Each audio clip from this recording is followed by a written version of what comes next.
Hyperblend? What on earth is Hyperblend? Thrilling as Brawl. Strategic as Magic Chess. Unbridled like Overdrive. And versatile like Creation Camp. Hyperblend, another great game mode from MLBB. 50% skill, 50% luck, 100% fun. Skills and equipment, unlimited strategies. Heroes, skills, combinations are up to you to decide.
Unique and strong heroes with a variety of fun and powerful skill sets.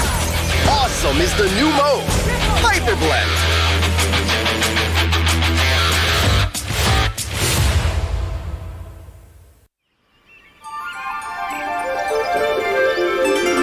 Welcome to Stream Valley, a beautiful village hidden in the mountains of Cadia Riverlands. It is a home as unreal as a living paradise. Life here is simple, but fulfilling. Among the village folks, a panda named Kai is worth mentioning. He dreams to be a hero that protects people, just like his idol Ling and the panda warrior from his favorite comic book. Even though our chubby friend knows it may take him years of practice. People would tell his story by then, he thinks.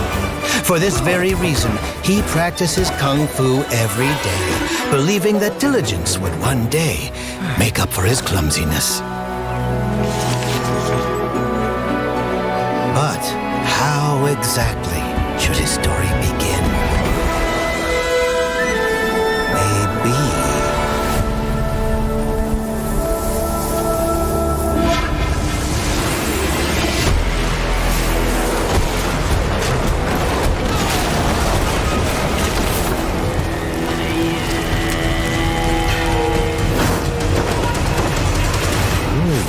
I wonder what happened to Ling.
Maybe it all begins in a dream? But is it just a dream? Kai knows his story begins now, and it goes like this.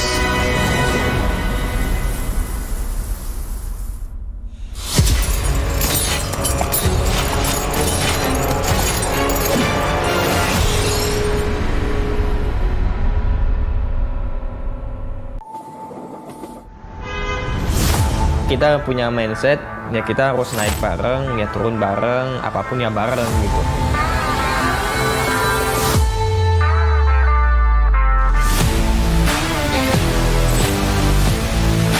Bisa dibilang sumber rezeki gue ya sampai saat ini.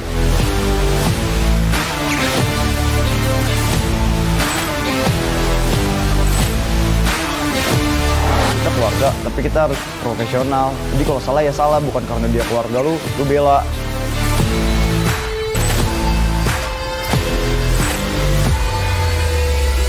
Gue tuh bener-bener harus jago, jadi gue semangat belajar terus, main terus.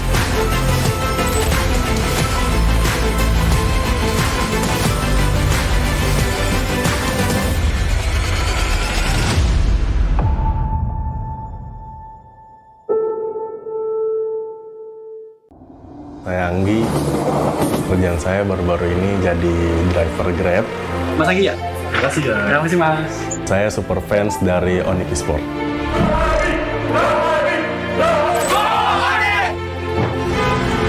Saya Hafiz Kerunanda, kegiatan sehari-hari aku sekarang hanya mahasiswa aktif dan juga salah satu bagian dari super fans RRQ.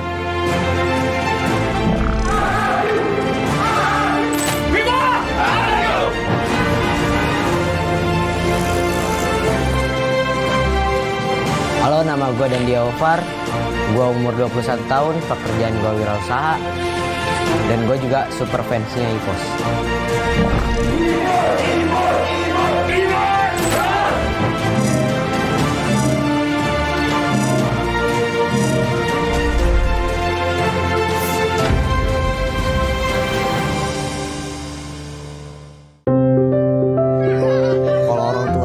Nggak pernah nyuruh lu jadi ini. Orang tua gue tuh selalu kayak yang lu mau ya udahlah, tapi lu harus tunjukin lah. Kata saya lu nggak sekolah-sekolah, itu biasa nggak danuin. Dan ntar gue Deden punya gaji gitu. Liatin aja dah Deden gitu. Gue nanya lah ke almarhum bokap gue lah, mau yang mana? Terus kayak dia jawab ke RRQ aja. Jadi Matt ada bilang, kenapa pada saat aku bisa main bagus, Max gak ada di tim itu? Kenapa pada saat aku main yang kurang bagus, ada Max di sana, gitu loh. Matt selalu ucap tante, Mami gak usah khawatir, ada aku di sini. Mungkin karena itu juga kali ya bikin susah majunya mungkin. Soalnya kan harusnya emang dia bener salah, tapi gue malah belain mungkin.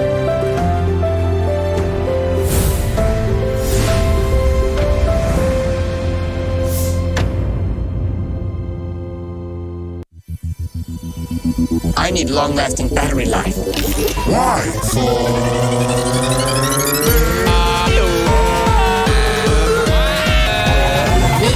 That is awesome.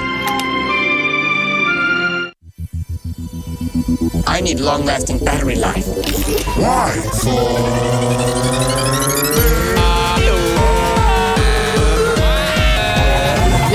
That is awesome. Axe Dual Action versus parfum. Yakin parfummu bikin kamu tetap segar saat berkeringat? Coba Axe baru. Kini lawan bau badan dan wangi segar bahkan saat kamu berkeringat. Axe Dual Action baru. Kepada sang legenda, nikmatmu sungguh tiada tara. Berjuang menjaga cita rasa hingga menjadi besti dengan api. Apalagi yang bisa kami lakukan selain menuruti perut yang bergejolak ingin menyantap? Inilah wujud terima kasih kami bersama GrabFood Resto Legendaris. Kobarkan pesananmu. Tangan gue kenapa nih? Aduh, gatel banget, gak tahan. Move on ke Head & Shoulders. 100% pede, ketombe basah dan gatal. Wiped out.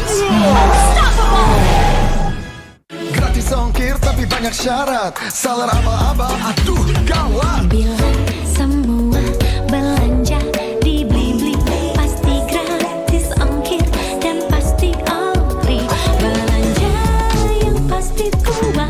Yeah, that's right. Pasti hanya di Blibli. Yeah.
Hyperblend? What on earth is Hyperblend? Thrilling as Brawl. Strategic as Magic Chess. Unbridled like Overdrive. And versatile like Creation Camp.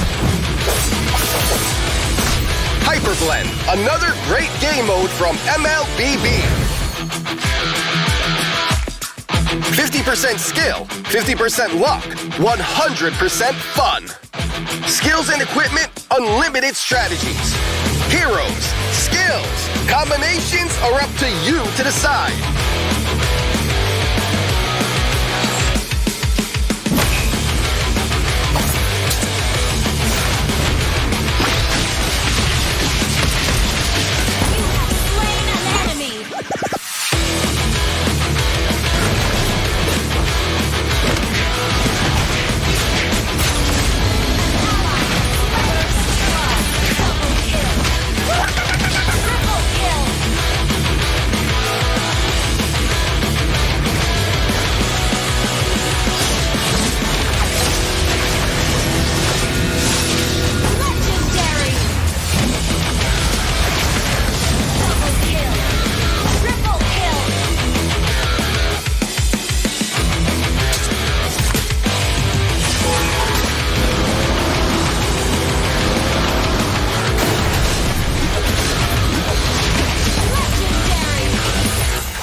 Unique and strong heroes with a variety of fun and powerful skill sets.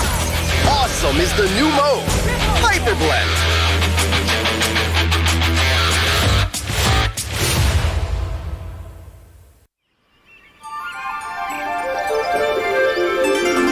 Welcome to Stream Valley, a beautiful village hidden in the mountains of Cadia Riverlands.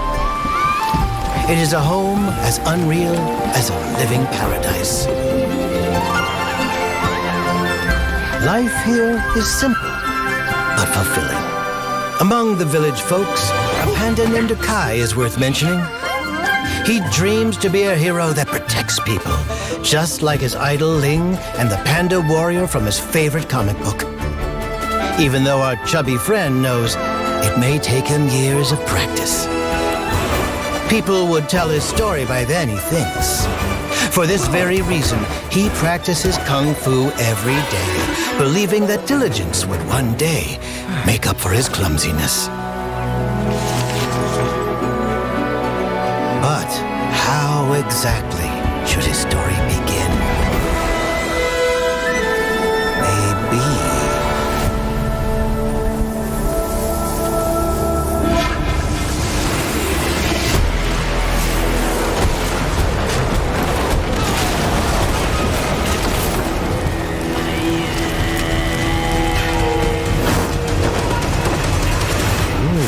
I wonder what happened to Ling.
Maybe it all begins in a dream? But is it just a dream? Kai knows his story begins now, and it goes like this.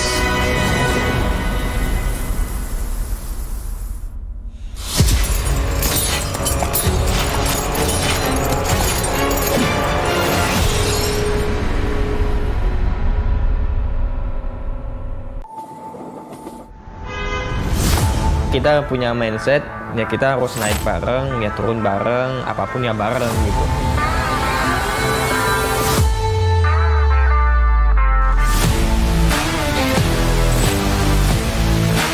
Bisa dibilang sumber rezeki gue ya sampai saat ini.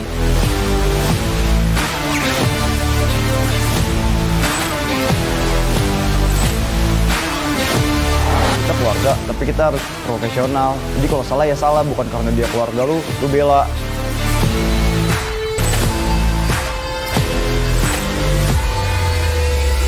Gue tuh bener-bener harus jago, jadi gue semangat belajar terus, main terus.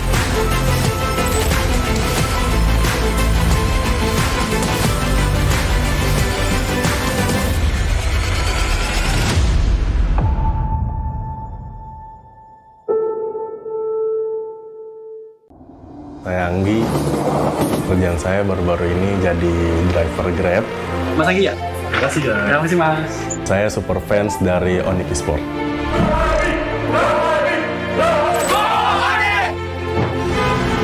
Saya Hafiz Kerunanda, kegiatan sehari-hari aku sekarang hanya mahasiswa aktif dan juga salah satu bagian dari super fans RRQ.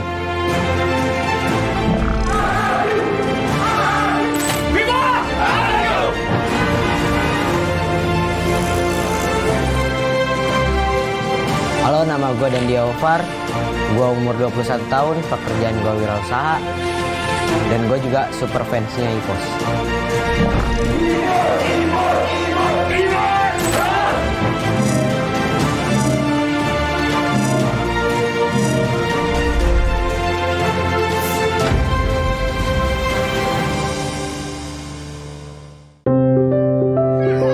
Kalau orang tua gue tuh kayak nggak pernah nyuruh lo jadi ini. Orang tua gue tuh selalu kayak yang lo mau ya udahlah, tapi lo harus tunjukin lah. Kata saya lu nggak sekolah-sekolah, itu biasa nggak danuin. Dan ntar gue Deden punya gaji gitu. Liatin aja dah Deden gitu. Gue nanya lah ke almarhum bokap gue lah, mau yang mana? Terus kayak dia jawab ke RRQ aja. Jadi Matt ada bilang, kenapa pada saat aku bisa main bagus, Max gak ada di tim itu? Kenapa pada saat aku main yang kurang bagus, ada Max di sana gitu loh. Matt selalu ucap tante, mami gak usah khawatir, ada aku di sini. Mungkin karena itu juga kali ya bikin susah majunya mungkin. Soalnya kan harusnya emang dia bener salah tapi gue malah belain mungkin.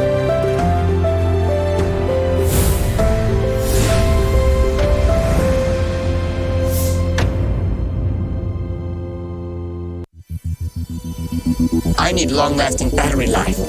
Why?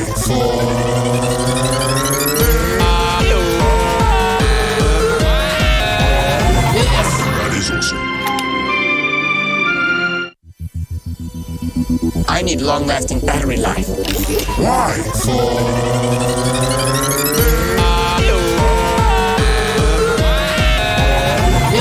That is awesome. Baru Actual Action versus Parfum. Yakin parfummu bikin kamu tetap segar saat berkeringat? Coba Axe baru. Kini lawan bau badan dan wangi segar bahkan saat kamu berkeringat. Axe Dual Action baru. Kepada sang legenda, nikmatmu sungguh tiada tara. Berjuang menjaga cita rasa hingga menjadi besti dengan api. Apalagi yang bisa kami lakukan selain menuruti perut yang bergejolak ingin menyantap? Inilah wujud terima kasih kami bersama GrabFood Resto legendaris. Koparkan pesananmu. Tangan gue kenapa nih? Aduh, gatel banget, gak tahan. Move on ke Head and Shoulders. 100% pede, ketombe basah dan gatal. Wiped out.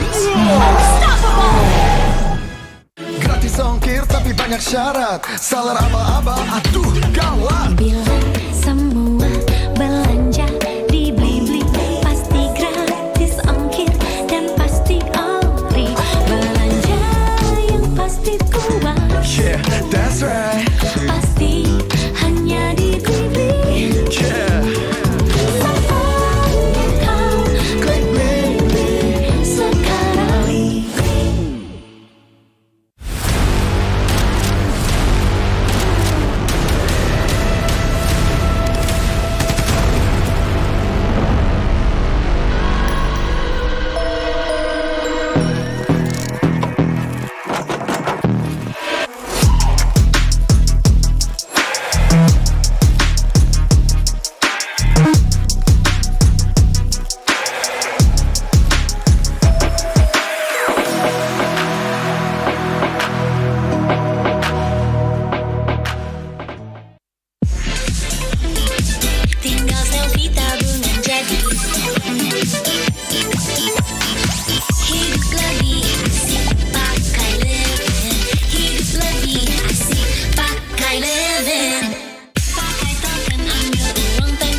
What on earth is Hyperblend?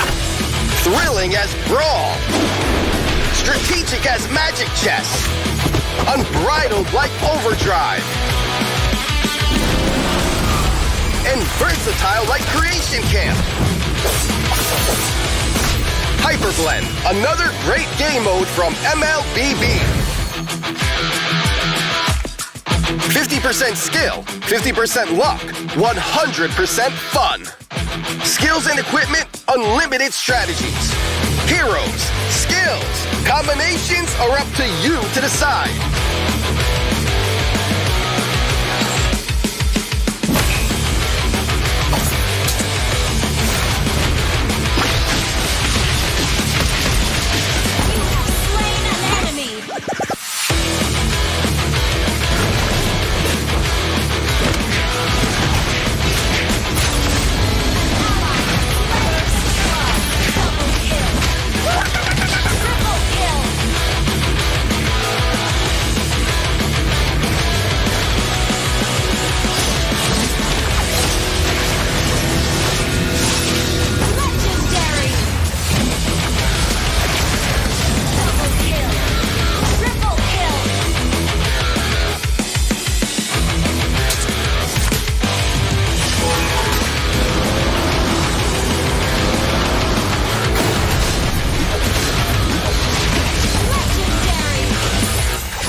Create unique and strong heroes with a variety of fun and powerful skill sets.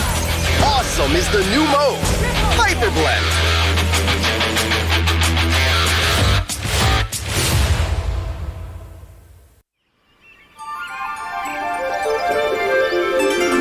Welcome to Stream Valley, a beautiful village hidden in the mountains of Cadia Riverlands. It is a home as unreal as a living paradise. Life here is simple, but fulfilling. Among the village folks, a panda named Kai is worth mentioning. He dreams to be a hero that protects people, just like his idol Ling and the panda warrior from his favorite comic book. Even though our chubby friend knows it may take him years of practice. People would...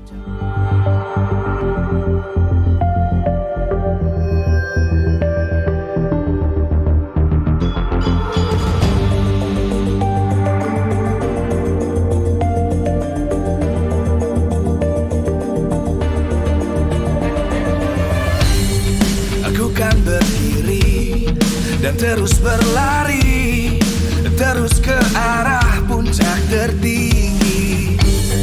Ku takkan berhenti, hanya sampai di sini. Kemenangan abadi menanti. You know we won't miss if we unite our focus. And if you haven't noticed, we'll nyalakan apimu, hadapi semua tantangan, hadang semua serangan, jatuh bukan halangan, bakar semangatmu, janganlah engkau menyerah, kita akan buat sejarah. We all this, we won't miss, we all this, we won't miss. Saatnya beraksi, jalani ambisi, aku kan menyawakan hari ini. You know we won't miss if we unite our focus. And if you haven't noticed, we'll nyalakan apimu, hadapi semua tantangan, hadang semua serangan, jatuh bukan halangan, bakar semangatmu, janganlah engkau menyerah, kita akan buat sejarah.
terus berlari, terus ke arah puncak tertinggi. Ku takkan berhenti, hanya sampai di sini. Kemenangan abadi menanti. You know we won't miss if we unite our focus. And if you haven't noticed, we all live. Nyalakan apimu, hadapi semua tantangan, hadang semua serangan, jatuh bukan halangan. Bakar semangatmu, janganlah engkau menyerah. Kita akan buat sejarah. We all this, we won't miss. We all this, we won't miss. Saatnya beraksi, jalani ambisi. Aku kan menyawakan hari ini. You know we won't miss if we unite our focus. And if you haven't noticed, we all live. Nyalakan apimu, hadapi semua tantangan, hadang semua serangan, jatuh bukan halangan. Bakar semangatmu, janganlah engkau menyerah. Kita akan buat sejarah. We all this, we won't miss. We all this, we won't miss. We all this.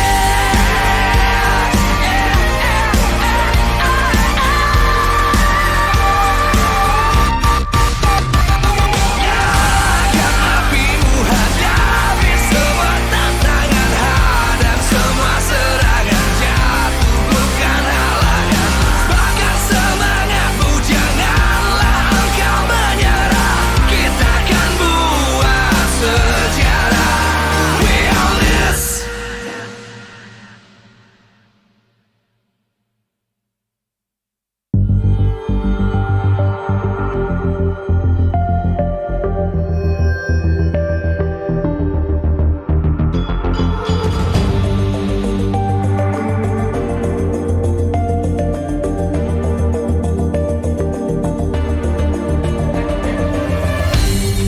Aku kan berdiri dan terus berlari, terus ke arah puncak tertinggi. Ku takkan berhenti, hanya sampai di sini. Kemenangan abadi menanti. You know we won't miss if we unite our focus. And if you haven't noticed, we all live. Nyalakan apimu, hadapi semua tantangan, hadang semua serangan, jatuh bukan halangan. Bakar semangatmu, janganlah engkau menyerah. Kita akan buat sejarah. We all this, we won't miss. We all this, we won't miss. Saatnya beraksi, jalani ambisi. Aku kan menyawakan hari ini. You know we won't miss if we unite our focus. And if you haven't noticed, we all live. Nyalakan apimu, hadapi semua tantangan, hadang semua serangan, jatuh bukan halangan. Bakar semangatmu, janganlah engkau menyerah. Kita akan buat sejarah. We all this, we won't miss. We all this, we won't miss. We all this.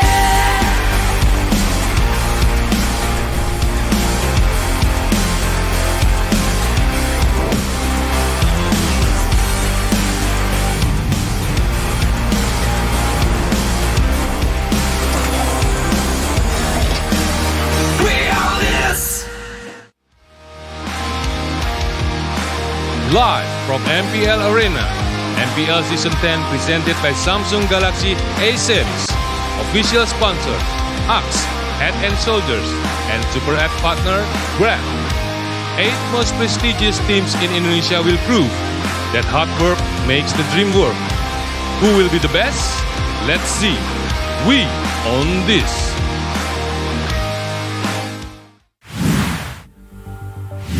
Who will rise? Who will fall? Welcome, ladies and gentlemen, to the second day of week 2 of MPL Indonesia Season 10 here, still on the caster desk with Mirko, Eterna, and Arashi. We're going to be accompanying you guys throughout all 3 matches of the day. Now, yesterday, Eterna, we got 6 games full out of the 2 matches. Today, I want 9 games.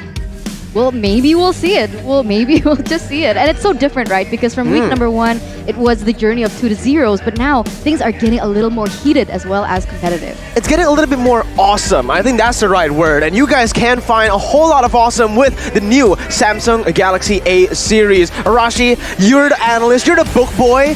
Tell me, what are the specs of this incredible phone? When you talk about gaming, 8 gigabytes of memory, right? 256 gigabytes of storage. And then the Super AMOLED Plus screen, the 120 refresh rate screen as well, so you can get all those fast plays. And the 778G Snapdragon processor, and it's 5G ready. All your gaming needs complete. And of course, it's a 5000 mAh battery capacity. Guys, don't miss out. This is the phone you've been waiting for. Man, Arashi, he kind of, you know, he was so excited he forgot how to say 256, right? Yeah, and I don't blame you. I don't blame you, man. 256 on a base model, that's insane. And you guys can also get a cashback up until 1,300,000 IDR and Mobile Legends skins. So it's already a great price. You get cashback, you get Mobile Legends skin. That's the steal deal. Steal deal for real. Game. And it turns out you can also get awesome gifts for up to 689,000. So enough said. Not just what Mirko mentioned, but also in addition with that is just something that you guys need to check out ASAP. It's for everyone because Samsung knows that awesome is for everyone. Speaking of awesome though, we got awesome matches coming up very, very soon for you guys. But before that, ladies and gentlemen, after day number 1, we're going to catch up a little bit for everybody who missed it. Who's at the top? Who's in the bottom? Presented to you by the Samsung Galaxy A series. Here it is, the standings of week 2, day number 2, well, before the matches. Yeah, so we're going to see 3 matches ahead of us, right? We have Bigetron versus Aura Fire, Geek and EVOS, ONIC and RRQ. So everyone is going to be fighting for that number 1 position. And special highlight here for match number 3, RRQ Hoshi as well as ONIC Esports, they're tied at first position. So that's definitely something that we need to be looking out for there in match number 3. Yeah, they seem to be the strongest contenders in the tournament so far as well, right? Most teams really have an issue dealing with their adaptability and also how clean and how calculated they are in the late game, in the late game stages at 20 minutes and more. So I think it's going to be a very close competitive game. It is. Every single match is going to be competitive. And now we're going to take a look at the lineups for both Bigetron Alpha, still sticking to that week 1 lineup. And for Aura Fire, they haven't changed their roster whatsoever. It's still their main 5 that we saw yesterday up against ONIC Esports. I thought you were doing a little bit of a wordplay there. What? I thought you said week 1 meaning something completely different. Oh. But yes, 2 same rosters here coming in from both teams, and you throwing shade, man. I gotta say, weak one. I gotta say that this is going to be a huge revenge story because the last time they met last season was when it was the first day of the playoffs, and Aura Fire managed to kick them out. It was 3-2 though. It was a close match, and now it's a new BTR, but it's also a new Aura that's led by the man you see here in the tunnel cam, presented to you by Head and Shoulders.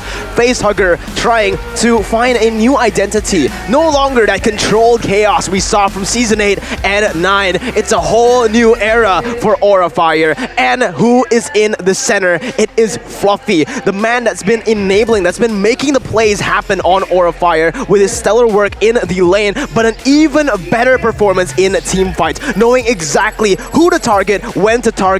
He's not the typical XP laner that just goes for the back line. He knows exactly what to do, who to target here. As you can see, he notices Pendragon low, he goes straight for it. He doesn't use resources to just zone Clyde away. He goes for the most efficient target, with his average damage taken being so high at 126,000. This is something different from every other XP laner. Kill participation, one of, if not the #1 most KP for a XP laner. And even even the KDA ratio being so high up there. This guy, he's not just an XP laner, he is a killer XP laner, and he wants BTR to be careful. Ladies and gentlemen, welcome the Dragons of Indonesia, Aura Fire! Aura Fire with the same 5, but we can't say that they're the same 5 in terms of identity either, because what we felt was lackluster last season has definitely been improved.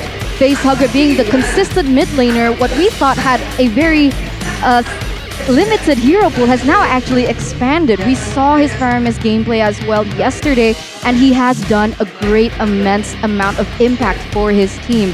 On screen is also Kabuki as well as Godiva, and man, I just gotta say, all of these players have really stepped up here in Season 10.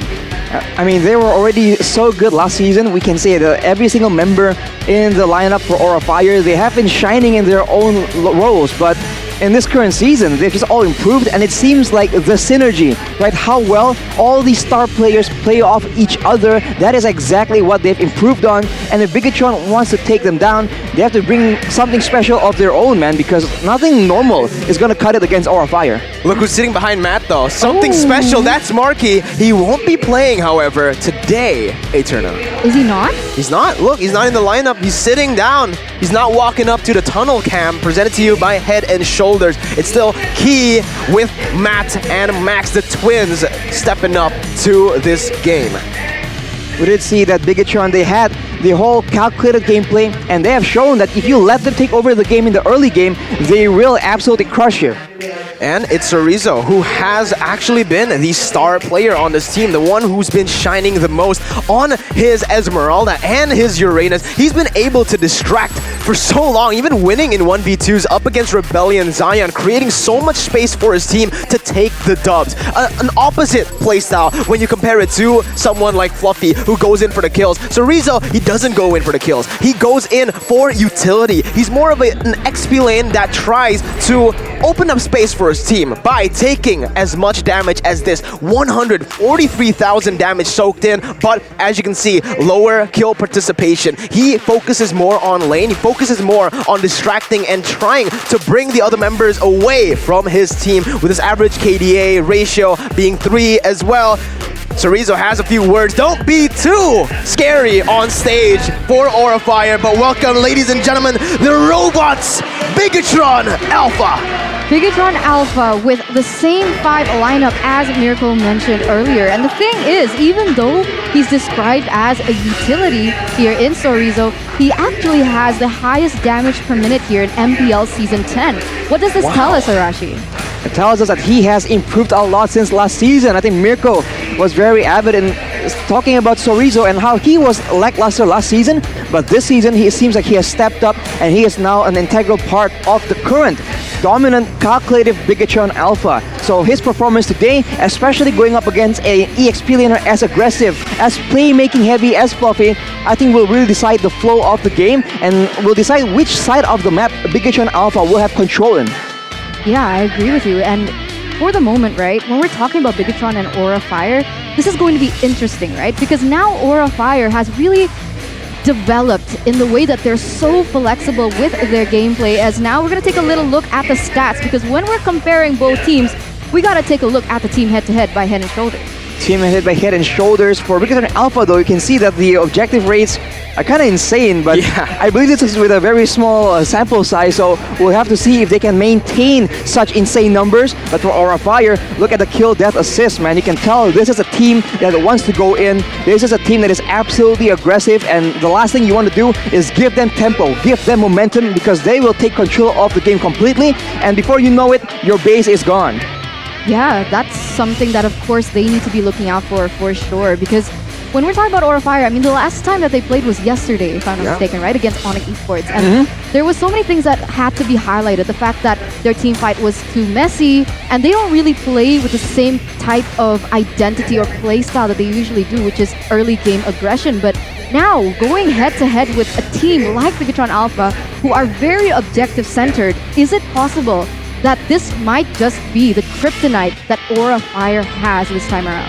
There it is. That's what I wanted to bring up here in this matchup. Bigetron and Aura Fire. I think this is the most contrasted gameplay or playstyle that we've seen from two teams based on their characteristics. But Arashi, keys to victory by Axe for BTR.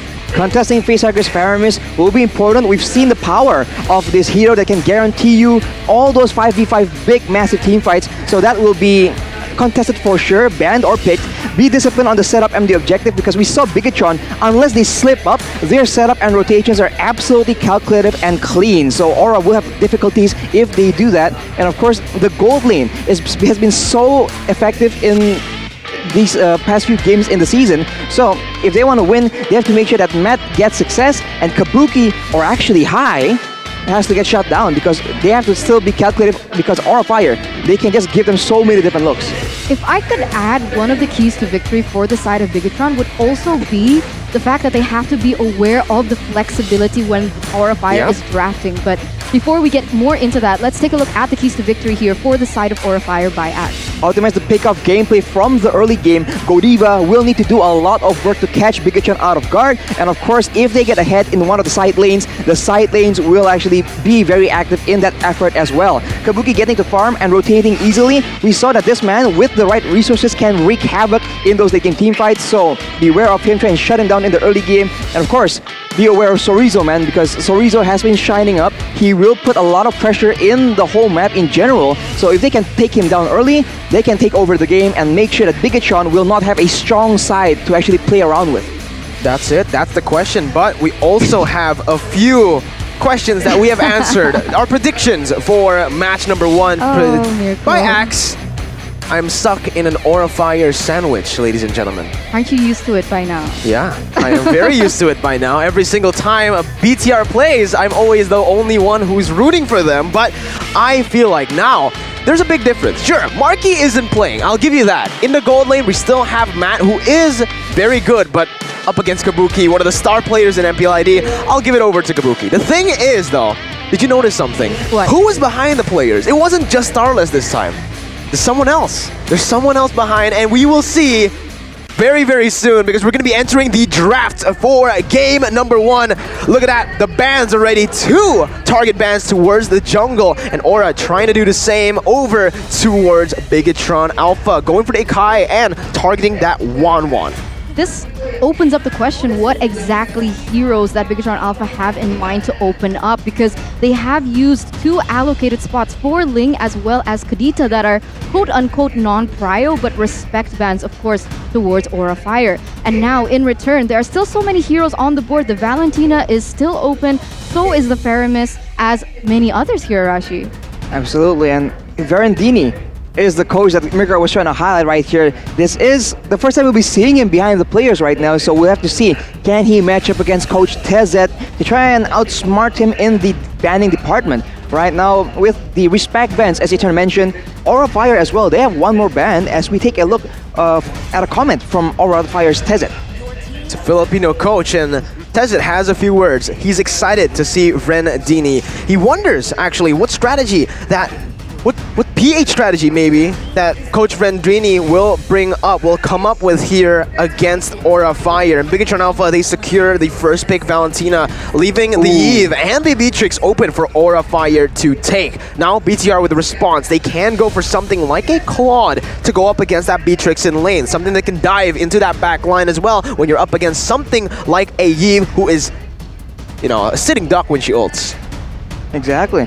And for Bigetron Alpha, I think they have to try and find a way to dive in towards the backline. We have seen this Beatrix-Eve combo. If they get a lot of crowd control, if they get solid frontliners, it's going to be very, very annoying for Bigetron to try and go up against Aura in those massive team fights. But Bigetron, they adjust very quickly. Along with the Valentina now, the Claude and the Karina can dive in towards that backline, and Aura will have to find a solution, some protection for their backline. Man, full dive at the moment for the side of Bigetron Alpha right now. Aura Fire needs that protection, like Arashi mentioned, and I think CC goes a long way here to prevent that, because if Bigetron is able to dive into the back line, eliminate Kabuki on the Beatrix, as well as hinder or even counter the real-world manipulation coming in from Eve, it's going to be hard, because that's their main sources of damage.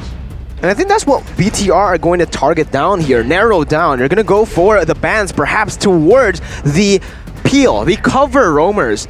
Perhaps a Ruby could be banned here. Matilda as well, that we've seen a lot of times here in the first 2 weeks of MPL ID so far. Aura Fire, they went with a solid frontliner. And Esmeralda, another signature pick that we have seen from the side of BTR as well. So Rizzo. The thing is though, I think Aura wants to nullify the picks from BTR. I think they're going to go for the direct ban there. They went for it, and they're most probably going to go for the Uranus ban, targeting the 2 heroes that Sorizo has played in MPL. He's only played 2 heroes. The Uranus as well as the Esmeralda. So that's definitely something that they can put into, you know, discussion here for the side of Bigetron. It's definitely a play. And Aura Fire knows that they have very strong side lanes, and so they want to play around Kabuki as well as Fluffy as well. And like we mentioned before, Aura Fire though, they actually will counter this with an Atlas ban. So denying that away from Bigetron, denying that playmaking potential from Bigetron, and Bigetron responds with the Balman ban.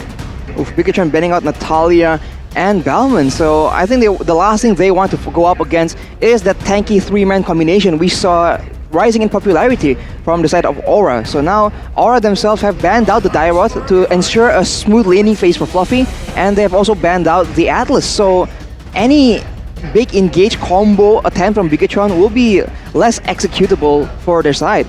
For Aura though, getting that Paquito I think will be so dominant depending on which lane he goes into. Right now it does seem like it will be in the jungle. Talking about the jungle, I feel like one of the highlighted players from the side of Aura Fire is definitely Hai, and we can take a look a little bit into his history. He was 9th place in MPL Season 1, 8th place in MPL Season 6, followed in the next year 1st place winner of Piala President 2021, and now he has become the 3rd place winner MPL ID Season 9. So last season, very good achievements. You can feel the development coming in from Hai as well, and you can even see it in terms of his gameplay, because we usually know Hai to be that tank, a very utility-based jungler, but he came up with heroes like the Amon and several other weird heroes that we don't necessarily see, as well as that Nathan.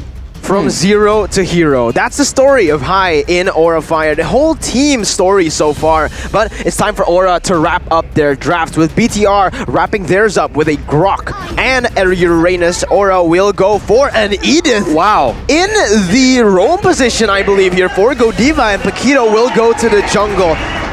Interesting. I mean, Owawa in the Indonesian desk, he's probably so happy that his hero's finally coming up, and it's always Aura who picks it up. The Amon and now the Edith. I mean, the thing is, the Edith was buffed in the last patch, but is it buffed enough to be playable on the MPL scene?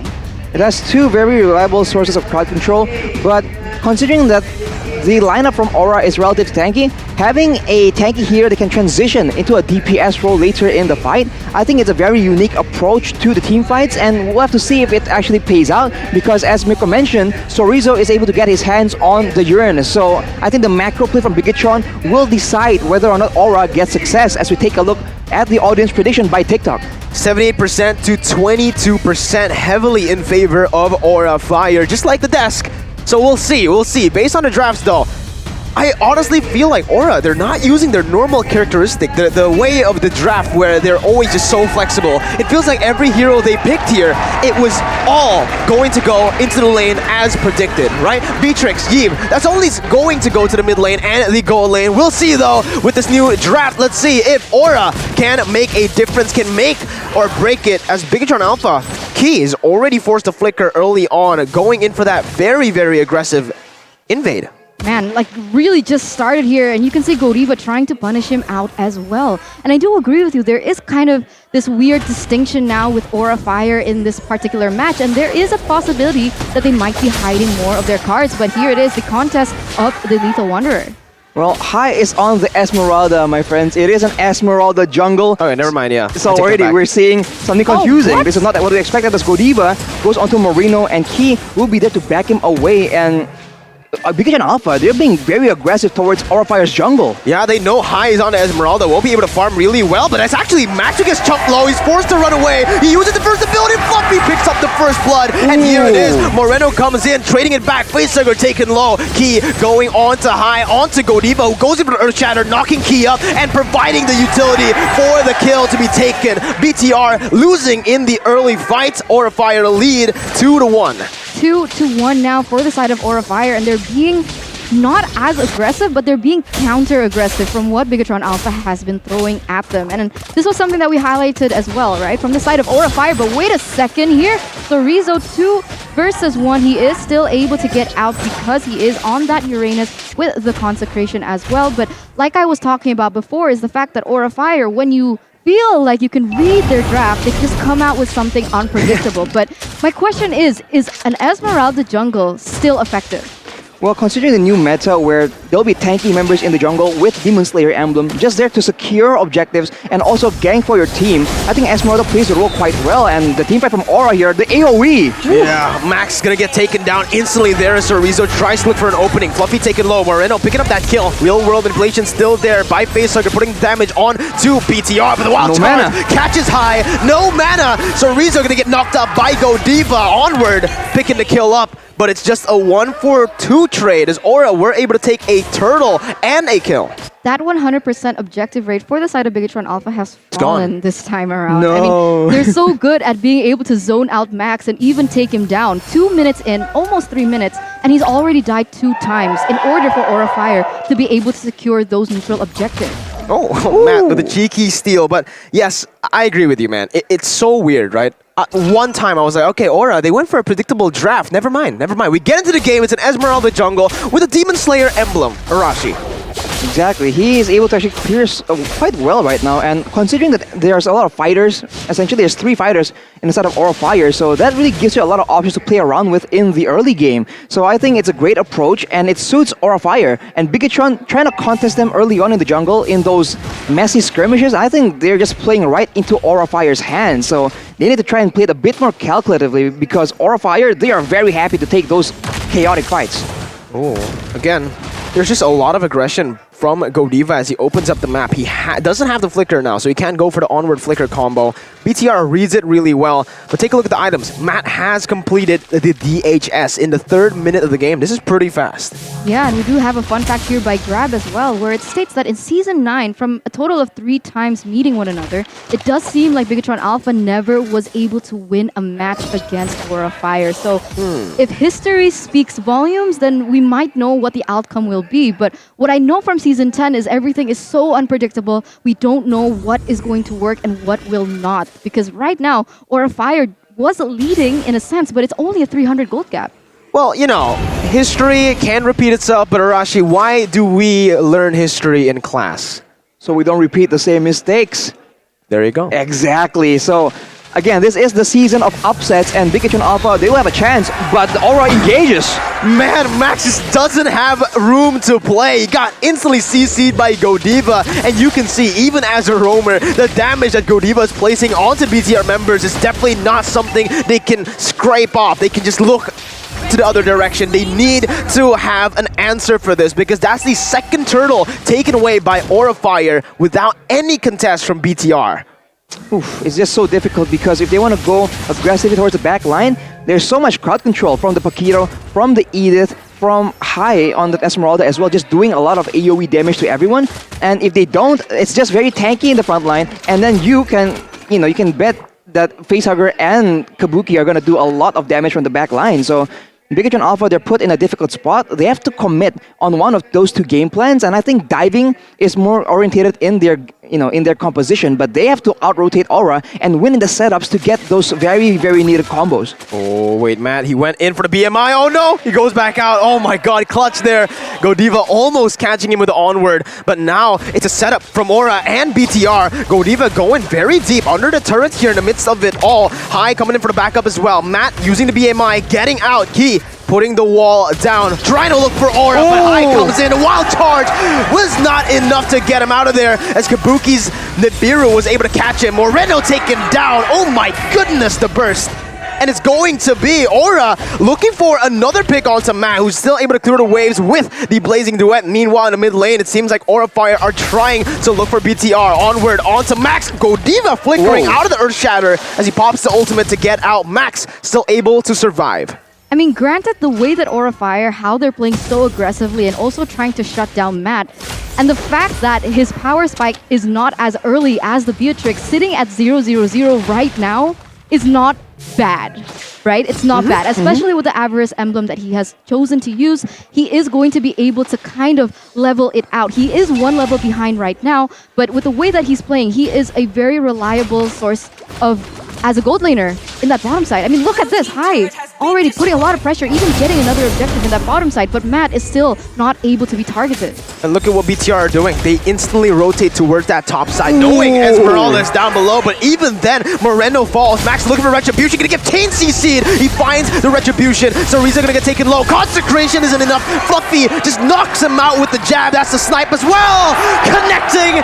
You do not need to chase anyone when you have Kabuki on your team. Getting those snipes out of nowhere. Man, 10-3 now in the 7th minute. They've actually crept up that gold lead to 2,000, almost 3,000 here. Now my question is, Arashi, how and what winning conditions does Bigetron Alpha need to be able to get this win? Well, they gotta dive towards the backline, man. Facehugger is 1-0-9. Already 9 assists to his name. And for Kabuki, you saw yourself the snipes, the damage potential that they have. So Bigetron, they cannot get stuck on Fluffy, on Hai, on Godiva. They have to look past them and get to the targets that actually matter. They have tools right now. They got a lot of dashes. They have CC immunity by Key and a wild charge that can set them up. So they have to try and find some intro and maybe do some flanks and make sure they do get to that backline of Aura Fire. Because so far, just fighting it out like that, they lose out in AoE, they lose out in CC and also in backline presence because Matt, as Eterna mentioned, has not reached his power spikes just yet.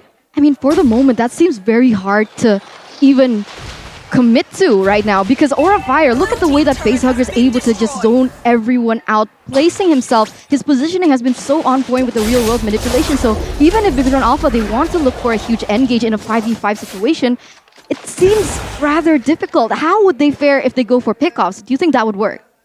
They go for pickoffs. I think they lack a bit of the crowd control, man. They have burst essentially, but they have no reliable way to just try and catch someone off. And even then, they don't have the burst right now. And if you can see right there, Fluffy has that burst, and he actually will go a bit aggressively as the rest of Bigetron. They need everyone here just to deter the aggression from Aura Fire.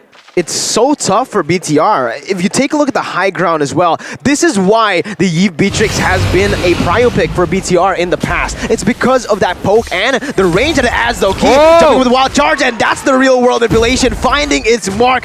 Gets the shutdown onto the hands of Moreno. That's a lot of gold put onto the main man in the mid game for BTR. That was a really good pickoff. I mean, taking away Kabuki, they might be looking for something else here. Yeah, Torizo in that back line just trying to disrupt as usual. Matt has a lot of stacks on his passive. Godiva forced to use the ultimate defensively, but Torizo is the one who falls in this team fight. Max onto the Lord. Hai trying to dish out the damage once again. Aura Fire members are low. Kabuki's finally spawning back into the game, and BTR will choose to back off. Wow, that was a very smart play by Bigetron Alpha. We just mentioned how they need a pickoff, and Key was able to sneak behind everyone and get that engage onto Kabuki, but Aura actually go for the Lord. Oh man, that was a good wild charge by Key, but Aura Fire are able to recover from the wild charge. That's the turtle, the Lord actually slain. Presented to you by the Samsung Galaxy A series. Fluffy dealing so much in that back line actually. He's doing so much damage. Like literally so much damage, because I saw his laning phase even against the Uranus, and he was chunking huge amounts of HP from someone like a Uranus. Like, how is that possible? The new Pakiro just does a lot of damage if you know how to use the skills properly, right? If you can time your combos properly and actually use the right ones in the right moments, there's so much potential in this hero, and that is exactly why it's been just rising in popularity, like the new Axe effect. Ooh, absolutely, man. The dual action, just like what they're trying to do here. Key gets the dual action, two-man knockup, but it's not enough. On the back line, Godiva gets the Earth Shatter, stopping Max from going in. Aura Fire once again using their heavy skirmishes to get turrets on the board. Kabuki with the snipes, doesn't connect onto anyone, just goes in for a few render shots onto the turret, and look at how much damage he's dealing to the turret here in the 11th minute, even without minions. You can tell that the item power spikes are there for Kabuki. I'm pretty sure he has the BOD. Yeah, 100%. I mean, that's one of the first two items that he should be making, and you can see that the setup from the side of Aura Fire has been so phenomenal in terms of team fight. They're able to use that real-world manipulation, but even if Bigetron Alpha, Max, or other members want to go in for that backline, they're either caught in the real-world manipulation or caught in the Earth Shatter like this. There you go, just as you say, Godiva though, he goes in very aggressively with the Flicker and onward now, forced to use that Retribution. Actually, no. Forced to use that ultimate backwards. It's going to be him taken out. And Bigetron Alpha have defended the lore. They have to defend the bottom side, though. I don't think it's going to be available, though. Oh my god, man. Diving into that backline with the Wind of Nature. Pop. Kabuki taken so low, but BTR won't be able to find it. Perfectly walled there as High will be trapped. Real world inflation again by Facehugger, putting on so much damage. High still surviving. He gets out of the damage from BTR. And it's Orizo's trying to run away. The snipes not connecting in the end. BTR fall back and Aura Fire recover. Aura Fire recover with a 6,000, almost 7,000 gold lead, and you can see how far behind they are as well in terms of levels. But in terms of items, how's it looking?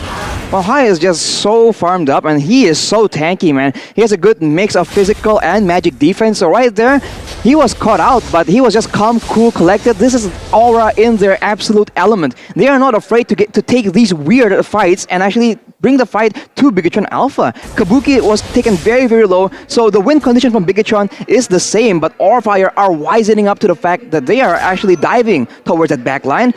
They need to be a bit more careful with the positioning and maybe be a bit more diligent with the scouting for information, because Bigetron Alpha, they can play that vision game yet again and go for that backline dive. I mean, even so, the Twins are 2 levels behind of respective Aura Fire.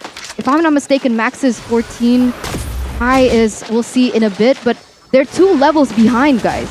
Yeah, it doesn't seem like Aura Fire, even need to try to bait something out here. BTR, they're the ones who have to make a desperate play, and there you go. Fluffy with the knockout strike. 3 knockout strikes onto Max, and the follow-up as well, just to distract the BTR members for High to pick up the kill. Cerezo taken out. Moreno, he will not be able to run away here. That's a snipe once again by Kabuki, as the real-world manipulation locks him in place. Key forced to use the Flicker defensively, and just like that, it's 15-5, 8.7 thousand gold lead, and the Lord as well. You could see that the Wild Charge barely missed. He was trying to steal the Lord, and that's something that we can give him credit for.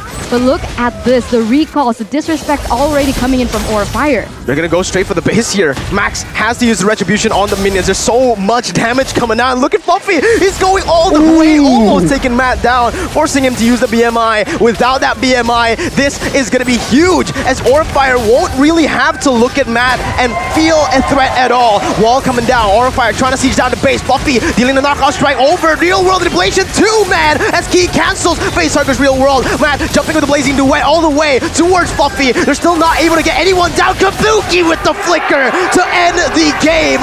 The Indonesian Terminator. Wow, I don't know what to say. That was a massacre by Aura Fire. Just destroying Bigetron from that early game. They weren't able to do anything.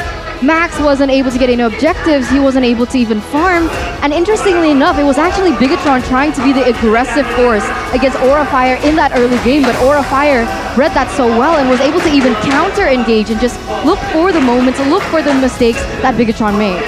Well, Aura Fire has just an amazing game plan. Their composition is crisp and clean, and in every engagement you can see that they know what to do. They know exactly what the win conditions are and what they need to aim for. They always attempt to try and bait out spells with the 3 tanky members, and then once everything is expended, the real manipulation comes in and just seals the deal for their team. And with that kind of composition, all the objectives are just taken on the back of amazing team fights, and they essentially force Bigetron Alpha to make the worst of decisions.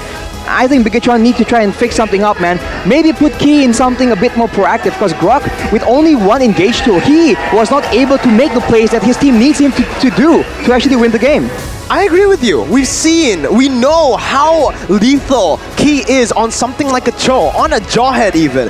Put him on those heroes. Sure, Jawhead may not be meta, but Cho certainly is. The hero that has been shining in Season 10, but they're just not giving it over to Key. I mean, the last time he played a very sustained as well as a momentum-based hero was Atlas. And we saw in that drafting phase that Aura Fire banned that hero away. So what you highlighted, what you were able to observe was something that Aura Fire also kept in mind, seeing that possibility and taking that opportunity away from the side of Bigetron. And you can see after game number 1 that Aura Fire, they're still super chill. You can see a little disheartened emotions here coming in from Bigetron. And we've mentioned about this in the past. We've mentioned the fact that Bigetron has a mental, I don't want to say mental block. How can I say this, Mirko? Oh, you know, a mental block isn't that far off. I do feel like after the first few skirmishes in the early game where it did not go their way, Bigetron's way, they lost it. They didn't know what to do on the map. They just rotated reactively every single time, not making a single proactive move, and that was what gave Aura the edge to completely dominate, ending the game in 14 minutes, Arashi. 14-minute game, so it's crisp and clean.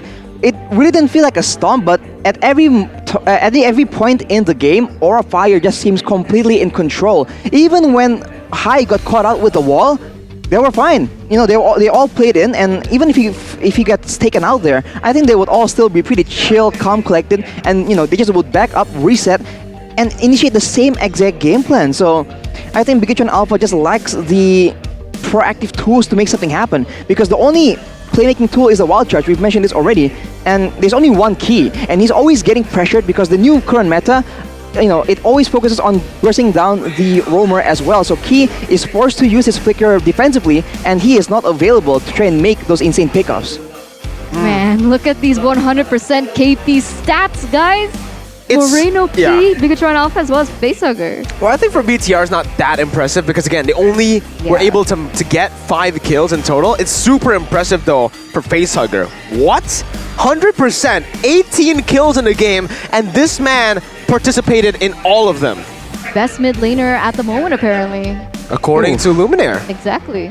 Well, for sure, he knows exactly where and when to use his ultimates, and I think that is a big part of Aura's victory in these massive team fights. So the MVP by the Samsung Galaxy A series for the first game of this match will be Facehugger with a perfect stat, actually. It's almost perfect, no deaths and 100% KP, so it doesn't get any better than that, ladies and gentlemen.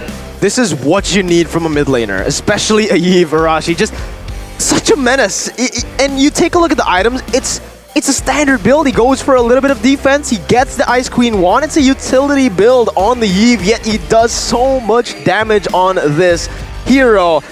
This is why it's so prio. Even more prio than Valentina so far. But Arashi, take it away. MVP highlights by the Samsung Galaxy A series. We see right here, I mean, Bigetron tried to make that aggressive play, but they just lose out because of the AoE. You see again and again, they come in for the objectives. They meet Aura head on, but Aura has a lot more damage that is applied to everyone at the same time. Look at that. And just after a while, right, they just lose out because they have a lot more single target burst damage, which is why Eterna's idea of going for the pick is actually very, very accurate, but they just didn't have the resources to try and make that happen. So it's just very tough for Bigetron. And look at the damage that Fluffy is able to, you know, dish out towards the tank even. So I think they lose out in team fights, and they lose out in pick-off potential as well, off the back of just more reliable crowd control. And I think that just is the name of the game when all the teams are playing this careful, this calculated, having tools to make sure that they are forced to make mistakes. I think that is one of the main keys to victories that teams need to recognize as being quite critical right now. And once Aura has the full control, has all the momentum, they just go for that quick, clean end, and that will be the end of game number 1. The end of game number 1. Wow. So dominant, 14-minute game, and all right, you guys were right for game number 1. You guys were right. All right, we'll see. 2 for Aura. Let's see though, because remember yesterday, Eterna, reverse sweep versus Alter Ego. Alter Ego were able to reverse sweep. So it's all about the reset. It's all about getting the mentality back into game number 2. Sure, Aura Fire, they have the momentum. They have a whole lot of momentum after that game, but BTR still have a chance. What are you counting? Eterna's calculating. I'm just quick maths. I'm just quick mathing, bro. What are you mathematicationing? I'm mathematicationing if Bigetron has it in their mental capacity to stand up and be able to take this game number 2. Shots fired, ladies and gentlemen, by Eterna. I'm thinking the same thing, to be honest. I mean, the twins, they're kind of notorious with it. Yeah, you're right. Yeah, especially Max, right? When we're talking about mentality, Max has had that problem before, especially in MSC for 2021, when he was actually brought up as the jungler, as Brands wasn't able to play Arashi. Right. I think it's a valid concern for sure, but yeah, I think considering how the game went, right, with everything you throw at Aura being perfectly countered, I think it's just very, very difficult to accept that. But then again, if the mistakes are not subtle and they're obvious, it's also very easy to fix. So Bigetron Alpha, right, especially now that they brought in a new coach and all that, we have great expectations. They can adapt and they can come in with a stronger game plan because Aura, yeah, they're dominant, but this is nothing out of the ordinary. This is the Aura we've expected. Do you know what I've noticed about Aura Fire? What? Since Season 10. Okay, maybe even before Season 10. Is that one of the keys to victory that should have been also be placed in the side of Bigetron is the fact that you have to be aware of the sustained composition that Aura Fire always brings. Do you have enough burst and DPS to go in those prolonged fights? Because in that game between Bigetron as well as Aura Fire, it didn't seem that they had enough damage to counter the engages coming in from Aura Fire. Yeah, and are you fresh enough or not? I don't think I am. What can I do to be fresh? Well, you know why Aura were able to win that game? They were just a little bit fresher than BTR. They were using Axe a little bit more, probably with the dual action. Dio body spray, Arashi. You use Axe as well. That's why you're so good at analyzing everything you see on the screen. And with the dual action technology, Arashi, Eterna, you get up to 48 hours of freshness. Hurry up and buy Axe right now. You guys can get prizes up tens of millions of rupiah while you're at it. You don't even need to shower. It's perfect for me because I'm only here for 2 days, right? Oh, I thought you said because you don't shower. Hey, hang on. Yeah, I mean, I thought you were gonna say that. I thought you were gonna say the same thing because it transitioned over from Eterna saying you don't need to shower. Well, you said something, but ladies and gentlemen, again, we're going to see BTR walking back up onto the stage, tunnel cam by Head and Shoulders. What do you think? Do you think they're looking confident? Oof. I don't know, man. They are definitely thinking, right? That's what matters, you know? Okay, maybe you're not the best of moods, you're not in the best of mental states, but when you're thinking and you're constantly improving, I think you're gonna get somewhere eventually. So I wish the best for Bigetron. And as me and Eterna were, theory crafting, I think it makes sense, right? They have the opportunities. If they put key on an engaged hero, on let's say a Cho, right? Because we've seen Alter Ego have great success with it. We have seen Key being able to actually find those picks onto that backline member. So I think that is something they can experiment with, but we'll have to see. Maybe their approach will be absolutely different. But I think Eterna's point about sustained heroes is absolutely valid. You go against Aura Fire, they are notorious for having all these tankier heroes in the XP lane, in the jungle as well. And with that AoE, they just outlast you. And once they outlast you, they get ahead, and now you don't have enough damage to take them out. So I think that needs to be in consideration for Bigetron Alpha as well. Exactly. And that brings me to the point. Like, I have a question for you, Arashi and Miracle, whoever wants to answer. Is Claude burst or is he DPS? DPS. DPS. You think he's DPS? Yeah. It's a mix of both. But he's not reliant 100% on his ultimate.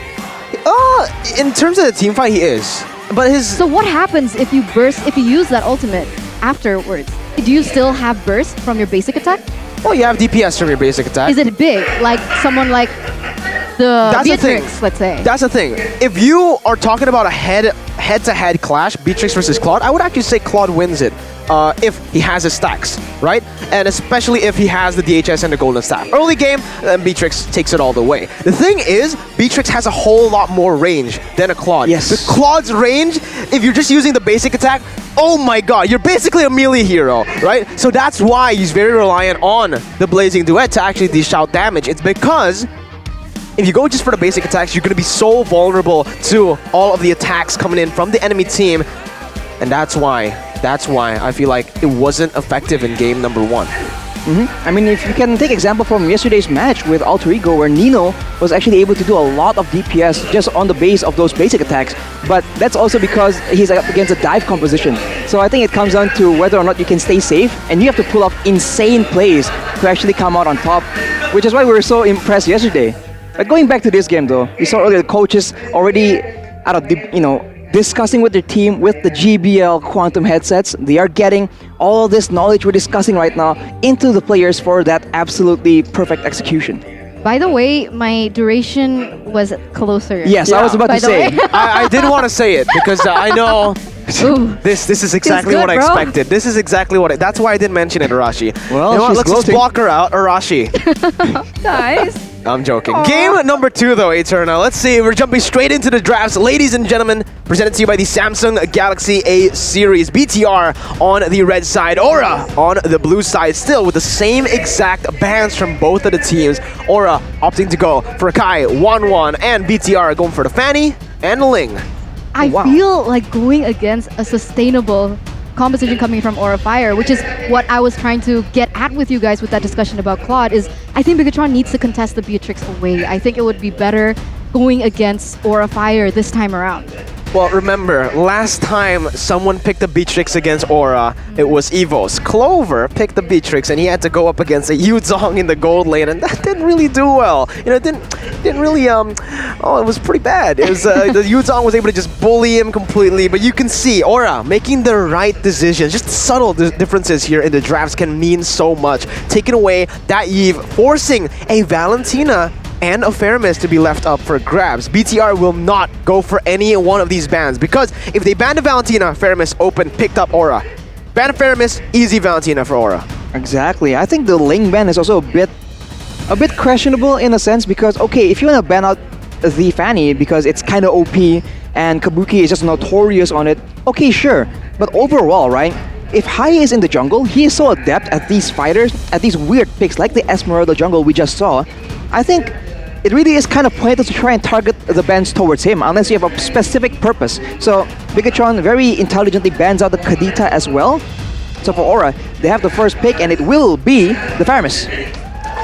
Oh man. It's Facehugger's Faramis. We saw it yesterday. The game that Aura were able to win against ONIC Eterna was the game with the Faramis. Yeah, exactly. That's why I was like, no, that's not good. Okay, so they think that the Kadita is more prio to take away than the Faramis. And I mean, you know, granted that Bigetron can always pick up the Valentina and use the IMU for the Cult Altar, but even in that sort of situation, we haven't seen the Valentina really work in that way. But I guess that's exactly the same thing that they want to go for. But like I mentioned before, the Beatrix here now comes up for the side of Bigetron, and I think this is a wise decision, but they also once again need to be aware of what you mentioned, Mirko, of the fact that Kabuki can be so flexible in that gold lane, and you need to be able to choose a hero that won't bully the Beatrix.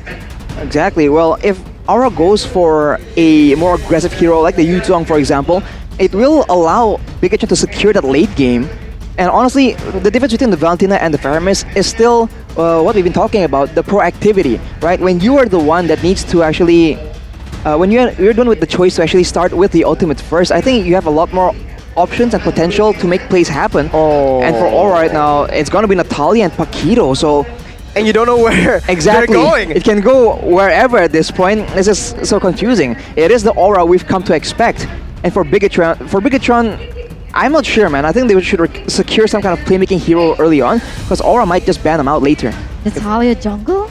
Maybe. Maybe? Well, it does suit Marky's comments. It does suit Marky's comments though on Indonesia and Philippines, because with the Natalia, Paquito, and the Faramis, this is very Indonesian. It's very aggressive. In contrast to the Philippines, where they're very disciplined. They don't take as many fights as the Indonesian teams. I mean, hence game duration, right? Yeah. When people are casting for PH teams, it could go on for like more than 20 minutes. It can Yeah, even go to 30-40 minutes, but especially Omega games. Exactly. we had our fair share of casting Omega games at MSC, and yeah, every single game they just knew how to bring it over to that late stage of the game, and that's what BTR are trying to do with their composition. Arashi, Beatrix, Esmeralda.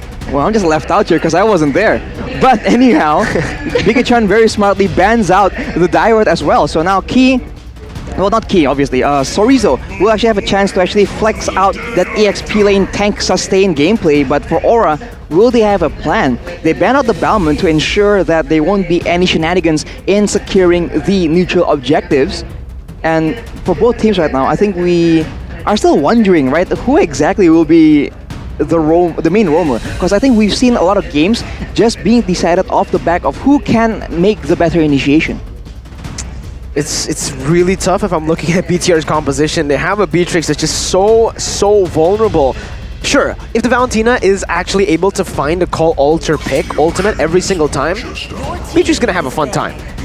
I don't think that's gonna happen though, with all the silences that a lot of utility, a lot of CC, and obviously the silence from Natalia. It can just make this Valentina a non-factor, and Matt's gonna have a hard time. Man, I thought Bigetron was going to ban the Yuzong away, but it turns out they're going to ban the Atlas here instead. So, Aura Fire now, they have a chance. What do they want to limit here? Because base value, I don't know. Should they be banning out the jungle once again, just like Balmond? That's going to be the question here. But we also have a comment by Tezet from the side of Aura Fire. The strongest side laners in Indonesia are Kabuki and Kira. I mean, I agree though. Well, they for the moment, I agree. It's a very dynamic combo, right? Having a very dominant gold and EXP lane, two opposite sides of the map. It really is confusing to deal with for sure. But for Aura, to answer your question, I think they have to secure engage, and they have to try and deny disengage from the side of Bigetron, because yes, the cult altar is very useful only if you can make sure that the opposing team needs to stay in that fight. And the only way they can do it later on, they have the benefit of being able to use the Lords, for example, to try and force them into fights. But you know, before that, I think Bigetron, they have potential to do something else. So Franco will be secured by them. Oh, BTR going for the Franco. I have a funny feeling that Aura Kabuki will go for a Cho. I don't know why. I have a feeling that he might just go for a Cho. Gold lane Cho? Yeah, a gold lane Cho that we have seen many times before. If it's not the gold lane Cho, I don't know why. I think the Paquito might go to the gold lane, high and dry, Kabuki style. Well, it makes sense. I mean, if they want to go and burst down Matt, right? If they burst down Matt here, the rest of the team, yeah, they do damage, but he is one of the core members. So if they can make sure that he does not get to play the game at all, they have a chance of just taking over. And with everyone so mobile and so dive heavy, then it also supports the usage of the cult altar. I think that if they do go for that route, Natan jungle. But no, they go for the Brody, a Kufra pick, and we still don't know who's going where. This is stressful, man. Aura, make it easier. Who's going where? The logical one would be Natalia jungle, Kufra roam, Paquito XP. But we've seen it flip over where Kufra goes into the jungle. And last game, did anyone expect Esmeralda to go to the jungle? Exactly. So at this point, we're just gonna say, I don't know what to say anymore when we're talking about Aura. But BTR, with their draft to wrap things off, Valentina already with the Franco, they need they need a jungler right now, unless they want to try the Esmeralda in the jungle. No way. No way. That'll be such a bold maneuver. Trying out a strat against a team that actually, like, you know, made it happen the first time. They go for that Boxia. It makes sense. It will be tanky. It can provide a lot of CC, and it will deter the chase coming in from Aura. But overall, speaking of the crowd control department, right? I think Aura just has a huge edge, and I worry for Bigetron that Aura are just going to take over the game based on that alone. I agree. I feel like Aura were, have the better draft coming into game number 2. I think they're more multi-dimensional with the range, with the team fight that they have, and the thing is, the win condition that I'm seeing right now from Bigetron is either we wait for the late game for Beatrix to actually pop off, or we go for picks. I don't think you're going to be able to find picks against a composition as tanky as that. That's the only possibility that they can do, whereas from the side of Aura Fire, they can work around the Natalia for pickoffs. They can go for those really huge momentum-based strats in those team fights with the Cooper as well. So there's just so many things to work with, whereas from the side of Bigetron, they're relying heavily on the damage output coming in from the Beatrix. Let's see, ladies and gentlemen, game number 2. Here we go into the land of Dawn. Arashi, I want to know your thoughts, but wait, before that, Godiva's gonna get hooked in by Key. It's just a Kufra though, they are chill in the early game. thoughts on the draft. It is actually high in the jungle, so we predicted it. Hey, finally, Aura. We can predict Aura. They're just changing it up, and you never really know, man. So, I don't know, for High right now, the fact that he's on a Natalia, we saw this being a problem when Alter Ego was trying to utilize Leo Murphy on this Natalia. Yes, it's not the same situation, but I really think that there's only one target available for High, essentially, right? Everyone else can just adapt in playstyle or in itemization to try and deal with that burst, so he might have struggles later on in the game, but early on here, it does seem that Bigetron are already trying out a more proactive strategy using Key as Franco. I mean, this is what they were trying to do in game number 1 too, right? They were trying to be the more proactive team on the map. They were trying to be the more aggressive team. But I guess in game number 2, they're, taking things a little bit more slowly for the moment. I mean, it does seem like he is pressured heavily by Godiva, and they're really playing towards their winning lane here in that bottom side. As here it seems like Kabuki here might go making mistakes. Yeah, Kabuki no flicker instantly. Iron Hook flicker by Key, bringing him back under the turret for Matt to pick off. First blood presented to you by the Samsung Galaxy A series, taken out. But High is looking for something as well. Godiva, very good flicker, combined with High jumping in. That's a kill traded for Aura Fire. Yeah, this is the showdown between the two roamers who can actually enable their team more and get more ahead. So with Key on the Franco, we already see a lot more competitive Bigetron Alpha. Well, even so, though, sorry, I took a moment to think here because they've already gotten a 1-for-1, but once again, the Iron Hook connects onto Kabuki, but Matt was kind of slow there with the response. But what I wanted to ask was, they are 1-1 right now, but why is Bigetron Alpha leading in economy? Last hits, probably. Just the last hits, the laning that they have been able to do. They do have an Esmeralda in the top side, which is a winning lane. And Matrix as well, but here you go. Key again with the hooks, able to find High, but it's going to be the Cold Ulcer placed by Facehugger. Fluffy jumping in, another Cold Ulcer placed by Moreno, and BTR winning out in this team fight. Max picking up the turtle, looking for another kill onto Fluffy, and BTR 1,000 gold lead. Wow, that was quite disrespectful of High to just walk up like that. I don't know what the plan was, but the Cold Altar was used and it was countered by Bigetron's own Cold Altar. And as you can see, High just needs to actually make sure he doesn't get caught out or even like walk to different to weird directions, because he can only go on one person, and if he's exposed, then Bigetron don't have to worry about the invisible Natalia presence. Oh my god, did Matt just snipe Brody? Yeah, he did. Matt just sniped Kabuki, and Chorizo is buying so much time, putting so much pressure onto High. Key with another hook here as Matt just dumps in with the Wesker damage. Tyrant's Revenge and the Rage though by Godiva, knocking Matt down. That's gonna be the Bloody Hunt. Pops Matt picking up the kill. High jumping in onto Matt, has the Wesker, but it does not matter. High picks it up. Moreno coming in with the follow-up, trying to get the kill onto High. Max gonna get pulled over under the turret, but High falls with Max popping into his poisons to get out. Torn apart memory, not enough to take him down. BTR again leading in this game still. Oh no, Key. He knows where Kabuki is. He might just go for a cheeky hook, but Kabuki reads it well, backs off. Ooh, that was very, very close, man. We take a look at the items here, and there's going to be an advantage when it comes to clearing for Max. This is, weirdly enough, a strat we saw Aura Fire popularize, right? The Baxia in the jungle being too tanky and being so active, he is able to actually impact all the lanes at the same time, just moving around. And Matt just lands a snipe right there, so the laning phase is going to be a lot rougher for Aura Fire. They actually have an advantage when it comes to the team fights later on. Oh my god, Key! What? With the read, he brings that! Oh my god, Eva's just gonna get deleted! Oh, that was a good read by Key. He's feeling it. He is feeling it. Man, Franco match just gives me heart attacks just over and over, as it does seem now that Chorizo here might be caught 2 versus 1, and he is able to sustain, actually. Let's see, Chorizo just one hit away. He gets out in the 2v1. Deja vu to their match against Rebellion. That is some happy feet maneuver by Chorizo. He's able to get out, and with the members of Aura Fire coming in from that top lane fight, they can get the turtle right now and Fluffy. Man, he's just landing hooks willy-nilly, and he doesn't really care if there's nothing on the back of him. He's grabbing these picks just like you can grab food, but look who's gonna get grabbed here! Moreno in the mid lane! Aura definitely used the promo code there. Man, like there's just so many things going on right now. Both are looking for insane pickoffs, and it's working. And you can see here, High, Facehugger as well as Godiva, they're looking to make a play here, I think, against Key as well as Matt.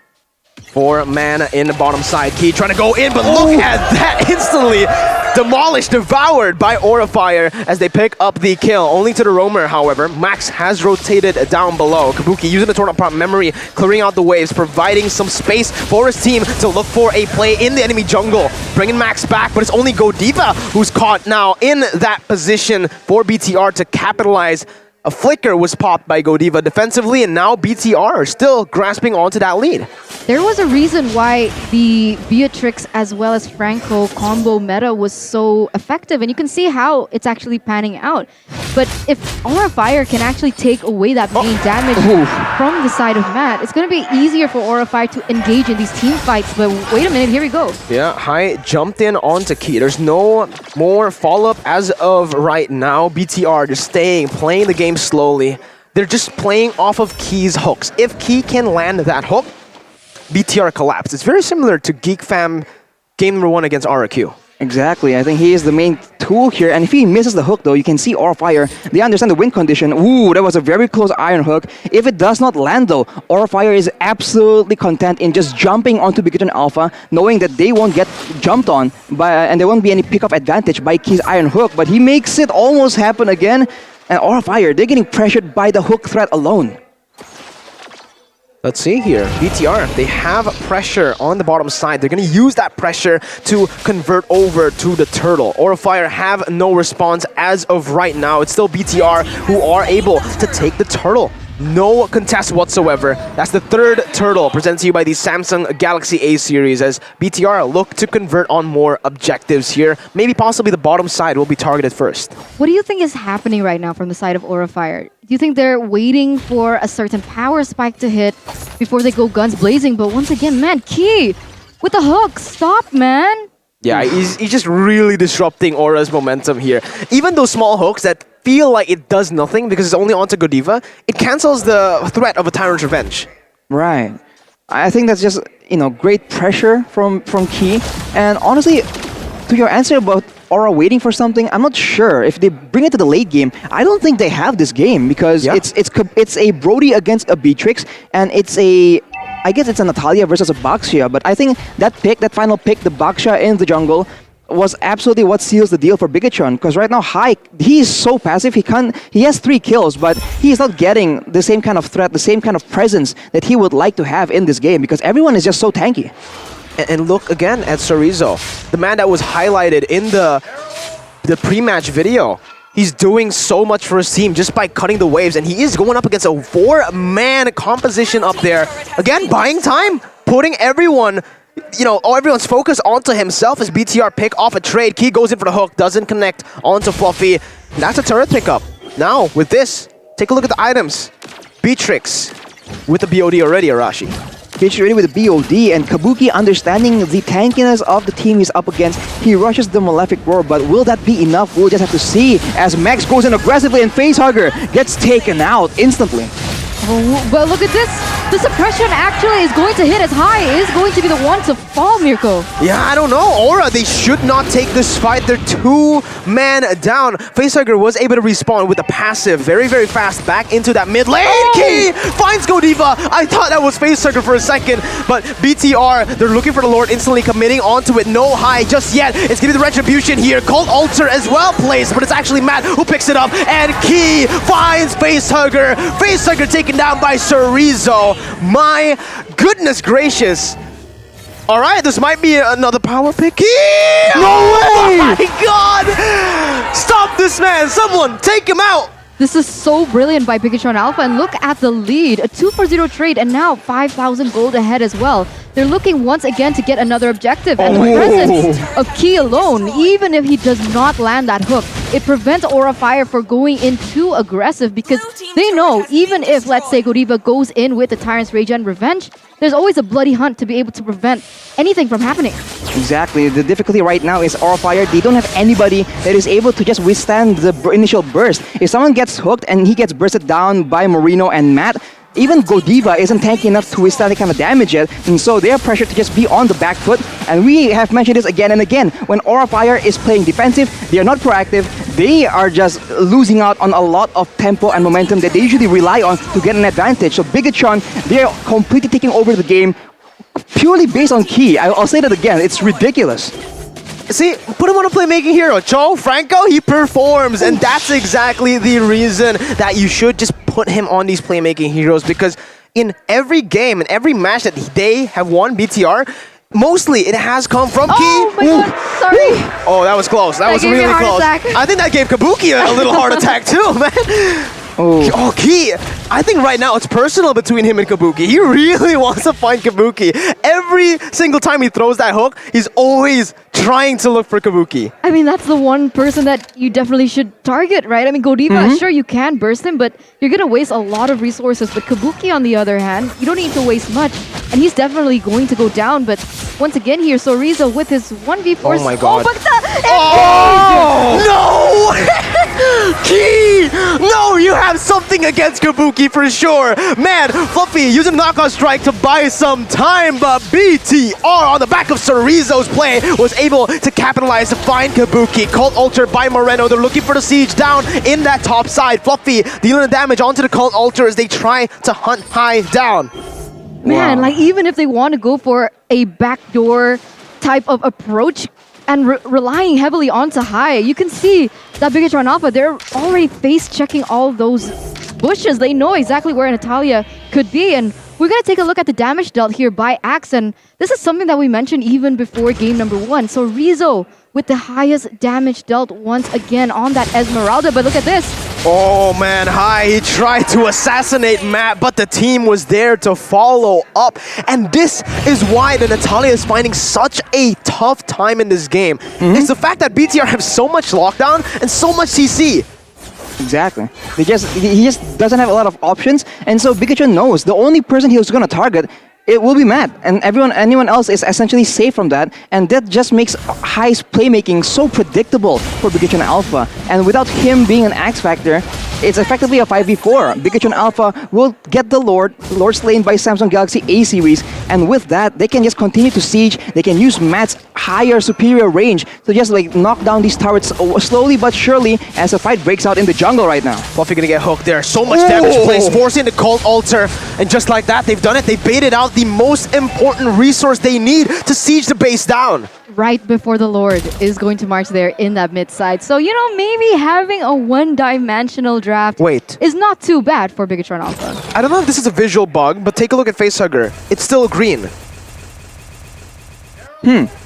I think he has a lot of cooldown reduction, but I don't think it's that fast. Yeah, I don't really think it's that fast. As Bigetron, they might make a play with the Cult Altar to end the game, the same way we've seen so often these days. Let's see, ladies and gentlemen, Godiva trying to defend Bloody Hunt instantly as he gets deleted off of the map. Soriza with a falling Simon on the back. That's going to be the Cult Altar placed by Moreno. Fluffy going to get taken down as Matt flickers forward. Facehugger doesn't have the Cult Altar. He's going to be terrified. A triple kill for Matt. He's looking for the Maniac. He goes for the shot. He gets the Maniac, but it's not the Savage. It's just the Maniac as they take it and equalize game number 2. It's 1-1. Wiped out by Bigetron as they look for an amazing game comeback here and really forcing a game number 3. I mean, that was so... Oh, come on, Mirko. I'm trying to... Don't do... Okay, guys, for those of you watching right now, Mirko was making faces, okay? And he disrupted my line of thought. Yeah. But yeah, they played very solid. They understood exactly what their winning condition was. They played around the Beatrix as well as the Franco. Key was able to land 80% of his hooks and on the priority members as well. And it was very difficult for Aura Fire to deny that, even though they had so many options actually for an endgame. Man, Bigetron, this is what we say, man. The roamers have so much to play, such a huge role to play in the current games. Key single-handedly just shut down all the aggression from Aura. We know that Bigetron is so good with the rotations. We know they can play with vision like absolutely well. The only missing Key is the threat of the engage, the threat of the pickoff. And with Key and on a very active hero like Franco, Aura, they are now the ones needing to find a solution. What can they do? What kind of composition can deal with this, with this pick-off meta? And honestly, our Assassin's just so difficult to play in the current meta because everyone is so tanky. I feel like the Natalia pick was too early. Perhaps.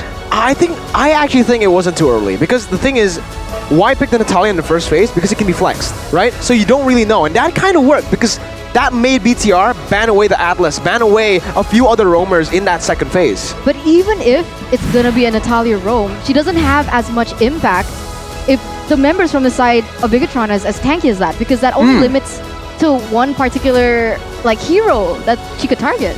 It's a gamble. It's a gamble.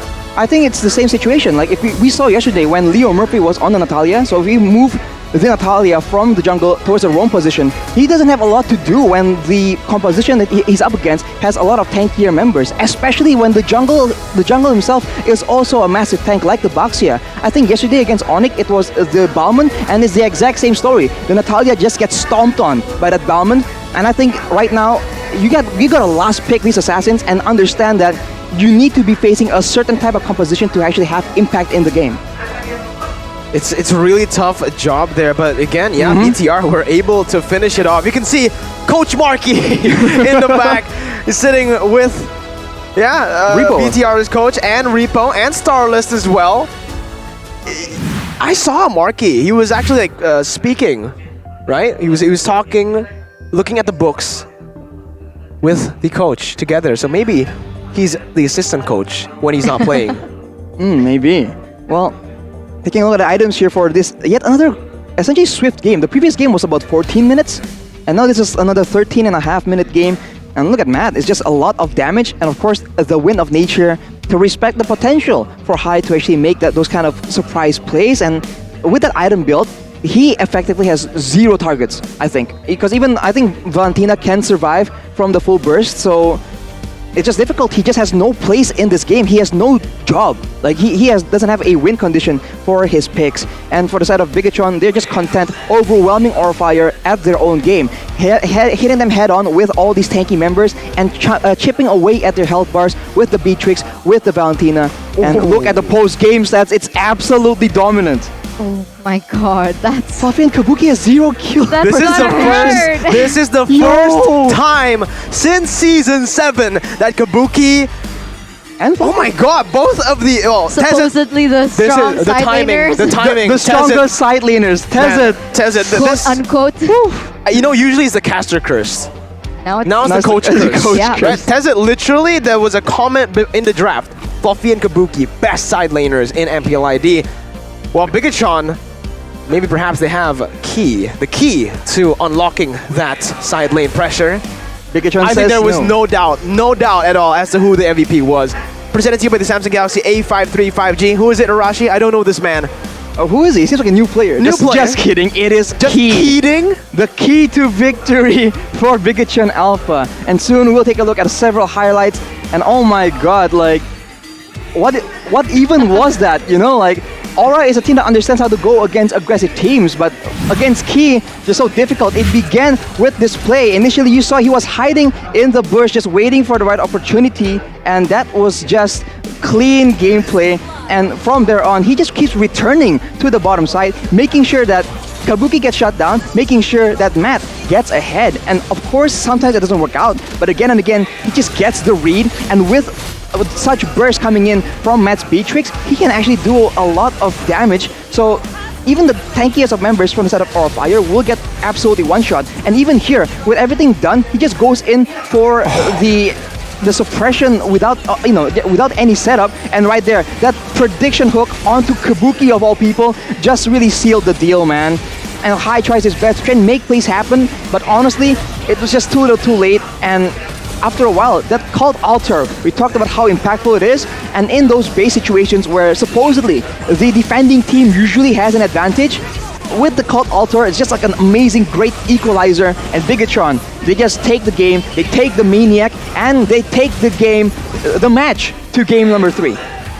Okay, with game number 2 being heavily one-sided for Bigetron, let's take the chill pill, right? Because in that game, they were relying very heavily on that Iron Hook. But I'm sure in game number 3, it's either going to be contested or they're going to take it and ban it away. Have we seen Godiva on the Franco, actually?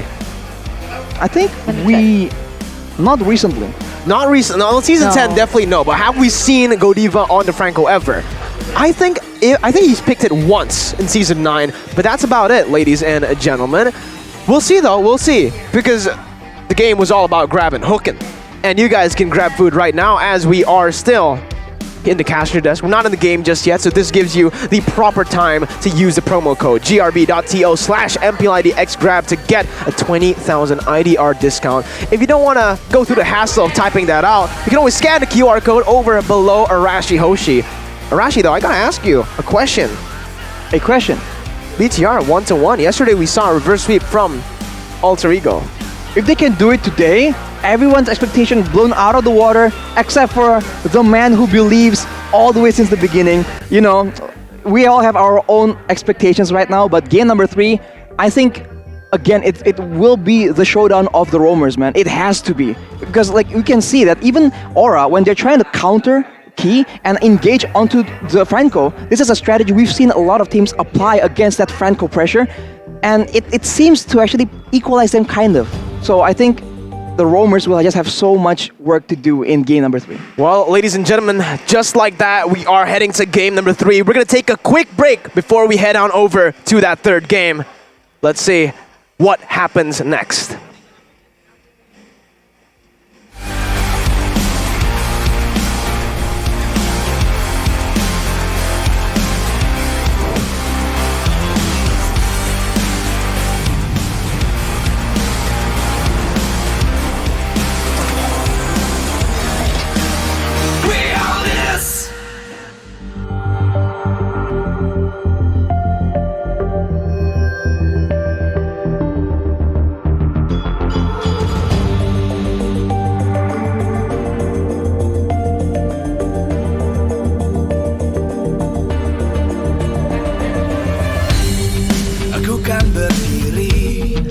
Terus berlari, terus ke arah puncak tertinggi.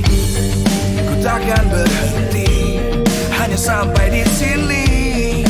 Kemenangan abadi menanti. You know we won't miss if we unite our focus. And if you haven't noticed, we all live. Nyalakan apimu, hadapi semua tantangan.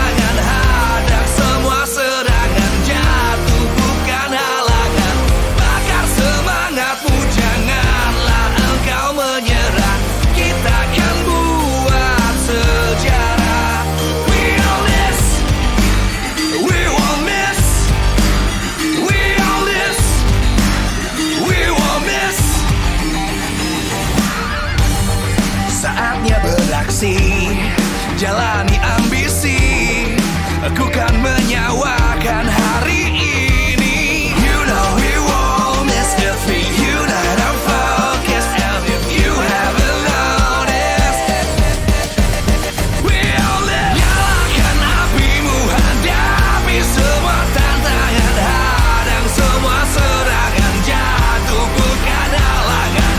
Bakar semangatmu, janganlah engkau menyerah.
Terus berlari, terus ke arah puncak tertinggi. Ku takkan berhenti, hanya sampai di sini. Kemenangan abadi menanti. You know we won't miss if we unite our focus. And if you haven't noticed,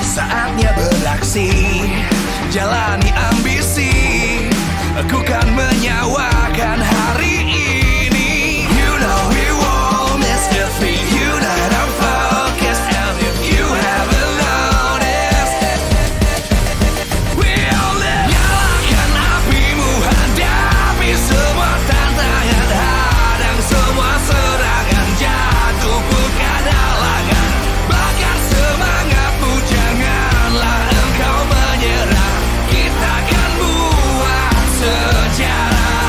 We all this, we won't miss, we all this, we won't miss, we all this.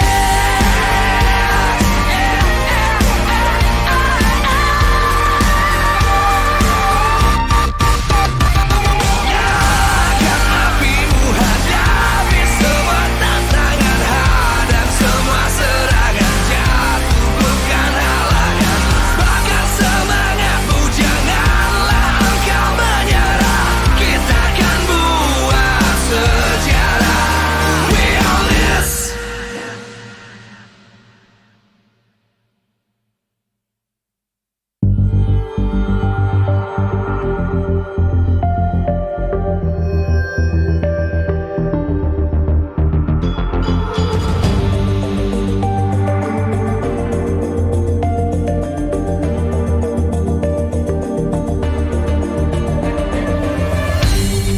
Aku kan berdiri dan terus berlari, terus ke arah puncak tertinggi. Ku takkan berhenti, hanya sampai di sini. Kemenangan abadi menanti. You know we won't miss if we unite our focus, and if you haven't noticed,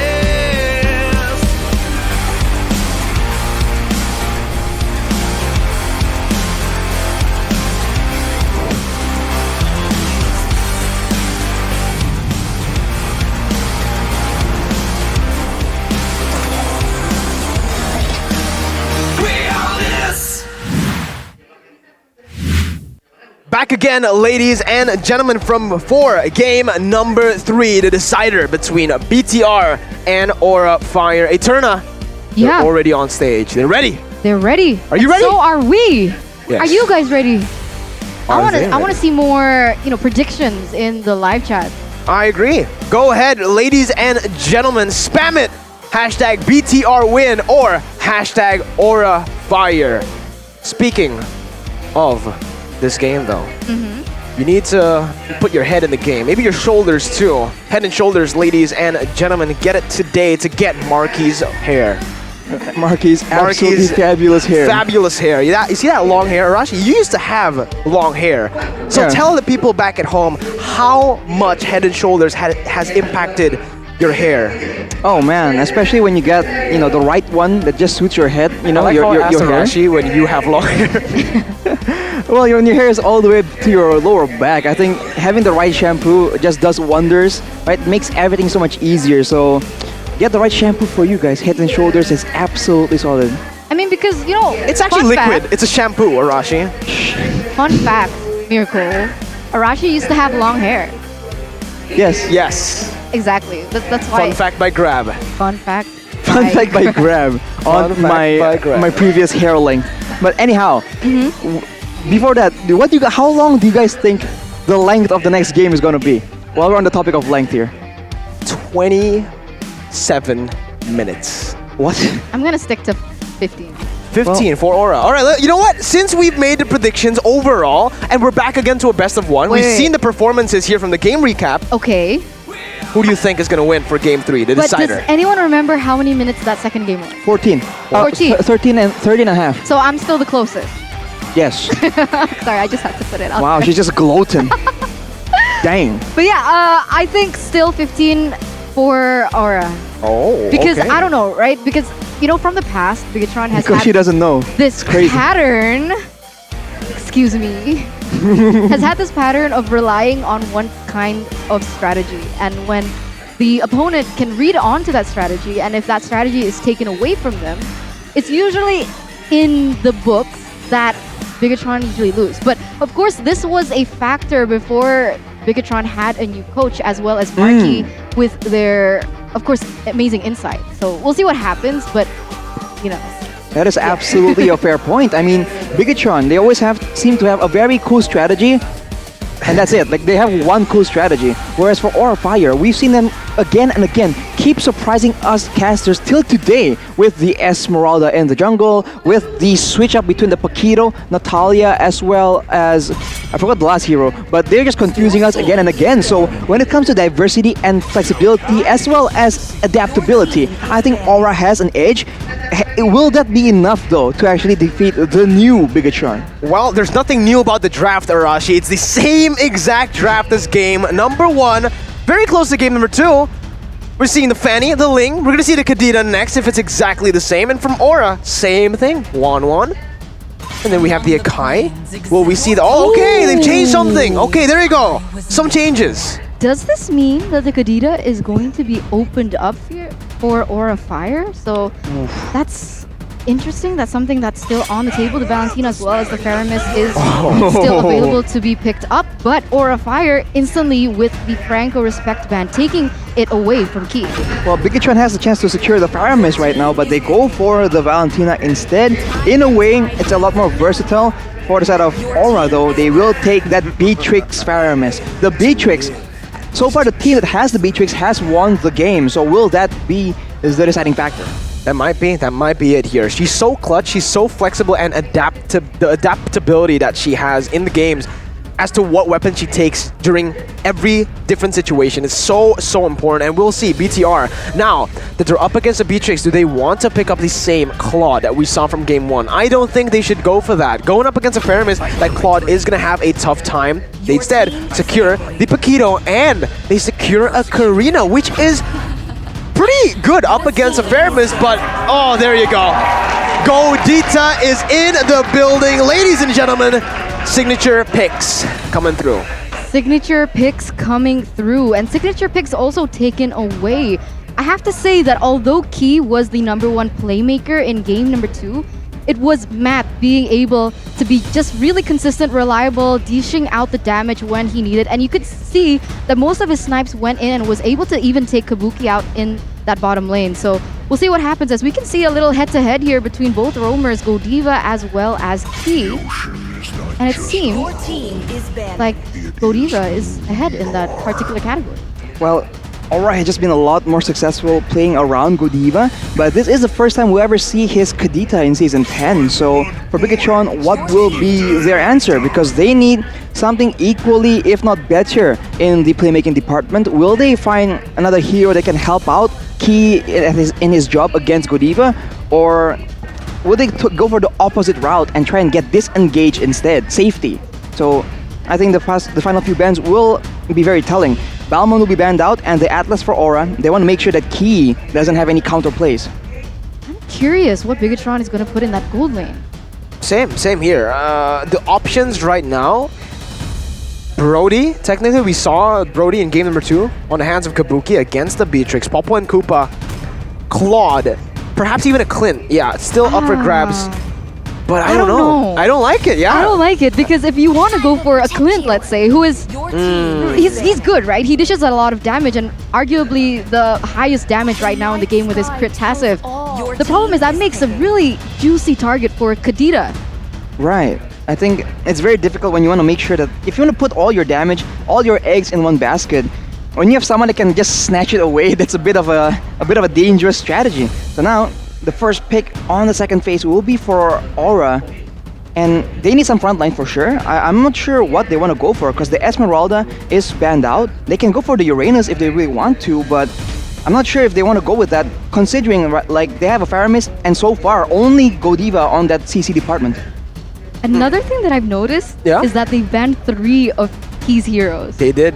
He's only used the Franco, the Atlas, as well as the Lolita, and all 3 of that has been taken away. So they have found that the key to what Bigetron gave was literally Key. Yeah. But now, Aura, they are going to be responding with a Benedetta pick.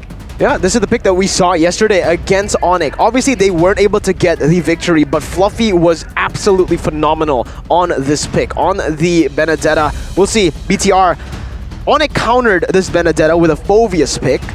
BTR have the chance to do that. Maybe bringing that Paquito into the gold lane and picking up a Phoveus in the XP. The only thing is they're going to be lacking a whole lot of range if they do that. I think the best option right now for BTR is still to go for a marksman in the gold lane and a solid roamer. I think a Cho works really well here, but they go for the same draft as game 1. Claude and Grok. Wow, well, they have, again, the same kind of dive situation, but I'm really concerned with the playmaking, man. Godiva on his signature playmaking hero, and Bigetron without any playmaking. Yes, he can use the passive of the Grok to avoid getting bursted down and locked down, but will that be enough? Because for the, he needs to not only worry about himself, but also worry about enabling the rest of the team. Aura Fire, next pick here. We have the Beatrix in the gold lane, Faramis for Facehugger, Kadita in that roaming position, and Benedetta in the EXP. But isn't there a possibility that the Benedetta could be placed in that jungle? But no, never mind. Okay, never mind. The Amon is going to be coming through for the side of Aura Fire here. So they have a lot of burst here from the side of Aura Fire. And does that naturally negate what Bigetron is drafting for? It all comes down to whether or not Moreno can steal the Cult Altar. If he can get the Cult Altar and use it properly, then all the burst that Aura has will not work. It will not work. It literally will not work. It will not amount to anything. But remember, they still do have the Beatrix to rely on in case that burst does not work out for them. And BTR have Claude. So again, it's really just going to come down to the execution. I feel like both of these drafts are very, very good, very solid. It's all going to come down to those little decisions, those little mechanical plays that the players will make in the game. Rashi picks before we jump in. I think Aura has the advantage when it comes to range, and they have more options to play around with. They can split push, they're more flexible, they can go for the dives, they can go for the kite back. So I think Aura will have this one in the bag. Ladies and gentlemen, the decider, 1-1. We're back to a best of 1 into the Land of Dawn. Let's see, is it Aura or is it Bigetron Alpha? Tell your opinions in the chat right now. That definitely is going to be the $1 million question here. Bigetron Alpha, they've opted with the fact that they cannot rely on Key so much because the dynamic issue because of the Grok is that it's such a one-hit wonder. If he can't land the ultimate, it's very difficult for them to be able to, initiate anything onto Aura Fire. But already Key feeling a lot of pressure as well as aggression here, but he might be punished for it. Flicker early on. He actually got the small minion, and that actually enabled Karina to get a clear onto the purple buff. He's going onto the Lethal Wanderer. Max, however, wasn't really able to steal that much. He only stole 1 teddy bear, and he didn't go for the orange buff. He instead goes for the Lethal Wanderer, and he's going to get punished by Kabuki. Facehugger picks up the first blood, presented to you by the Samsung Galaxy A series. I don't know, I feel like Max should have just gone over to the enemy jungle, taken that orange buff, and be done with it.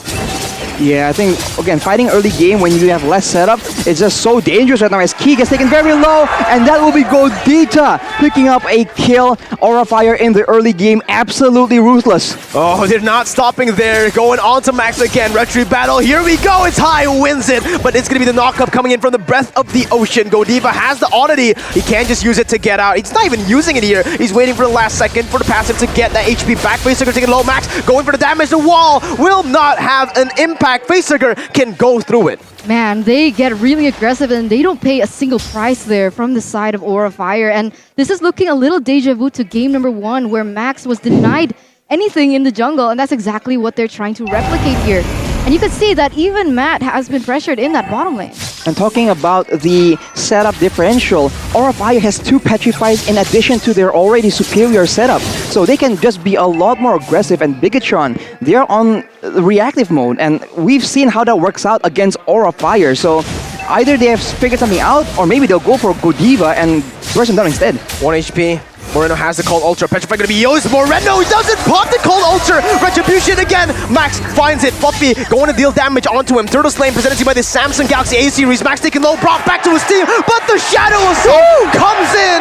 Facehugger with the last basic attack gets the kill. So Rizzo now going to be the prey. That hunt that is going to be hunted down, but it's actually going to be Rizzo bringing him back. He gets the outplay on Godiva with the knockout strike. And BTR, they find a trade, an objective, and a kill. Brilliant outplay there by Sorizo in that top lane. He knows exactly how Godiva works and was able to actually deny that kill away from them. But when we take a look at the emblems, does anything stick out to you, Rush? Well, Max on the tank Karina with a Demon Slayer will be attempting to get those neutral objectives, but it's only a matter of time. Once the power spikes come in from the side of Aura Fire, they will, again, go with their usual pattern of just winning in the fights first, deleting Max before the fight even begins, and then going for the objective afterwards, because he is now 0-2. Fun fact though, Eterna and Arashi, wait a minute though, Key, yeah, that's not going to be a kill. Godiva still has the rough waves, but this is the first time we'll see a unique hero. Wait a minute, what's going on? I don't have a chance to talk about the, the other aspects of this game because they just keep on going for fights. But all right, here, Sorizo has only played 2 heroes in MPL. This is the first time he's playing a hero that's not Uranus, that's not Esmeralda. Ooh. So he will lack in the experience department, but so far he's been having a great time here, although Fluffy has been a lot more dynamic and a lot more proactive in roaming around, being a nuisance to the rest of Bigetron as Sorizo gets bursted down, but High will actually hold his own, and I think Sorizo's stuck here. He might get taken out.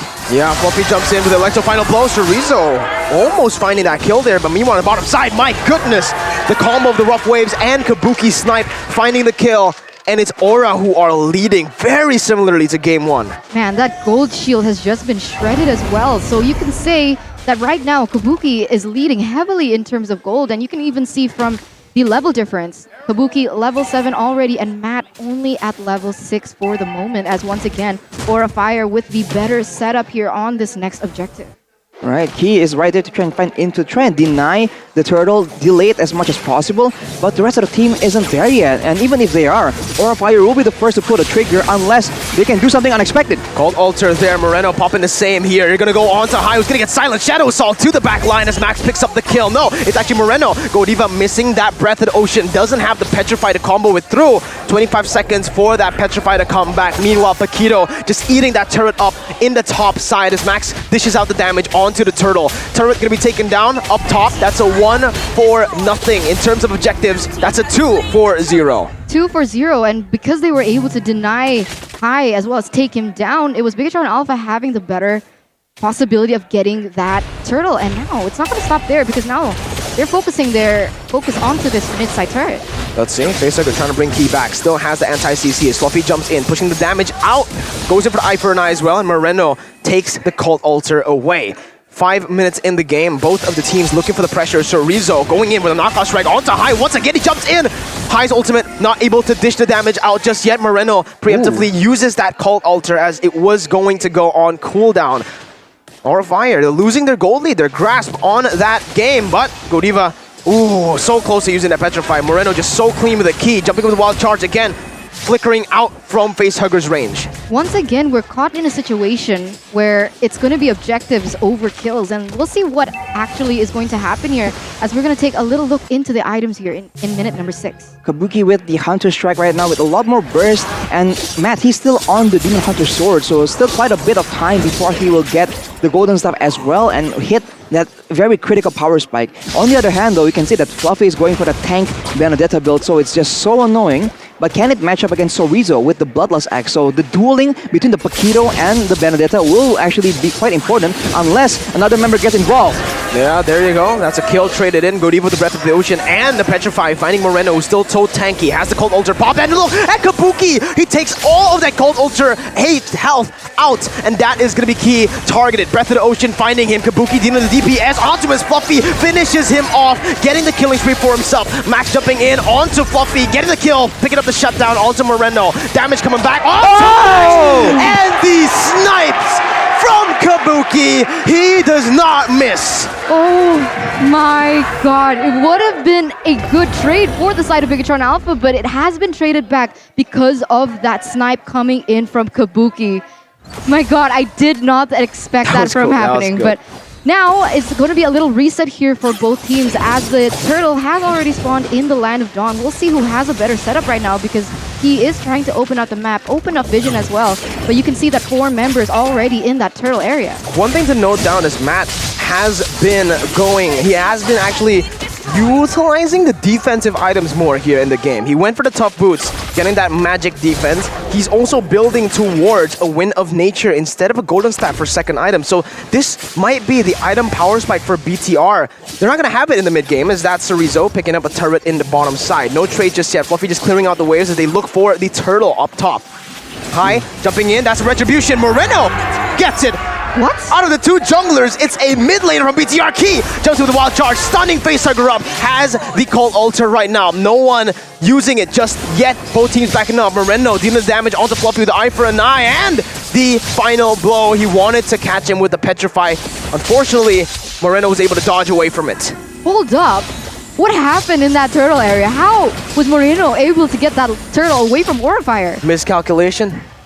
Well, there is a lot of burst in Moreno's kit, but that is just uncharacteristic of both these junglers for sure. And right now, it's looking more and more even. Aura Fire seems to be struggling with the potential for Bigetron Alpha to counter them with the Cult Altar of their own. Here's an instant replay by the Samsung Galaxy A-Series of that fight in the mid side. Fluffy goes in aggressively, almost makes it out, takes an extra tower shot, gets taken out here, and he gets Max so low, and that is a snipe coming in from Kabuki. This is this man's expertise in the gold lane.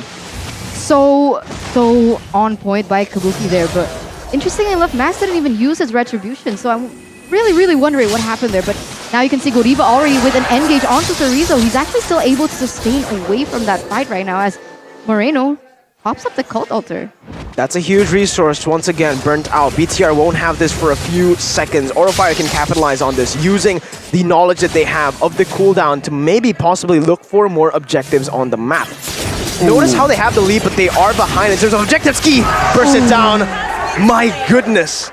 Did you take a look? Did you take a peek at what High has, items-wise? I think he has a genius one at this point, but that is still a lot of damage. I think the question is, what is Key building if he gets popped like that? Because we said it earlier, if your front line gets popped like that, everyone else behind you, they have to be a bit reluctant to go in as Matt takes one to the back.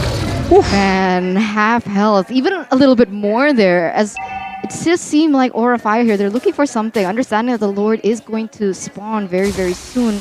Godiva looks for an engage on either Moreno, but top side here. Cerezo trying to pressure High away from this buff, but is it going to be a mistake? Let's see. Cerezo still able to kite away. Goes in. Petrify. Going to be popped onto Cerezo. Fluffy trying to deal the damage, but Cerezo is just too mobile on this Paquito. He's still able to maneuver around the lane. And he's actually going to be able to clear the waves faster. Now, they have a man advantage, but look at what Cerezo is doing. He's not rotating over to the Lord. He's going up to clear the waves again, trying to get even more pressure. Fluffy now has to respond to this. He's instead going over. He's not trying to clear out the waves, and this might be the X factor. This might be the curveball for Aura Fire to take the victory in the Lord fight. We'll see what happens. I mean, right now, still 4v4 here in that turtle area. We already see a play perhaps happening from Godiva, but look at this, Godiva in the backside. Oh, they baited out the Cold Altar once again. They have it, but it's not going to be enough. Matt is taken so low. Moreno was a little late to the party when it came to the Cold Altar, and it's a 2-4-0. Cerezo in the back, he's looking for a pick. He might just go onto Fluffy or Facehugger, but man, this is risky. This is very risky. He jumps in onto nobody. He goes on for the knockout strike onto Kabuki, dealing the damage out, going for the snipe, almost finding Cerezo. Max with Retribution, he does not get it. Way too lethal. It's Kabuki again who gets it. The Shadow Assault is not enough to take High down. The Petrify to peel, and Kabuki to melt him down. Aura Fire with the lead. 2-0 trade here for the side of Aura Fire, plus a Lord already marching in that bottom side. Anything change here from the side of items, Arashi? Well, Kabuki has the Wind of Nature right now, along with a Malefic Roar, so a lot of damage and a lot of protection from Sorizo and Matt if they want to dive in towards him. And on the other side, for the side of Matt, he does have a Wind of Nature of his own, but he's up against an AA-mon that can just burst him down regardless. So it's just a bit more difficult because Aura Fire has more diversity when it comes to the burst potential. Don't call him that. Don't call him an AA Mon, Arashi. don't. Just don't. But yeah, Aura Fire, with the lore that they have, they're getting a lot of value from it, actually. With Kabuki on the Renner, they're just taking a whole lot of that jungle creep. And whoa, what? Wow. What happened? Matt, he tried to go for the split push on the Claude up against Aura Fire right now, and it did not work out. The Endless Shard was able to pick it up. Fluffy jumps in very deep onto that back line with the Electro Final Blow. He even gets out there, even without the help of the Petrify. And again, Aura Fire finding incredible value from that first Lord. Base turrets, the only turrets left, and they're going to be able to take, I think, 2 more turrets up top. I mean, the thing is about Fluffy is that he's opted to itemize defensively, so he's actually able to go in, try to take all the resources away from Bigetron. Wow. And win in those teamfights, but what happened? I want to take a look at the items. That was one basic attack. One basic attack from Kabuki. Renner shot took a third of Key's HP. 2/3 almost. It's kind of ridiculous, but looking at the damage dealt by Axe though, Hai is doing the highest damage in the game on an assassin.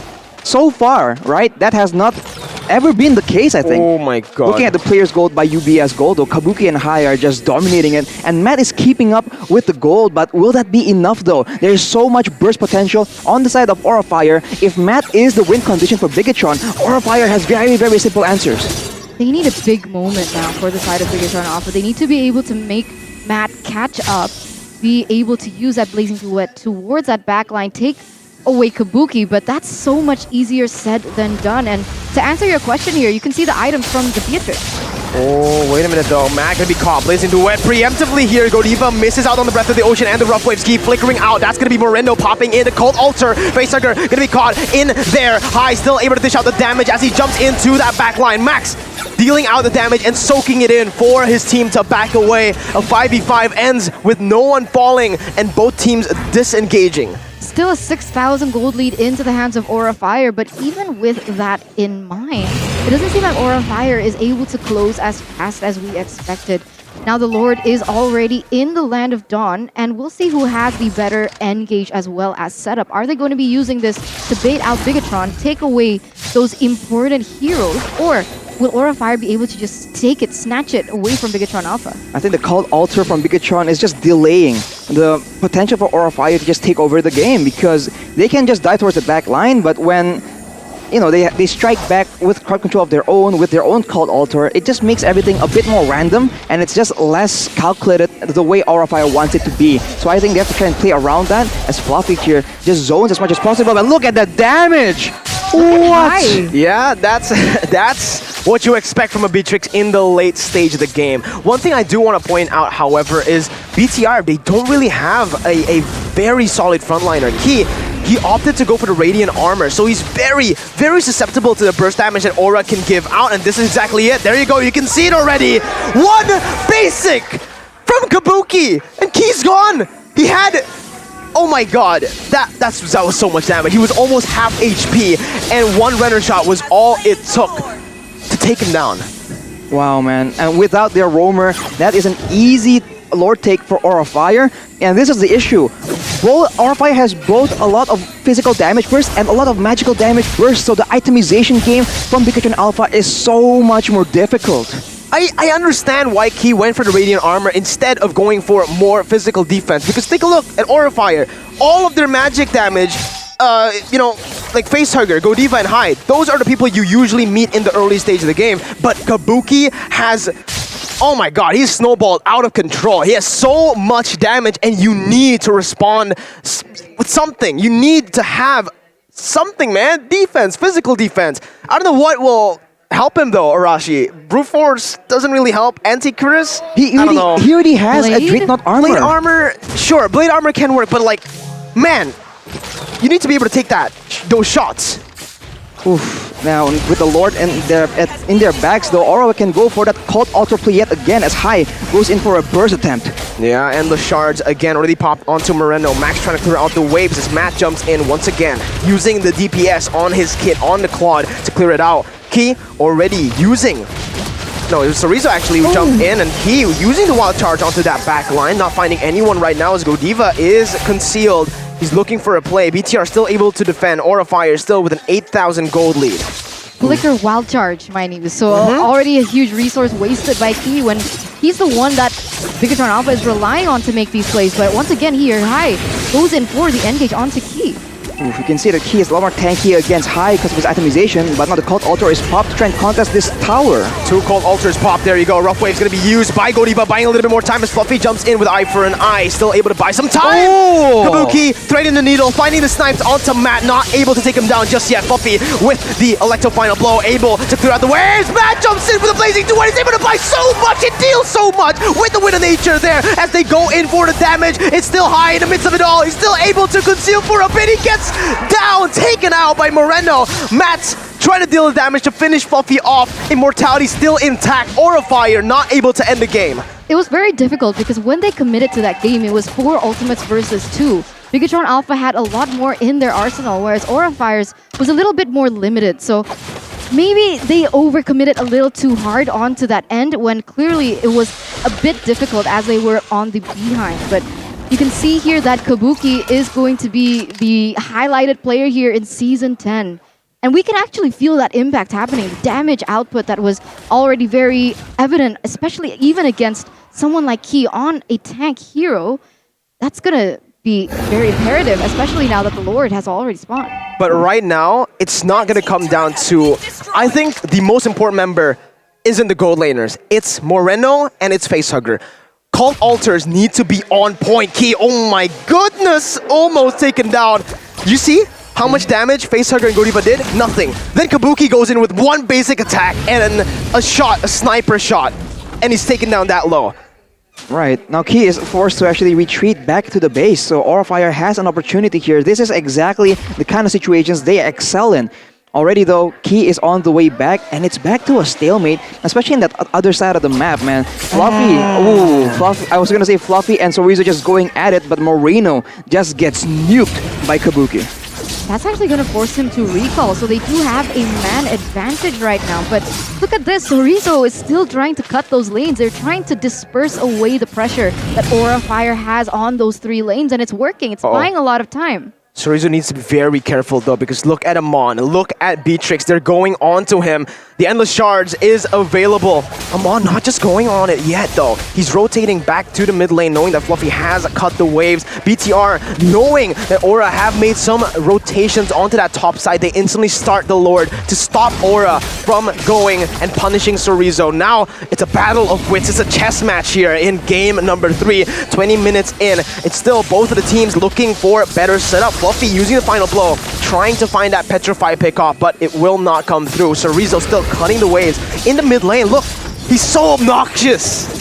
Ooh, he's doing his best from what he's given, right? With what he's given right now, this is the best thing he can do, and it is still very useful. It's working out for Bigetron Alpha, but Aura Fire is slowly but surely taking the Lord away. Oh, ladies and gentlemen, we're gonna have to wait for a bit. We don't know what's happening. Oh, no. I have a weird feeling that once we get back into the game, we're just going to... There's gonna be a lot of fire. But we're gonna get into a pause, it seems. Ladies and gentlemen, we are encountering a technical issue. As you can see, reconnecting. Oh, that was perfect timing, honestly, because we need to dissect what's going on. There's so much macro plays being made by the teams.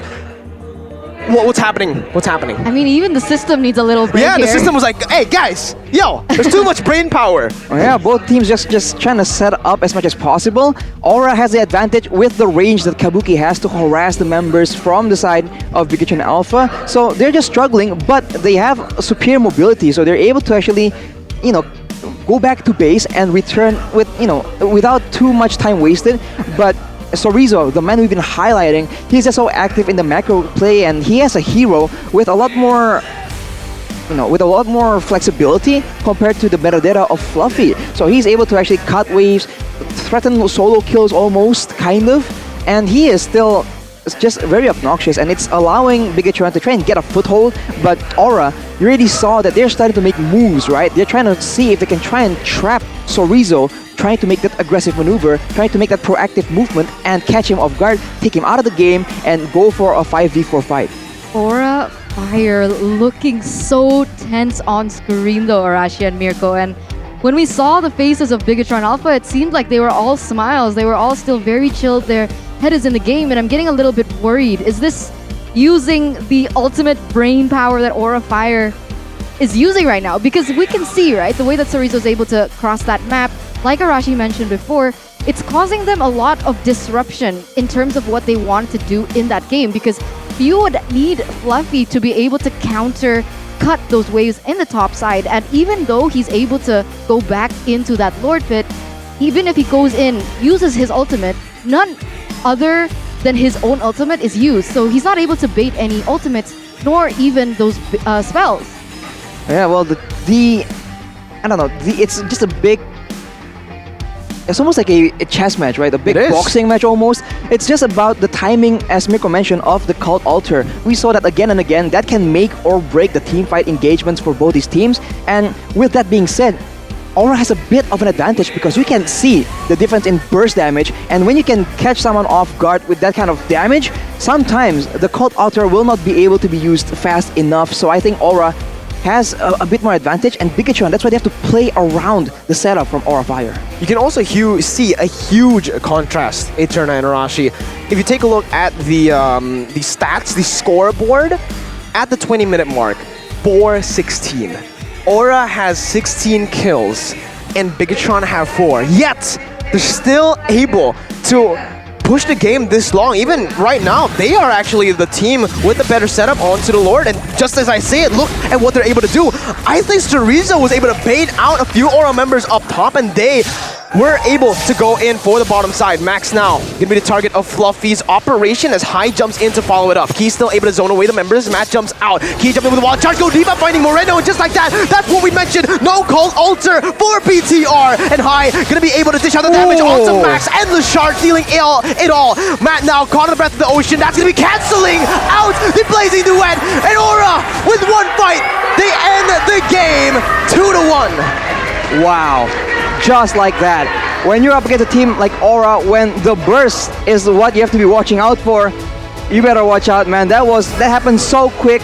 Moreno not able to use the Cult Altar of his own, and Aura instantly step on the gas and run over Bigetron Alpha. Man. GG. Man, I don't even know what to say.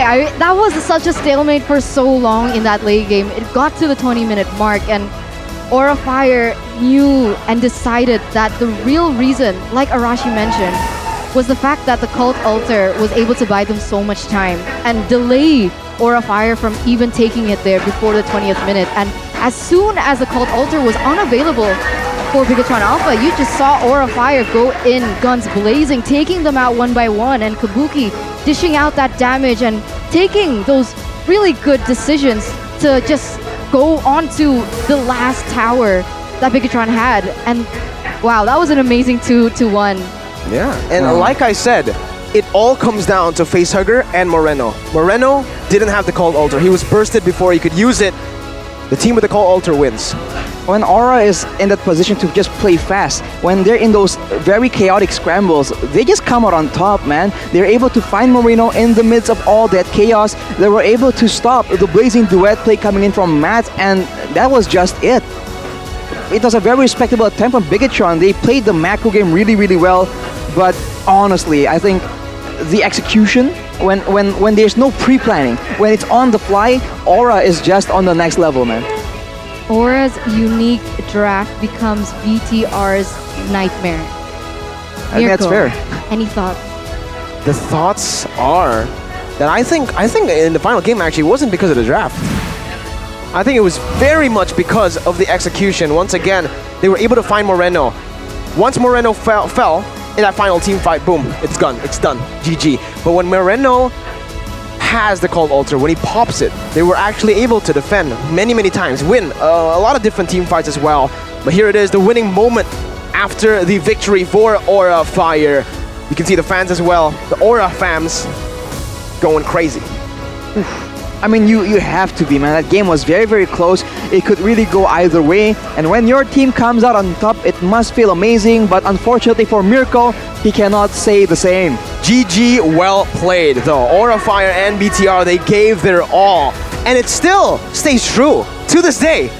Every single match in MPL ID Season 10 feels like a playoff match. There's so much on the line. The team's pride as well, even in the regular season. Yeah, you can see them thinking very hard as well. Well, absolutely. Yeah, it's just so difficult. Yay, thank you banget para caster yang udah bertugas. Wow, 2-1 kemenangan untuk Aura Fire. Dan di sini Bigetron Monster ingin mengajukan demo kepada salah satu player yang membuat ini dunia ranked bakal kewalahan. Hai. Halo. Halo. Kamu ya, heromu itu loh susah banget buat ditebak. Emang full heromu itu sebanyak itu ya? Enggak sih, cuma itu doang. Bohong banget. Bentar. Gini ya, kamu adalah hero pool jungler destroyer kalau boleh dibilang. Karena semua heromu itu kayak Esmeralda, apa segala macam. Kamu tuh ngebawa hero-hero yang nggak biasanya di arah jungler. Referensi ringnya dari mana sih? Dari coach gua. Dari coach? Iya. Jadi draft kalian emang semuanya itu coach? Iya, coach. Otaknya TZ nih? TZ. Dia jago banget. Wow, bentar. Jadi dia ngomong apa udah latihan terus lakuin aja? Iya. Percaya coach? Percayalah. Oke, tapi ini juga Bude tuh penasaran banget tadi ngelawan tim Bigetron. Momen apa yang paling kamu ingat? Yang paling mendebarkan buat Hai? Yang tahu sih.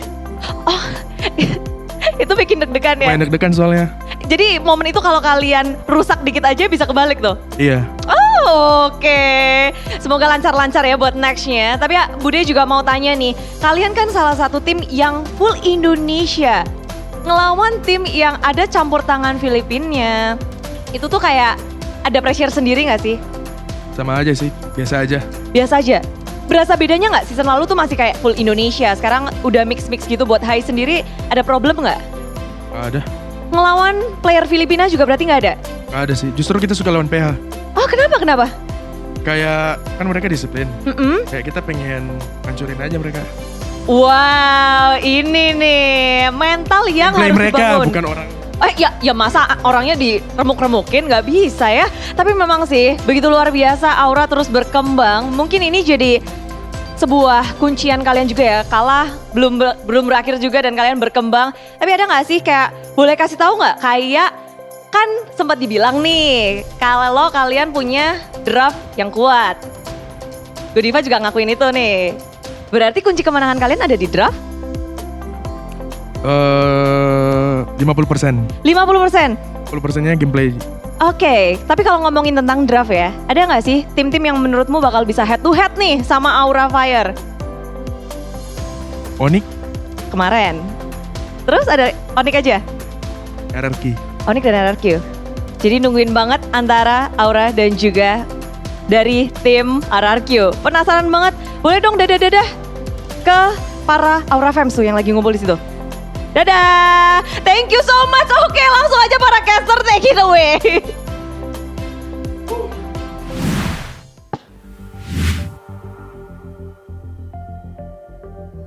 Who had a few comments that was very, very interesting. He actually really likes going up against the Filipinos apparently because he knows that the Filipinos are disciplined. He wants to destroy that discipline. Oof. Strong words. Very strong words. We now take a look at the item builds for both these teams though. And you can see there's just an abundance of burst coming in from every single member on the side of Aura Fire. And they just have the advantage when it comes to picking someone off. And I think that was the biggest deal because of the cult alter dynamic. And it really proves to be the deciding factor in the last game. And the burst coming in from Hai, again, he was the highest damage in the game on an assassin. That has not been the pattern at all. So Bigetron, you can see they have 3 turtles, but Aura has all the lords. The pattern really, the stats we saw before the game, I think the head-to-head really makes sense here. And looking at the post-game stats, it's just overall such a balanced game. And I think Kabuki really stands out though. Well, you know, I wonder why you say that. It's not like he got 2 out of the 4 categories. Damage dealt and GPM Eterna. Man, that's a lot of damage being done right now. And the interesting thing is, even though Aura Fire won a lot of those pickoffs, it seems like their kill participation is quite equal here. So each of them really had their own distinct job to do, and they executed that to perfection. Yeah, I think how they work together with each other, I think, is one of the biggest strengths. Like when you can see that they need a bit more damage, Facehugger, who was always staying in the back line, he has no qualms at all of just dashing forward and doing what the team needs him to do. So the MVP by the Samsung Galaxy A series for game number 3, it is Kabuki. 6-0 and 0 deaths. What? In a 20-minute game, 6-0 and 6. After he dealt so much damage, he's just the positioning. Rich guy and the carry as well. Yeah. And 0 deaths. What? Very reliable in that gold lane, and a lot of people have highlighted Kabuki as one of the highlighted players here in MPL Season 10, and we're gonna see just exactly what earned him that title. Looking at the MVP highlights here by the Samsung Galaxy A series. Well, early on, we see a lot of aggressive plays coming in from Aura, but it does seem that towards the mid-game, Bigetron kind of got used to that aggression and they were able to find the success of their own. But every time, it just seems like they were kind of cut even. Burst from high, burst from Kabuki, just like that. That will be the end of it. So the burst difference, again and again. You can see Key forced to itemize against both physical and magical bursts. He has no chance at all. And every time you see them crowding out together, trying to avoid getting picked off, that is where the Cult Altar play from the side of Aura Fire, supplemented by the Petrifies, will allow them to find so much success. And Bigetron, they just lack the different tools that Aura has. And all the way until that last fight, you can see that they understood that, oh, we have the advantage here, we have some tempo. They go all the way knowing that they have the Cult Altar advantage. And Kabuki with the recalls, with the end of the game as well. It's just absolutely solid. Yeah, and he even flickered over to the base. When you can see here, all the other Aura members, they stood still. They went for Sorizo. Kabuki, he just went straight for the base. He has his eyes on the prize, because that was one of the reasons they weren't able to take ONIC down in the lower bracket finals of Season 9. Remember, learning from their mistakes. Even yesterday, remember, they weren't disciplined enough to end the game against ONIC in Game 3 after winning the final Lord fight. They kept on going. A little bit of greed. And they fixed it here today against BTR. Yeah, that's something that we see progress from the side of Aura Fire as well. It was a huge statement coming in from them because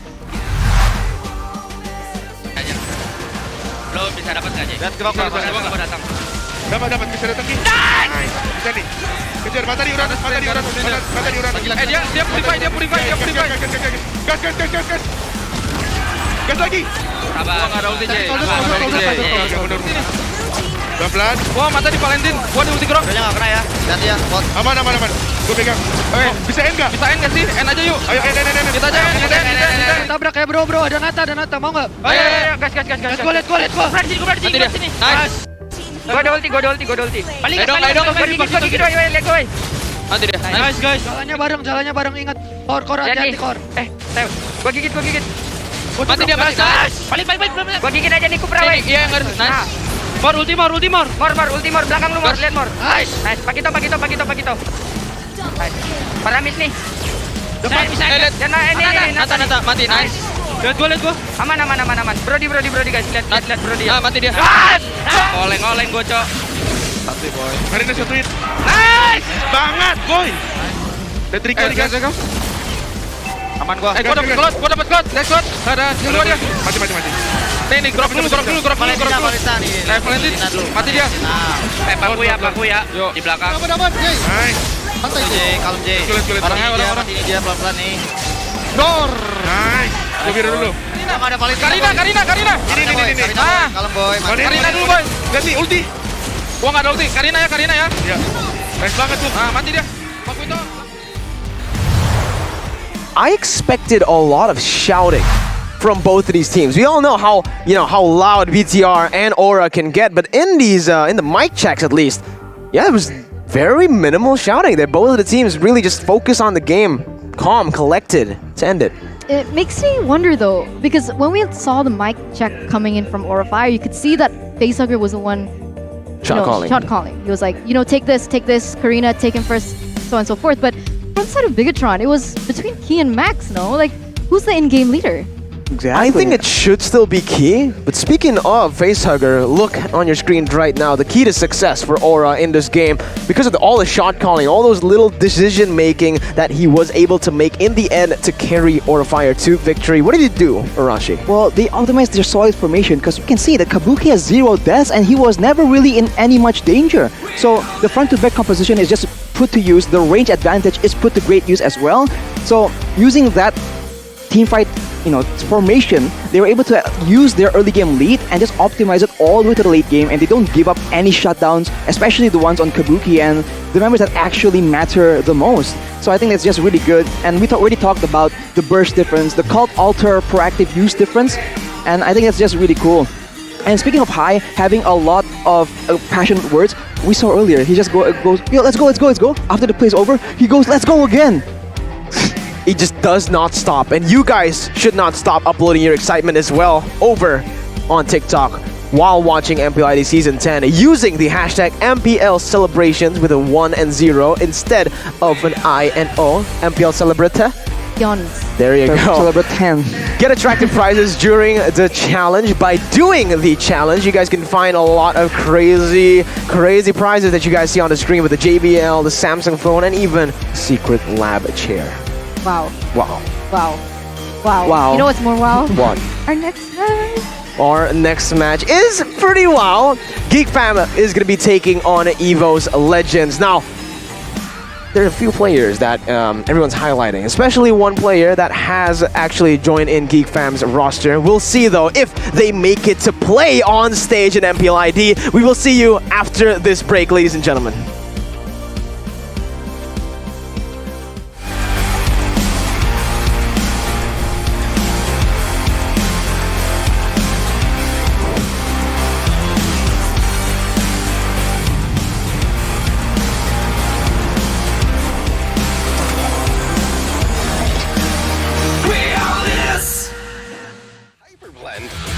Hyperblend, thrilling as brawl, strategic as magic chess, unbridled like overdrive, and versatile like creation camp. Hyperblend, another great game mode from MLBB. 50% skill, 50% luck, 100% fun. Skills and equipment, unlimited strategies. Heroes, skills, combinations are up to you to decide.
Unique and strong heroes with a variety of fun and powerful skill sets.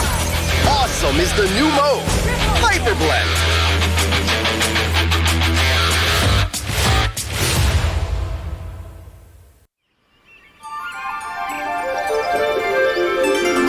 Welcome to Stream Valley, a beautiful village hidden in the mountains of Cadia Riverlands. It is a home as unreal as a living paradise. Life here is simple, but fulfilling.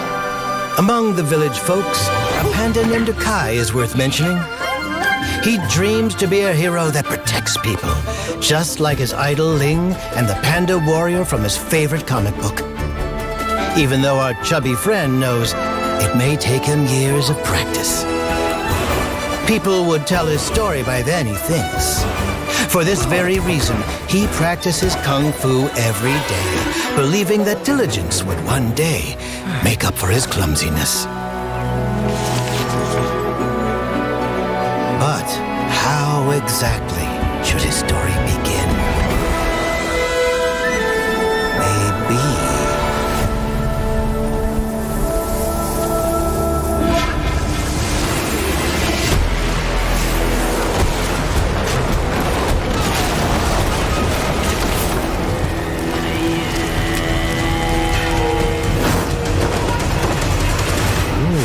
I wonder what happened to Ling.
Maybe it all begins in a dream? But is it just a dream? Kai knows his story begins now, and it goes like this.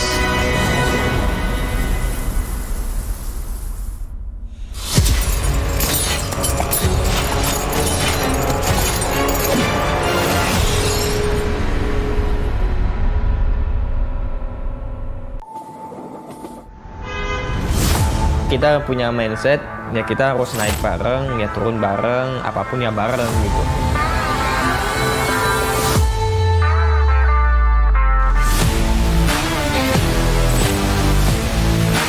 Bisa dibilang sumber rezeki gue ya sampai saat ini.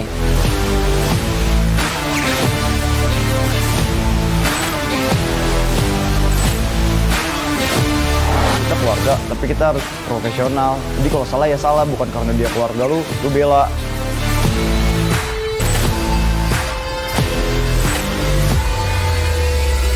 Gue tuh bener-bener harus jago, jadi gue semangat belajar terus, main terus.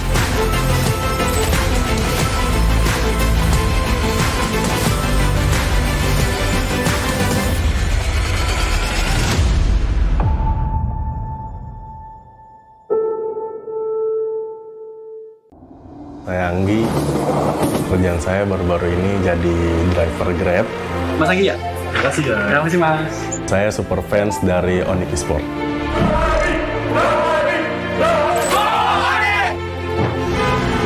Saya Hafiz Kerunanda, kegiatan sehari-hari aku sekarang hanya mahasiswa aktif dan juga salah satu bagian dari super fans RRQ.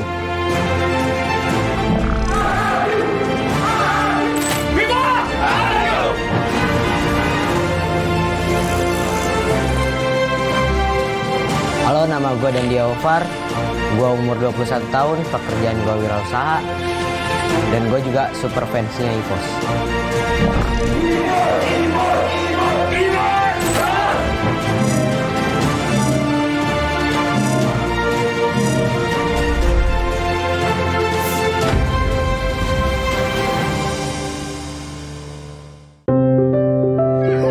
Kalau orang tua gue tuh kayak nggak pernah nyuruh lo jadi ini. Orang tua gue tuh selalu kayak yang lo mau ya udahlah, tapi lo harus tunjukin lah. Kata saya lu nggak sekolah-sekolah, itu biasa nggak danuin. Ya ntar gue Deden punya gaji gitu. Liatin aja dah Deden gitu. Gue gue nanya lah ke almarhum bokap gue lah, mau yang mana? Terus kayak dia jawab ke RRQ aja. Jadi Matt ada bilang, kenapa pada saat aku bisa main bagus, Max gak ada di tim itu? Kenapa pada saat aku main yang kurang bagus, ada Max di sana, gitu. Matt selalu ucap tante, Mami gak usah khawatir, ada aku di sini. Mungkin karena itu juga kali ya bikin susah majunya mungkin. Soalnya kan harusnya emang dia bener salah, tapi gue malah belain mungkin.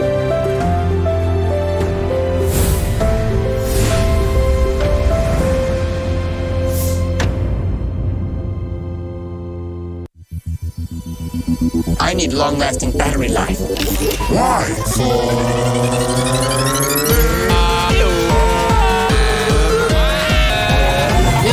That is awesome.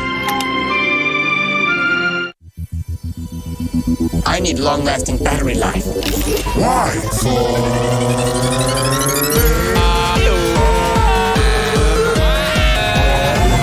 That is awesome. Baru Axe Dual Action versus parfum. Yakin parfummu bikin kamu tetap segar saat berkeringat? Coba Axe baru. Kini lawan bau badan dan wangi segar bahkan saat kamu berkeringat. Axe Dual Action baru. Kepada sang legenda, nikmatmu sungguh tiada tara. Berjuang menjaga cita rasa hingga menjadi besti dengan api. Apalagi yang bisa kami lakukan selain menuruti perut yang bergejolak ingin menyantap? Inilah wujud terima kasih kami bersama GrabFood Resto Legendaris. Koparkan pesananmu. Tangan gue kenapa nih? Aduh, gatel banget, gak tahan. Move on ke Head and Shoulders. 100% pede, ketombe basah dan gatal. Wiped out. Gratis ongkir tapi banyak syarat. Salar aba-aba, aduh gawat. Bila semua belanja di Blibli pasti gratis ongkir dan pasti ori. Belanja yang pasti kuat. Yeah, that's right. Pasti hanya di Blibli. Yeah. Kau klik Blibli sekarang.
is Hyper Blend. Thrilling as Brawl. Strategic as Magic Chess. Unbridled like Overdrive. And versatile like Creation Camp. Hyper Blend, another great game mode from MLBB. 50% skill, 50% luck, 100% fun. Skills and equipment, unlimited strategies. Heroes, skills, combinations are up to you to decide.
Unique and strong heroes with a variety of fun and powerful skill sets.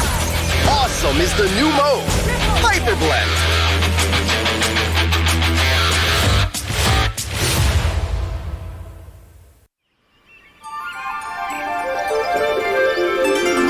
Welcome to Stream Valley, a beautiful village hidden in the mountains of Cadia Riverlands. It is a home as unreal as a living paradise. Life here is simple, but fulfilling. Among the village folks, a panda named Kai is worth mentioning. He dreams to be a hero that protects people, just like his idol Ling and the panda warrior from his favorite comic book. Even though our chubby friend knows it may take him years of practice. People would tell his story by then, he thinks. For this very reason, he practices Kung Fu every day, believing that diligence would one day make up for his clumsiness. But how exactly should his story begin? Maybe...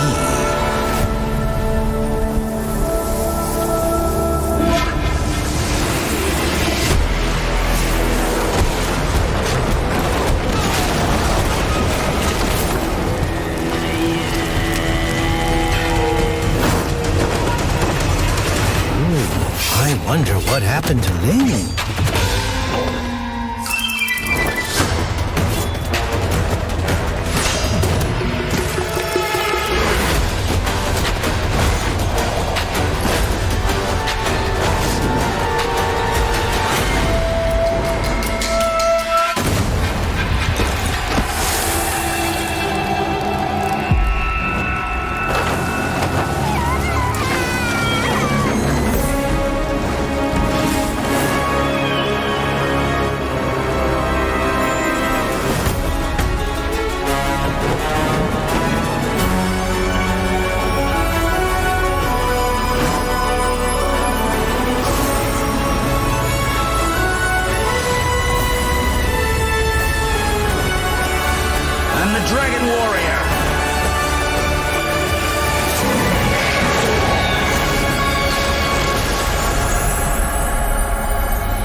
Maybe it all begins in a dream?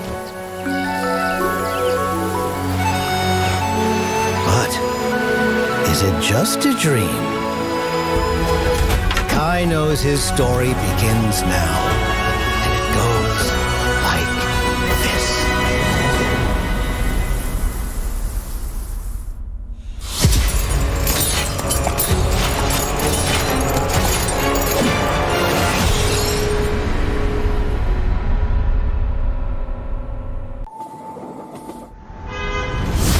kita punya mindset ya kita harus naik bareng, ya turun bareng, apapun ya bareng gitu.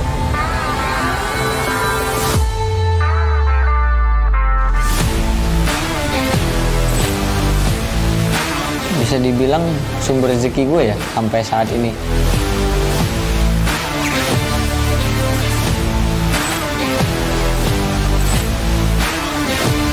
Kita keluarga, tapi kita harus profesional. Jadi kalau salah ya salah, bukan karena dia keluarga lu bela.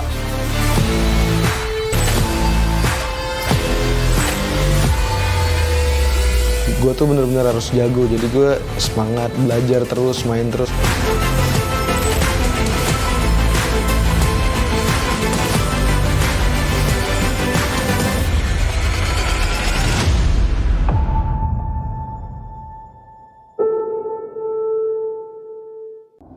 Saya Anggi, kerjaan saya baru-baru ini jadi driver Grab. Mas Anggi ya? Terima kasih ya. Terima kasih Mas. Saya super fans dari ONIC Esports.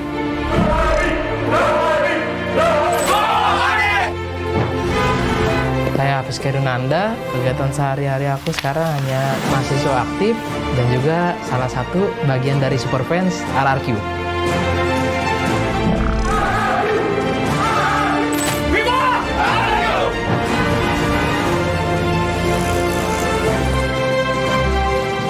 Halo, nama gue dan dia Ovar. Gue umur 21 tahun, pekerjaan gue wirausaha. Dan gue juga super fansnya EVOS.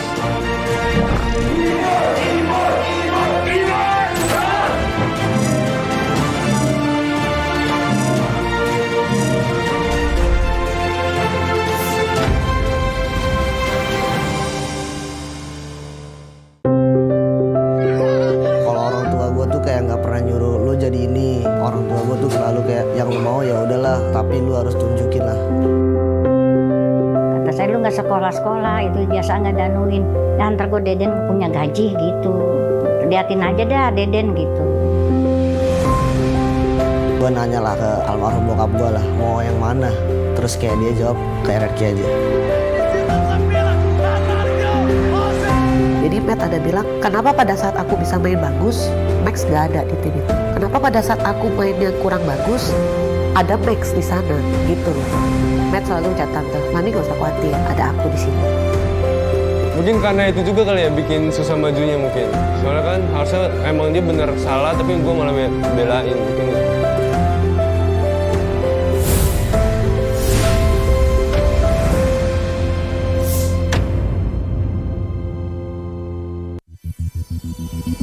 I need long-lasting battery life. Why?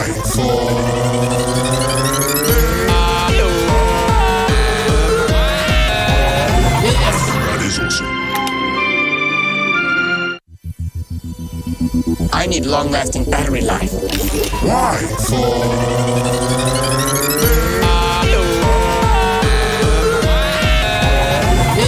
That is awesome. Baru Actual Action versi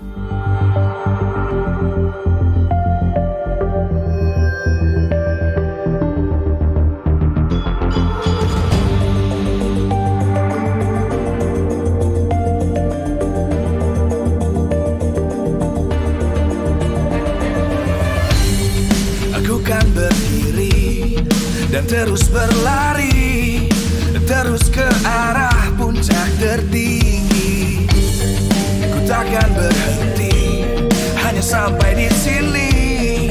Kemenangan abadi menanti. You know we won't miss if we unite our focus. And if you haven't noticed, we'll nyalakan apimu, hadapi semua tantangan, hadang semua serangan, jatuh bukan halangan, bakar semangatmu, janganlah engkau menyerah, kita kan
dan terus berlari, terus ke arah puncak tertinggi. Ku takkan berhenti, hanya sampai di sini. Kemenangan abadi menanti. You know we won't miss if we unite our focus. And if you haven't noticed, we all live. Nyalakan apimu, hadapi semua tantangan, hadang semua serangan, jatuh bukan halangan. Bakar semangatmu, janganlah engkau menyerah. Kita akan buat sejarah. We all this, we won't miss. We all this, we won't miss. Saatnya beraksi, jalani ambisi. Aku kan menyawakan hari ini. You know we won't miss if we unite our focus. And if you haven't noticed, we all live. Nyalakan apimu, hadapi semua tantangan, hadang semua serangan, jatuh bukan halangan. Bakar semangatmu, janganlah engkau menyerah. Kita akan buat sejarah. We all this, we won't miss. We all this, we won't miss. We all this.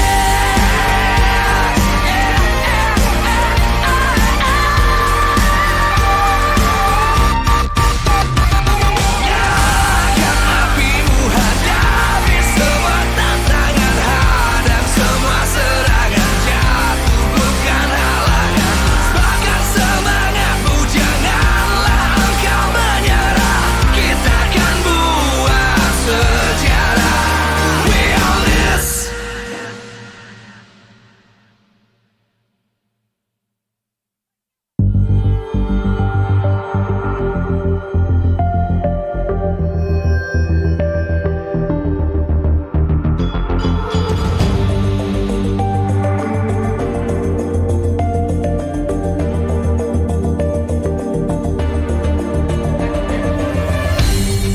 Aku kan berdiri dan terus berlari, terus ke arah puncak tertinggi. Ku takkan berhenti, hanya sampai di sini.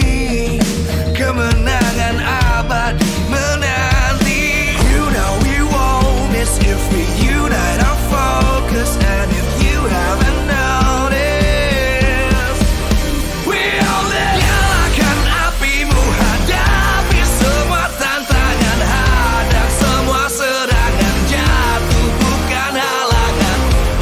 Semangatmu, janganlah engkau menyerah. Kita akan buat sejarah. We all this, we won't miss. We all this, we won't miss. Saatnya beraksi, jalani ambisi. Aku kan menyawakan hari ini. You know we won't miss if we unite our focus. And if you haven't noticed, we all live. Nyalakan apimu, hadapi semua tantangan, hadang semua serangan, jatuh bukan halangan. Bakar semangatmu, janganlah engkau menyerah. Kita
Live from MPL Arena, MPL Season 10 presented by Samsung Galaxy A Series. Official sponsor, Axe, Head and Shoulders, and Super App partner, Grab. 8 most prestigious teams in Indonesia will prove that hard work makes the dream work. Who will be the best? Let's see. We own this.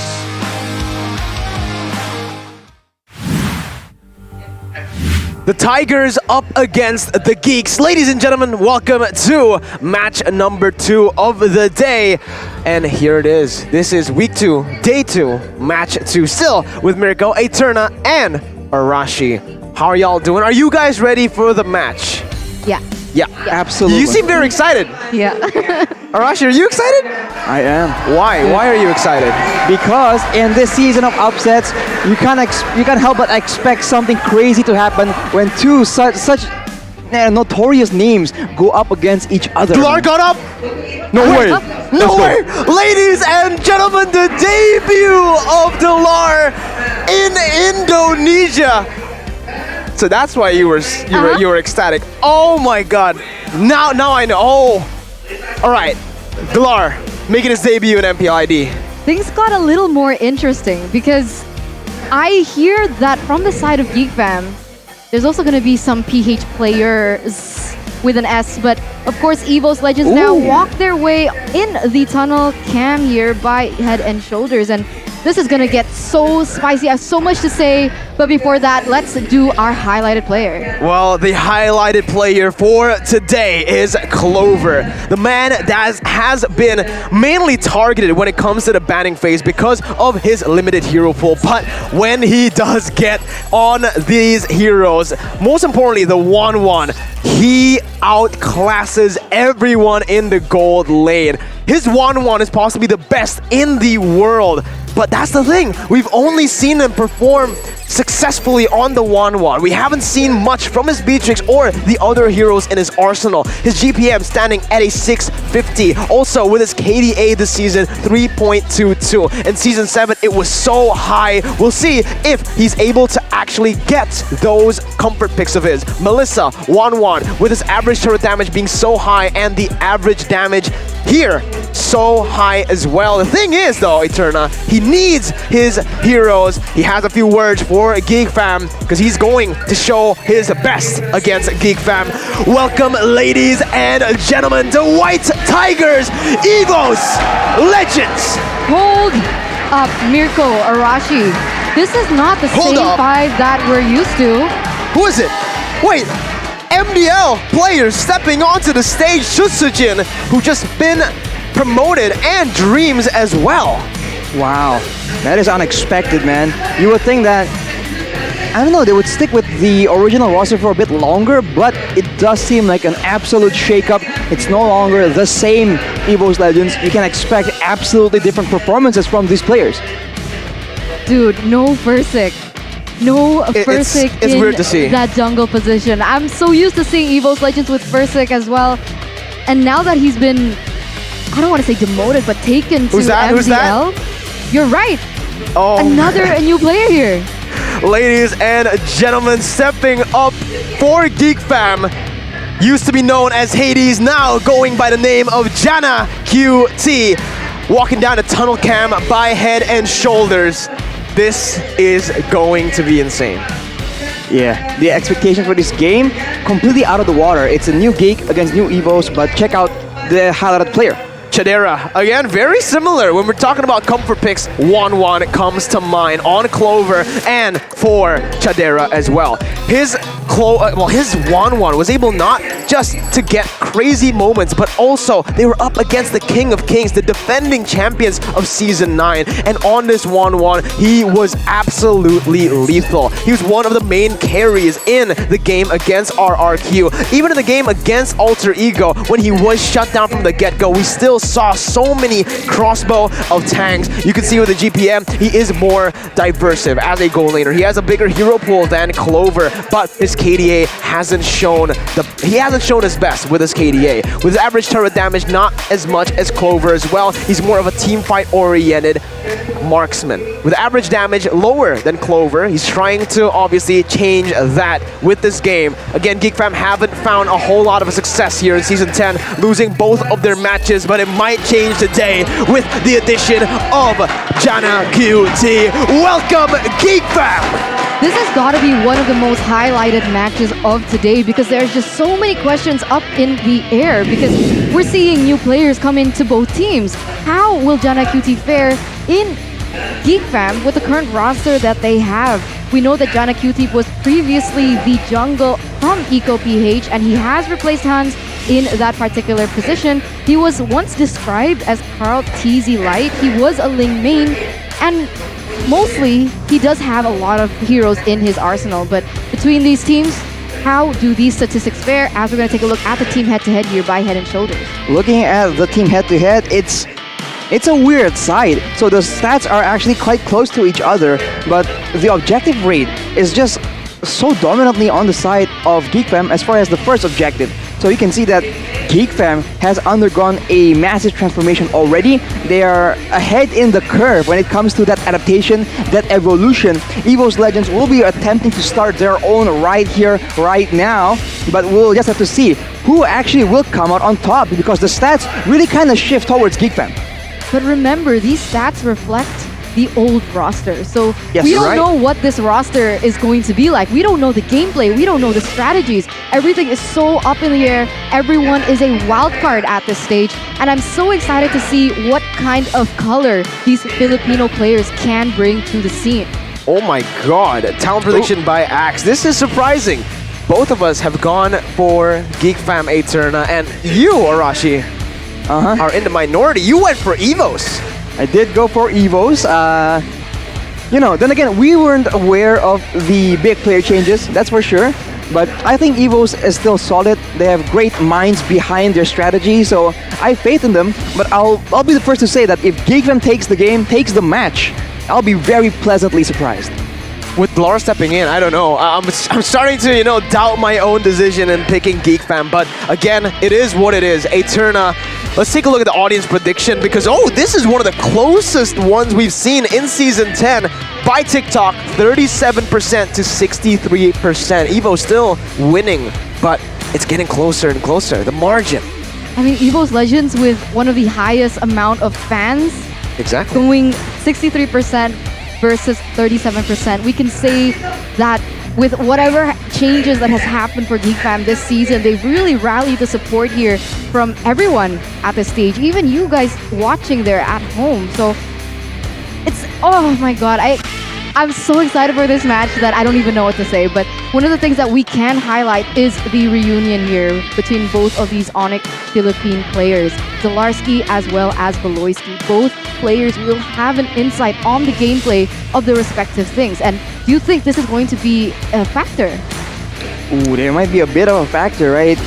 They have a bit of intel that we don't really have access to, but at the same time, EVOS has an advantage when it comes to the intel gameplay because this is the first time Zalarski will be in here, so they might have made changes. He might not be playing the same way. He might have undergone special training, like in the animes, right? So we'll just have to see, man.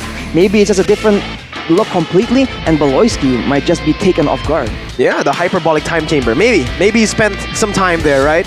Training, because Lar he's looking skinnier than he was back in M3 when I met him. So maybe he's losing out the weight, putting all that weight into the thumbs, the mechanics, because we're going to jump straight into the draft. Ladies and gentlemen, game number 1, presented to you by the Samsung Galaxy A series. A very fast draft right here as we see Geek Fam instantly go for the bans towards the Faramis and the Akai. EVOS going for the Natalia, possibly a Franco ban next. We know how lethal Beloyski was against RRQ Hoshi in the first week of MPL. So that definitely is going to be taken away from them right now, and I want to see these bans ensue. There are still so many on the board. I want to know if they're going to ban out the 1-1 or not. Is that going to be priority? And even maybe an assassin player like the Ling, perhaps, that was banned out in the match between Bigetron as well as Aura Fire. Are they gonna let go of the Fanny, because it's usually the first ban? So Natalia and Valentina, very interesting bans on the side of EVOS. Usually we see the Faramis first or the Natalia first, but now they go for a different look. And looking at the keys of victory by X, contest the Cho and 1-1 pick, and don't play focusing only to Beloyski, right? You need diversity, you need to be able to keep your opponents guessing, otherwise you become very predictable, and that is the last thing you want to do at such a high level of Mobile Legends. That's how you get red and completely shut out. I agree with this because one of the things that we know about Dolarski is that one of his main heroes is the Cho and the Uranus. So that's definitely something that is still on the table and can be read by Geek Fam based on Dolarski's history. But the Yves ban does come through here for the third ban by Geek. Yeah, and Kadera winning the laning phase in the gold lane. Mirko has already mentioned how good he is on a very playmaking gold laner like 1-1. So if he gets a good laning phase, he is one of the star players, the players that have been getting a lot of spotlight right now. And of course, if they are aware of EVOS's counter setup that we've come to expect, they can actually get an advantage. Although with a new EVOS coming up to the stage, that might not be the case at all. That's the thing. Right now, we're gonna have to see EVOS Legends. Do they want to gamble, leaving the 1-1 open here up against Geek Fam, or do they just ban it out? I think the better decision, the good decision to make here is to just ban it out, knowing the threat that Chadera possesses on the 1-1. But there you go. You let go of the 1-1, the Fanny is open. But if you ban the Fanny, the 1-1's open, and it will certainly be the first pick for Geek Fam. They pick it up, putting it onto the hands of Chadera. EVOS now with the response. Beatrix usually the answer. We might even see an Esmeralda first pick here for Dalar. We'll see. We'll see. That's definitely a possibility here. He could pick up the Uranus, but I do believe that the Esmeralda is the better choice when it comes down to it. So with the first two picks, Esmeralda, and who do you think else could they pick up? Well, whatever they want to pick, yeah, playmaking hero seems to be the answer because they usually want to shut down Beloyski and they have to optimize Dreams and his playmaking potential, because if they make good rotations, if they get good ganks, they have a lot of options here. It's gonna be a Ling and a Franco.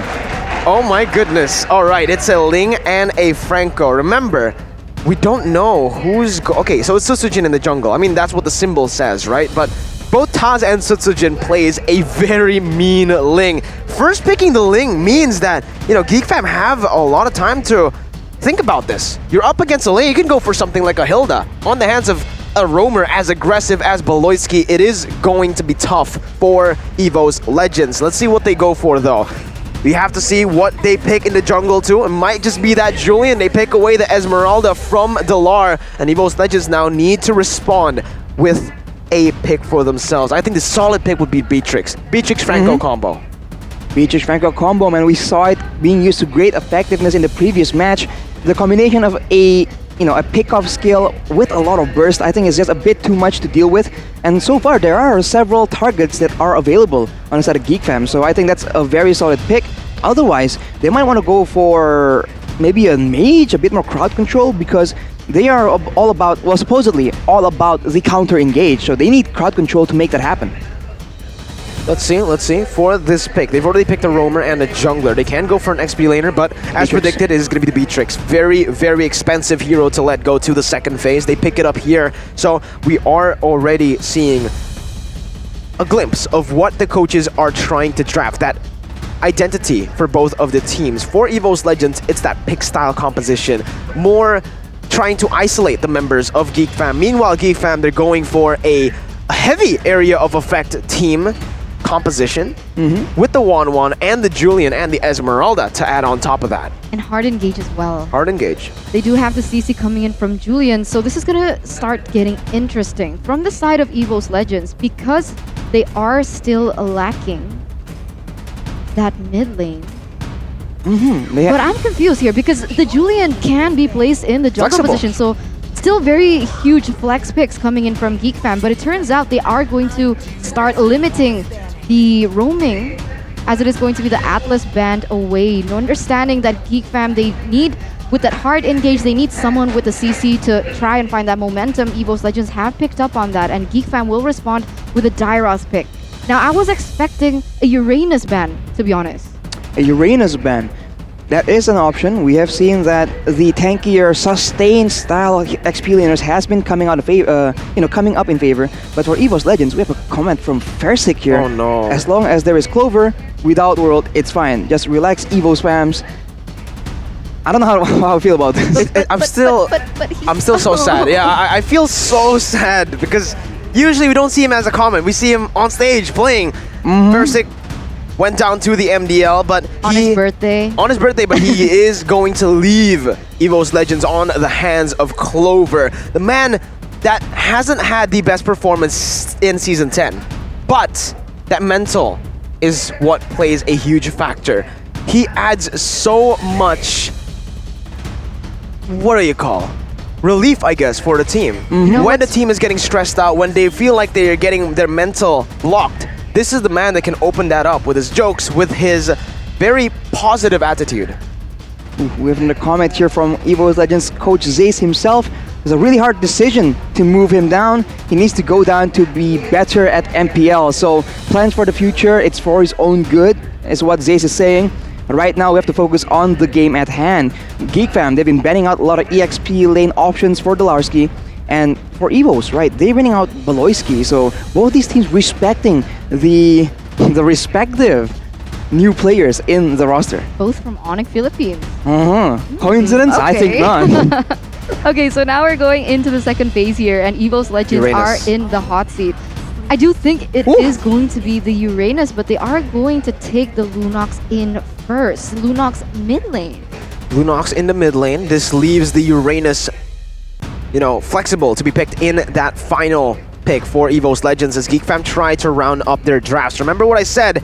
This could be the position to go for a Hilda. You're up against a mid lane with not a lot of pressure early game, and you're up against a Ling, an assassin. You want to just put pressure on him from the get-go, invading him, not giving him the best of times. You can also just put the Julian in the mid lane, adding that kill pressure, wave pressure, and get something like a Balman in the jungle, perhaps even a Karina to clear fast over to Ling, invading him with the Hilda. I think that's what they want to try to do here with their composition, a dive comp.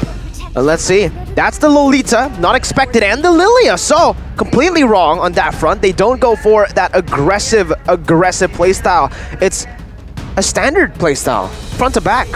I would have preferred someone like the Kufra in that roaming position, even against the Ling. I don't know. Is this because the Numenon Blast isn't as reliable? It has like a bit of a loading time before the Numenon Blast hits, and I don't know, it feels like the Ling can actually maneuver around this, and the fact that the Lunox has been picked up as well, it's gonna hard counter all these tanky members. Well, the Lolita can quote-unquote counter the Franco. It can block out damage coming from Beatrix and from the Lunox as well. So it is okay, but they're setting up to actually play reactively towards EVOS, and if the previous match is any indication, the roamer that's being more aggressive will have the advantage. And as predicted, that will be the Uranus. We have a game on our hands, boys. The General getting one of his signature picks, the Uranus. This is looking to be, it's going to be a good game, Eterna. I mean, with the bans coming in from Geek Fam, it seems like they wanted Dalarski to be on this Uranus. So maybe perhaps they do have an idea to counter this, but wow. The crowd from the side of EVOS Legends, they're going wild. They're excited to get into this game because it really is a 50-50. But at this point, it really is. So with that in mind, the chants are still continuing, and that must be a great, on one hand, it's a great relief that for the players that, okay, we're getting support, but on the other hand, they understand that the expectations from the crowd right now is really, really high, so they will be very anxious not to disappoint. There's a lot of pressure on the shoulders of both of these teams with the new Filipino imports being added to the main lineup. They're gonna have to live up to the hype. Ladies and gentlemen, get hype and tell us your prediction in the chat because we're diving straight into the land of dawn for Geek Fam versus EVOS Legends Game 1. Game 1 here between Geek as well as EVOS, and you can see Dreams already being very aggressive, trying to land that Iron Hook. He needs to land as many as possible in the early game. That is the advantage they have. Right now, he is looking into the jungle, but he won't find anyone as Baloyski tries to be a nuisance to Sujin. Yeah, he puts in some damage. It's going to be Dreams who hooks Beloyski back in, forcing that flicker out. Sutsujin already starting off very, very well. Jana, though, he got full, no pressure whatsoever in his own jungle, therefore getting the Lethal Wanderer for free. Don't even think he needs to use the Retribution here. He's just going to basic attack it and use the Retribution in his own jungle. Another thing that we can actually see and observe is the fact that both junglers from the side of Geek Fam as well as EVOS Legends have not opted to use that Demon Slayer emblem. Is this going to be a aggressive Ling, especially with that killing spree? Sure seems like it. I mean, there's a lot of targets on the side of Geek Fam for Sutsujin to try and make plays with. Although, I guess Elzura can still kind of outplay that with the Black Shoes. We'll just have to see, though. It all comes down to timing, right? When is he going to try and dive into it? And are Geek Fam going to be ready for it? Let's see, that's the big question. Both of the junglers and both of the teams are playing it very, very safe in the early stage. Both of them just roaming properly on the map. Beloyski, though, going for the stun. Sutsujin is here, goes in for the Defiant Blade on to Beloyski. Nothing hitting just yet, and that's going to be the hook. Dreams bringing Beloyski back as the Tempest Ablaze is there, and Clover picks up first blood, presented to you by the Samsung Galaxy A series. The new recruits for EVOS doing a whole lot. EVOS Legends highlighting the weakness coming in from Geek Fam from yesterday and even the week before, really denying the presence that, of course, Beloyski can have. But once again here, Delarski might be in trouble. They are going to start setting up for this turtle. The General setting up for a flank. Dreams getting zoned away. Delar once again trying to buy some time. Gonna get stunned up, and even in Hash Chain, not enough to take him down. He has the sprint. He's able to get away as Taz comes in, and another hook from Dreams bring Beloyski back to the team. Retribution battle, and who gets it? It's Jana QT securing an objective for Geek Fam. Wow, that is clean gameplay from both these teams. Delarski did a great job just burning in all the spells, but Jana QT was able to actually come in clutch. And I wonder, right, what is exactly his idea for the build? Because we've seen this tank Julian coming in the jungle, but the purple buff will be denied here as Taz and Dreams do a lot of damage to Jana. Man, Dreams so annoying. The other thing that you can use with the Franco, other than get those pickoffs, is to deny those basic jungle needs coming in from Geek Fam, really slowing the tempo that Jana QT can have. And that is going to buy them a lot of time here, as once again, Lunox here forces to pop. This is the thing about that mid lane, like I mentioned. With the Lunox pick, they're not going to have a lot of pressure in the early stage of the game, therefore giving Lilia much more potential to put pressure on the map. The thing is, though, on the opposite side, Dreams has the Franco to make plays. Geek Fam will, in return, just be very passive in the side lanes because of Dreams' movement. Dreams doesn't even need to show up on the map. All he needs to do is stay in the bushes, and because of that, Geek Fam will have to play it passively. Now, though, that he is revealed on the map, oh my goodness. Geek Fam can finally push on top side and even bottom side, but in the bottom lane, it feels like Luke is having a lot of trouble here dealing with Delar. Well, Uranus is just annoying and obnoxious. He will be cutting the wave as well, but honestly, Dreams, he's been landing very, very significant hooks, and that final attempt was actually so good. He didn't exactly know where he is, and Beloyski uses the flicker. Ooh, Dreams with the stutter, with the hook. It does not land, but EVOS Legends, they are the one dictating the pace here, and Sutsujin is getting a lot of free time. A lot of free time here, and you can see that actually starting to build up. 5 seconds left on the next turtle, but we do see that EVOS Legends are quick to set up for that first. Once again, a stalemate in that bottom side as Dreams here in that jungle will force the flicker rather early and maybe even get caught out. Yeah, Dreams gonna get taken down here. Kill. Oh my god, the turtle take right there, but the crossbow tank finally secures it. Very, very close. Geek Fam getting a little bit greedy when it comes to the damage. Here's Clover. Still be able to get out from that gold lane, from the kill pressure that Geek Fam put on it. Delar, meanwhile, on the bottom side, putting so much pressure onto the lane. And this is what created that space for EVOS to take the turtle. It's great macro play from the side of EVOS. They have control in the majority of areas that they are contesting. Jana with the genius one, so it's looking to be a damage Julian, but we'll just have to see the rest of the items for now as Geek Fam, they make an aggressive play and hit Clover with the empowered chain. Ooh, the perfect setup, but once again, Dreams lands that iron hook. Wow. 1-for-1 Dreams, again, being that X factor for EVOS. When Geek Fam know their number, when Geek Fam are able to look for those proactive movements, Dreams always there to look for compensation, even the cheeky hooks. Where was Dreams from? Was he from Bigetron? Yeah, he was. Ooh. He was chamat. What's chamat in English? Sub. It was a sub. He was a substitute. a very long substitute, and now he's finally been taken into the hands of EVOS Legends, finally playing, and we can start to see him shine on this Franco, getting all those hooks, really able to commit onto the winning conditions that EVOS Legends had with their draft. Looking at the head and shoulders player head-to-head though. Galar. Oh, look at the bottom side here. Galar and Sutsujin getting ganked, but Sutsujin again providing so much good pressure back onto Geek Fam, forcing them not to take any of these ganks. This is really good by EVOS. They're playing a very, very drawn-out game. In the 6 minutes that we've witnessed, only 5 total kills. Both teams still just playing it really passively, but there's something that Geek Fam have done. They've taken the turret up top, getting more pressure there, and putting the 1-1 down below to deal with the Uranus. With that kill pressure that they have, they can start to contest the turtle. We'll see what happens here, Rashi. If they actually want to try and play for control though, they have to find a solution for this Franco. They have tried to go on to Dreams, try to deny his playmaking, and there, he just almost lands yet another hook. So with him exposed on top side though. Yeah, that's gonna be, oh my goodness gracious! I thought it was a mistake, but no, it was not. Dreams with the flicker, and now Delar 1v3 with the consecration and the sprint. Trying to buy some time as Beloyski comes in with the stun onto Sutsujin. Retribution still won by Jana. Numenon Blast not connecting. Sutsujin getting out, and it's a trade. A 1-for-1 objective turtle for topside turret. Topside turret and a kill as well. So we'll see what happens as EVOS Legends, they are leading with 500. It can shift, but do we see any significant differences in? Cross. Oh, tag! No, he didn't even sweat. He didn't even sweat Eterna. Delar, the general, is here. He recalls and he gets out. Dreams taken down. And it will be a 1-4-0 trade, but Eterna, man, Delar, calm, collected. Like, we thought that EVOS Legends were leading that, but Geek Fam instantly found the opportunity to deny that pressure that they had in that bottom lane and even take Dreams out of the picture. Ooh, he gets taken out. Honestly, a 0-for-2 trade essentially for the side of Geek Fam.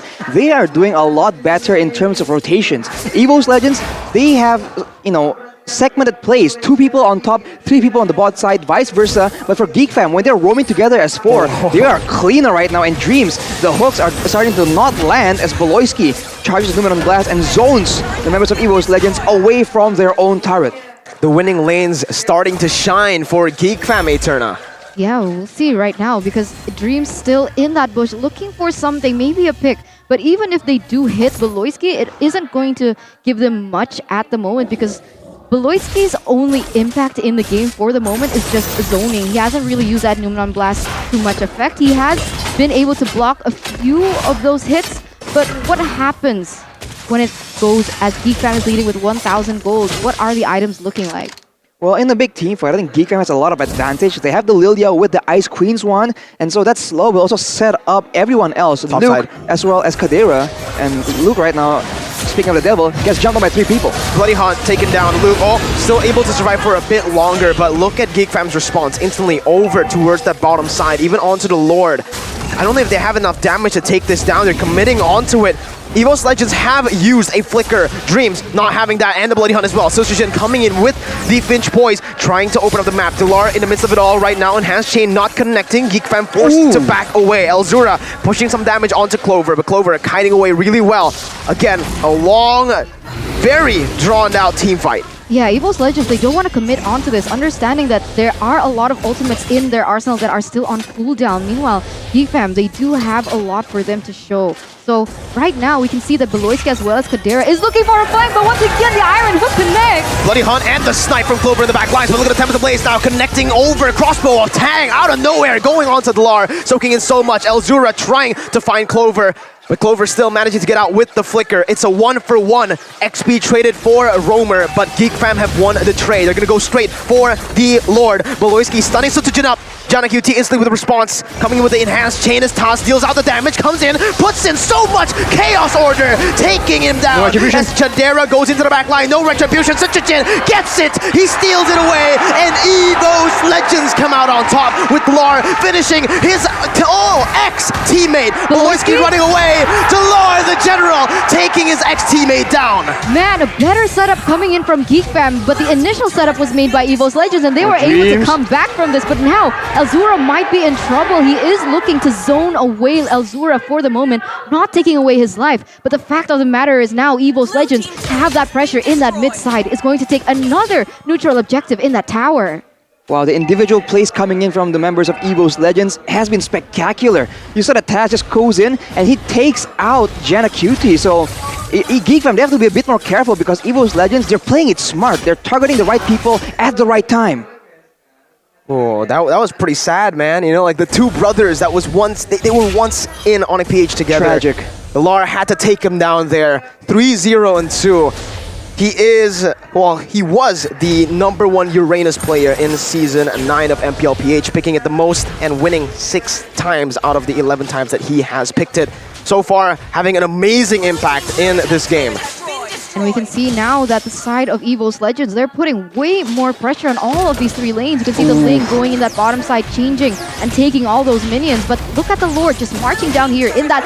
Whoa! Again, Dreams with the hook, and Taz with the response. Poloisky taken down. Sutsujin onto the back lines with the Tempest of Blades, goes in, picking up the Blades. Luke, Janna, and Chadera left to defend. Dreams almost getting it. Threading the needle once again. EVOS Legends, 7,000 gold lead, suffocating Geek Fam as they take down that top side turret. I don't like Franco games. I don't like Franco games because these hooks can land when we don't expect it, and it actually wins them the game because it gives you a man advantage, especially on those really prio members. EVOS Legends strict onto that objective. That mid-side turret is going to fall as well as that bottom side. This is a BOD Ling on Susujin, so it's a lot of damage. And to that point, Eterna, when the hook lands, Dreams, he was faking it a lot. He was using his second spell. He was stuttering around with his movement to keep the members of Geek Fam guessing. And once the Lord is taken down, in that moment of distraction, he lands the hook on the priority member with the flicker as well. That is smart gameplay. We take a look at the item builds right now, and Clover has a lot of damage, a lot of burst potential as well. And with the amount of squishy members on the side of Geek Fam, that is absolutely dangerous. And not just Clover, because you can see that Taz is already reaching her power spike as well. Already the Clock of Destiny. You can also see the Lightning Truncheon and even the Divine Glaive. So even if Geek Fam want to optimize and try to opt for these magic defense, there already is that magic penetration coming in from that Lunox. This new era of EVOS Legends with the 2 MDL players coming up. Dalar doing Dalar things. This is what he does on the Uranus, man. Buys so much time, goes in against 4, gets out, doesn't even use the sprint, and the Lord was taken because of that. Now, Dreams goes in for the hook onto Beloyski, and it is done. EVOS Legends took the Lord, and they're just gonna play it disciplinedly. Uranus on Dalar. Look at how much time he's able to buy, but they're looking for more. Oh, Beloyski! Clover with the reaction time to get out of that one with Dreams as well. And now the collapse. Taz comes in with the Chaos Assault, almost taking Luke down. Sutsujin jumping in, seeing them as Sutsujin dives in deep, getting taken down. Chadera will still be able to survive. Dalar picking up Beloyski once again. It's a 2-for-1. 2-for-1 now for the side of EVOS Legends, but even though that happened, this is going to be difficult because they are at a man disadvantage right now. Will Geek Fam be able to defend this one? Taz, he buys Chadera, and just like that, Geek Fam falls. Clover is massive. 1-0 domination from EVOS. I'm getting goosebumps, Mirko, Arashi. We did not expect this coming in from EVOS Legends. They came with a brand new roster, unfamiliar faces here for EVOS Legends. Without Versik, only Clover left as one of the most known player, but they were able to be so dominant against Geek Fam. How many minutes was that? That was so quick. Oh my God. Felt like it was so quick. 14 minutes, it was quick. Wow, you think that EVOS, they don't have a lot of tanky members at all. They just bank everything on the fact that they can just take out Geek Fam before Geek Fam can take them out. And you can see in the last fight, Taz just goes in with no hesitation. I think how decisive EVOS moves right now with the new roster, that is admirable, man. It is so clean. I want to know the factor of the Franco and Beatrix. Oh man, I want to give over the MVP over the Dreams. The amount of hooks he was able to connect on to the Geek members at will, that was something special, man. Dreams. This is a story of hard work. There are a few streamers or ex-pro players that have said in their streams, back in the day, I never saw Dreams as a threat.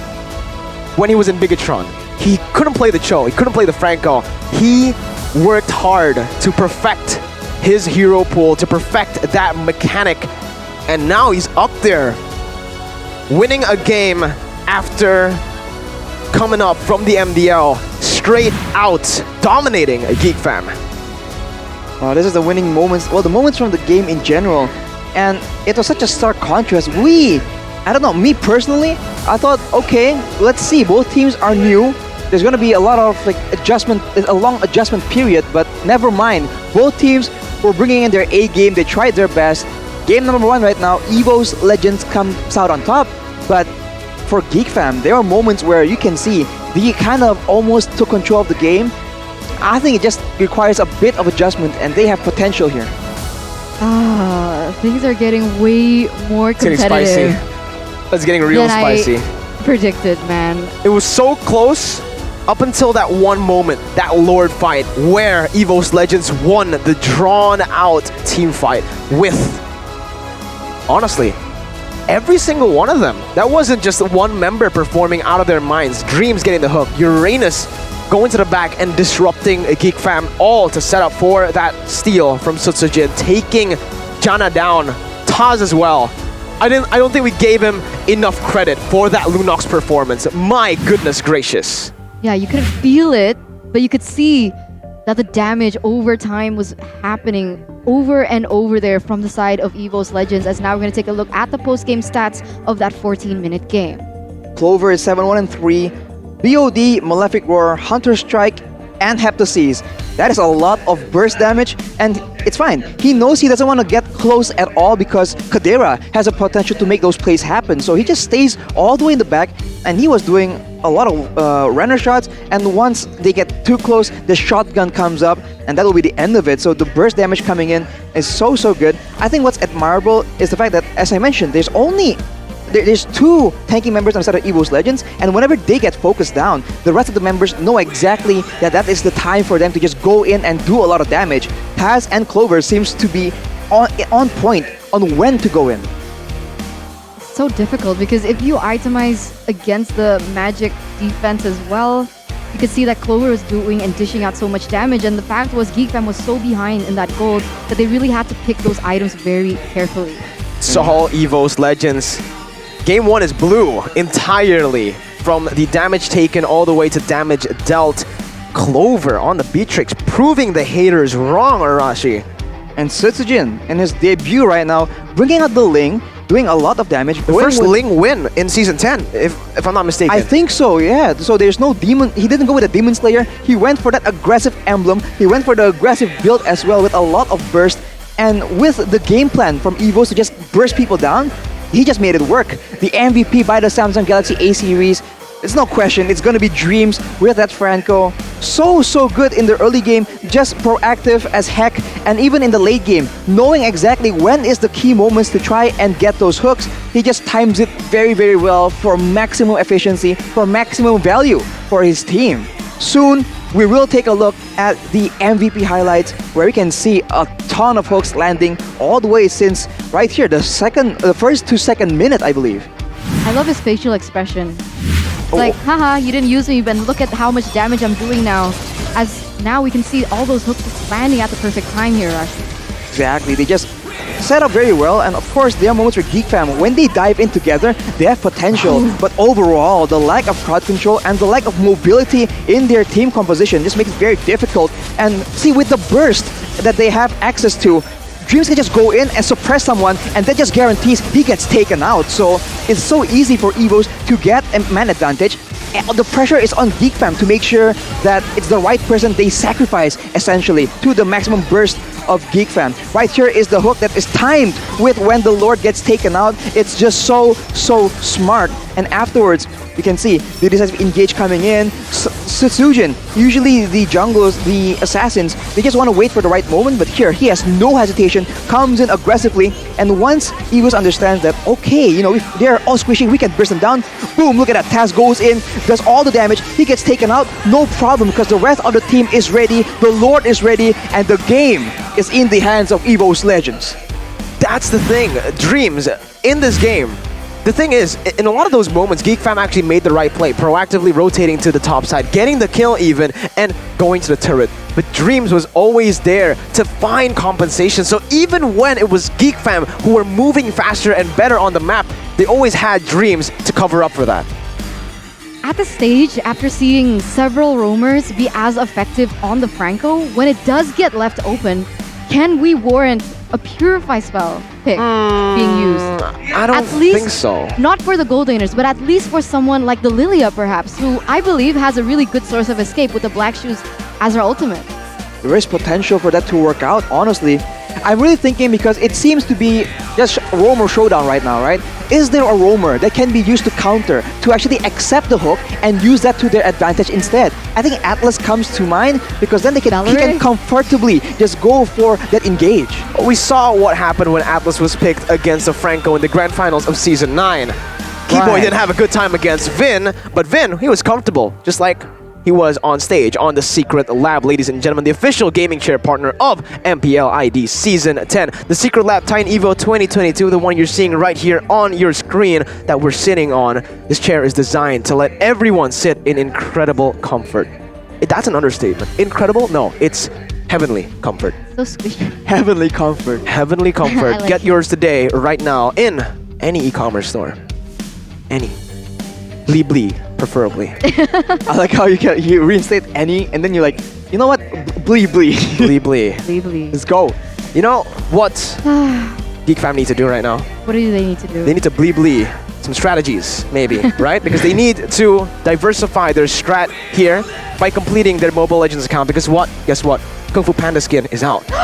It is? Yes. Lord Kai, General Kai, my bad. Lord Shen and Po, all of them for you guys to buy on Blee. You guys can get a cashback when you buy your diamonds. You can also have a chance to buy a ticket to watch here offline at the MPL Arena. If you guys heard the fans go crazy, you could experience this offline as we are going to see EVOS in the back player room. They are ready. Delar warming up once again. I just want to see, take away the Beatrix as well as the Franco and see what they can do with it. Because this was the same thing that I saw from RRQ and even from Bigetron in the previous match. When that was taken away from them, does that limit how many strategies they have in their arsenal? I think when... See, Beatrix, impact player. Absolutely, he was doing a lot of damage. He can abuse that range. I think the combination of potential pickoff and... The thing with Beatrix, right? It's so efficient, it's so useful because you have a long range attack, but if it comes down to those burst situations, you have enough burst to actually take someone out as well. Not a lot of marksmen can say they can do those two things as well as Beatrix, so I think that's why it's just so meta. And if you pair it with a pickoff hero like a Franco, like any other pickoff hero if the Franco isn't available, it just allows you to have that much more pickoff security. Ooh. This is a cold tunnel camp by Head and Shoulders. The general leading his army to the stage. Man, he did so much. He did. I don't even... He was like the best distraction that EVOS Legends could have. Hey, I had to watch his Uranus destroy RRQ and M3, alright? I know what I was getting into when I saw him step up. When he stood up, I was like, hey, he's playing. That's why. Now you see it. Should we change our predictions, Mirko?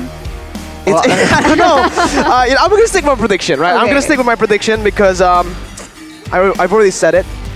I didn't know Delar was playing, but we're sticking with the prediction. Arashi, so far, you got it correct, but it's only game number 1. Exactly. In week 2 so far, all the games have gone all the way.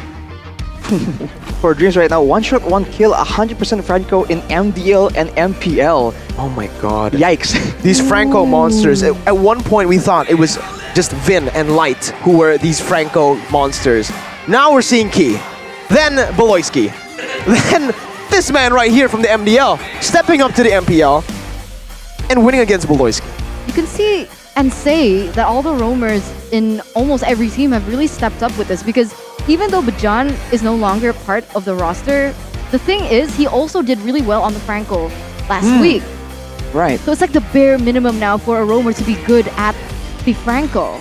I think with how, I don't know, roam heavy the games are right now, you gotta step up or you're gonna get left behind. the moment you just lose out on that aggressiveness, on that playmaking as a roamer, your team suffers so much as a result. So I think the pressure is on them absolutely, and these proactive, these aggressive playmaking roamers are now starting to shine again, because the previous seasons we saw a bit of a shift to more of a passive playstyle. That is no longer the case, man.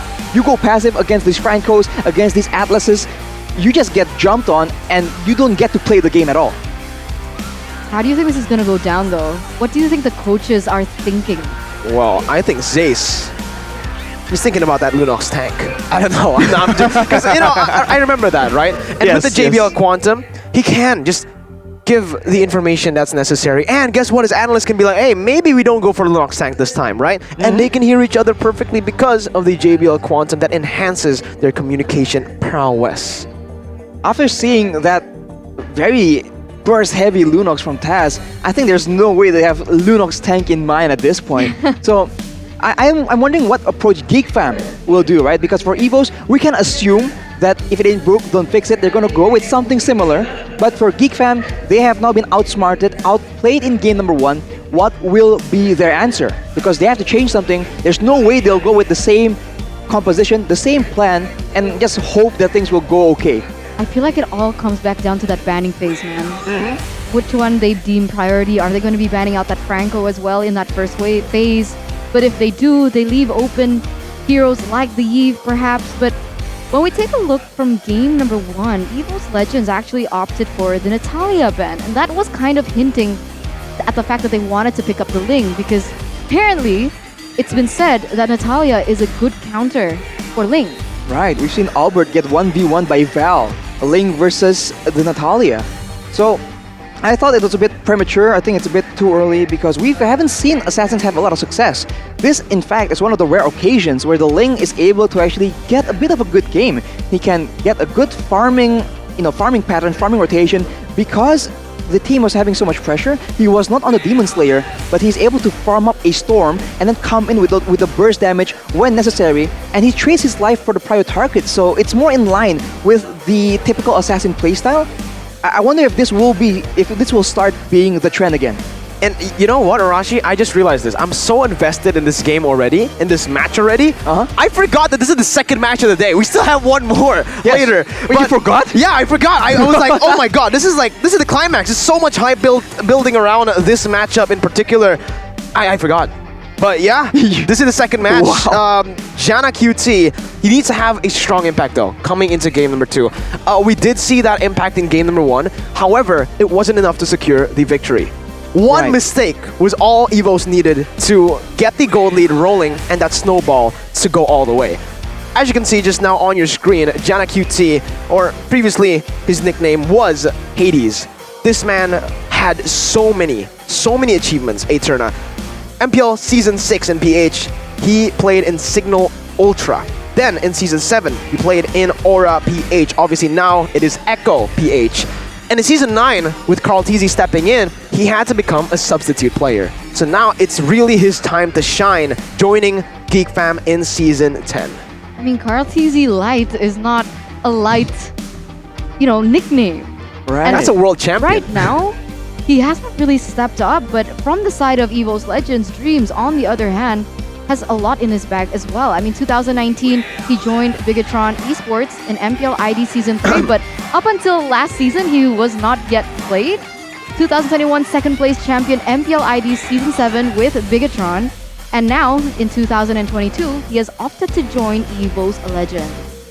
Wow. Like Coach Age. So far, it's a good move. transferring. It's a low with blow. Coach Age and Brands. Oh yeah! They got a whole lot of BTR players over at EVOS, man. Wow. BTR... EVOS really see the potential of these players. Is BTR the new EVOS Academy? That's the real question. Oh man, that's a big statement, man. I don't know. Maybe we'll see Matt join EVOS next season. No way. Matt and Max, maybe. I don't know. Maybe. You never know, right? This is why the scene is so exciting. But we can go back to talking again about this next potential game. What can we expect? The burst potential seems to be working really, really well. And so, I don't know if both teams are going to try and get more burst, or are they going to get more tanky? It always seems to come down to those options, right? Get fighters, or if the opposing team isn't full of fighters, full of tanks, we can get those burst mages, the booster assassins, and just take over the game. Oh, we got some words here. Let's rock Legends, up by Singkong from TikTok. As you can see, the audience comment. You guys can also be featured here. All you need to do is leave supportive messages, supportive comments. Like BTR win. Hashtag Viva Mirko. Viva Arashi. Viva. Hashtag Viva Arashi. I loved how that was a thing last season. Why was it even a thing? I was so confused. Like the comments were like spamming hashtag Viva Arashi. Someone started saying, everyone put Viva Arashi in chat. And I wonder who that is. It just started from there. I wonder who that is. I don't think I know the guy. Anyways though, talking about this game once again. In the drafts, let's talk about it. Okay. What can they change from game number 1? Obviously we did see a few bans. Well, a lot of bans targeted towards Dlar from Geek Fam as they took away the Dairoth and the Thamus. EVOS took away a whole lot of Beloyski's heroes, so it's just the ex-ONIC PH members getting so much love from the banning phase. And both of them as well. It's quite funny and ironic actually. What? But enough speculating, Mirko. Let's just head into the draft here for game number 2. Similar draft coming in from EVOS as they banned out the Fanny and the Natalia, banning out the Yves instead of the Valentina this time around, with Geek Fam going with the same exact approach, just swapping over the Valentina and Yves over to the other sides here. We're probably going to see an Akai ban. I don't see that hero. Right. Oh no 1-1. You need to ban the 1-1. EVOS Legends have a chance to pick it up if you don't ban it, but then they can get the Akai. Bro? Then the Franco. Oh my, there's so many picks. I think just leave it up for grabs. Geek Fam have second pick. They can pick up 2 of the Prio heroes, ban the 1-1, and we trade. That's what Geek Fam needs to do. I think that makes a lot of sense. They ban out the Akai though. So 1-1. EVOS, will they go for the 1-1? And if so, will Geek Fam get that Franco for Beloyski? Again, it seems like the roamers it will be the final piece of the puzzle for these compositions. What will EVOS opt for? That will decide how they play. Ooh, we have a comment here from Donkey, ex-pro player from EVOS Legends. EVOS without the world is okay, but can still have a lot of improvement. I agree. For those of the people who don't know what World is, the World roster was the World Champion roster for EVOS Legends. Juan, Aura, Rect, Luminaire, and Donkey. It's cool how it actually lines up like that, huh? Well, there you go. The first pick for EVOS Legends, it will be the 1-1. Clover will try and show, one-up Kadewa's performance so far. Oh, look who's here! But Geek Fam, they go for the Franco, they go for the Ling. Same picks. If it ain't broke, don't fix it. We also have BTK in the crowd, Mobazane, and Fly Chicken. Oh, sitting in the Samsung zone. If it ain't broke, don't fix it, but for the opposite team. Yeah, they swap it. They've swapped. But EVOS Legends have opted for the first pick now, so it's literally the same but reversed. As Geek Fam has now chosen their first 2 picks in that Ling as well as that Franco. What will their solution be for the Franco, man? This will be so important. Will EVOS try and hide it first? Or Cho, again, Leo Murphy was able to shut down Beloyski completely on that Cho. Is that even an option for Dreams though? We're not quite sure for now, right? Are they going to go for it early, or are they going to hide their cards until the final picks? Esmeralda will be picked up first, and the second pick will be the Hilda. That's the hero that I expected to come through from Beloyski in Game 1 against Ling, and it will be picked up by Dreams this time, opting to go for the Hilda instead of the Lolita. The Cho. The Cho that was Oh, I thought you meant scary. from game number 1. Yeah, from game number 1. Because he opted for the Lolita. True, but the thing is, for Dreams, in the MDL, he's been popping off, man, on the Cho, winning every single game and outclassing everyone. He opted for the Hilda. Geek Fam now with a response. They need a mid laner with a lot of wave pressure to help this Ling No, take the Beatrix jungle. first. Beatrix, I think it makes sense. Gotta be banned second phase. They need burst as well as DPS, because if they only go for burst, there's already an Esmeralda and Hilda that will outlive that, and once that happens, you're just stuck with them, just running you down. So getting a solid source of DPS in the Beatrix will be good. Will they go for the Lunox as well though, trying to deal with all these beefy heroes? We'll see, we'll see. I mean, we're jumping into the second phase of the bans. Turn, any thoughts? I'm confused, man. I'm confused. Right now, EVOS Legends, they have the choice. Sorry, Geek Fam has the choice of banning first, and they're going to start limiting Sut Sujin's heroes. So we have information that Sut Sujin was the top global of Hayabusa as well as Lancelot. So they're going to start respecting that and try limiting his heroes. That is a good option. I think they also have to try and potentially limit the tankier junglers, perhaps, because we've seen with a tanky roamer, a tanky EXP laner, a lot of teams pair this up with a tanky jungler as well, a fighter or a tank, which will essentially shut down the assassin pick from the other team. So if they go for that, Janna Cutie is going to have a very difficult time trying to pick anyone off, especially because the 1-1 has a lot of outplay potential, as Mirko probably knows best.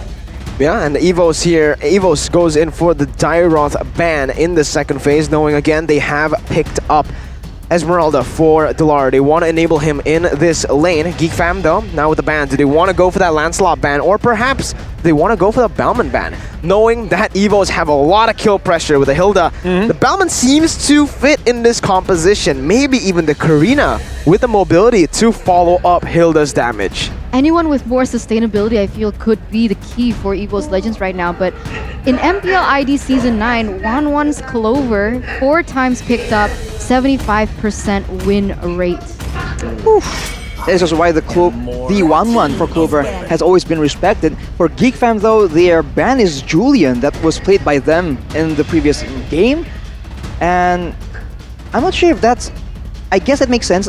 EVOS does not have a mid lane yet, and potentially, right, they can go to the jungle as well. So they eliminate that possibility. And for EVOS, they might want to try and limit the crowd control, the counter from Geek Fam. But no, they actually ban out the Uranus. I mean, right now, what Geek Fam is trying to do is trying to limit and prevent the dive-in possibility that EVOS Legends can have. Because if 1-1 starts popping that crossbow of Tang, you can feel the response coming through. Hilda going in crazy into the backline, Esmeralda as well. And with the addition of Julian and his ability for his CC and his knock-up, it's going to be a little bit too much for Geek to handle, especially they are trying to protect that backline with the Beatrix as well. EVOS Legends have already taken out the Uranus, so EVOS Legends, they still have the possibility right now. Sorry, Geek has the possibility of maybe picking up the Thamus for that, or even the Paquito is also still an option. Right, for Geek Fam though, with that Lilia picked up, they have a lot of burst and a lot of variety in the burst as well. Physical damage, magical damage, all available. Are they gonna try and kite back away from the aggression of EVOS, because they don't have a hard engage just yet? They have the Hilda, they can just run at them, but Hilda won't be able to hold them down for the rest of the team to try and follow up. So what EVOS picks here will determine how they play the fights out. It will be a Cho and it will be a Karina. Wait, hang on. Cho mid lane. Cho mid lane. I think that makes sense. For Taz. Unless it's Esmeralda mid lane, but I don't think that's the case. I don't think that is the case. Geek Fam gonna pick up the Paquito. No. It's the Damas in the XP lane. They want another front line to provide some support for that backline pressure that they have in the Lilia and the Beatrix. Both of the drafts completed. EVOS Legends, if Sutsujin goes for the tank build, they're gonna lack a whole lot of magic damage. Esmeralda can't be the only one dealing magic damage. If that's the case, then it's so easy for the enemy team to just build around the physical defense. Well, if they do that though, Clover is there with his signature 1-1, and when the fight goes longer and longer, the Esmeralda and the 1-1, that is a lot of DPS and AoE. It looks solid on paper at least, if they can avoid getting shot down by the Franco pick on the side of Geek Fam. Well, a turn up based on the drafts. Give me your opinion. Is it EVOS or Geek? Man, this is tough. I can't decide. I can't decide because EVOS came in with a very experimental draft. We saw ONIC put that Cho in the mid lane and it didn't work out. So I'm going to go for conventional for this game. I'm going to go for Geek. Well, if we can't decide, let's see how the players decide for themselves. Here in game number 2, we can already see how Geek Fam are positioning to counteract the invasion early game from the Hilda on the hands of Dreams, and they've done it. Dreams now has to rotate all the way to the back. He actually still able to dish out so much damage onto Janna. Janna using the retribution, getting it, but Dream's gonna get caught now. First blood already. Perfect execution of that early game support. Dream's taken down. The problem with the Hilda pick when you're trying to counter the Ling is that, of course, the person or the team utilizing the Ling is going to know what you're trying to do. And you could see that be happening in the jungle position, because you saw that the Lilia as well as Beloyski was already rotating towards that area, understanding that the Hilda is going to be targeting the Ling. Right, so that is, he's popped the sprint to get out of that situation as well. But Beloyski already hooking in Dreams, but it is the Hilda. It is obnoxiously, annoyingly tanky. It has a lot of movement speed with the shielding. And as we can see from confirming here, Janna Cutie actually secures the purple buff. I wasn't sure if Dreams was able to try and, make it go to a different person, but Dreams, as always here, just making sure that Geek Fam are going to have a lot of trouble dealing with his maneuvers. Beloyski's definitely heated up, man. You can see that he's really he's aiming for Dreams. He wants to get revenge on the man that was just so obnoxious on the Franco previously. Oh, but look! Luke, he's playing with the Kung Fu Panda skin! Ooh, that is a great skin from Luke. I love it. Yeah, it's the Thamus skin, and the animations look absolutely crisp, but Beloyski right now waiting for an opportunity because the turtle is up. This is where the movements of both teams become just a slight bit predictable, and that may be enough for both teams to just make a play happen. Let's see, purple buff going to be the focus though for Geek Fam for now. Top side also targeted by EVOS Legends. They're looking for a trade. Geek Fam putting the pressure down on the bottom side as Delar is able to actually take the aggro from the turtle, pulling it away from Geek Fam. Luke and Delar just battling it out. I want the turtle. No, it's me. Look, they're fighting for it. Fight for it right here. Delar still able to run away for now. Still able to just bait some abilities. Top side though, Chadera taken low, almost taken down. Beloyski going for the hook, bringing him back for Chadera to take the kill, but it's traded 1-for-1. Meanwhile, bottom side, turtle taken down, and that will mean that Janna QT will have a pretty substantial gold lead. Meanwhile, top side, Beloyski going for the 1v1 against Clover. Man, you don't need a marksman up top. You don't need a gold laner. My goodness. Who needs follow-up? That was insane. It's a lot of damage right here, but now Dreams is going to try and pressure Janna Cutie away. For the most part, Susujin is still able to secure his purple buff, and Taz, surprisingly, is matching the clear of Elzura in the mid lane, so he has a lot of options as far as roaming goes, but without the roamer engage, right? He does not have as many options. Okay, I mean, for the moment, Geek Fam still with a 600 gold lead. It still can shift in favor towards EVOS Legends, but the initial dream for Dreams to try and inhibit the Ling has not yet been successful. It seems like Geek Fam, they know the rotation that can happen, and Janna Cuties is still very much alive and as well as happy with the farm as well as the gold that he's had. But look at this! The Iron Hook connects instantly, obliterates Taz off the map, and that is going to be a pickoff once again for the side of Geek Fam. Speaking of Kung Fu Panda X MLBB, get the General Kai skin, because this one right here, the one you're seeing on screen, this is guaranteed in the first 10 rolls. Oh, really? Mm-hmm. This is guaranteed. I'm getting it. Yeah, I'm same. I'm going to get all three, honestly. Me too. Especially the Ling one. Me too. I love the Ling one. I'm not much of an Akai player, but for all the Akai players, I think Albert, he's going to buy it instantly. All right. Well, so far though, we can see that Janna Cutie is also going with the more aggressive Ling build, not the Demon Slayer. Will the build be the same though? And he is also still having a lot of options to actually farm around the map right now. This is what a good engaged roamer can actually do for you. Beloyski is just like putting a lot of pressure on EVOS Legends, and they don't know where to go. Man, Taz is scary. He's opted for that high and dry emblem, so he's going to dish out really huge amounts of damage, especially if Geek Fam wants to continue that pick-off strategy that they are trying to build right now. But look at this, the calm before the storm, as both teams are trying to set up for this turtle.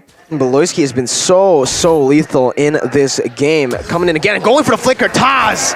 Incredible movement. Jeet Kune Do to stop Beloyski's movement and flickering out of the threat, the area from Beloyski's Bloody Hunt.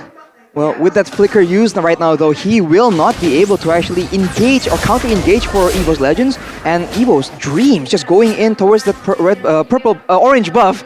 But will that be enough, actually? The members of Geek Fam, they're still waiting for an opportunity. Uh-oh, all weakness points popped up. Taz bringing it back with the Way of the Dragon. Meanwhile, bottom side, it is going to be Dreams taken down. 1-for-1 right now. Chadera looking for the snipes onto Satsujin, maybe even looking for the steal, but Geek Fam will give it over to EVOS Legends. They just go back to their lanes, respectively. Turtle Slain presented to you by the Samsung Galaxy A series, as Lars putting some pressure on Janna. Doesn't want to take that purple buff for free. I mean, as it stands, even though EVOS Legends are putting pressure on Janna, it seems like Janna's still doing a really good time at leveling the gold lead as well as the EXP as Susujin. He's even leading, but what? Taz? What happened? Beloyski was able to get the Bloody Hunt from the abilities on the right. Janna putting some damage onto Dreams, getting the turret down in the mid lane. That's a lot of pressure, but no! Minions, enough! One more hit, there you go. Sutsujin not able to clear the waves in time, and Geek Fam lead in objectives. Beloyski trying to open up the map. Clover instantly with the response here, going in for all 3 of the weakness points. Beloyski trying to run away from the last one, but look! Crossbow tag onto Beloy, translated over to Chadera, who takes a whole lot. And this is the threat of Clover's 1-1. Janna clearing out the waves, clearing out his own creeps, but Sutsujin picks it up. Oh, this is looking scary, and Geek Fam, they're caught in a sandwich right now. But okay, they do still manage to get out of there alive, as well as the backup coming in. But EVOS Legends, they've actually managed to get another turret top side, and that is going to be a tower over Geek Fam at the moment. The pattern still stands right now, though. The team that gets the engage first will win. And how to deal with this, Franco? You jump on him instead of waiting for him to hook you in. So far, with the aggressive build from Taz, they're able to just burst Beloyski down, but how long can that last? It's only a matter of time before Beloyski gets tanky enough to be able to withstand that pick-off attempt from the side of EVOS Legends. Look at the top side, though. This is what EVOS Legends are trying to do, putting the pressure on the side lanes. Beloyski rotating with the conceal, goes in for the hook, reading it out really well. But EVOS, they do the same. They know what Beloyski is trying to do, and they back off. EVOS Legends still playing very objectively. Meanwhile, Geek Fam, they're looking for those trade-offs, trying to trade the pressure. Oh and my from happening! Sutsujin, now you see him, now you do not. Beloyski is on fire. No, he's on a road. Man, he's looking for vengeance, bro. He is angry. Oh my goodness, Beloyski. Take a look at the player statistic, and Beloyski again is able to find the hook. Clover coming in looking for the last of those weakness points. He will find a kill onto Chadera. 2-for-1 for now. Beloyski still having the hook. Again, goes for it, but the turtle taken down once again. Geek Fam still leading in objectives. While both teams are trading back and forth with their gang attempts, we do see that Beloyski is enabling Geek Fam a bit more though, and they're getting a bit of an edge, although for EVOS Legends, it's still doing pretty okay. Sutsujin actually is still going for the damage build, so there will be a good balance of magic and physical damage. But I don't know, this game can actually go both ways here with both roamers just trying to make plays as much as possible. They're both quite equal, even in like gold as well as EXP right now. The difference that was, what, almost 1,000 from the side of Geek Fam is now shifting back and forth with EVOS Legends. So very close game in game number 2 as the conceal has been popped by Beloyski just to get away, it turns out. Wow. That's a fast man. That's a big fast man. He's just rolling away, waddling away from danger, and it's back to resets. This is the typical, we've seen this again and again. EXP lane goes alone, and it's the 4-man kill squad with Franco at the helm. So Geek Fam, they can just keep doing this again and again. And for EVOS Legends, they are the ones that have to try and surprise Geek Fam and do something unorthodox. Huh. How will that be achieved, right? Because it seems like Beloyski, he's trying to put pressure on to Dalarski, but still sitting at 0-0-0. He's not yet been taken down, but EVOS Legends are trying to mirror this movement. They're putting pressure on to Luke, but once again, no overcommitments. Look at the flanks though. Geek Fam are already setting up for this flank. Beloyski getting the position on the bush. Dreams instantly reading that out, opening up the bush. And it's a battle for control in this game. Only a very slight gold lead for Geek Fam that does not have any impact. 200 gold lead. Both teams are just waiting for that one moment to turn this game around. Beloyski looking for the hook there. He finds it there with a bloody hunt as well. But look at Clover. He got all the combo. Tag is going to be popped right here. He's getting Beloyski low. Pops him, but Beloyski's tanking up all of the damage with Luke as well. Clover going to be popped all the way. And that's Sutsujin. Oh my god. It's a leading Jada QT. Elzura forced to pop the black shoe. Shadow Assault to the back lines. The Lord chasing him down. But look at Luke. He's still able to help his team out. Elzura taken down by the General. and it's a 4 for 3. My God, Dalarski is such an aggressive force. How do you stop this man? He just went straight under the turret. No care given in the world whatsoever. Was able to get a kill, and that was so favorable for the side of EVOS Legends. I think there was also huge credit to Taz, who is able to locate Kadira in the midst of that chaotic play. Here's an instant replay by the Samsung Galaxy A series, and look at that! The Flicker Jeet Kundo Way of the Dragon combo just allows EVOS to get an edge to take out Kadira before any damage from him is actually located. And afterwards, it's just EVOS playing out the fight with advantage, and now they're continuing. They are continuing. Sutsujin again with a Shadow Assault. They're wreaking havoc. Luke taken low, taken down. Elzura gonna fall to the hands of Clover. No, not just yet. Elzura getting away. Delardo, oh my God, he jumps into Black Shoes Pop. The crossbow of Tang to seal the deal. It's a wipe out for EVOS Legends by Head and Shoulders. Right, EVOS Legends, they're waiting for their power spikes to hit, and when they know that they are at their peak, they went crazy onto the members of Geek Fam, taking them one by one. But look at this! Ooh. So close, Clover, my God! He's too clean with it, man. That's 1-1 right there. But actually, Geek Fam were able to steal the Lord.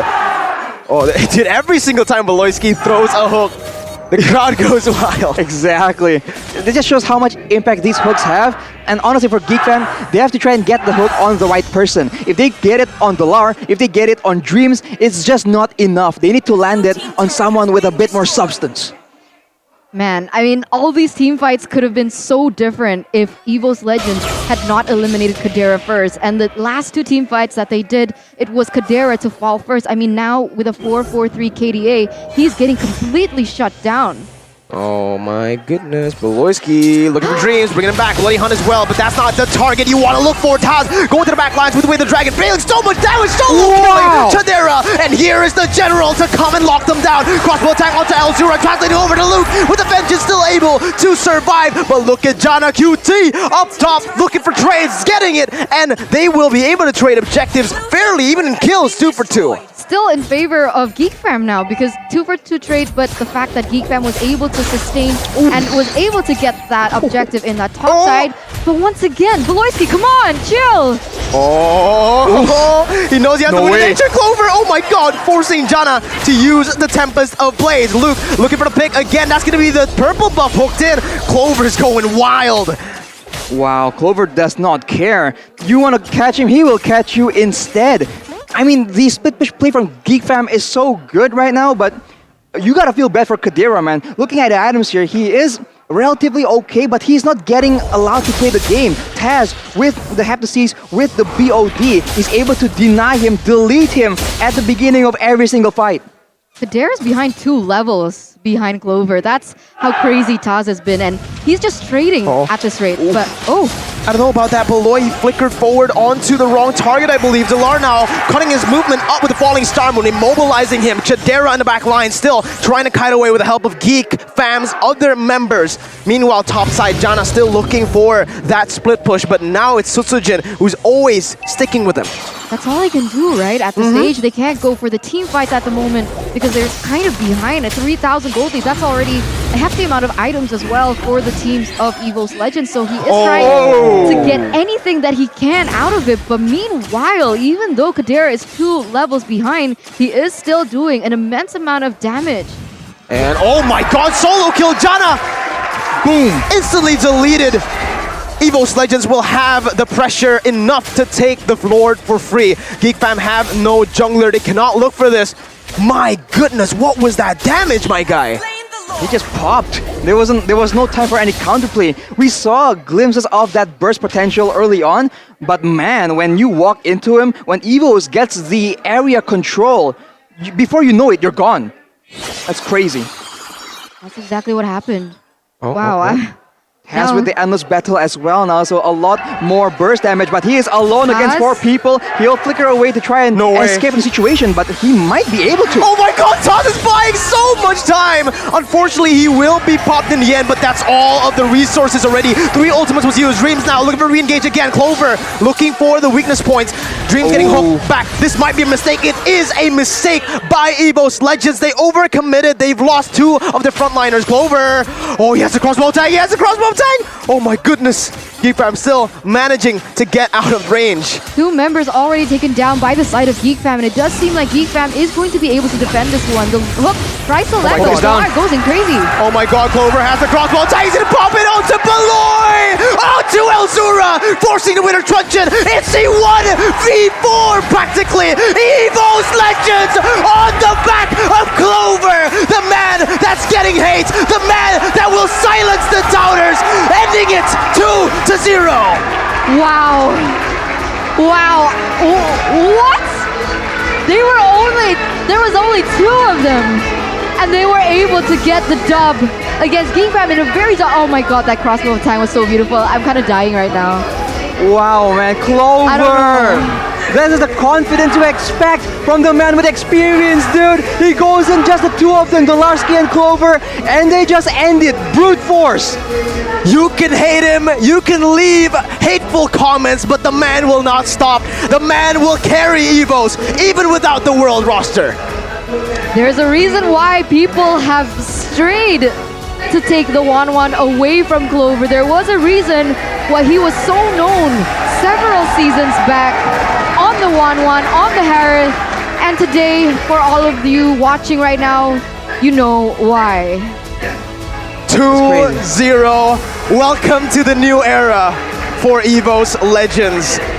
It's clean, man. Every single member in the roster, they had their moments. No one is actually negligible from this new EVOS Legends. That is what you want to see from a regeneration of talent. I love it. I love it.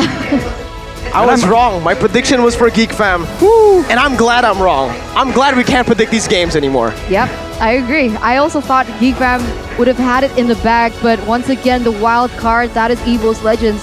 With the fact that they brought so many new faces into their main lineup, and it proved that it was successful. I mean, 2-0 against Geek Fam. I'm excited to see what happens next. Prove they are still vicious. EVOS destroyed Geek Fam. Wow. They did so many risky things there. The magic damage Karina, the Hilda that we haven't seen that often in the current season, as well as I don't even remember, but there's so many things going on. They did so many things that you would raise your eyebrows at, and they made it work. It's crazy. I thought that play in the bottom lane was a mistake. Same. Because they had the Lord. It was a mistake. I think it was. Exactly. It was a mistake. It absolutely was. But they had Clover on a 1-1, and that's not what you're supposed to do. You ban that 1-1. That's why no one has left that 1-1 open. And to add on to that, you have Delar on Esmeralda. A front line providing space and a gold laner absolutely utilizing that space. They did so well, wow. I mean, I thought there was going to be like issues with synergy and chemistry. Did you feel like that showed at all? Well, I know one thing for a fact. Okay. It's great to see Clover silence those haters and doubters. I've been seeing so much hate on this man, and finally he gets a chance to prove them wrong and shut them up for good. Ladies and gentlemen, let's go. And I don't think anyone has done that so far. Gold laner, 2v, how many? Well, that was a 2v4. No, actually, that was a 2v5. 2 members was taken down. It was Dlar and Clover against the world. Like, people say that Kabuki is our best gold laner, quote-unquote, with Skylar and all these other gold laners like Nino as well, but none of them have achieved what Clover just did there. That is a potential for the 1-1 as well. This is exactly why this hero is so respected. Mirko was certain they were gonna ban out that 1-1, but told you they chose wrong. They chose wrong, man. They really should have. They should have watched the VT pregame. Right, It was 1-1 versus 1-1, and both of the teams left it open. Both maneuvers from both teams. Wow, man. I don't know what to say anymore. And guess what, Arashi? We still have one more match. See? You forgot, right? Did you forget? Well, let's throw it over to our host.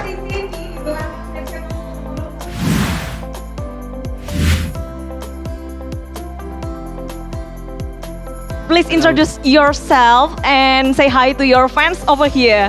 Hello guys. Apa kabar? Oh, apa kabar? Nasi Padang, nasi uduk? Nasi Padang. Nasi Padang. Oke, and welcome to Indonesia. Dan juga katanya Dlar tuh bisa bahasa Indonesia. Tahu nggak sih kalian? Bude tuh penasaran banget. Coba ya, tanyain pakai bahasa Indonesia. Gimana tadi gamenya? Susah apa gampang? Ayo jawabnya gimana ya? Easy.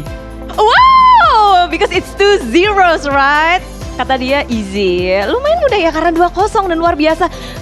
Karena mereka ada Baloiski. You used to play with Baloiski, right? And right now you are fight against him. Is there any hard feeling or something that you cannot explain to Baloiski right here?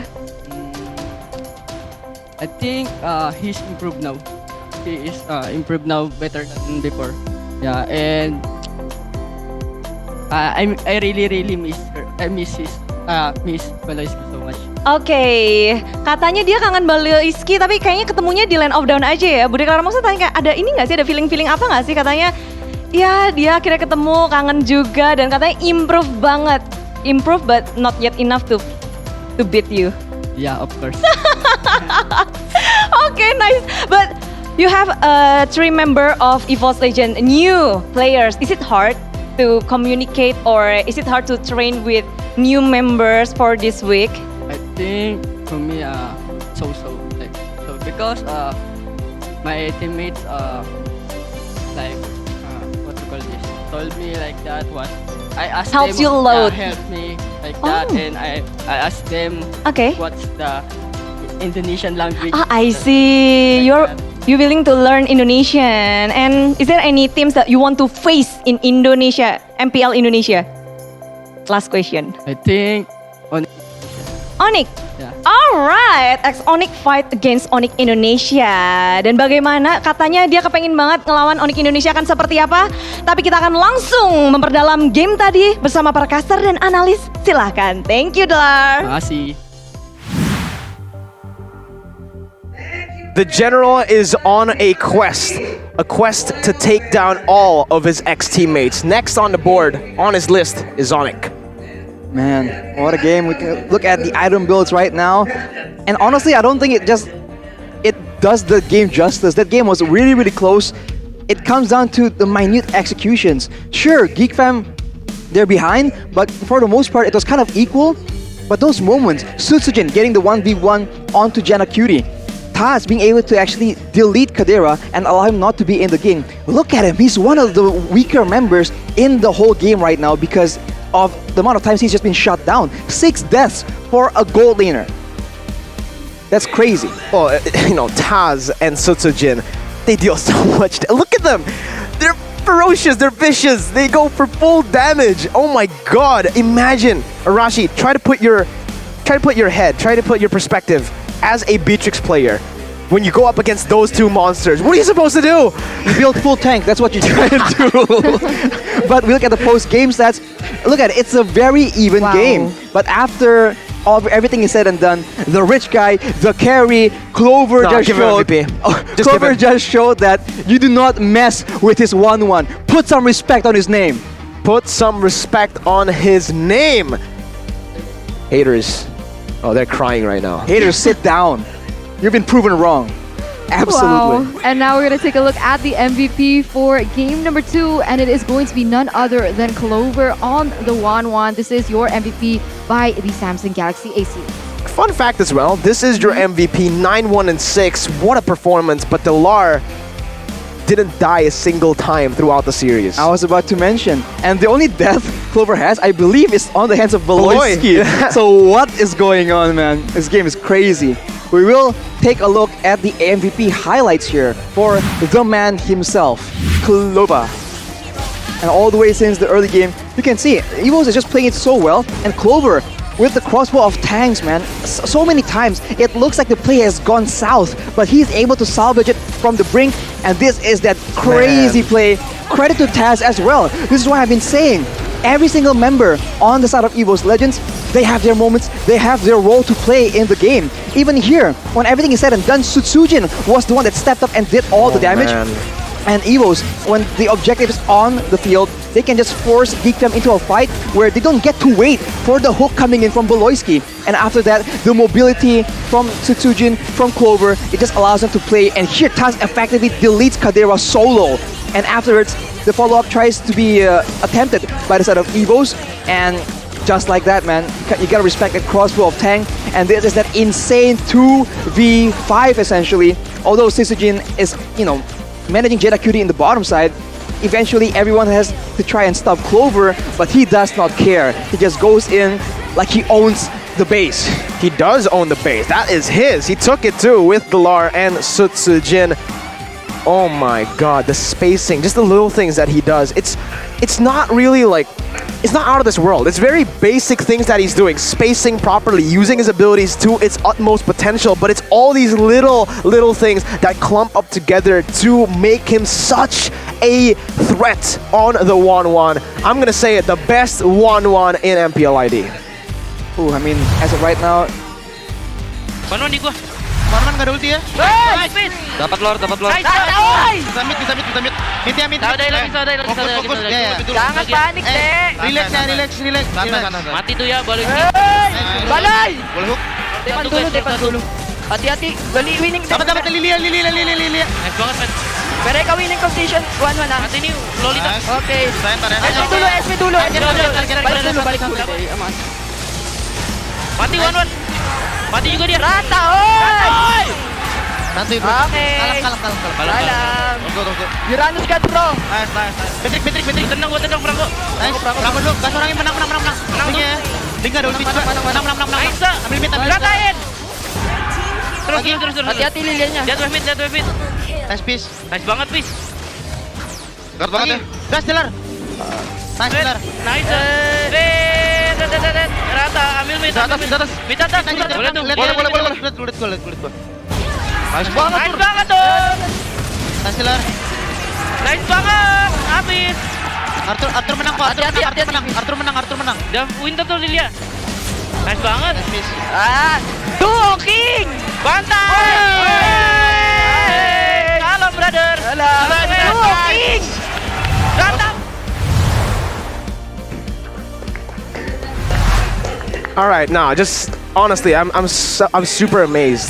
I thought it was just Kyrie and Yeb, but even Lar now, Beloy, the Filipinos are learning Indo so fast. Like, the Lar was speaking Indo. Yeah. It was like, ini dulu. Yeah. And he's like, balik dulu, go back. Dude, they're learning so fast. Oh my god. It's so incredible. cute. It's incredible to see. And he was feeling it. He knows the stage presence, man. He was shouting to his opponents as well. But let's take a look at the key to success, Clover on the 1-1, Arashi. Well, they were able to deny the Franco pick-off potential, and they don't snowball as hard. If Geek Fam was able to get even more and get more control in the early game, then EVOS won't be able to, for example, one-shot Kadera, right? But because they're able to manage Beloyski's playmaking in the early game, that is why they're able to actually match them in the mid game, and that is how they're able to actually get ahead in the late game, where Beloyski is unable to just like grab someone and have his teammates delete them. And afterwards, of course, it's all about the 1-1, man. Enough said. Like, what else can you say about it? It's just insane. It's very secure. It does a lot of damage, and it doesn't care. It just goes in one. It just goes in 1v4 like that. What can you say about it? What I can say is that 1-1 performance is very similar to a ranked player called Wish. UBS Gold, though, however, ladies and gentlemen, is a way for you guys to invest in that late stage of the game in life. Because with UBS Gold, you guys can invest in something that always goes up in value. Oh, I have Eterna, one too. you have one too. Arashi, you have one. Oh my god.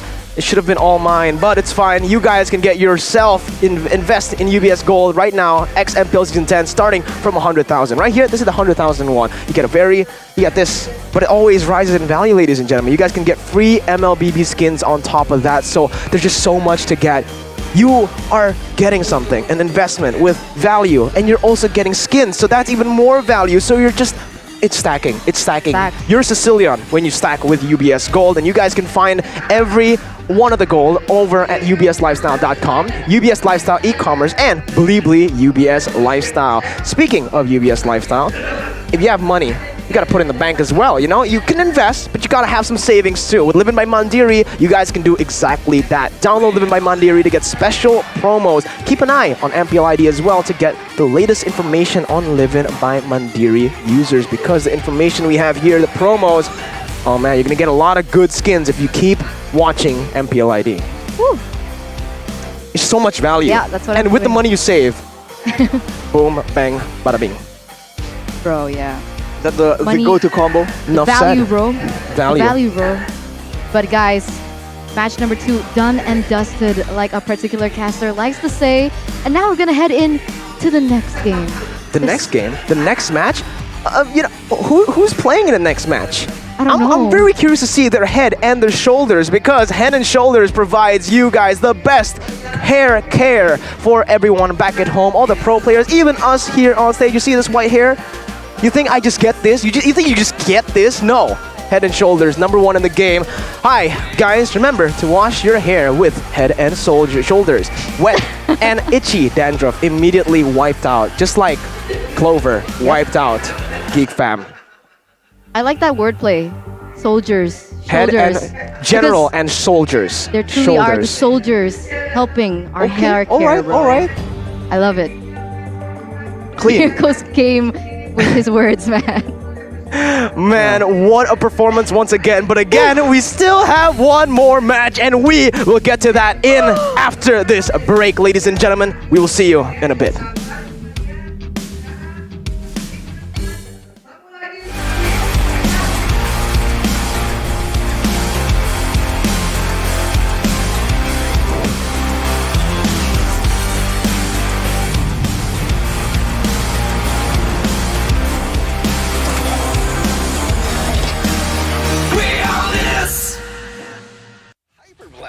What on earth is Hyperblend?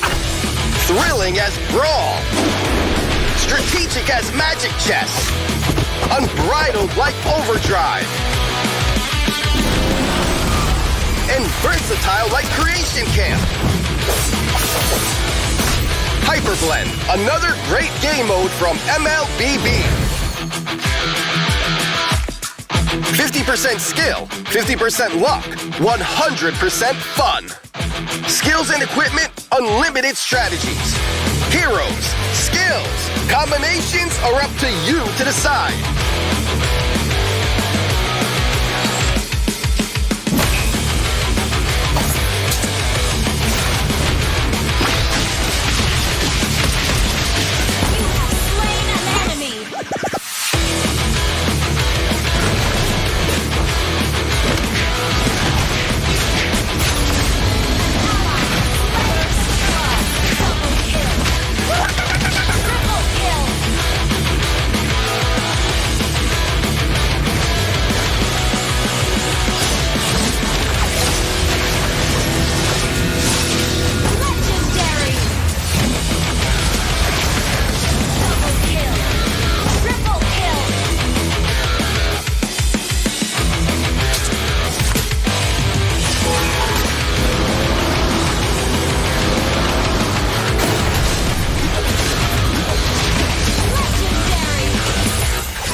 Create unique and strong heroes with a variety of fun and powerful skill sets. Awesome is the new mode, Hyperblend.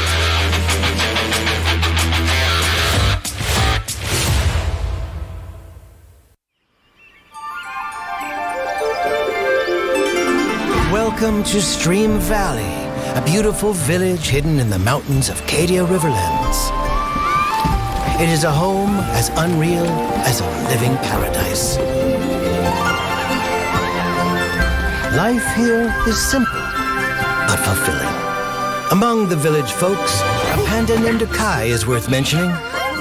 He dreams to be a hero that protects people, just like his idol Ling and the panda warrior from his favorite comic book. Even though our chubby friend knows it may take him years of practice. People would tell his story by then, he thinks. For this very reason, he practices Kung Fu every day, believing that diligence would one day make up for his clumsiness. But how exactly should his story begin? Maybe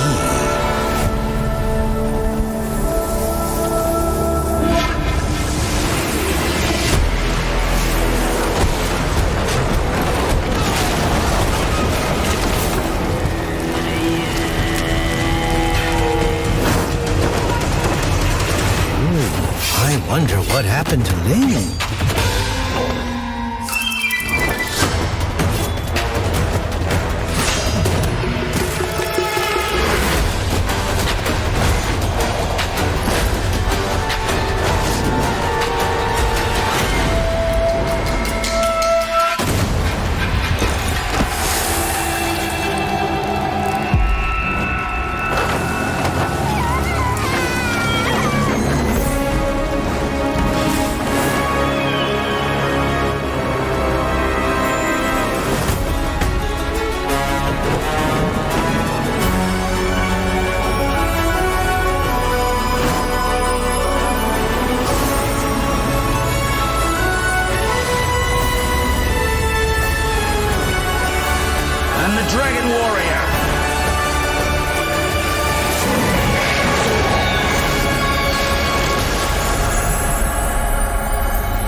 Maybe it all begins in a dream?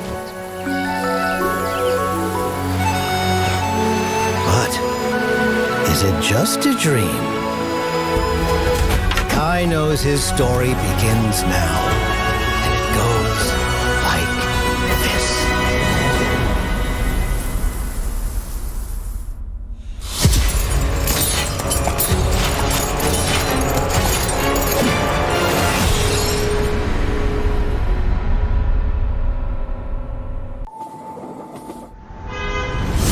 Kita punya mindset, ya kita harus naik bareng, ya turun bareng, apapun ya bareng gitu.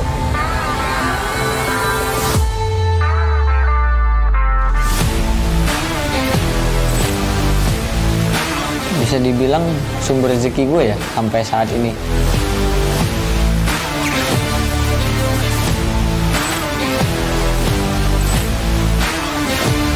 Kita keluarga, tapi kita harus profesional. Jadi kalau salah ya salah, bukan karena dia keluarga lu bela.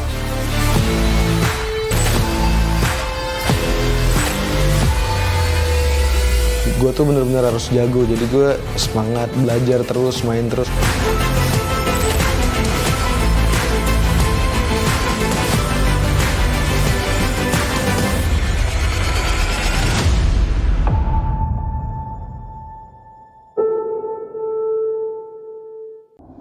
Saya Anggi, kerjaan saya baru-baru ini jadi driver Grab.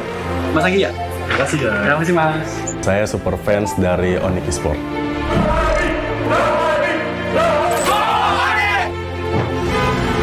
Saya Hafiz Kerunanda, kegiatan sehari-hari aku sekarang hanya mahasiswa aktif dan juga salah satu bagian dari super fans RRQ.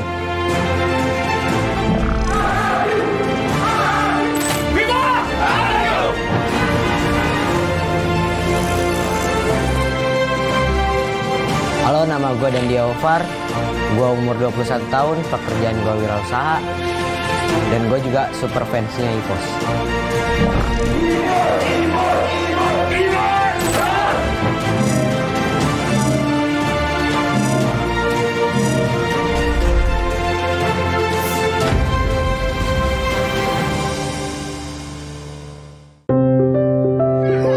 Kalau orang tua gue tuh kayak nggak pernah nyuruh lo jadi ini. Orang tua gue tuh selalu kayak yang lo mau ya udahlah, tapi lo harus tunjukin lah. Kata saya lu nggak sekolah-sekolah, itu biasa nggak danuin. Dan ntar gue Deden punya gaji gitu. Liatin aja dah Deden gitu. Gue nanya lah ke almarhum bokap gue lah, mau yang mana? Terus kayak dia jawab ke RRQ aja.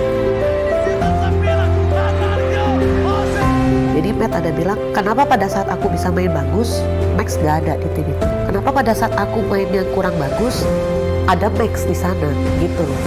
Matt selalu ucap tante, Mami gak usah khawatir, ada aku di sini. Mungkin karena itu juga kali ya bikin susah majunya mungkin. Soalnya kan harusnya emang dia bener salah, tapi gue malah belain mungkin.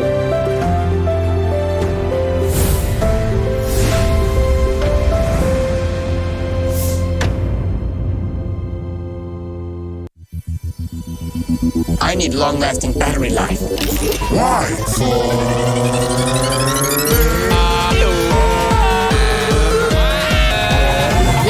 That is awesome. I need long-lasting battery life. Why?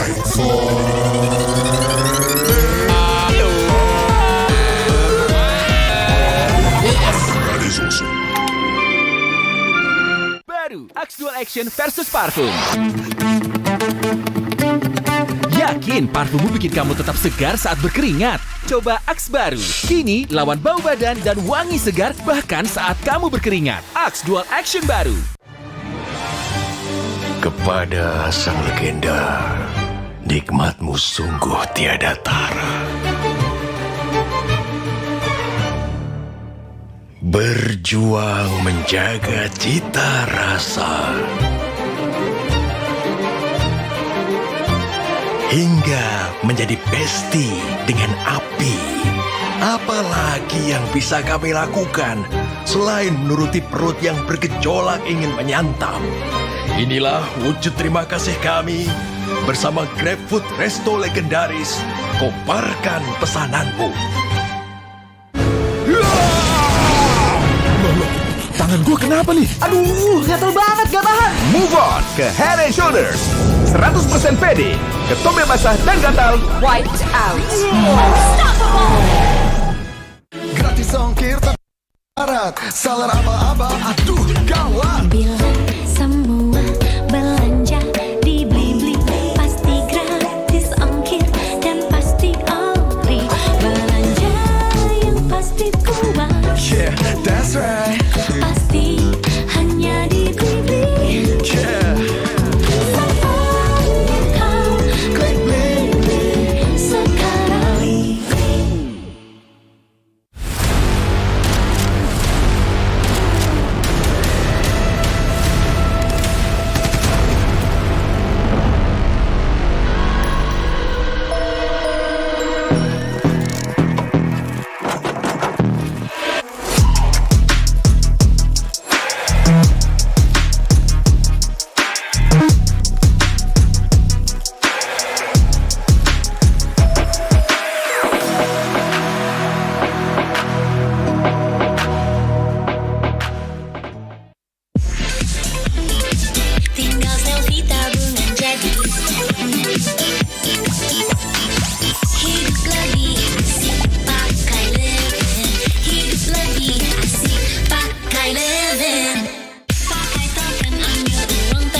Hyperblend? What on earth is Hyperblend? Thrilling as Brawl. Strategic as Magic Chess. Unbridled like Overdrive.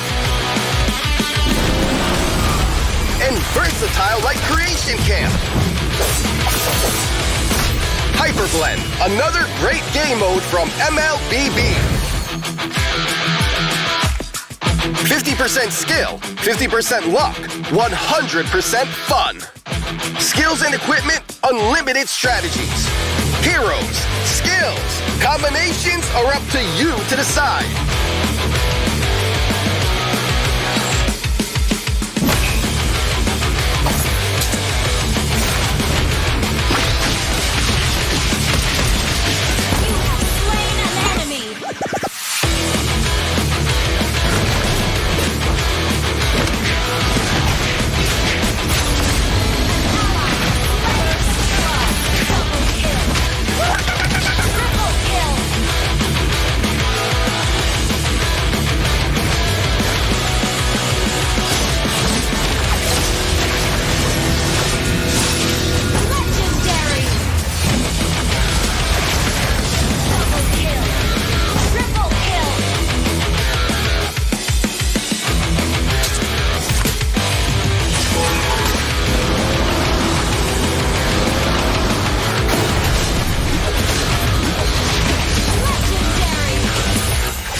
and strong heroes with a variety of fun and powerful skill sets.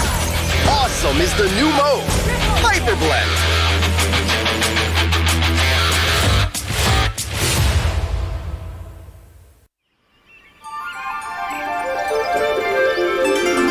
Welcome to Stream Valley, a beautiful village hidden in the mountains of Cadia Riverlands. It is a home as unreal as a living paradise. Life here is simple, but fulfilling. Among the village folks, a panda named Kai is worth mentioning. He dreams to be a hero that protects people, just like his idol Ling and the panda warrior from his favorite comic book. Even though our chubby friend knows it may take him years of practice. People would tell his story by then, he thinks. For this very reason, he practices Kung Fu every day, believing that diligence would one day make up for his clumsiness. But how exactly should his story begin? Maybe...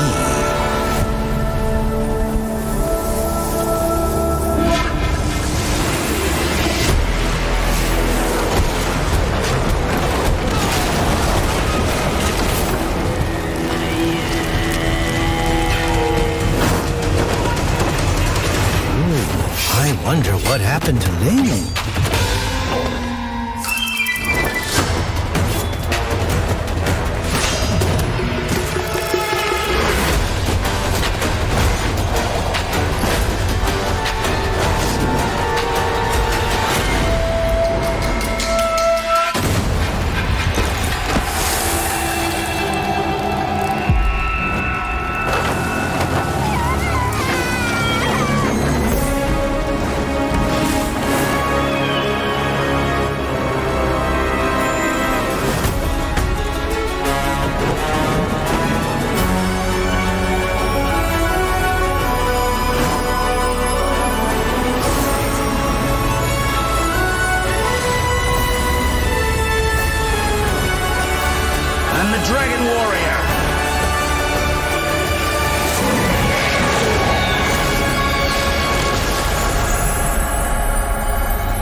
Maybe it all begins in a dream? But is it just a dream? Kai knows his story begins now, and it goes like this.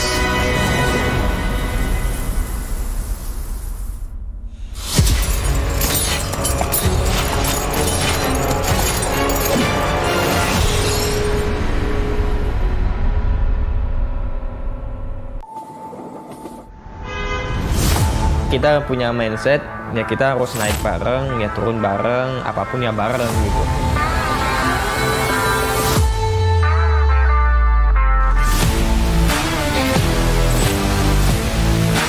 Bisa dibilang sumber rezeki gue ya sampai saat ini.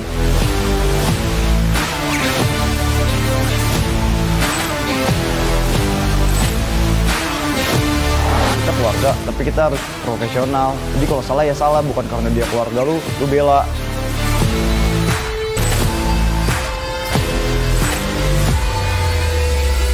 Gue tuh bener-bener harus jago, jadi gue semangat belajar terus, main terus.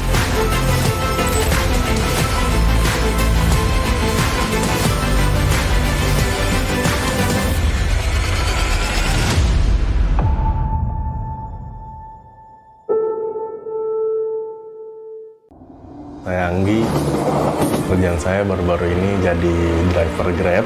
Mas Anggi ya? Terima kasih ya. Terima kasih Mas. Saya super fans dari ONIC Esports.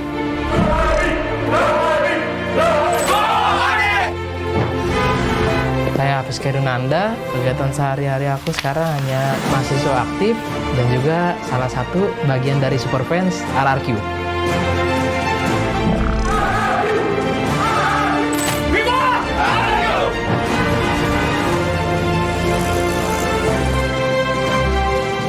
Halo, nama gue dan dia Ovar. Gue umur 21 tahun, pekerjaan gue wirausaha. Dan gue juga super fansnya EVOS.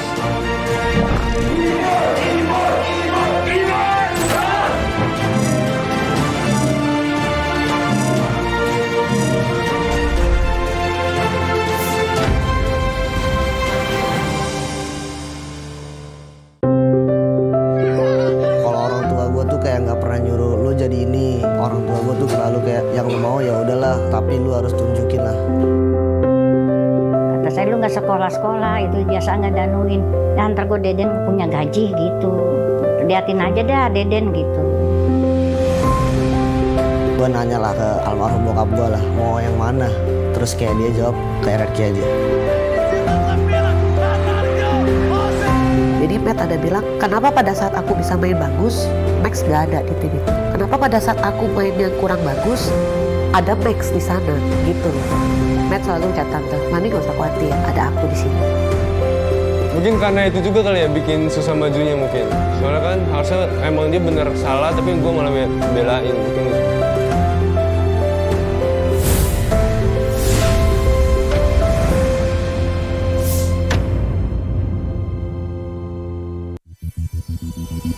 I need long-lasting battery life. Why?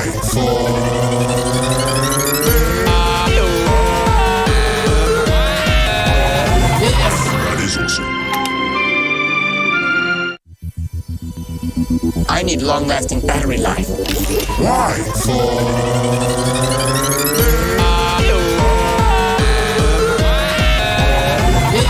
That is awesome. Baru Axe Dual Action versus parfum. Yakin parfummu bikin kamu tetap segar saat berkeringat? Coba Axe baru. Kini lawan bau badan dan wangi segar bahkan saat kamu berkeringat. Axe Dual Action baru. Kepada sang legenda, nikmatmu sungguh tiada tara. Berjuang menjaga cita rasa hingga menjadi besti dengan api. Apalagi yang bisa kami lakukan selain menuruti perut yang bergejolak ingin menyantap? Inilah wujud terima kasih kami bersama GrabFood Resto Legendaris. Kobarkan pesananmu. Tangan gue kenapa nih? Aduh, gatel banget, gak tahan. Move on ke Head and Shoulders. 100% pede, ketombe basah dan gatal. Wiped out. Gratis ongkir tapi banyak syarat. Salah aba-aba, aduh gawat. Bila semua belanja di Blibli pasti gratis ongkir dan pasti ori. Belanja yang pasti kuat. Yeah, that's right. Pasti hanya di Blibli. Yeah. Klik Blibli sekarang.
What on earth is Hyperblend? Thrilling as Brawl. Strategic as Magic Chess. Unbridled like Overdrive. And versatile like Creation Camp. Hyperblend, another great game mode from MLBB. 50% skill, 50% luck, 100% fun. Skills and equipment, unlimited strategies. Heroes, skills, combinations are up to you to decide.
Unique and strong heroes with a variety of fun and powerful skill sets.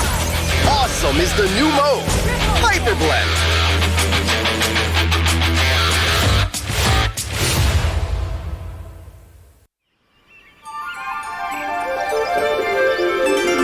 Welcome to Stream Valley, a beautiful village hidden in the mountains of Cadia Riverlands. It is a home as unreal as a living paradise. Life here is simple, but fulfilling. Among the village folks, a panda named Kai is worth mentioning. He dreams to be a hero that protects people, just like his idol Ling and the panda warrior from his favorite comic book. Even though our chubby friend knows it may take him years of practice. People would tell his story by then, he thinks. For this very reason, he practices Kung Fu every day, believing that diligence would one day make up for his clumsiness. But how exactly should his story begin? Maybe...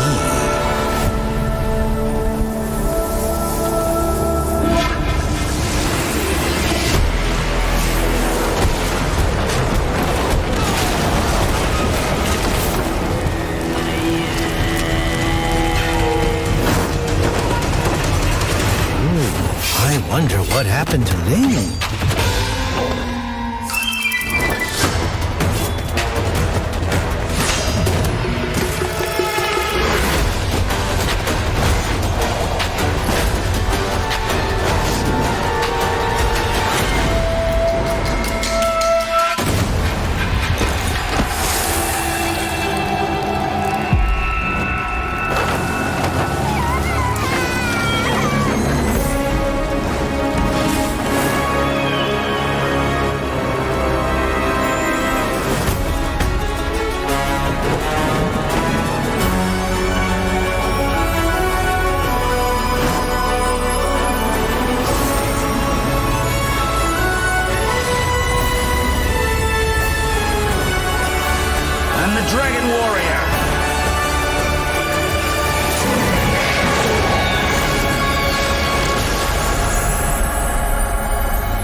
Maybe it all begins in a dream?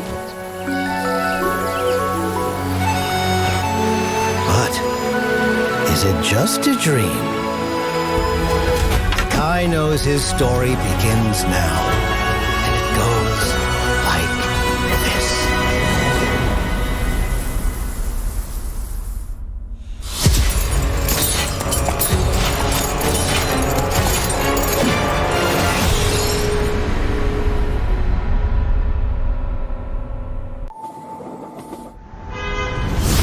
kita punya mindset ya kita harus naik bareng, ya turun bareng, apapun ya bareng gitu.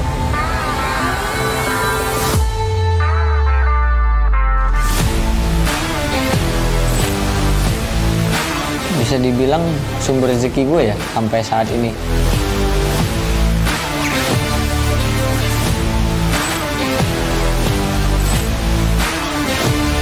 Kita keluarga, tapi kita harus profesional. Jadi kalau salah ya salah, bukan karena dia keluarga lu bela.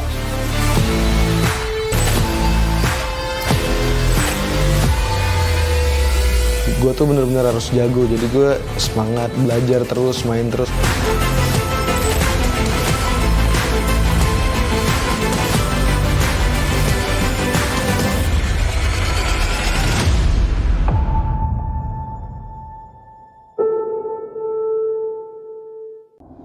Saya Anggi, kerjaan saya baru-baru ini jadi driver Grab. Mas Anggi ya? Terima kasih ya. Terima kasih Mas. Saya super fans dari ONIC Esports.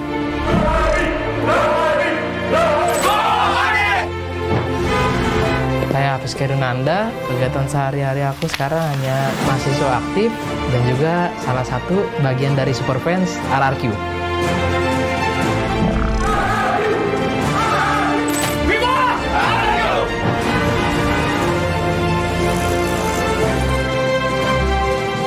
Halo, nama gue dan dia Ovar. Gue umur 21 tahun, pekerjaan gue wirausaha. Dan gue juga super fansnya EVOS.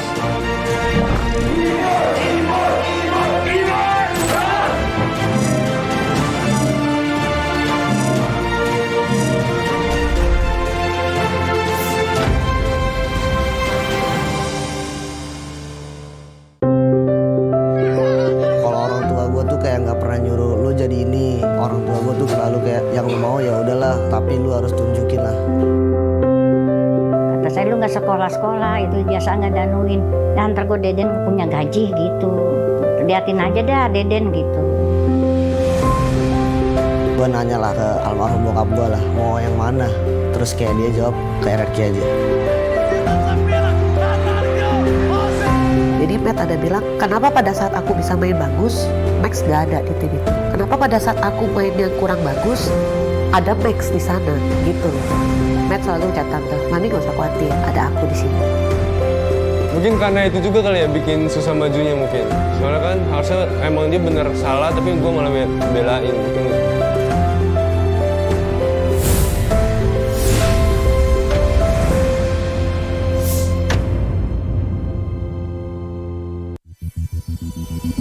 I need long-lasting battery life. Why?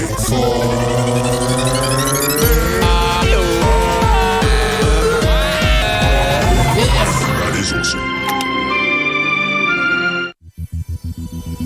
I need long-lasting battery life. Why?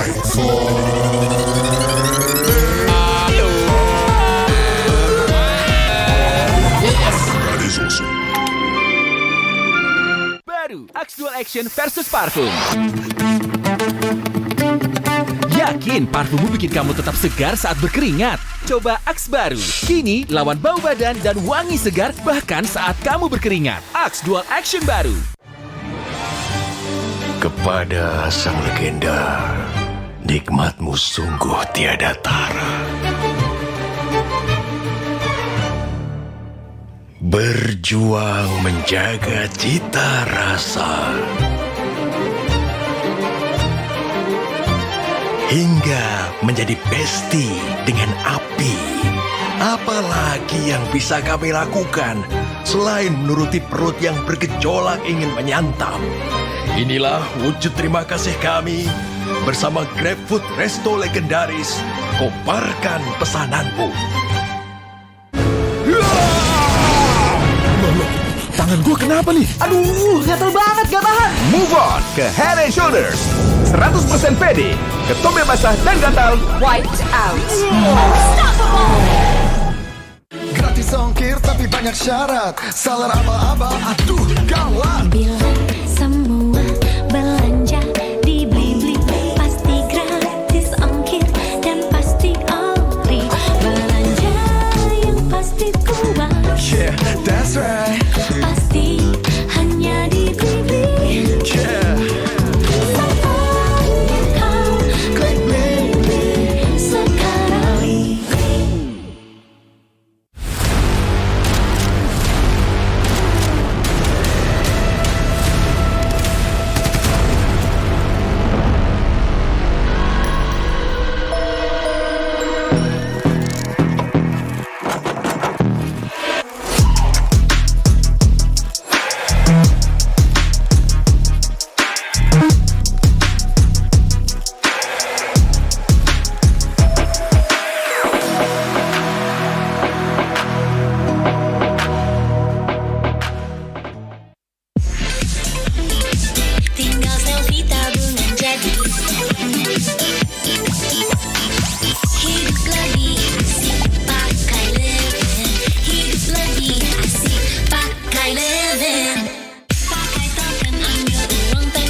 Hyperblend. Thrilling as Brawl. Strategic as Magic Chess. Unbridled like Overdrive. And versatile like Creation Camp. Hyperblend, another great game mode from MLBB. 50% skill, 50% luck, 100% fun. Skills and equipment, unlimited strategies. Heroes, skills, combinations are up to you to decide.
Create unique and strong heroes with a variety of fun and powerful skill sets. Awesome is the new mode, Hyperblend.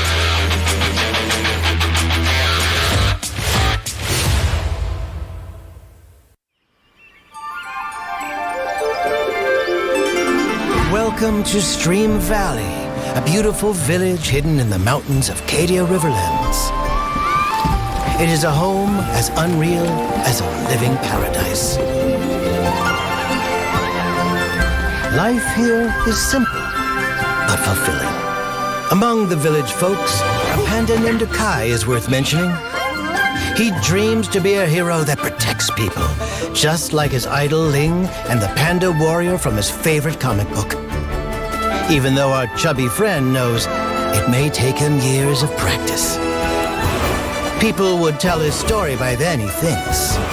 For this very reason, he practices kung fu every day, believing that diligence would one day make up for his clumsiness. But how exactly should his story begin? Maybe...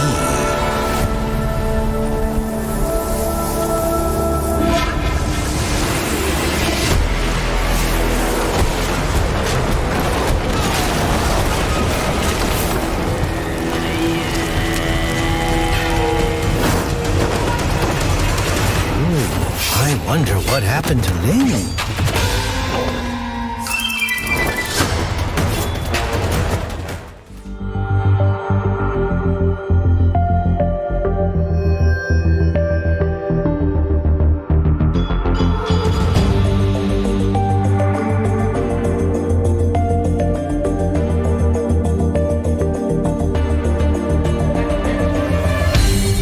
Aku kan berdiri dan terus berlari, terus ke arah puncak tertinggi.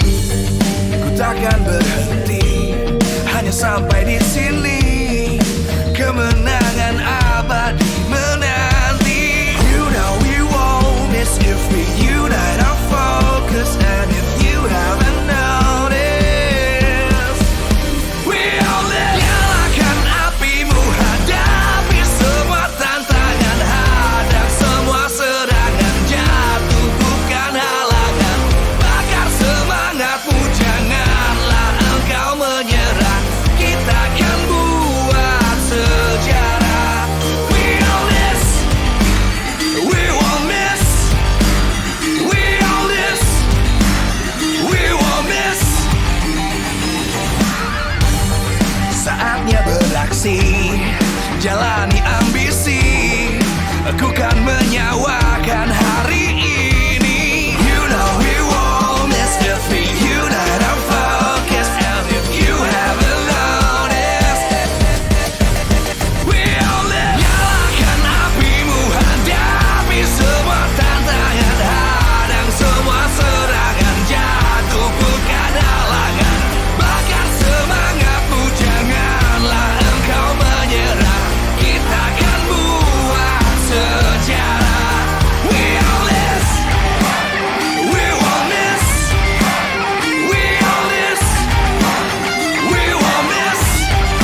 terus berlari, terus ke arah puncak tertinggi.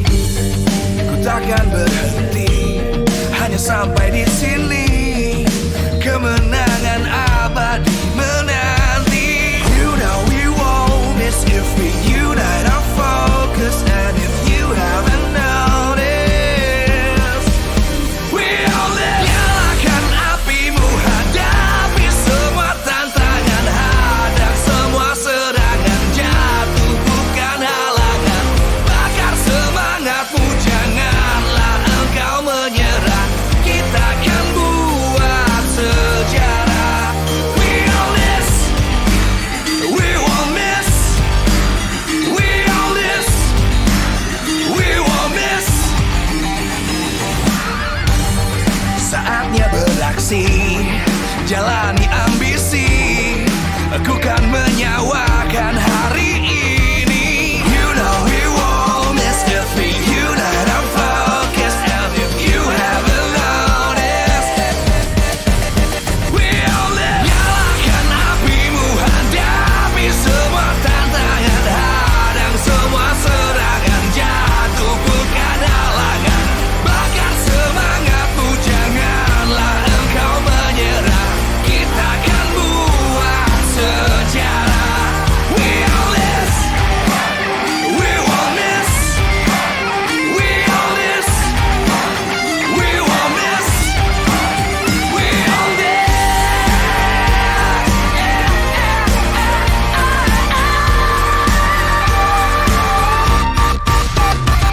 Nyalakan apimu, hadapi semua tantangan, hadang semua serangan, jatuh bukan halangan.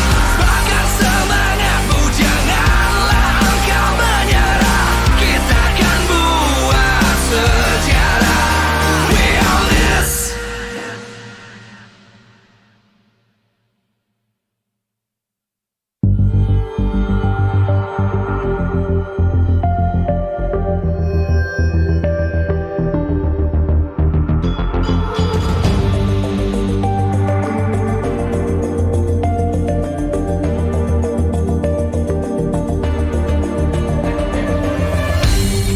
Aku kan berdiri dan terus berlari, terus ke arah puncak tertinggi.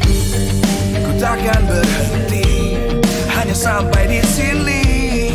Kemenangan abadi menanti. You know we won't miss if we unite our focus. And if you haven't noticed, we all live. Nyalakan apimu, hadapi semua tantangan, hadang semua serangan, jatuh bukan halangan. Bakar semangatmu, janganlah engkau menyerah. Kita akan buat sejarah. We all this, we won't miss. We all this, we won't miss.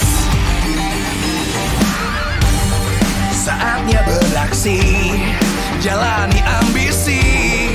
Aku kan menyawakan hari ini. You know we won't miss if we unite our focus. And if you haven't noticed, we all live. Nyalakan apimu, hadapi semua tantangan, hadang semua serangan, jatuh bukan halangan. Bakar semangatmu, janganlah engkau menyerah. Kita akan buat sejarah. We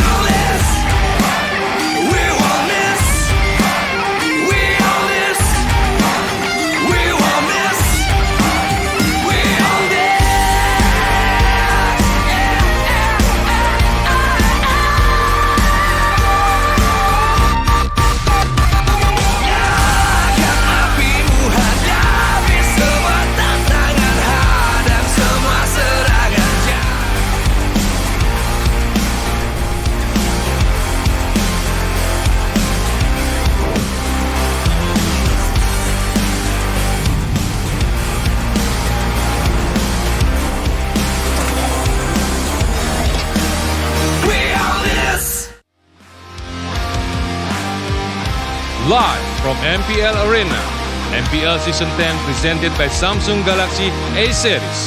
Official sponsor, Axe, Head and Shoulders, and Super App partner, Grab. 8 most prestigious teams in Indonesia will prove that hard work makes the dream work. Who will be the best? Let's see. We own this.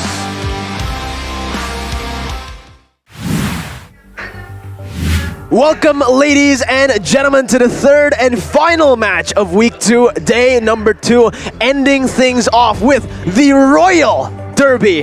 This is a match you guys do not want to miss. Still, with your casters here on the caster desk, Mirko, Eterna, and Rashi.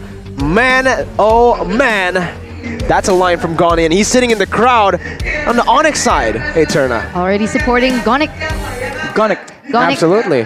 Well, we're just gonna jump straight into the lineups here. No waiting, no chilling. No chilling. It's the main lineup for. Oh my goodness gracious! The crowd went mad. You went mad, Arashi Hoshi. Who's that in the lineup? Lemon, the alien, has graced us with his presence.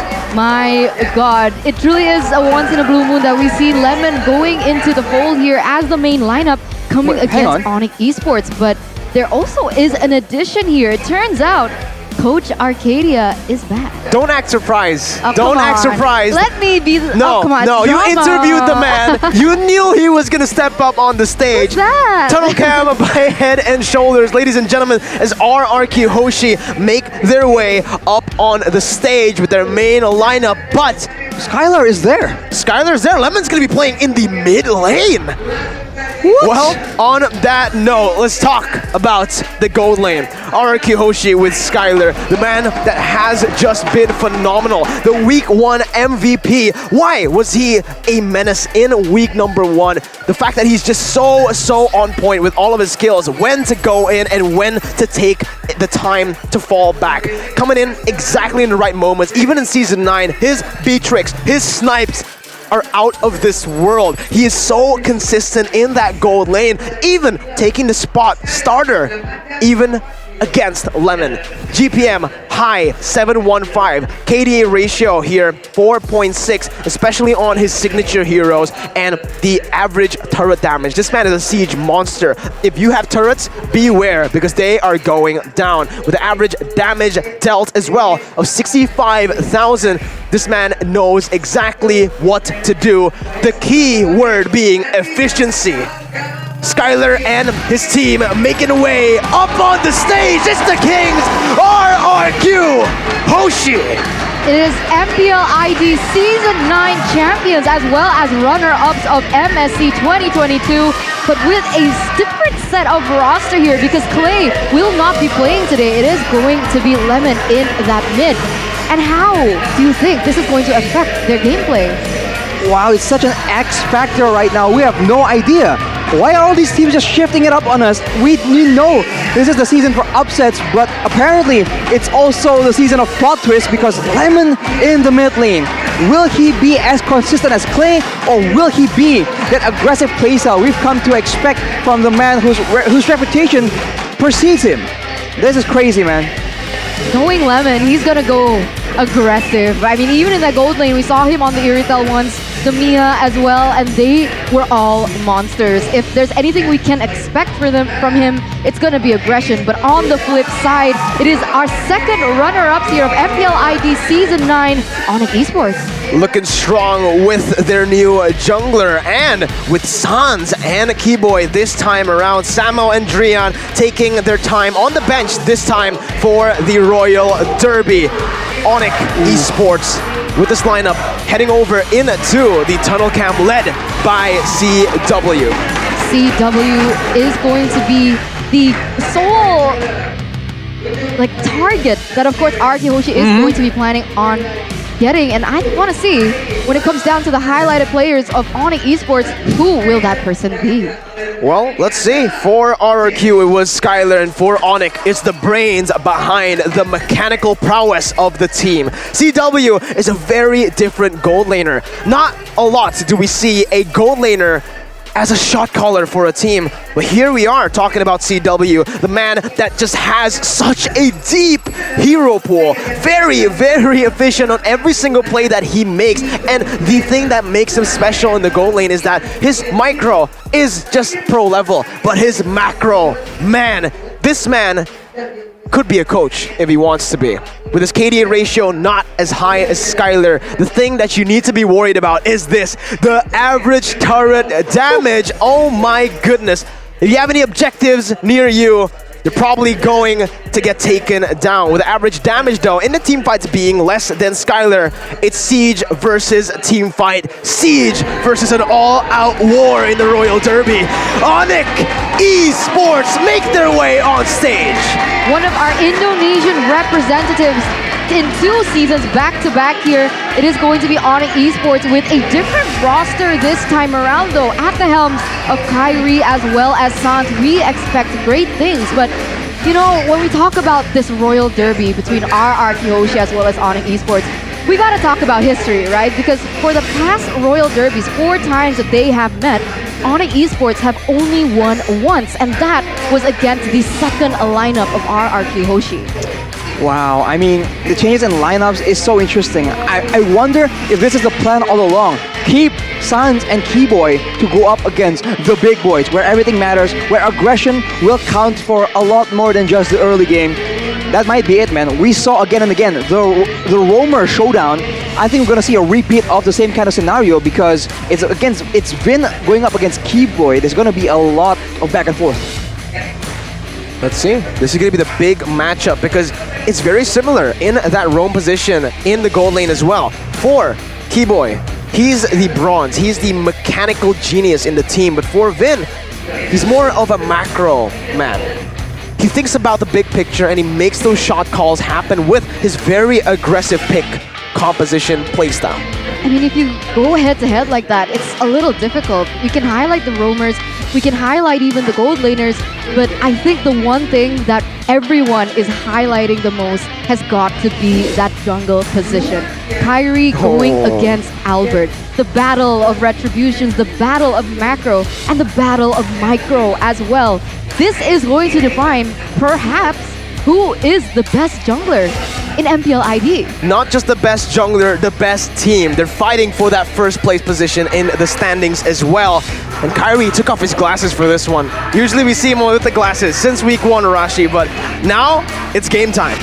Oof. Is it game time? Is that the power-up sign from the side of Kyrie? We'll have to see, but right now, with that JBL Quantum, these coaches are gonna try and outplay each other with the mind games.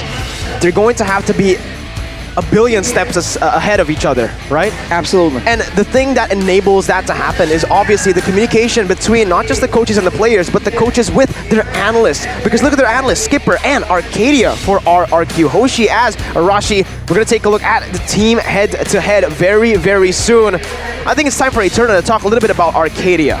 What's he going to bring to this RRQ lineup? I don't know. That's definitely the question here, Miracle. Well, this is the first time we will see his impact on the team. Eterna is keeping her secrets to herself, so we will respectfully accept that secrecy. We have to see though, will Arcadia be the secret recipe, the single missing ingredient from the perfect composition, the perfect playstyle that RRQ Hoshi seems so close yet so far away from? Looking at the team head-to-head by head and shoulders, you can see that ONIC is so dominant in the first objective rate, but afterwards, the first Lord has always been taken by RRQ Hoshi, and everything is very much close. Even the kill death assist, ONIC Esports actually is ahead of RRQ Hoshi. So will this show, you know, with how games have been so competitive all the way since the early game, is this a sign that ONIC will pull ahead faster in the early game? I mean, the one thing that we know about ONIC Esports is that they have so much to work with. Their vast hero pool, their flexibility, and at times, sometimes it becomes a double-edged sword. But we'll see here as the keys to victory by Axe for the side of ONIC Esports. Contest Akai and Theramis, that can be the key. Those two heroes have just been tearing it up, and it causes a lot of chaos, and it does not allow you to play with your own game plan. So watch out for that. Win the mid lane matchup, and mid lane will allow you to roam around and exert pressure on the rest of the map, including the jungle. So it's so important. Limit and shut down Skylar's farming pattern, because if you can negate that gold lane damage, that's already 4 steps in the right direction. But soon we'll take a look at the keys to victory for the other team, right? For the side of RRQ, beware of Kivoy's playmaking potential. It is going to be a roamer showdown, and even though Vin is so adept at doing so, he cannot underestimate the potential of Kivoy to do exactly the same thing. Skylar getting his comfort heroes will allow him to perform at the highest level. Optimize Lemon's hero pool, which is very flexible and very, very unexpected. And of course, maintain that discipline and play objectively, because that is the single thing that a lot of people criticize them for. Discipline. Discipline, discipline, discipline. I think Miracle underlined this a lot, especially during their performance at MSC this year. But look at this. The talent predictions by Axe. They're all going to be RRQ Hoshi here. I thought one of you guys would go for ONIC, to be completely honest. Gani is disappointed. He is disappointed for Gani sure. would definitely... I mean, he's sitting on ONIC's side, so Gani is there. Yeah, RRQ all around here for the talents on the English desk. I think in the Indonesian desk, we have 2 votes for ONIC. Ooh. So again, it's going to be a very, very interesting matchup. Why did we go for RRQ? Maybe Rashi.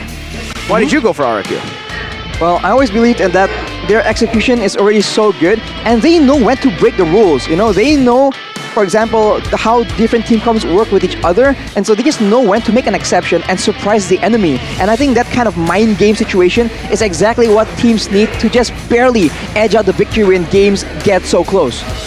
You can take a look at the audience prediction by TikTok as well. Heavily favoring RRQ, 82%. I expected it to be closer. 40%, 60%, maybe even 70%, but it's an 82% towards RRQ Hoshi. Dude, RRQ Hoshi, the fandom is real, man. One of the largest fan bases that we have here in MPL ID, even maybe perhaps the world, if I'm not mistaken, when I saw a statistic about that. But let's get into it, guys. Game number 1, Royal Derby between ONIC Esports as well as RRQ Hoshi in game number 1. And it seems like ONIC Esports with an instant ban towards that Franco. Not only towards the Franco, but the Beatrix. ONIC prioritizing respect heroes here in game number 1, going for those 2 bans. This is going to be RRQ looking for the same bans, perhaps towards Kyrie. With the Fanny already taken away. Arashi, you think they're going to ban the lane? Will they ban the Akai though? That is also one of the big heroes considered, but they banned that Natalia, so they really seem to be feeling the threat of Kivoy's aggressive playmaking. And for ONIC right now, are they going to continue with the same pattern and go for prio heroes, or will they actually shift over and ban, have a more targeted ban towards RRQ? Coming into this draft, I mean, as we're watching the bans happen as well, it's just something that I wanted to highlight was the fact that ONIC Esports, sometimes they play a little too experimental when it comes down to the drafting. So this time around, I hope they're serious about this. I hope they don't try to hinge their bets on weird drafts. But we see that the Claude is going to be the ban here for the side of ONIC Esports. So interesting. Why ban the Claude right now? Well, they're trying to limit Skylar, because Skylar, Beatrix, and Claude, I think he can do a lot of work on these heroes. We've seen the impact you can do if you're adept at these 2 heroes. So I think they want to make sure that they can shut him down. They can, again, get 4 steps ahead by just shutting down that gold lane. Speaking of being 4 steps ahead, this man right here that you see on the left side of your screen, and literally on the screen right now, Coach Arcadia has definitely had a massive impact in RRQ. We've seen RRQ, even though Arcadia hasn't been on stage, his presence was felt with the discipline of RRQ winning their games by comebacking, something that we haven't seen from them in a very long time. Exactly, I think being able to actually come back from a deficit when RRQ is always just very good at playing when they're ahead, it's shown huge development in the right direction. But for ONIC right now, the Fire Mist is still open, and we know both these teams can wreak havoc in those team fights. And so ONIC will take the Akai pick that we haven't seen throughout the day. I hope it's Kivoy.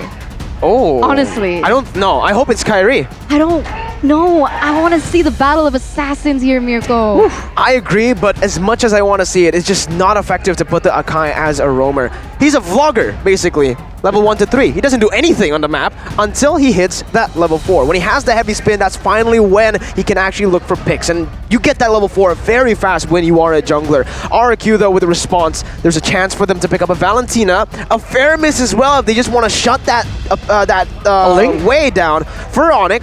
They go for a fair miss and a Bigetron, however. Again, Bigetron, very flexible. Can go over to the XP or the jungle. Rashi, we got a few comments from Samo. I want the score to be 2-0 against RRQ. This is a message to RRQ. Let's have fun. Let's get it. So this man is absolutely confident, and I guess for now he is completely confident in the abilities of his teammates because he is not on stage right now. Oh, he wants a 2-0 RRQ wins? No, he wants a 2-0 RRQ. Anyways, ONIC wait a minute. Goes in for the Valentina pick. As usual, when we do see that fair miss, we will see a Valentina also on the enemy team. But to wrap up their drafts in the first phase, they can actually lock down a gold laner, limiting the heroes for RRQ, but they instead go for an Esmeralda. XP, jungle, and mid lane locked in for ONIC. That we know of. That we know of. Because the Valentina was on boots last time around, so Esmeralda. It can be flex. Oh, you're right. Well, Esmeralda jungle. It's not Aura Fire. Calm down. We won't see the Esmeralda in the jungle, I think. But yeah, now RRQ Hoshi with the last pick here in the first phase. Are they going to secure that gold lane? Because if it gets further limited, that puts very slim chance here. But actually, it's going to be the Ling for Albert himself. Fun statistic here in MPL ID Season 10. Ling has a 0% win rate. Wow. Jana QT played it earlier. We saw Sutsujin.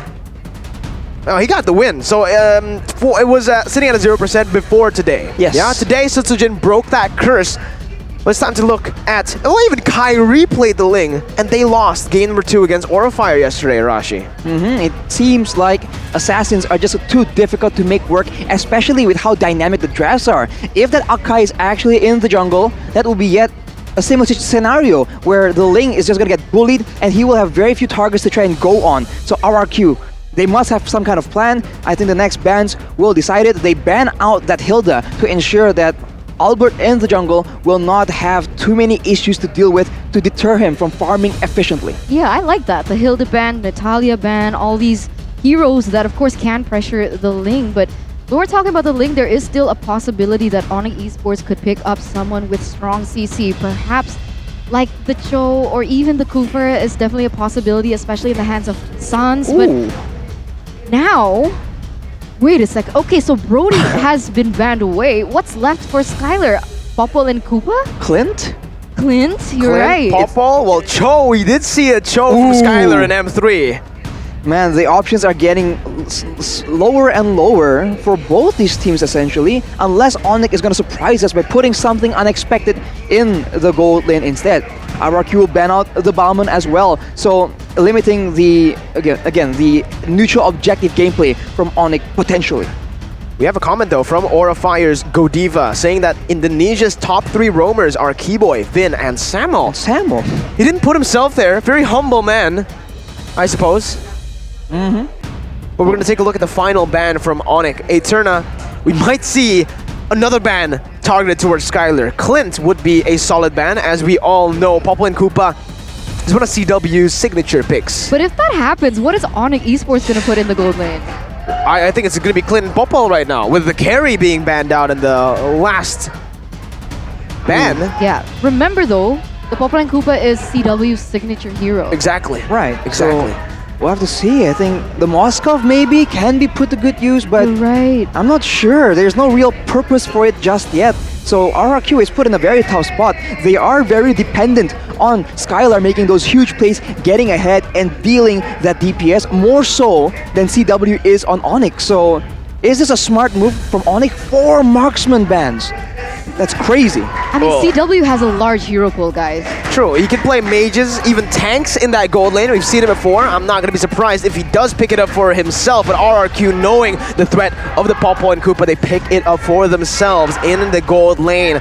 This is uncharted territories for Skylar. Zonic tried to wrap up their draft. Clint still up and available. The thing is, Clint gets completely bullied by Pawpaw and Koopa.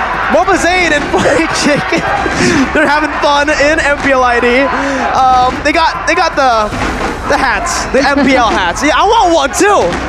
Was he calling Moba Zayn homeless? Yes. He had the beard, he had that hat, you know. It's all in good fun, but honestly right now, what will ONIC pick? Like, this is quite insane. Could it be a Valentina gold lane? Does that work? Well, maybe. Oh, yeah! Melissa. I've been saying so many times that Melissa has to be picked in the MPL, and finally we get to see a Melissa up against this comp. It's so good. It's so good. Link's gonna have a tough time. Koopa can't even get in range with the go away. I love this pick from ONIC. Yeah, for RRQ, it's very tough right now because even if they get the Cult Altar out, they don't have a lot of AoE to try and counter, try and fight with that. So if both teams, use the Cult Altar, I think ONIC just takes the win. So RRQ, they have to play it smart. They might go for a split push. They have Ling, they have Pawpaw and Koopa. These are all heroes. They can instantly demolish towers if you let them get some free time. Dude, last pick, guys. Has to be the roamer. Something has to be. Something AoE, it has to be. Well, if they go for a roamer, then we might see... See, this is tough. You're up against a Melissa. You don't really have that dive. Oh, they're committing. They're putting all their marbles on Albert. Wow. On a signature pick. Angela to help and support the Ling. Oh, this is a gamble. This is something that we haven't seen from RRQ since Season 8, since Achil was at the helms. It's also an amazing show of confidence in the skill of Albert and the rest of the team to adjust with that playstyle, but if history means anything, the roamer with the passive hero does not do well, especially in the early game, and ONIC has shown they can completely control and constrict the opposing team all the way from the beginning until the late game if they're allowed to do so. So I don't know, I must say that ONIC is looking a lot stronger from the compositions. I'm feeling hyped, guys. I'm feeling hyped. So both of these compositions have been stepped in stone. Mirko, take it away. Ladies and gentlemen, here it is, the Royal Derby! Into the land of Dawn we go for game number 1. We're gonna see what happens here between both our grand finalists of MPL ID here in Season 10, as it does seem like the Valentina is going to be in that mid side. And does this mean that Lemon is on the Faramis? He is on the Faramis, I believe. So he'll have a lot more damage, but getting in range to do the set damage is the problem with RRQ Hoshi right now. Albert is having a swell time farming, but Kyrie on that Akai will be such a nuisance for Albert to deal with, especially when it comes to those messy, chaotic team fights. I mean, it doesn't seem like they're being aggressive on towards the Ling at all, because you can see that the pressure is more towards this top side. What exactly is ONIC Esports setting up for here? Well, they're setting up for to take on the Little Wanderer. First retribution battle of the day, and it's Albert who picks it up, taking the Little Wanderer away. RRQ leading just by a bit. By a very slight bit, but in a match at such a high level, every single bit counts. RRQ, they're already gravitating towards the top side. They want to make sure that CW gets put under control, as Albert will be able to secure the gold buff, and so far nothing is really happening, and that's scary. I mean, at this stage, they're both just mirroring each other's movements. RRQ Hoshi quick to the top side. You can see ONIC Esports responding as well as the Akai as well as the Matilda went up towards that area to, prevent any pressure happening onto the Melissa. But here we go. Here, Albert already being sneaky, taking away the jungle actually from the side of ONIC Esports. We've seen Ling multiple times, but Ling right now on Albert has that Demon Slayer emblem. We have not seen this in a long time, so it's a completely different playstyle. He is able to again secure the gold buff, and his farming has been very, very efficient because ONIC has not pulled the trigger and invaded him just yet, but with this next turtle, that might be exactly what they go for. Let's see, it's going to be the neutral objective contested by both of the teams. Sans having a little bit of an edge in that mid lane by clearing the lane first. Level 4 already, Sans picking up the Cult Altar with IMU. RRQ Hoshi setting for this fight. Albert already jumping in with a Defiant Blade. He goes in for Retribution, but it's Kyrie who finds it and goes for the heavy spin, pinning R7 Lemon. Both of these players having a Cult Altar. It's RRQ who disengage. Retry battle 1-1. That was difficult. I mean, even if he wanted to go for that retry, he was completely shut out because of the heavy spin coming in from Kyrie as well. So when it comes to objective versus objective, I feel like ONIC Esports have it in the bag. As now we're going to take a look at the emblems here as well. Well, the emblems already said it's a duel of the Demon Slayers, but Kyrie now gets immobilized. Immobilized, but there's not too much trouble just yet. There's something I do want to talk about though. Arashi. Melissa going with the weakness finder here as his emblem. So it's a bit of a contrast. You would think that CW would want to go and select an emblem for that late game, right? But Skylar is actually the one with the more late game oriented emblem. So that's quite interesting. It might be both of them trying to balance out the gold lane, because the laning phase right now in this current meta is so important, as ONIC pressure RRQ away, but they might be setting up for a counterattack. Oh, CW putting the doll there, getting 3 members poked in. CW has taken a whole lot of HP on the turret, and this is exactly what I'm saying. Melissa actually wins in lane against a Popol. That's something no gold laner can say. Yeah, it's difficult because even if you want to go with the Koopa, it's difficult because she has her ultimate, she has her IMU, and she also wins when it comes down to, just range per se. But here, once again, they are just completely battling out. They don't want to commit. They're just trading punches. But as we speak here, 4 minutes in, it seems like ONIC Esports, they have the favorable side in terms of economy, as there is a fun fact here by Grab. The last time Lemon was playing mid lane is the grand final of MPL ID Season 6 with the hero, which is Lunox. So it's a completely different look. We haven't seen him in this one for a long time, but he goes in, he pulls Keyboy back, and right now the hard guard has already been used, so this might be a fight breaking out. Oh, it was actually Kyrie who takes the purple buff away with the Retribution. But now, Albert uses Retribution too. He just lost the battle. Kyrie 2 for 1 on the Retribution battles, and they will have more control over the next neutral objective. Second turtle of the game, Kyrie with no Retribution. Still, they have more control. Kyrie is going to be 2 levels ahead of Albert by the time this turtle falls. Yeah, they're not going to contest this one, and Kyrie, he looks like he wants more. They do want more. Kyrie still has a heavy spin. Goes in again, winning it out, taking it. But now it's going to be Sans who pops into Cult Altar.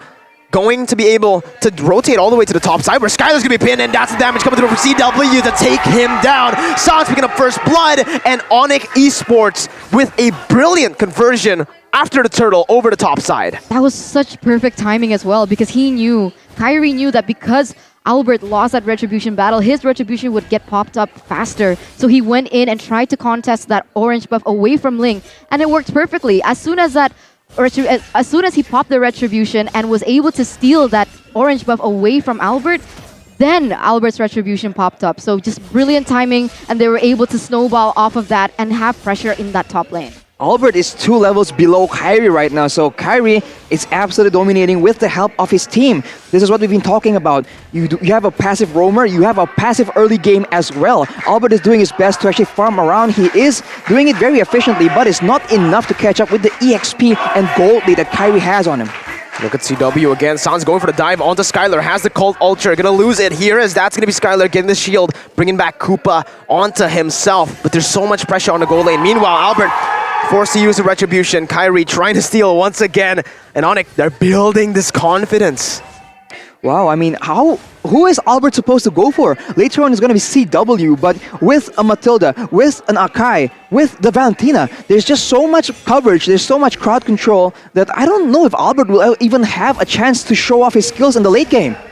Let's see. This is going to be the big question for RRQ Hoshi. The thing is, there you go, Kyrie winning again. But that time, Albert did not have the Retribution. It wasn't a Retribution battle, but Kyrie still was able to steal the orange buff away. It's not every day you see Albert's lane being shut down like this, and to the hands of Kyrie, it's not looking great at all for the side of RRQ Hoshi, as now ONIC Esports, they have the momentum to be able to take this next turtle. They don't have the Retribution just yet, but look at this. Oh, it's a collapse onto Albert, who has the purple buff. Tempest Blades defensively, and this again will just lead up to ONIC getting a 3rd turtle for free.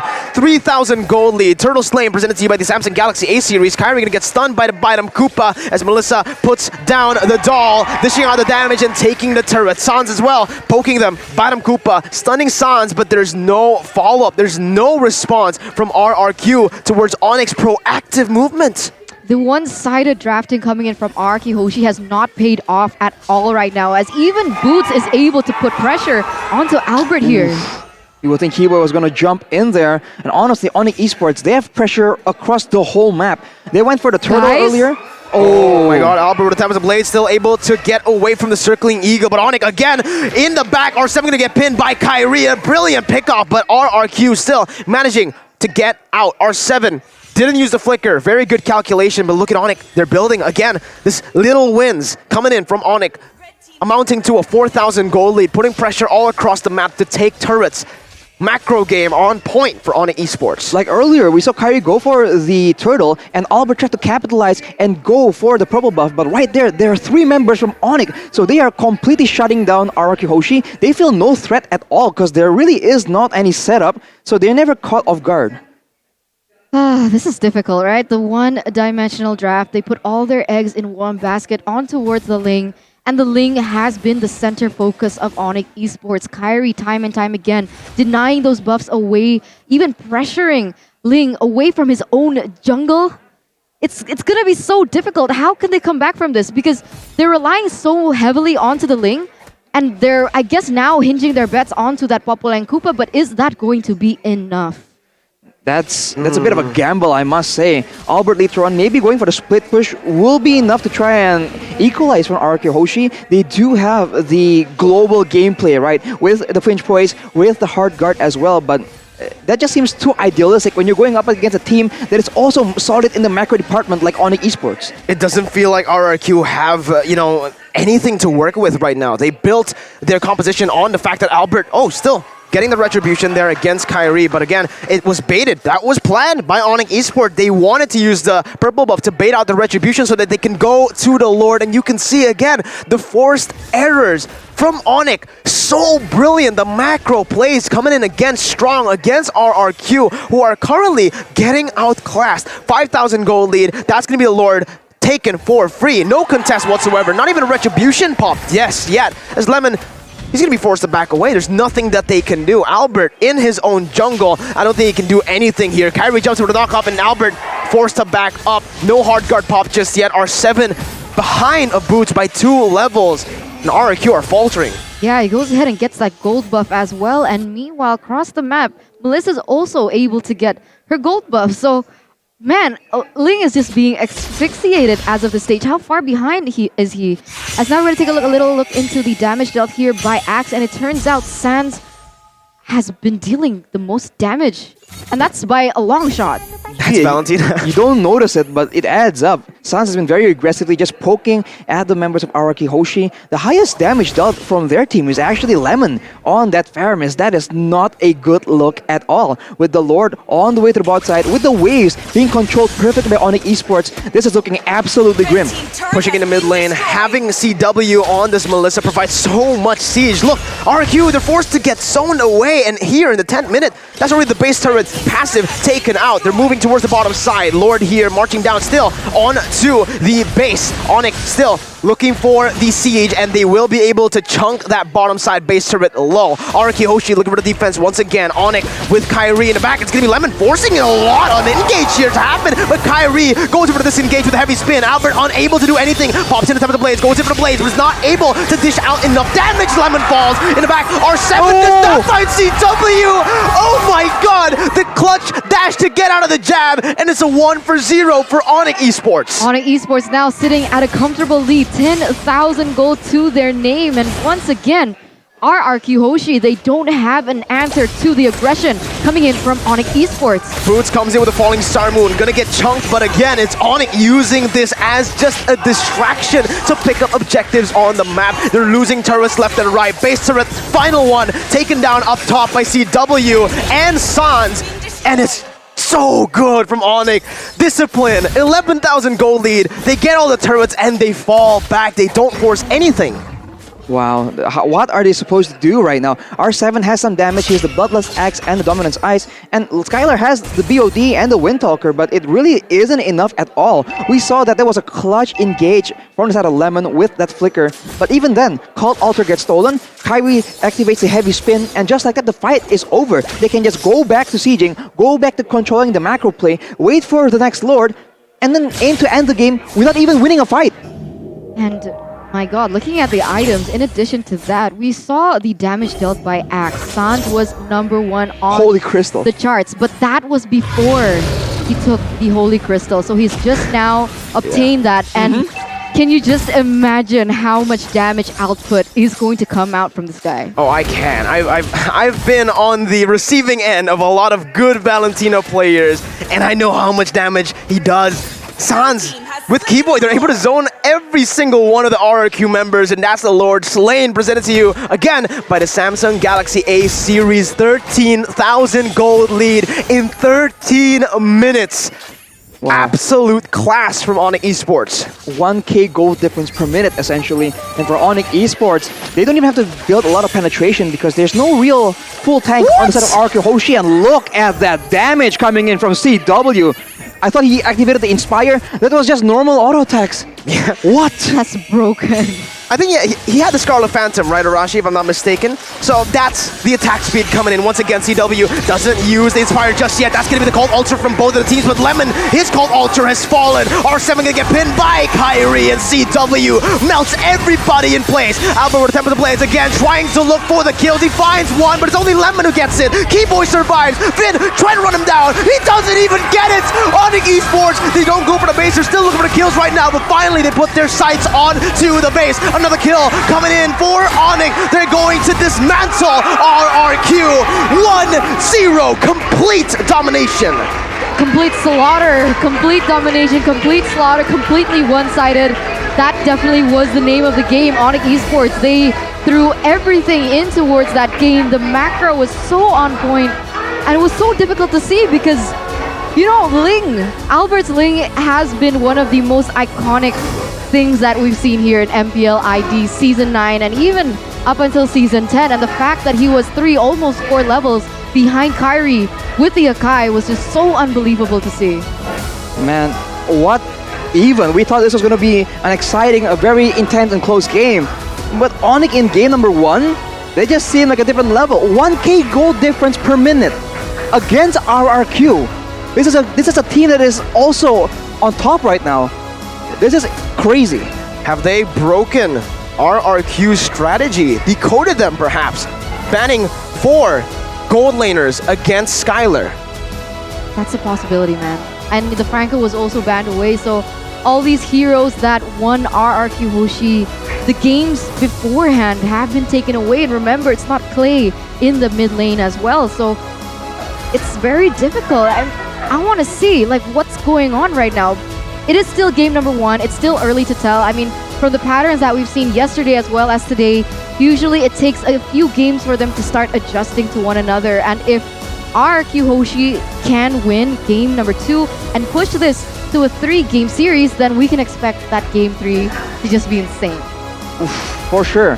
That will be an epic conclusion to day 2 in week number 2 right now. But honestly, this is the winning moments from that game.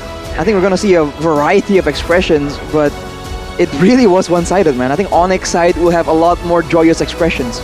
For sure, man. You can see, yeah, CW having a blast on that Melissa. Albert, frustrated, very frustrated. He's on the Ling. Yeah. I mean, what were you supposed to do? You banned out the Hilda, you secured that early game, basically with the Hilda ban, but it still did not matter. ONIC suffocated RRQ. It's something that you rarely see. Even Silly Boy's in the crowd here watching. He's surprised. He looks confused. He looks confused. How is that possible? What? I guess, you know, it all started from the drafts.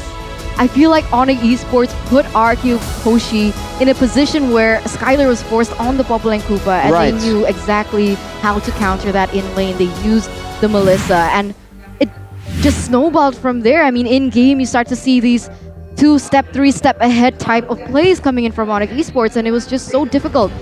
And it's so insane to see that ONIC Esports won so one-sided in a 14-minute game against RRQ Hoshi of all teams. 7-1, such a low kill game.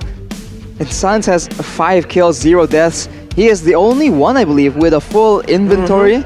And man, that man was doing a lot of work. And it's always so low-key, which is why RRQ Hoshi, they keep going to target CW on the Melissa. But maybe going for Suns would have been the better option instead. Regardless though, with more AoE, with more DPS, with more crowd control, the Cult Altar just wasn't enough to guarantee them the victory. And for RRQ Hoshi, with only 1 kill, everyone has 100% kill participation. Yeah, that final kill was taken away by RRQ in the final fight. So everyone was there. So 100% KP from RRQ as they got 1 kill. But Sans, Keyboy, these two players had such a massive impact in the game, and Kyrie as well. He didn't get 100%, but his retributions, the way that he kept on just forcing errors from RRQ Hoshi with his positioning and with his heavy spin, this is why Akai gets banned. Akiri. I like that. There was zero damage done to the turrets from RRQ Hoshi. So the MVP for game number 1 by the Samsung Galaxy A series is going to be Sans, 5-0-3, 5-0-2 with 100% kill participation. This man did so much, and maybe you can see a bit more of it in the MVP highlights that we'll take a look at soon. But honestly, I'm not sure if that link pick can actually work in the situation. They put all their marbles onto it. We even said in the draft that, you know, it's very one-dimensional, but Arashi, walk us through the MVP highlights by the Samsung Galaxy A series. Well, look again and again. You do see, like, this is that insane big engage by Lemon, but look, it's always a front to back. Everyone is actually, you know, on their respective sides of the map, right? There's a clear line here where both teams can't just cross each other. And even though RRQ does better when they dive in and actually, you know, just jump towards that back line of ONIC Esports, with the heavy spin, Kyrie is able to deny that completely. So you can see, even with the best efforts from Albert as well as everyone else, even R7 diving in here, they can just kite back so easily. That's a double kill, because when they dive in and group together like that, that is where the damage coming in from Suns just stacks up again and again.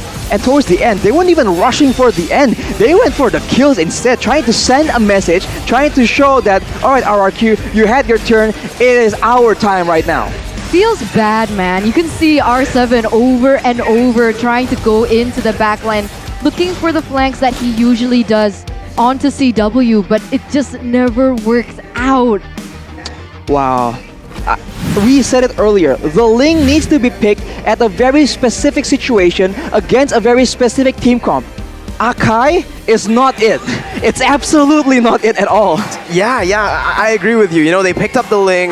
They did pick it up in the final pick in this first phase, right? So they were able to ban out a few counters, like the Hilda. But the thing is, when you already have a Ling, and you have 4 of the gold laners here banned out, it's gonna be tough. Ling cannot carry games like Season 8, you know? Season 8 Ling, Season 7 Ling, Season 9 Ling even. Very different to the meta we have now. It's all about the gold lane when it comes down to that late game team fight, to the mid game team fight. And we just saw Skylar get completely shut down. Albert on the Ling, he's still good, but man, Kyrie on the Akai completely shut him off. I remember Ling had a nerf, right? Base damage, base health. Way more squishy, and you could see at one point that even Boots on the Esmeralda was able to bully him out of that lane. So it's definitely much harder for Ling nowadays. If you're looking at the impact player, for RRQ it was Vin. That is not a good sign. That is an Angela being the impact player when there is a Popo and Koopa, when there is a Ling, a Paquito. Wow. Did not you a know, good look. at some stage of the game, I forgot which minute, you need to find it, but Ling was bottom 2 damage dealt under everyone, and the lowest was Angela, so just one above Angela as a Ling. I'm surprised the Ling even did damage, to be honest, because the thing is, he was shut down. He didn't get the purple buff. I think he got like the first 2 purple buffs and that's it. Yeah. After that, it was just not even his jungle anymore. It was ONIC's jungle. Wow, there was one moment where, again, Albert saw that ONIC was going to go for the turtle, and he went and said, okay, I'm going to steal the purple buff because I need it, right? And 3 members were waiting for him, so ONIC was just able to read RRQ like a book, like a PDF file. Like a PDF file. I like that. But you can already see that the coaches in the backstage right here, player room, they are getting ready. Coach Arcadia, Achil, and Fiel, they definitely have something to pull off here. A lot of strain on his shoulders. There's a lot of pressure on the shoulders of RRQ, but also on ONIC. They need to close this off. If they get the 2-0, if they go for another dominant game against RRQ. Wow. There is a big possibility that coming into the drafting phase of game number 2, RRQ Hoshi, they're going to prioritize that gold lane. Well, maybe, but like, if what are you going to pick? Brody? Claude's going to be banned. Beatrix is going to be banned. Really good. They got banned in the first phase by ONIC. They didn't even let that through. Oof, well, it's so tough. It is very tough, but the players still have to make their way onto the stage. Tunnel cam by Head and Shoulders. Is this perhaps the new way of taking RRQ down? Target Skylar, the weekly MVP, week number 1. It does seem like that gold lane is the key, right? All these teams, they get early control, they shut down the gold laner, they win because their gold laner can do a lot more damage. Even when we see comeback stories, it's when the gold lane is able to catch up and actually match that DPS. So, that might be, a legit strategy, but RRQ, I think the hallmark of a great team is how they can take a defeat, learn from it, adapt to it, and they have shown they are able to before. So we can expect a completely different scenario, completely different composition from RRQ, as ONIC here is in the tunnel cam by Head and Shoulders. A lot of pressure on their shoulders as well. Use Head and Shoulders to, try to alleviate that a little bit. But what I wanted to say as well about ONIC Esports, our gold laners here, Skylar versus CW. Skylar is very flashy. He makes those crazy, insane plays. He deals a lot of damage and most of the time a better KDA as well when it comes down to it. But the problem is, and the reason why CW still can, match the velocity coming in from Skylar is the fact that his hero pool is so wide and he's so flexible, and it's difficult to target ban him. Exactly. Arashi, Eterna, I have something to say before we talk about this matchup even more. Ladies and gentlemen at home, call every single one of your friends and tell them to tune in right now. I am not joking, ladies and gentlemen. We have a special information, a special announcement for every one of you guys, all the MLBB fans around the world. You guys tune in, call your friends, call your mom, call your dad, call everyone you know. I am not joking when I say this. This announcement is going to blow your minds. Message your extended family. Tune WhatsApp in right now. Group. Very, very soon. I thought you were gonna say X. Oh no, your extended family WhatsApp group, Eterna, please. Sorry, man. But seriously, again, just a reminder. 7 o'clock, 5 more minutes until 7 p.m. here in Indonesia. Once the clock gets to 7, ladies and gentlemen, we have a very special announcement. Again, please do call everyone you know. If you're in game, if your friends are in game, tell them to stop. Tell them to stop. No, don't troll. Don't troll. Do we get to watch it too? Well, we will be we're gonna be like telling them, right? We're still waiting on the info. We're not I sure don't know what the info is. Exactly. Maybe the Kung Fu Panda skins. Oh, maybe. Perhaps. Maybe. Blacklist M3 Esta skin. Well, it was already announced. Yeah, but you can buy it. MSC in the skin? store now. MSC skin, maybe? What was I saying? RSG getting a skin, maybe, for MSC? I don't know what announcement we're waiting for. Speaking of 4s, Eterna. Yes? We're not going to get a game 4 here. We're going to get a game 2. I don't get it. No, I'm being serious, ladies and gentlemen. Yeah, there's 2 games. There are 2 games here that we're waiting for. I'm actually kind of confused on what you mean as well, by the way. You really don't get it? No. The crowd gets it. What did the crowd say? Speaking of 4s. Oh, I don't get it still. Well, all right, Arashi. Can the live chat help me out? Well, Can maybe you tag me and explain it to me, please? Well, we're going to jump into the drafts first, though, I guess, ladies and gentlemen. Right, the Samsung Galaxy A series, and already Franco and Natalia will not be present in the game. Okay, so we're gonna see here, the Fanny is also going to be the ban here, coming in from RRQ Hoshi. Will ONIC ban the Beatrix here? This is the question. I do feel like that was one of the deciding factors as to why RRQ Hoshi fell behind, and once again, it is the Beatrix. They can just shut down Skylar again and again. It is already stated in their win, their keys to victory for the side of ONIC Esports, so they have no issue doing that at all. RRQ will ban out the Faramis. They were the ones who got their hands on it last in the last pick phase, but I guess they would value the Valentina more. I think they're forcing something to be left open here because now ONIC Esports, they're forced to either ban the 1-1, the Valentina, or the Claude. And either way, RRQ Hoshi has the opportunity to pick up a good hero. You're for right. Skylar specifically. But we need to talk about this though. RRQ, in every game they have played in Season 10 Eterna Arashi, they've banned Fanny and Natalia. That takes off 2 heroes off of their game every single time. And that gives the enemy team a lot to play with. Going for that Beatrix ban, targeting down Skylar. And now RRQ, they need to pick up the Valentina. They cannot... Akai or Valentina? You're right. Akai probably going to be picked up here. No, they go for the Valentina, leaving Kairi to pick up Akai. It may be time for Akairi again.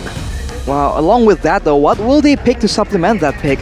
Because afterwards, they're going to try and constrict the hero pool of Skylar again. So if they want to pick a gold laner now and then start banning it out, banning the options out, maybe they can happen. They can force RRQ to show their hand, to show what Skylar wants to play in the first phase.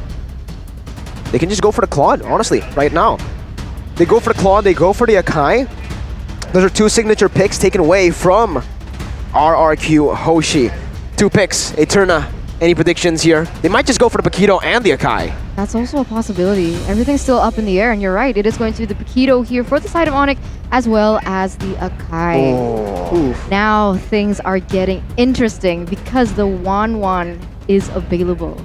You're right. Skylar can pick it up. I completely forgot about the 1-1 here, and I thought, well, if 1-1's open, I thought that ONIC would be the ones to pick it up. CW's signature pick, but knowing that CW has such a deep hero pool, sure, just give it over to RRQ. CW is one of, he used to be a top global 1-1, so he knows how to counter it. If you're good at it, you know how to counter it. Yep. Just like Wish.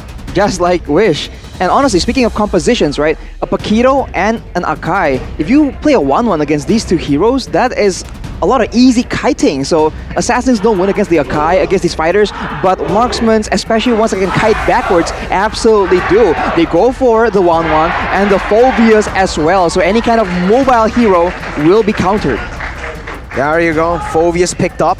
They can't go for the Esmeralda. It was banned out. They can go for a Claude or just go for the Melissa again. I feel like the Melissa is just such a solid pickup. They go for the Popo instead. What? Still, Popo and Koopa sitting at a 0% win rate. Even after the game that Skylar played, it's still now sitting at a 0%, and Popo gets picked up. This hero absolutely bullies 1-1. Level 1 to level 4, depending on how he plays. It's kind of a skill matchup when it comes down to level 4. But level 1 to 3, 1-1's not going to have a good time. Can Koopa receive weakness points? No. Popo only. Oh, and your okay. crossbow tang can hit Koopa. Ah. So you need to be extra careful when you ult. That is difficult, man. For ONIC though, if they can use the same fighters, the same tanky people to just bully RRQ away from their control areas, they can use that setup from Popo and Koopa to ensure that Skylar won't be relevant in the game at all. They ban out the Balman because I think Akairi is a given at this point. So RRQ won't have the same chance to just pitch fighter against fighter in the jungle. Now what do you do when you're RRQ? When the Akai has been left open to take for Kairi and your Balman now gets banned. Probably now we're going to see a Karina ban, perhaps? Well, RRQ are setting up for something big. Diggy ban.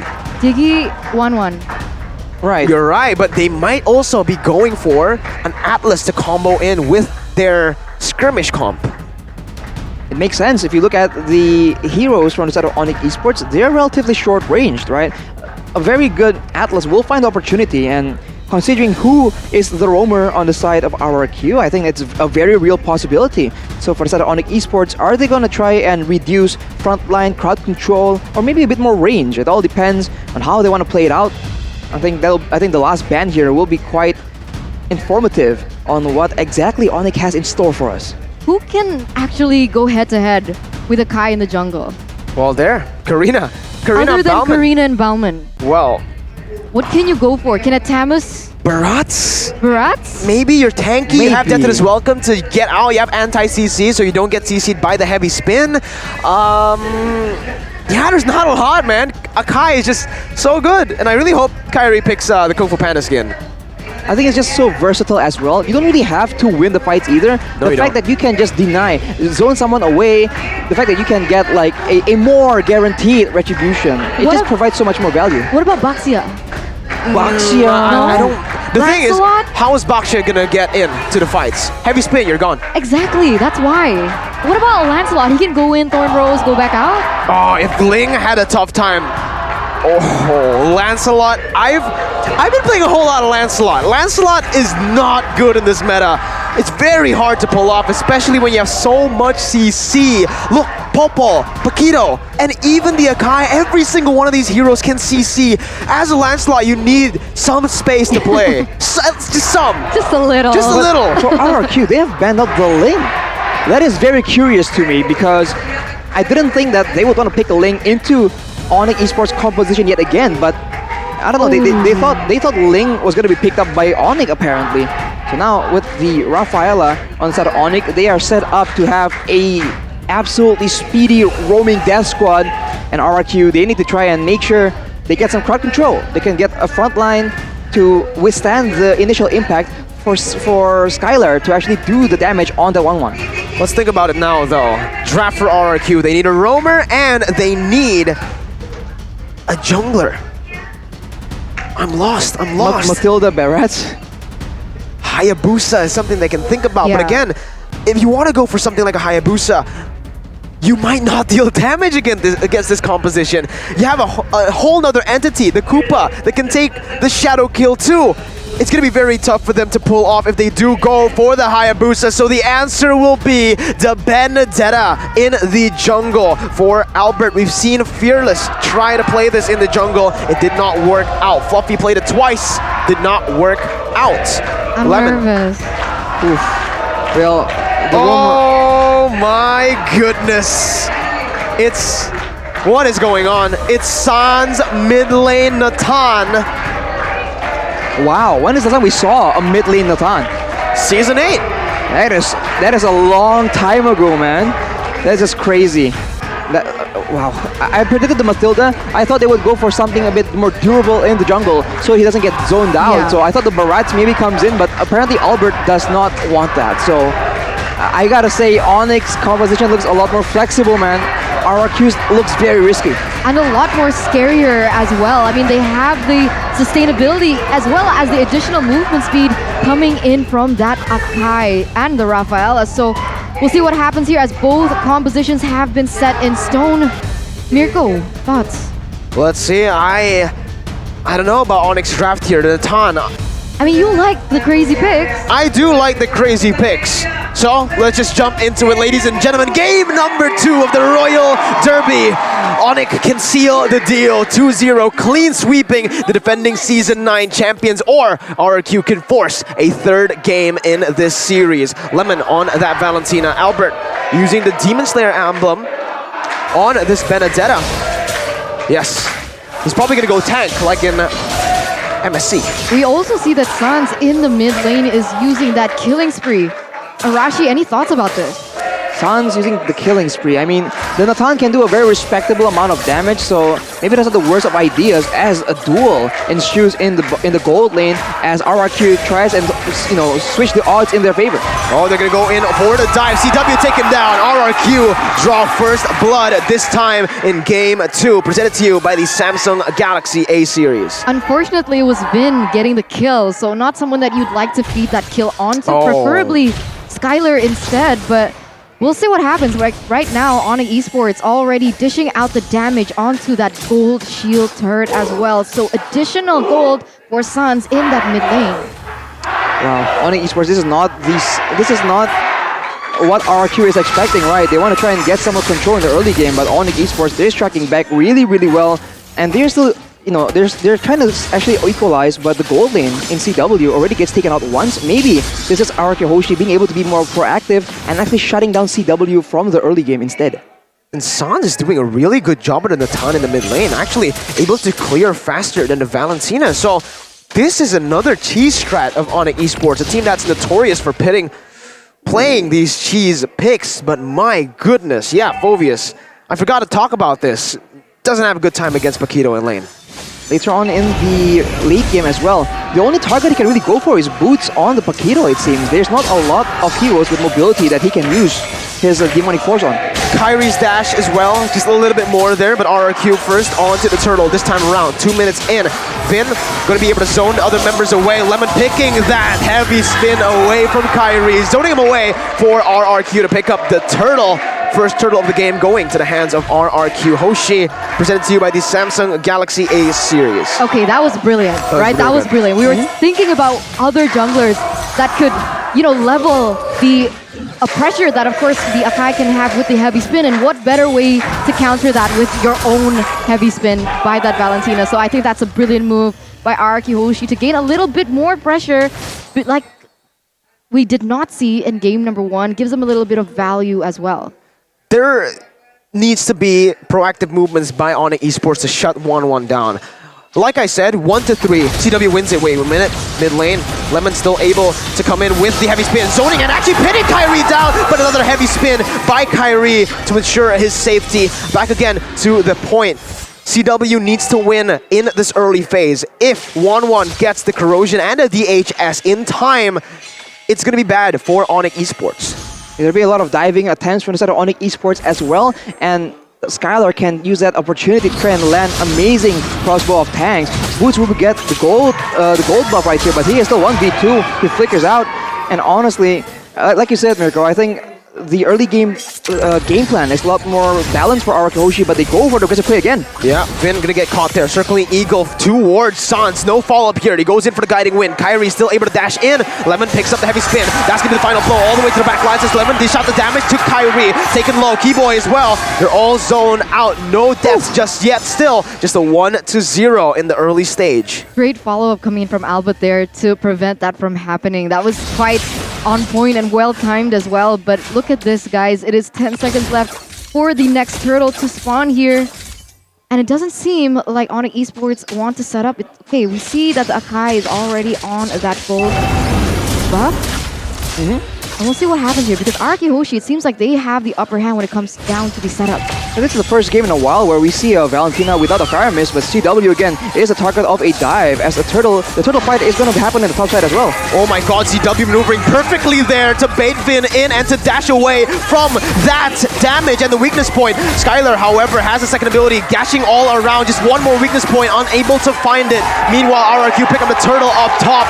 Brilliant plays by both of the teams. It's a 1-kill lead from ONIC Esports as they got Finn, but it's a trade for the turtle.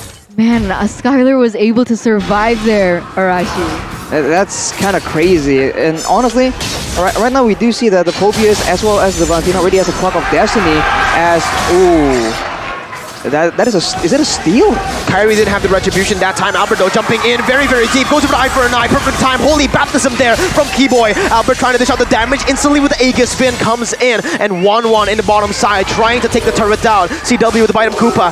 Pushing in the damage onto Finn. Turret taken low down below. But there's no kills once again. They're equally matched. Only a 400 gold difference here. RRQ Hoshi leading by a bit, but ONIC Esports, it's still in their power to deny this from happening. How are they going to be able to do this, right? Because ONIC Esports, they won a lot of those team fights and a lot of those neutral objective setups, relying definitely on the heavy spin that can happen from Akai. Now that it can be replicated, is there a way for them to bait Lemon into using the IMU onto another member? I think Lemon is way too calm and collected for that kind of, bait to happen, but right now Sans again is a target. Oh, Sans! Oh my god! Clean movements, he predicted that! Lemon flickered and Sans just stayed calm. He put down his ultimate behind and he was able to dash away. This is something that we need to mention though. We spoke a lot about 1-1 getting to those power spikes, but they need to be careful of Sans hitting that power spike too. Sans in the late game with this Natan has way more pressure than Skylar on the 1-1. But right now he's still sitting at 0-0-0, so maybe a little bit more emphasis perhaps from the side of ONIC Esports to feed him just a little bit to get those items, but look at the damage onto Skylar. And this More is than half health. and it's a 0-0-0 Natan. Let's see, turtle fight once again. Kyrie gonna get zoned by the heavy spin. Both of the pandas there, but look at Kyrie! Oh my god! He still gets it! It doesn't matter if you zone him away. Retribution king for a particular reason, and we can see that being reflected here in the game between Albert of all junglers, one of the junglers that we deem into such high effect. But look at this, ONIC Esports, they already have the control on the objectives. The next objective is going to be that Lord. And yet they're still able to munch down on these towers. The top tower is already taken, and now they might want to be taking tower number 2 in that bottom side. How do you stop this man? Arashi, the heavy spin was used, but CW here, he goes to provide him Koopa. Oh my god, Arashi, tell me how he did that. I mean, logically it shouldn't be possible, but this man just does the impossible. This is the reason why there's so much noise around him right now. He is just doing it so well, and right now he is going to be the target for the RRQ Hoshi. And it seems like RRQ, they're losing their grasp on this game, man. ONIC is starting to get slow and steady, small victories that will allow them to scale, will allow them to stay relevant in the late game. The gold advantage is already on their side. Oh, the double marksman strategy by ONIC Esports just melting Lemon down. And even R7, look at Sans. He has the entropy. He has the entropy. Bottom side turret taken down. Sans putting the entropy down. Not in range. He had the flicker, but he didn't go for it. RRQ just pick up a turret, and they're equal once again. It's still 1-1, by the way. Wow, all those plays be happening on the map, and it's a 1-1, but not for long.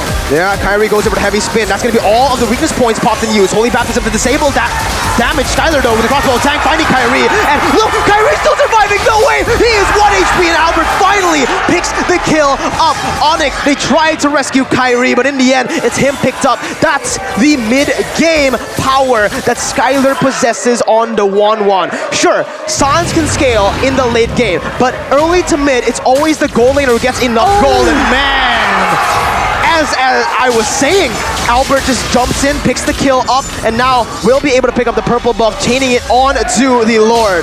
I love the games between RRQ Hoshi as well as ONIC Esports because things are so calm until it's not. Everything just escalates so quickly as soon as both teams hit their power spikes. And you can see now RRQ Hoshi has the better setup around this Lord, and it is going to be an uncontested Lord here for RRQ Hoshi in minute number 9. ONIC Esports is so difficult right now. Kyrie was on a very simple job early on. The heavy spin whenever RRQ goes for a dive. Right now, though, he needs to also be the initiator, right? He is one of the main tanks that can make plays and has a crowd control on ONIC Esports. So he just is stuck between 2 different roles, and it shows that he can't play as optimized as he did in the previous game. So ONIC Esports, that roam pick, right? Picking Rafaela, I'm not sure if it has been paying off. I think the idea was for them to roam around with faster speed and get towers with the Pop and Koopa and Fakito, but it really isn't working. Oh god. Madam Koopa with the Holy Baptism onto Albert. Still has the eye for an eye. ONIC does not commit. Meanwhile, bottom side, Lord coming down. They're looking for a siege. Once again, Albert pushing on to the enemy jungle. Top side turret taken down. Bottom side targeted. Entropy by Sans. Trying to clear out this Lord before RRQ comes down. Before anyone tries to follow up with the Lord, and they will be able to take that Lord down with the help of CW and Sans. Meanwhile, mid lane going to be targeted once again by Skylar and by RRQ Hoshi. It's a 5-man fight here. Albert still able to dash away right now. Lemon doing the Terrifier onto the back line. ONIC still are able to defend. That's going to be been caught in the bite of Koopa. Kyrie comes in with a heavy spin to disengage. A 1-4-0 for ONIC Esports. You can see both of them popping that heavy spin on time, but look at this. Albert may be caught. Oh, Skylar looking for the weakness points. One more is all he needs right there. He's still able to dash away. Boots comes in. Oh my god, Skylar! He's dashing everywhere! Oh my goodness, Skylar! What was that?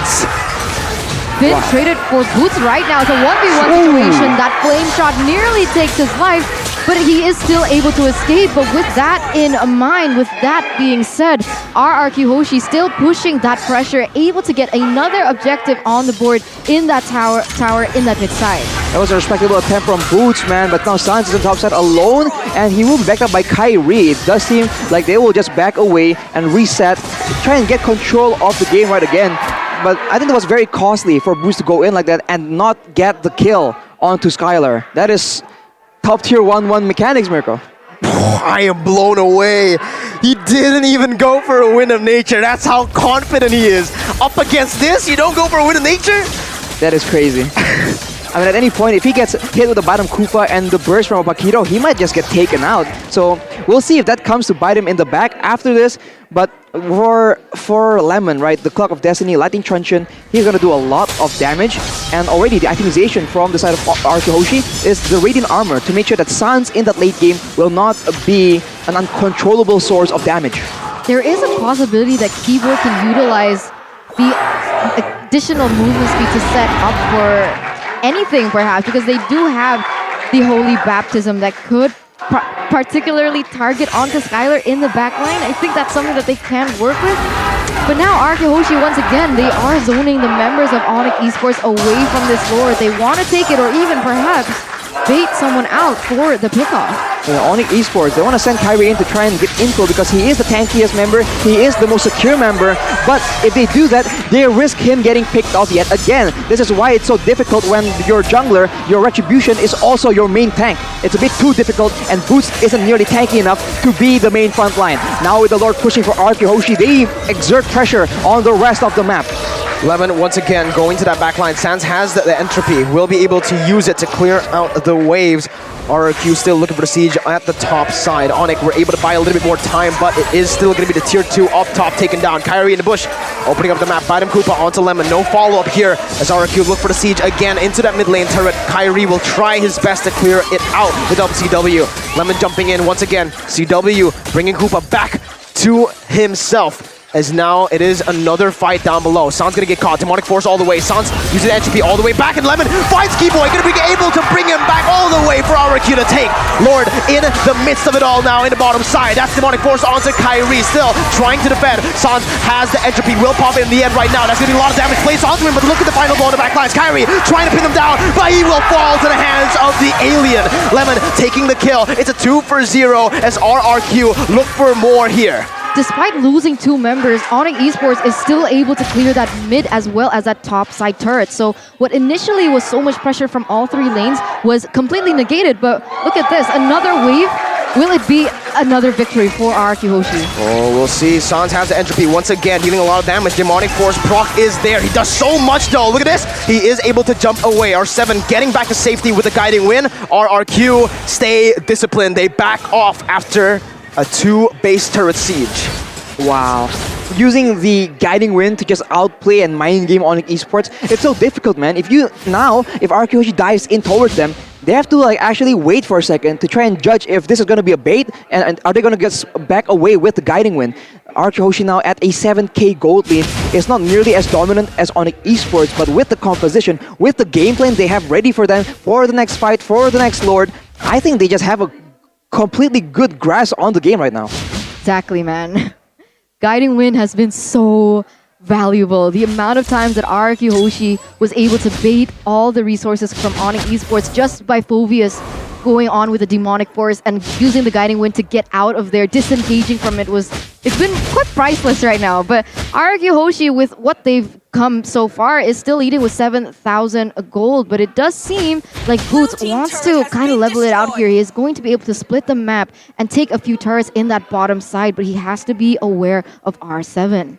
With rotations from RRQ Hoshi, they're playing it slightly passive right now. They're still setting up on the Lord side, which is why Boots has a bit of space to try and get some damage on that turret, but not for long. Here comes R7 to try and push him away, and just like that, the Lord has spawned here, and RRQ Hoshi already has complete control, and ONIC Esports, they need a solution on how to try and get info because they're completely blind right now.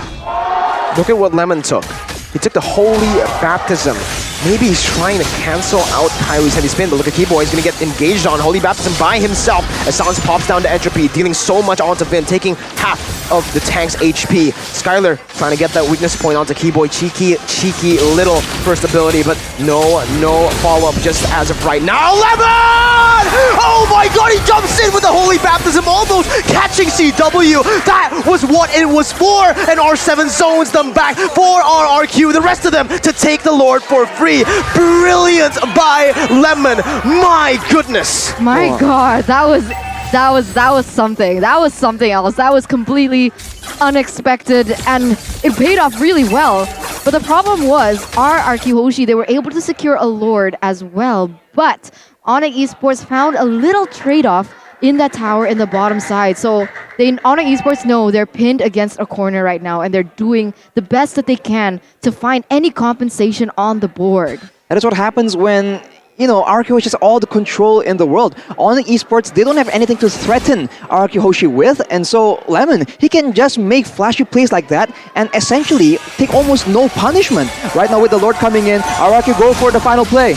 Let's see, once again, enhanced Lord here in the mid lane. ONIC with the entropy, with everything. They have the high ground, they're gonna go for it. Final blow to the back lines. Kyrie's taking low, but he's still getting crossbow tag. Taking Kyrie down, taking Keyboy down. Everyone melting on the hands, on the feet of RRQ. Sans trying to defend once again, the minions are still there. Sans flickering out where nature is gonna be popped there. That's gonna be the base target, and that's gonna be the equalizer for RRQ.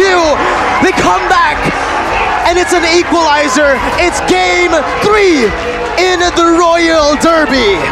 I mean, I had a feeling that this was going to happen. RRQ Hoshi, they're so quick, being able to just read or even just reevaluate the mistakes that they made in game number 1, and that was so close for a moment. Woo! But RRQ Hoshi with the outplays, with the micro skills, the macro skills, the Lemon outplay as well was a huge turnaround for them.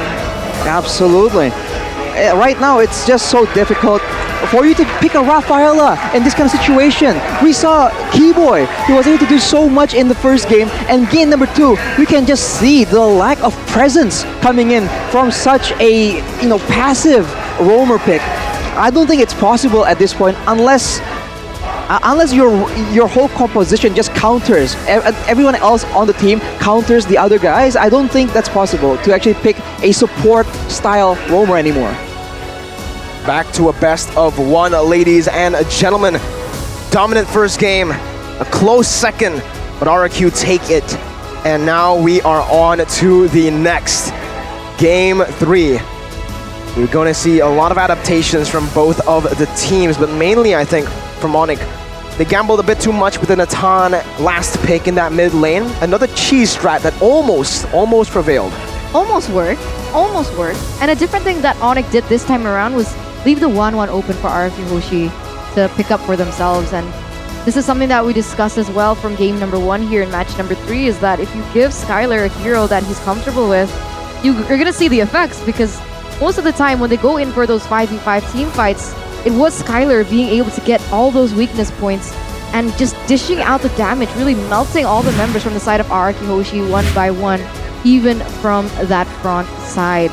But this is the winning moment here for RRQ Hoshi, as well as whatever moment that ONIC Esports felt like that was at the time. And there was a lot of disappointment in the crowd, but it's still a 50-50 now, best of 1. Both teams do have the opportunity to win this Royal Derby.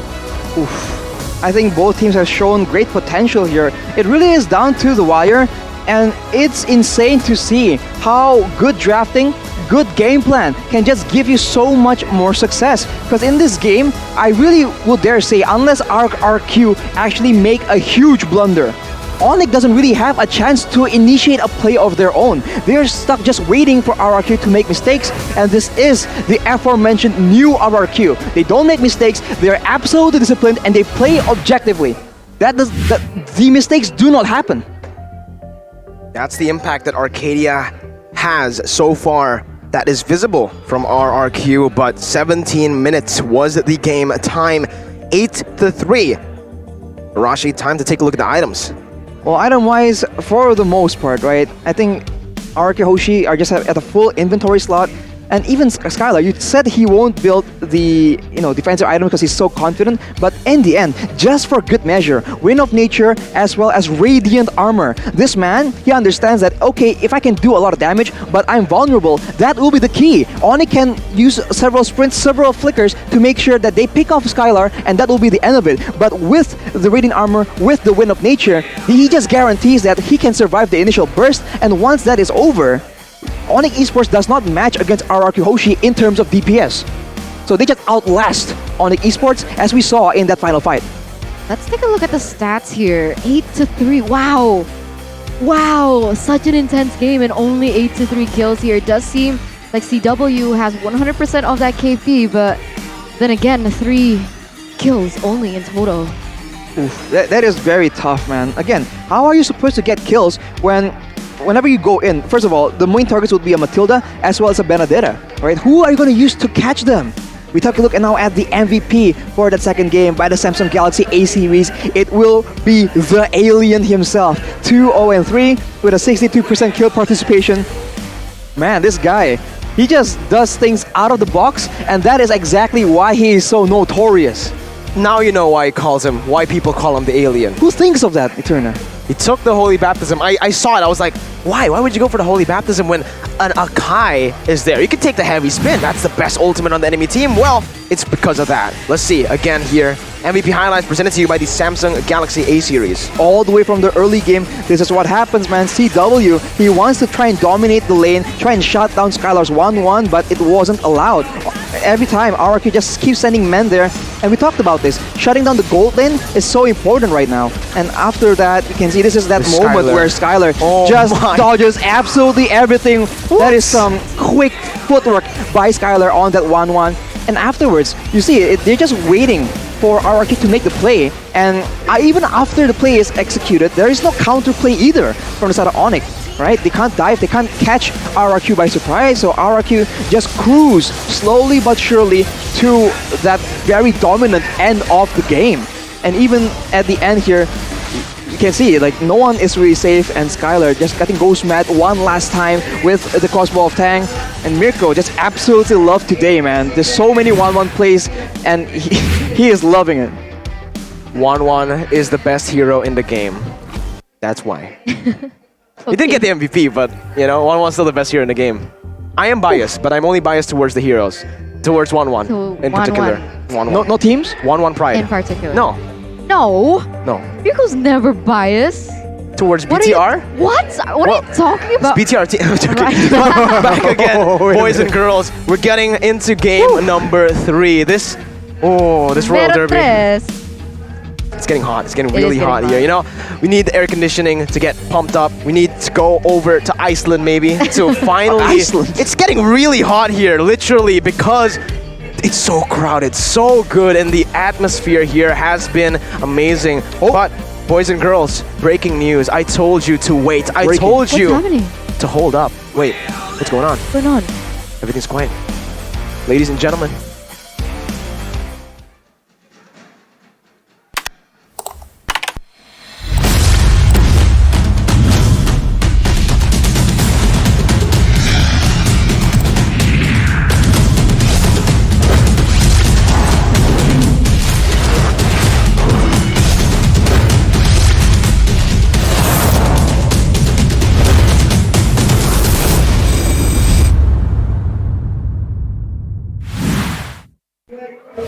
See you in Jakarta, ladies and gentlemen. The official location for M4 has been revealed. It's in Jakarta. Wow, finally. Goosebumps. Oh, I got goosebumps as well. What was that? We weren't expecting that at all. What? Oh. They didn't tell us. They didn't tell us. They didn't tell us. They pulled a sneaky on us. What? They just told us there was something to announce at 7 p.m. And there it is. There it is. Oh my god. We heard the rumors, so many rumors about the location, and finally now we have confirmation. Let's go. It's in Jakarta, baby. Woo. I hope I get to see you guys there as well. Absolutely. Do you think if you guys want to buy tickets, you know, start saving up now? For sure, man. But, you know, with M4 being in Jakarta, I have a question actually. Will we see the host country have a benefit? Yeah, maybe the host country gets 3 teams instead of 2. I don't know. That's usually a thing. Right. Yeah? Well, I mean, it's just a question I want to throw out there. It's a rhetoric. Like, what do you guys think? Because, like, we don't really know. No. I feel like it makes sense, right? But at the same time, it is a advantage, right? So home advantage. Exactly. Home advantage makes sense. So I don't know. Put your opinions in the comments. I guess Mirko will take a quick glance. So how would that work? Like top 3? I guess. Of the playoffs? Yeah, I mean, I think I heard rumors about top 2 and one invited, like an honorable mention. Invited? That doesn't sound right. That sounds weird. Let's forget that. Everything's a rumor right now. So Well, with that, ladies and gentlemen, we're going to exciting. leave you guys with the discussion of M4 about the teams, about the location. But before that, we're going to take a quick break as we get prepared for game number 3.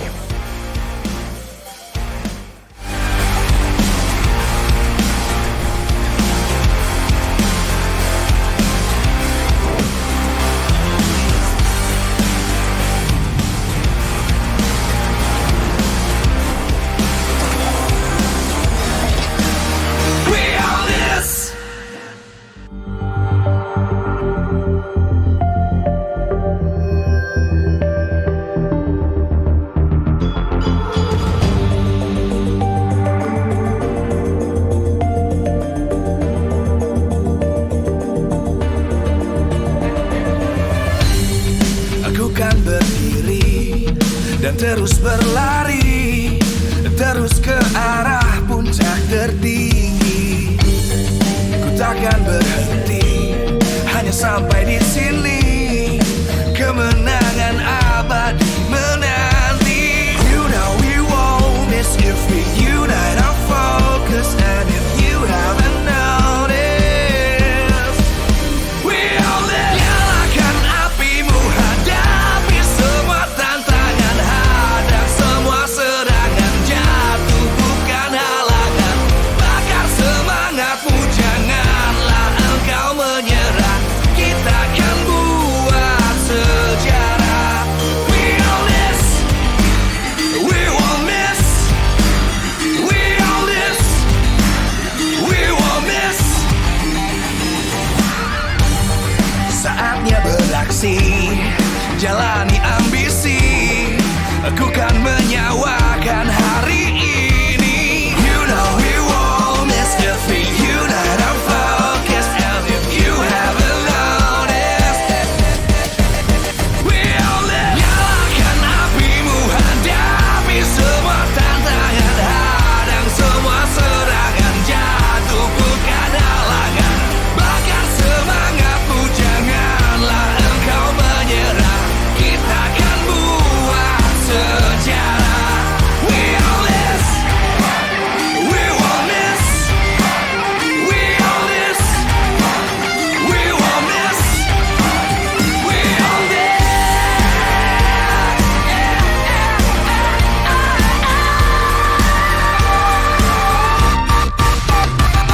Nyalakan apimu, hadapi semua tantangan, hadang semua serangan, jatuh bukan halangan.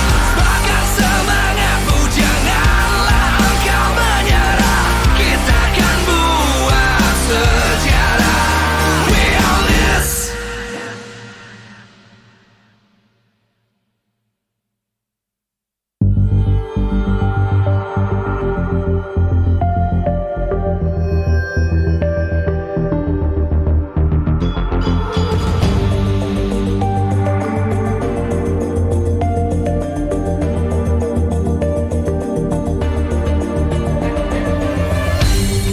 Aku kan berdiri dan terus berlari, terus ke arah puncak tertinggi. Ku takkan berhenti, hanya sampai di sini. Kemenangan abadi menanti. You know we won't miss if we unite our focus. And if you haven't noticed, we all live. Nyalakan apimu, hadapi semua tantangan, hadang semua serangan, jatuh bukan halangan. Bakar semangatmu, janganlah engkau menyerah. Kita akan buat sejarah. We all this, we won't miss. We all this, we won't miss. Saatnya beraksi, jalani ambisi. Aku kan menyawakan hari ini. You know we won't miss if we unite our focus. And if you haven't noticed, we all live. Nyalakan apimu, hadapi semua tantangan, hadang semua serangan, jatuh bukan halangan. Bakar semangatmu,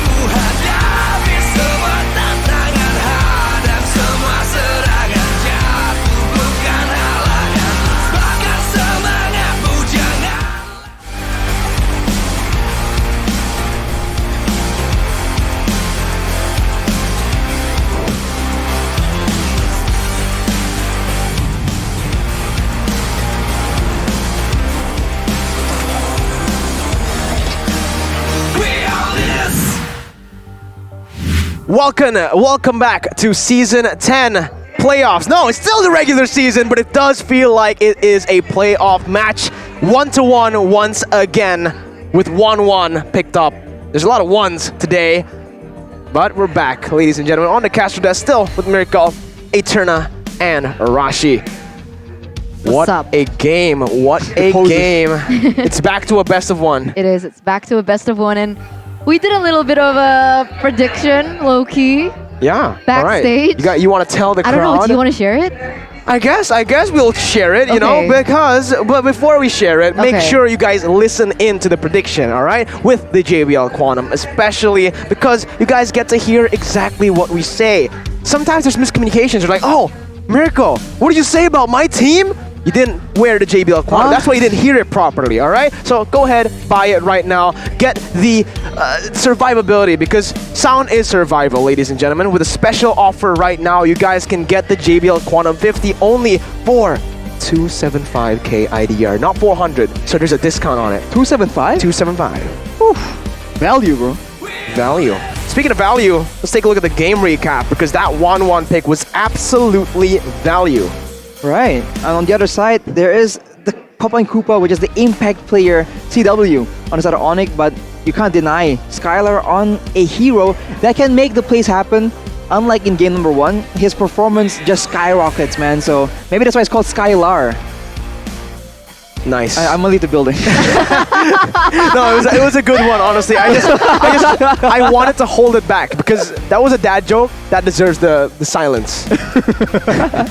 Well, again, if RRQ can secure a playmaking hero for Skylar, and if they can actually play the early game the same way they did in game number 2 and shut down CW, they can have a very good chance in repeating their success. But there's the same thing when you look at ONIC, man. ONIC can just nullify Skylar's playmaking potential by banning all the heroes out. Well, I guess you guys still have the same predictions for the game duration? Similar. All of us very similar. Arashi 1 up on that minute. I think this next game will be... No, actually, no, I'll stick with this. Or if it's going to be 18 minutes or longer, I think. I think we're going to see 20 minutes. Agree. I feel like if it's not over by 18, it's going to drag on for a lot longer, because then the stakes are higher and people are playing a lot more cautious, especially when it's ONIC and RRQ. We've seen these guys go the full distance, the full marathon. Oh, man. Well, the crowd is loving it, man. Audience comment, though. Let's take a look. Ready for back-to-back champions by Muhammad Andi. All right. So RQ. Yeah, back-to-back. Back-to-back. That's what back-to-back means, Eterna. But we do have another comment here by Rooney_Chandra from TikTok. Still watching MPL and never missed one game. Hashtag Gonic. Hashtag go ONIC. Sorry. Goni. Misread that. Goni was probably so happy after game 1, but so sad after game 2. Yeah, he was like screaming outside. He was like, what happened? What happened? How? What's going on? What? That's how we, impersonate. It's a game. It's a game. It's also a game mode, an arcade game mode. Hyperblend, ladies and gentlemen, is available in the game starting from 0809 for a limited time only.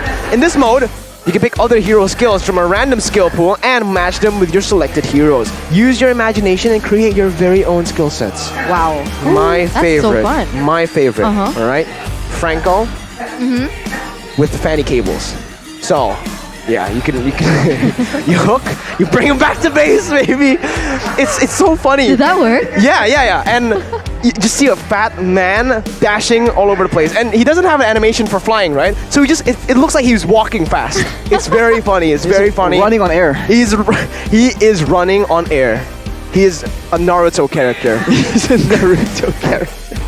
Well, that's the fun stuff you can explore on the new game mode, but now we see what both teams will explore in the drafting phase. Already Benedetta as well as Franco for our side of ONIC, and that Fanny will still not see the light of day.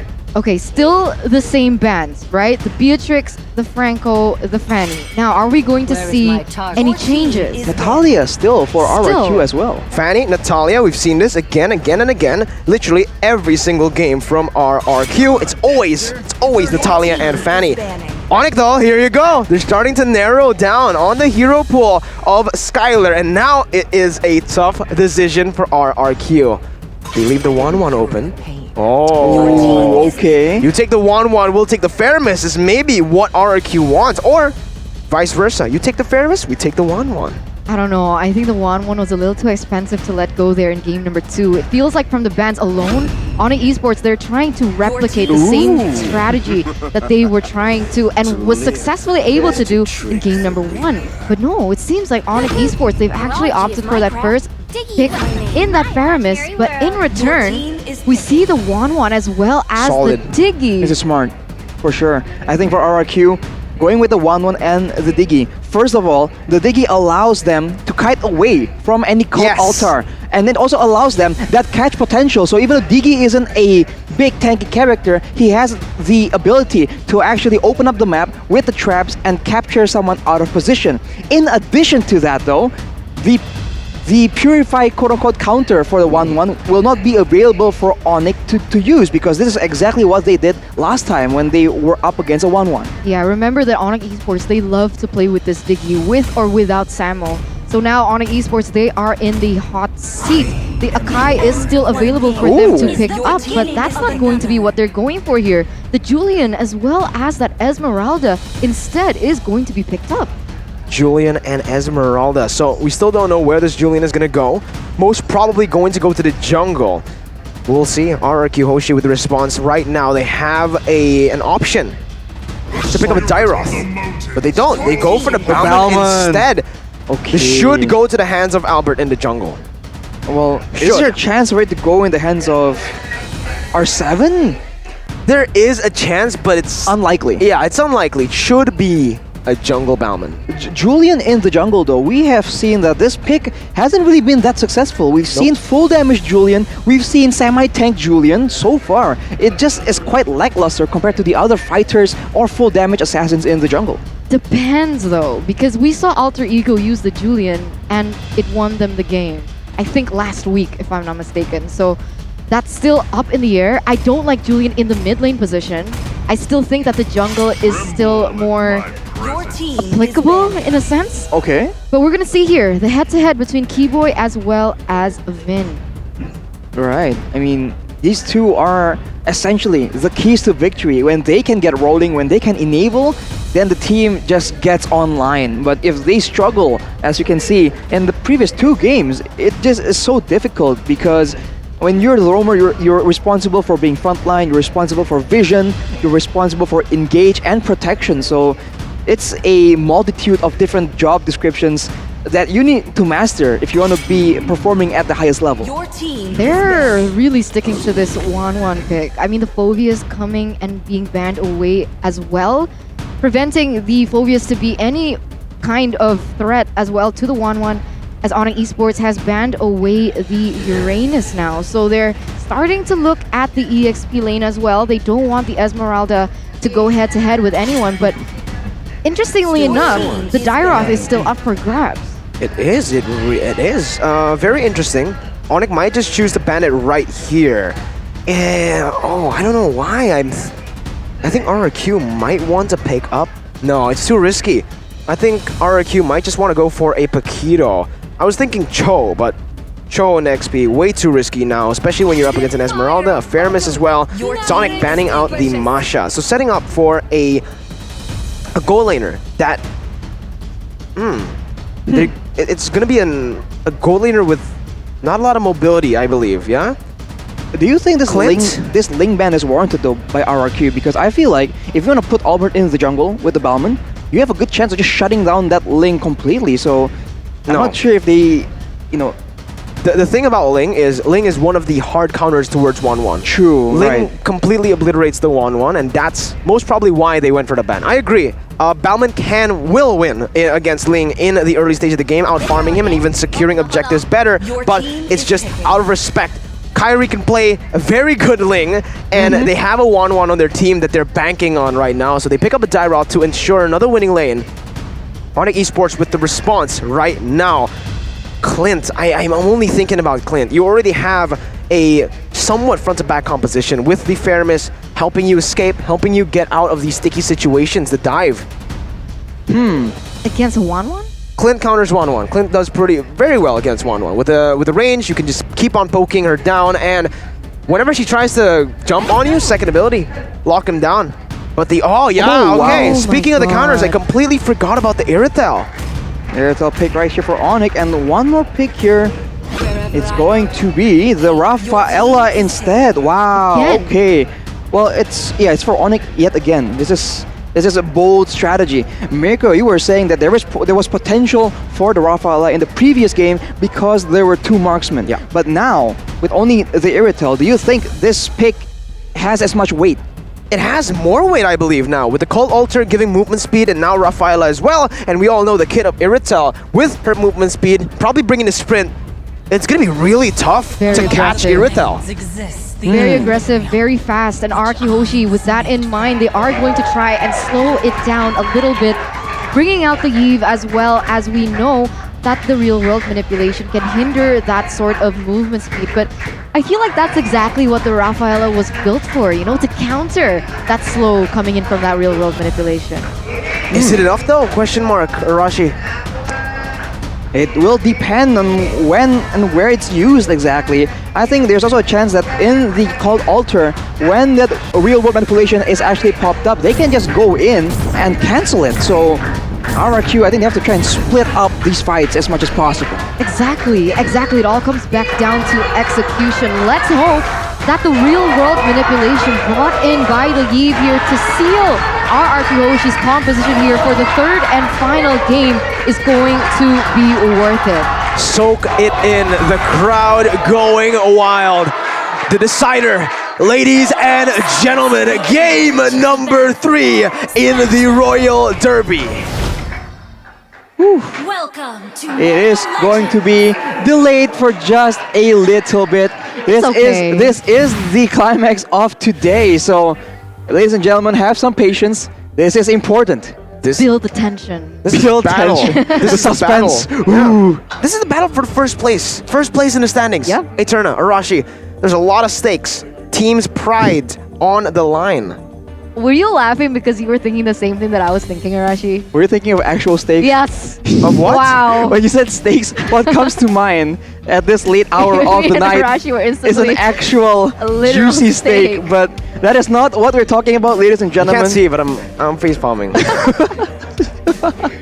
It's good to see that the English desk is on the same page for the most part. But again, with so many things at stake, I think both these teams, they have a bit longer to, I don't know, discuss what they're gonna do. Because again, I think there's great potential from both the team compositions. The thing is, with so much dive, with so much aggression coming in from the composition of ONIC Esports, RRQ Hoshi has little to no CC. That is not good. You're right. They have no CC. They have a whole lot of disengage though, and anti-CC with a time journey. But back at it again, ladies and gentlemen, jumping into the final game of the series. Again, the fans. Whew. Just soak it in. But back again into the game. This is going to be very tough for Skylar on the 1-1.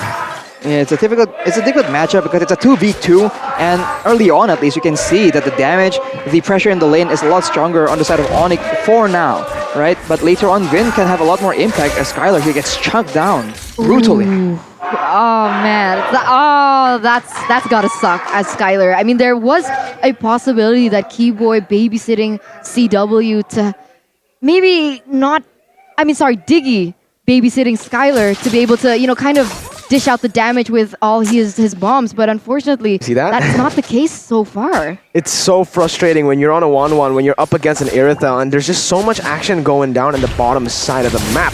Both marksmen with their supports is trying here. But look at that, Skylar taking low, Kyrie looking for the kill onto him. He has the enhanced chain, Skylar's still able to dodge away for a bit, but Sans comes in to pick up first blood. A common trend in the series so far is the team who gets first blood ends up winning the game. We'll see what happens. Kyrie already with that gold buff as well, so already some sort of utility as well as neutral objective happening here, but once again, R7, Boots is getting bullied even without the rotation from the Balman. Right, with the sprint though, he's able to escape from that gank. I think it would have ended with a kill as well, because the lethal counter is still available for the side of Albert. But looking at the emblems right now, you can see it's just a different focuses compared to the previous game. But for sure, Albert will be trying to abuse that Bauman clear. As Miko was saying, potentially in game number 1, where the Bauman can just out-farm you and get huge advantage without even having to win fights. Oh, again, Kyrie stealing the purple buff away. That's very good escape from Kyrie, using the enhanced sword properly, but in the top side, you can already see a rotation. Albert picking up the turtle, going on to the enemy purple buff, going for the trades here.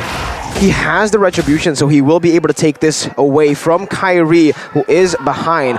Look at Kyrie's battle's talent, actually. He didn't go for the Demon Slayer, so Albert will have a significantly better time, faster time in the jungle. Oh my god, ONIC Esports, they're really playing towards this bottom side. They want to shut Skylar down from the get-go, Arashi. I think if Skylar gets rolling like in game number 2, that is a disaster that ONIC Esports do not want to deal with. So right now, getting CW back to his dominant performance, I think is one of the main focuses for ONIC Esports. But right now, Albert is involved in the play. I don't know if they're able to do anything here. Real world inflation though. CW still having the sprint, not popping it just yet, is able to dodge away. Get out, scot-free. ONIC Esports still defending really well and still holding on to that gold lead. Is it worth it though for the side of ONIC to hinge their bets in towards that bottom side, put that pressure in the gold lane, whereas RRQ Hoshi, they're free to take all the neutral objectives they want? Well, in the late game later on, who do you think will actually have the highest amount of damage right now? Because like Skylar as well as CW, both their heroes do an insane amount of damage in the late game, but with the Cult Altar in the picture, right? I think it's just different focuses from both these marksmen.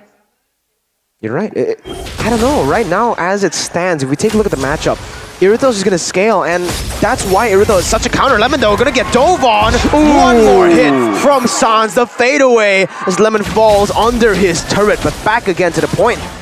1-1 against Irithel. Why Irithel counters 1-1 is she's super mobile. She can attack while walking, while getting out of the weakness point range. And guess what? She scales better. He does. It's very tough for a 1-1 to do anything in this lane. And all CW needs to do, he doesn't even need to fight. He doesn't even need kills. He's not like the other counters like Clint or Popol. All he needs to do is scale. Go even with the 1-1 up until that late stage. Yeah, but once again here, RRQ Hoshi with 2 objectives in the bag, 2 turtles in the bag, and ONIC Esports have nothing so far to show for it. Let's see, again, they're going to go for a dive. Skylar popping that Inspire, trying to look for the weakness points, but see, clean disengage. Now, especially with the Holy Healing from Keyboy, CW is going to have very good time running away from any sort of engage that RRQ wants to present. For RRQ, it's quite difficult because, okay, you're getting the turtles, but remember, in the late game, you're hedging your bets on the marksman, and he is not having a good time at all. Oh, Cult Altar, they're going to look for the engage. CW diving all the way to the back lines, but Loud, a real-world inflation. CW finding Skylar, and Vin, a double kill. CW almost surviving. Keyboy with a Holy Healing, almost helping him get out, but it's a worth trade. 2 for 1 and a turtle. I mean, a turret. 2 for 1 and a turret, and ONIC Esports pushes their gold lead with 1,000. What were they able to buy with the seed? Well, you can see that for ONIC Esports, right, CW already has the Windtalker, so his damage is ramping up. He is still pathing towards the second core item. And for Skylar, he is still on the corrosion side. He has a bit of a defensive build as well, just in case, the aggression continues from the side of ONIC Esports, from RRQ. Yeah, that's exactly what he's going for. So already, disrespecting the damage and the way that he's been pressured from the get-go. I mean, already losing that tower in the bottom side. He's forced to rotate to a different lane now. So ONIC Esports, they might be able to utilize this to their advantage. I think RRQ Hoshi needs to actually force a bit more fights that are in their favor. All they have been doing is just trying to play damage control, but every time they do that, Kyrie just comes in with a knock-up and everyone else just follows up on it. So they're just allowing ONIC to wait for the cooldown to be up and then initiate a play with the Cult Altar or with the Empower Chain. Oh, concealed play. Lemon with the real world inflation, locking Keyboy down. The Cult Altar is placed down though. That's going to be Keyboy running, taken down actually. R7, way too deep, staying for way too long, but it's only the Roamer who picks the kill up. Abyssum Strike there was actually used by R7. He picked up the kill, so was it worth it? A 1 for 1? I think it was. R7 got the kill. For ONIC, it was Keyboy. But now ONIC is going to be able to get this turtle. But oh, Albert! Oh! Oh my God, Albert with the steals. Highway robbery. 2 levels ahead. That's what that gets you. This is why Demon Slayer is just so worth it. And Sans, yeah, bye, buddy. Lethal counter, silencing his fate in the mid lane. Bellman. This is why it's so prio, and he's going for more. Keyboy with the holy healing, getting out ONIC Esports on the back foot. It's so unfair. As a Bowman, you dish out so much damage and you're so sustainable, but CW might have something to say about this. But no, ONIC Esports, they choose to disengage right now, so both teams, they're playing very carefully. Albert got it again.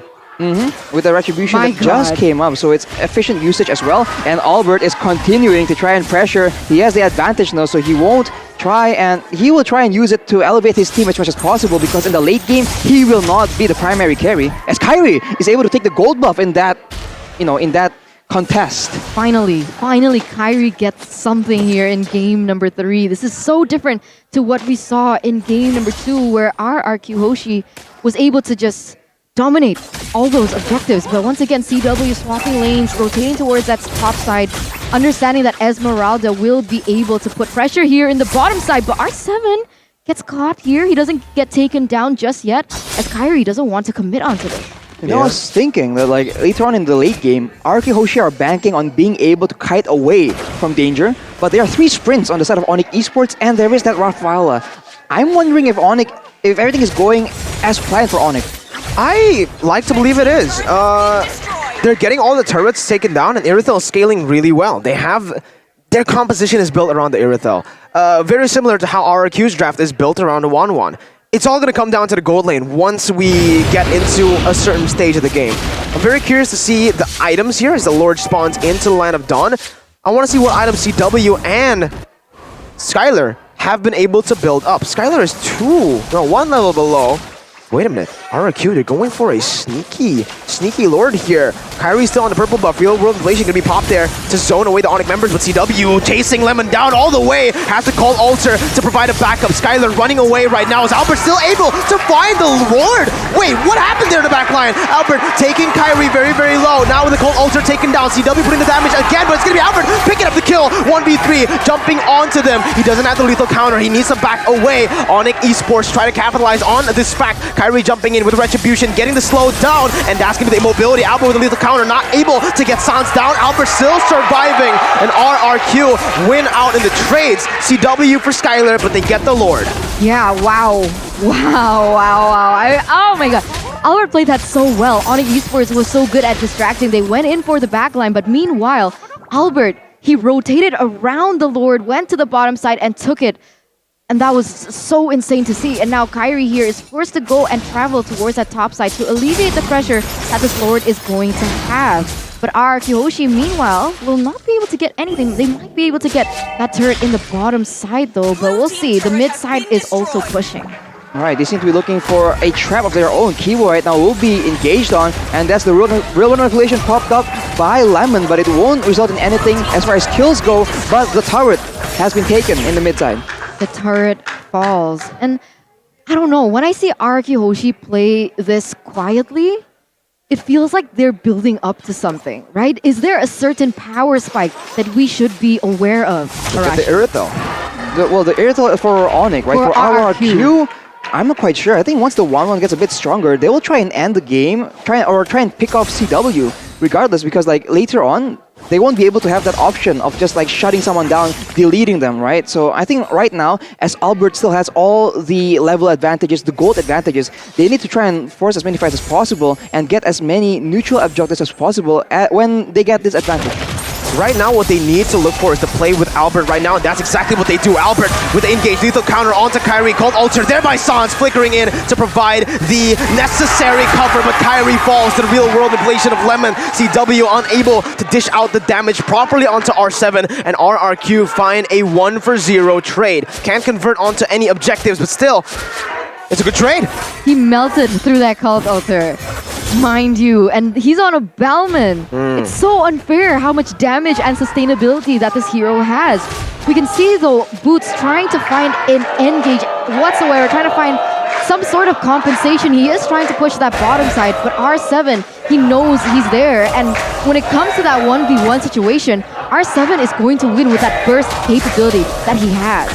So I guess a split push game will be favoring RRQ Hoshi. They have that option, and along with the Balmond being able to be a secondary front line, being able to actually secure objectives as well, it makes sense for them to send R7 and try and pull away, because S5, I think ONIC Esports is a lot better than RRQ Hoshi. Oh, let's see, bottom side, 1v1, Boots versus R7. It's not really going to go anywhere. Both of them way too tanky. They don't deal enough damage to take each other down. But it's just going to be the battle of pressure, battle of wave clear here in the side lanes. Esmeralda has an edge though when it comes to the rotation game with the mobility that she has with the first ability. Let's see, Lord already taken down to 19,000 HP. RRQ going back, staying disciplined here in this game with a very slight lead. Your question earlier, Eterna, was what is RRQ building up to? Yeah, I think it's still the 1-1. That's the only thing I can see in that late game. Lemon, utility build. Skylar, oh, wait a minute. Real world manipulation almost taking CW down. I think that might be enough. That might be enough to take the Lord away from ONIC Esports. Albert, onto the Lord here again. Kyrie can't look for anything. Lethal counter to finish it off with the Retribution. It's another free Lord presented to you by the Samsung Galaxy A series over to RRQ. Second Lord here for RRQ Hoshi. Let's see what they can do with this. So far, they've only been able to get a few turrets, 1 and 2 if I'm not mistaken. Let's see if they can get anything more. ONIC Esports back on the defense. They are trying to utilize the wave manipulation as much as they can. As RRQ Hoshi, they're forced to deal with that wave there in the top side before the Lord spawn. But now RRQ has the option of playing with this Lord, and they do have the Yves. That is absolutely insane high ground mechanics. So later on ONIC Esports, they will be forced to move forward, and maybe that will be exactly where RRQ Hoshi will pull the trigger and attempt to turn everything around. Right now they have built up to a 2.2k gold lead, and they are grouping up. They are waiting for that fight. They are sacrificing a turret in the bottom side. Let's see, Enhanced Lord here marching down, going on to the base turret. That's going to be Lemon stunned up by the Holy Baptism. No more engage right now. They cancel that real world manipulation, and that's it. They back off for now. They take the turret in the mid lane. Tier 2 taken down. RRQ, Finn taken low, Enhanced Chain connecting onto a CW. Brought back by the reverse time. CW still unable to catch Vin. Keyboy looking for a dull. Holy healing. Skylar not getting it. Sans, oh my god, with a flicker, finds Finn. Immortality pop. That's gonna be the time journey here as our 7 zones boots away. Real world manipulation onto Sans, and that is the Cold Ultra HP down. Sans gonna get taken down, and look, Skylar has the crossbow tank. They will not need it. However, Zalbert took the kill with a lethal counter. RRQ Hoshi with 1 kill in the bag, 3,000 to their name. They did not and was not able to get a turret in that bottom side from the side of ONIC Esports. However, as those lane minions are going to be pushing heavier, favoring RRQ Hoshi with the Lord push as well. Now, the thing is, right, RRQ Hoshi, they're also relying heavily on this real world manipulation, and if it gets cancelled, they're denied the proper setup that they need to go against the composition from ONIC Esports. Well, how are they going to do this? Well, if they actually cancel it, right, the only person who can actually cancel it right now, I believe, is the Rafaela or Kyrie, I suppose, or Kyrie with the empowered chain. But if they both jump in and use their crowd controls in that fashion, that leaves the rest of RRQ to do whatever they want. So maybe that is an okay trade in the minds of RRQ as far as the teamfight goes. You can see that Lemon already has the Brute Force Breastplate, and knowing that there's a lot of HP stacked up on the side of ONIC Esports, he goes for the glowing one as well. And with that Ice Queen's one, that is that slow, that utility that we've been talking about. There is no hard CC on the side of RRQ Hoshi, but everything else, the slows, the disables, are still very much a nuisance for the side of ONIC Esports. Julian's gonna deal out a lot of damage. Already a Holy Crystal as well as a Divine Glaive. Even if RRQ Hoshi wants to be able to build that magic defense, he's gonna go and punch through that. Now, the question is, can Kyrie get into a position that he can deal out the damage on the favorable targets from RRQ Hoshi, considering the front line is so strong? That's the thing when you were talking about Julian. Wait again, Kyrie, Enhanced Sword to escape. Keyboy taking low, R7 jumping in. Skylar just needing one more weakness point, and because they were able to win that fight, they are going to go on to Lord. CW looking for a steal, but the lethal counter comes in to play. CW running away, Abyssal strike by R7, but win of nature by CW as he gets into the range of the Cold Ultra. Vin taken down by the time journey there, not enough to take him out. Sans going in again for the re-engage. They win out on a trade 1-4-0, but they lose out on an objective. And RRQ Hoshi, they're taken very, very low. They need to recall, and because of that, ONIC Esports, they're going to have a little bit more time to reset and take this Lord without any compensation from the side of RRQ Hoshi.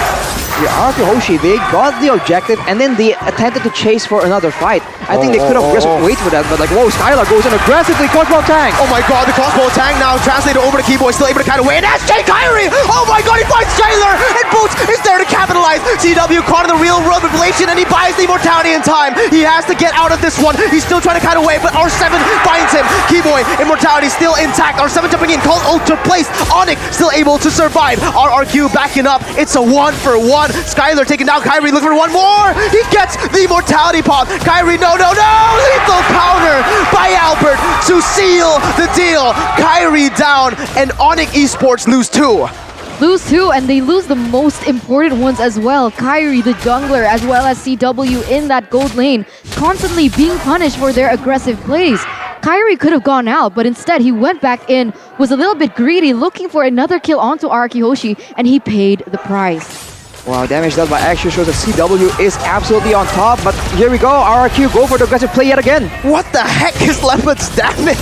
Oh my god, Boots getting the falling star moon, but there is no more engage. Both teams disengaging here.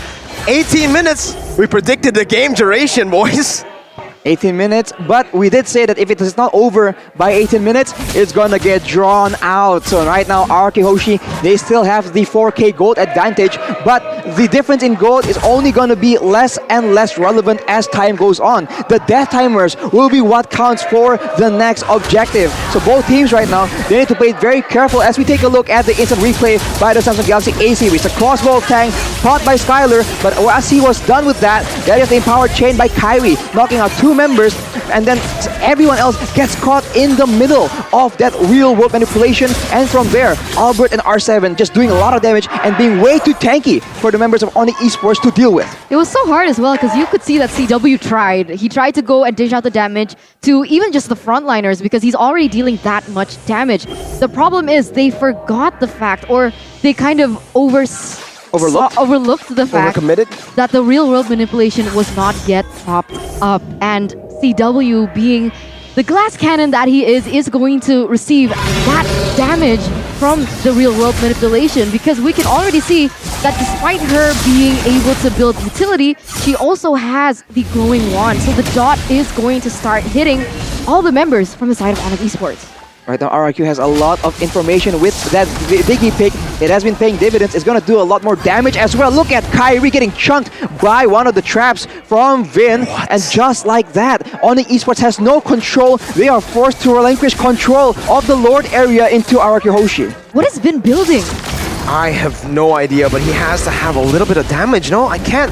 It's not possible that damage is coming from the base damage of that first ability. I'm not sure. It might be, honestly. That's why Diggy has just been racking up so much damage dealt from every time it's picked up. But now, once again, RRQ first onto the Lord. They have so much utility with the time bombs being placed to open up the map, even to Lemon, who's just using this real world manipulation every time it's up. Literally, I rarely see it green. He always uses it in these fights before the fight even starts. And here again, there you go, he pops it in and he zones Kyrie away, forcing the enhanced sword. Skylar zoning CW away. They're looking for an opening onto the Lord. Let's see if they are able to do it. Kyrie going in, and that's still Albert picking up the retribution. Vin with a time journey, trying to get out of this fight. Skylar putting that first ability down. Kyrie still able to get out with the enhanced sword.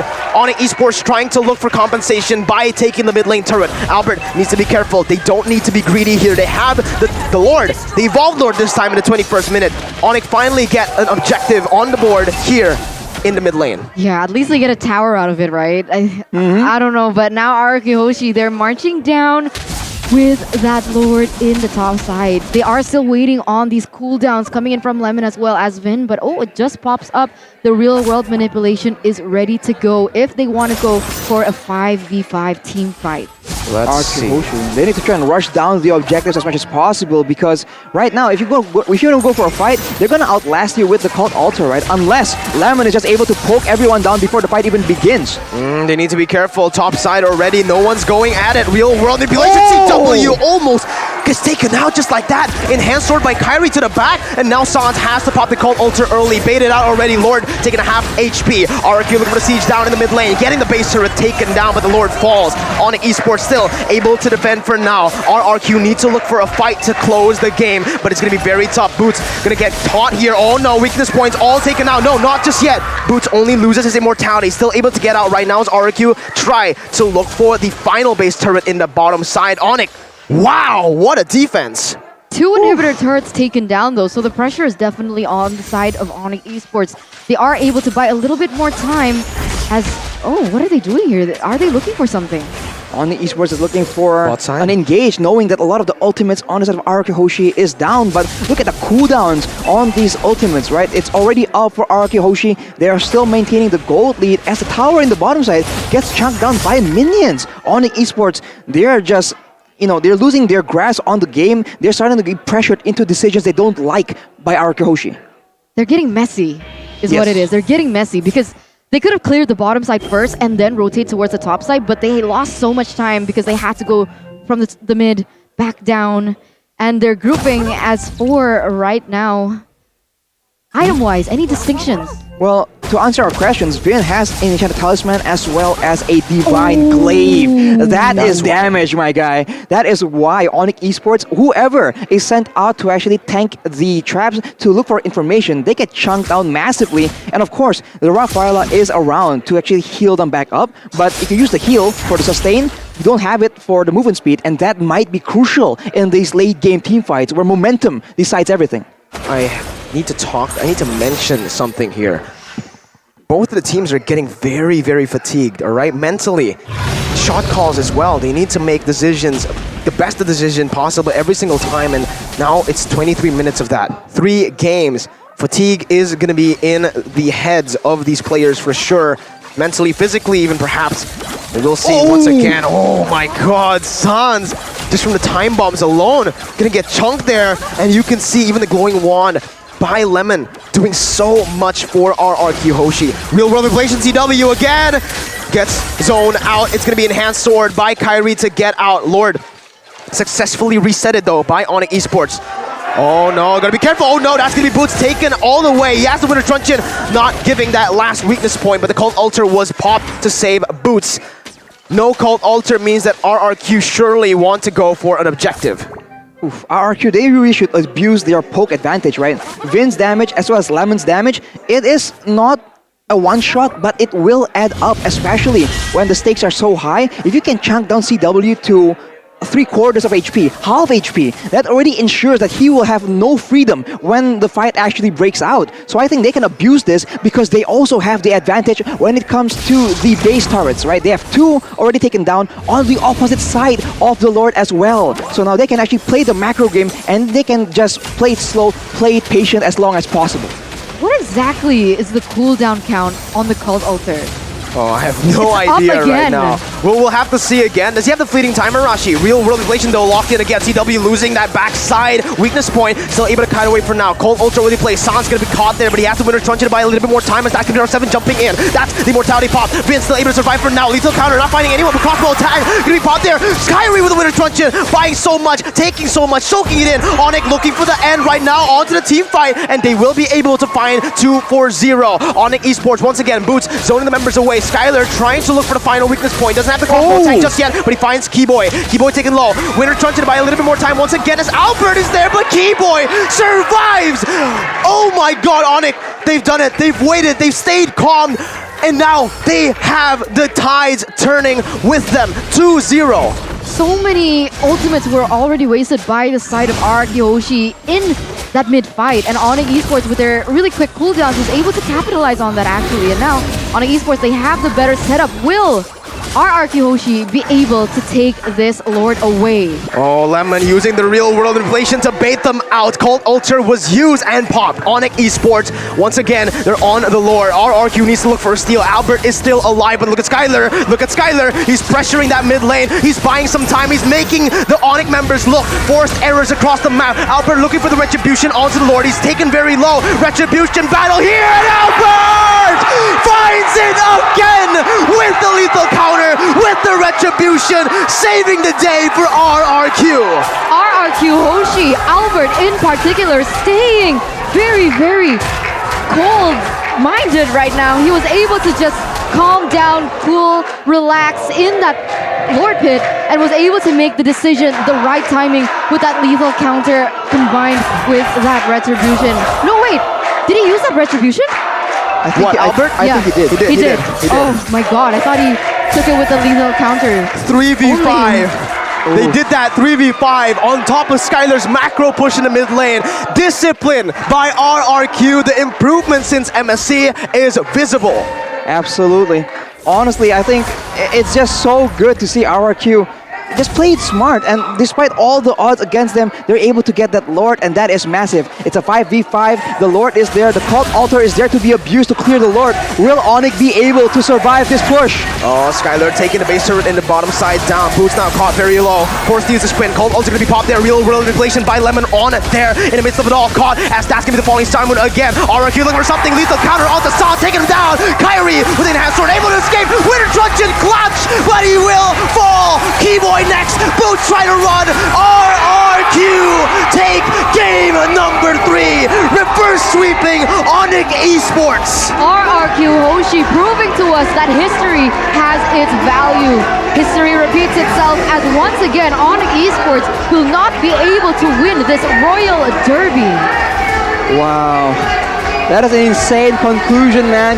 Coming back from a rough early game, coming back from a gold deficit, and even coming back from a numbers deficit to secure the Lord and then secure the game.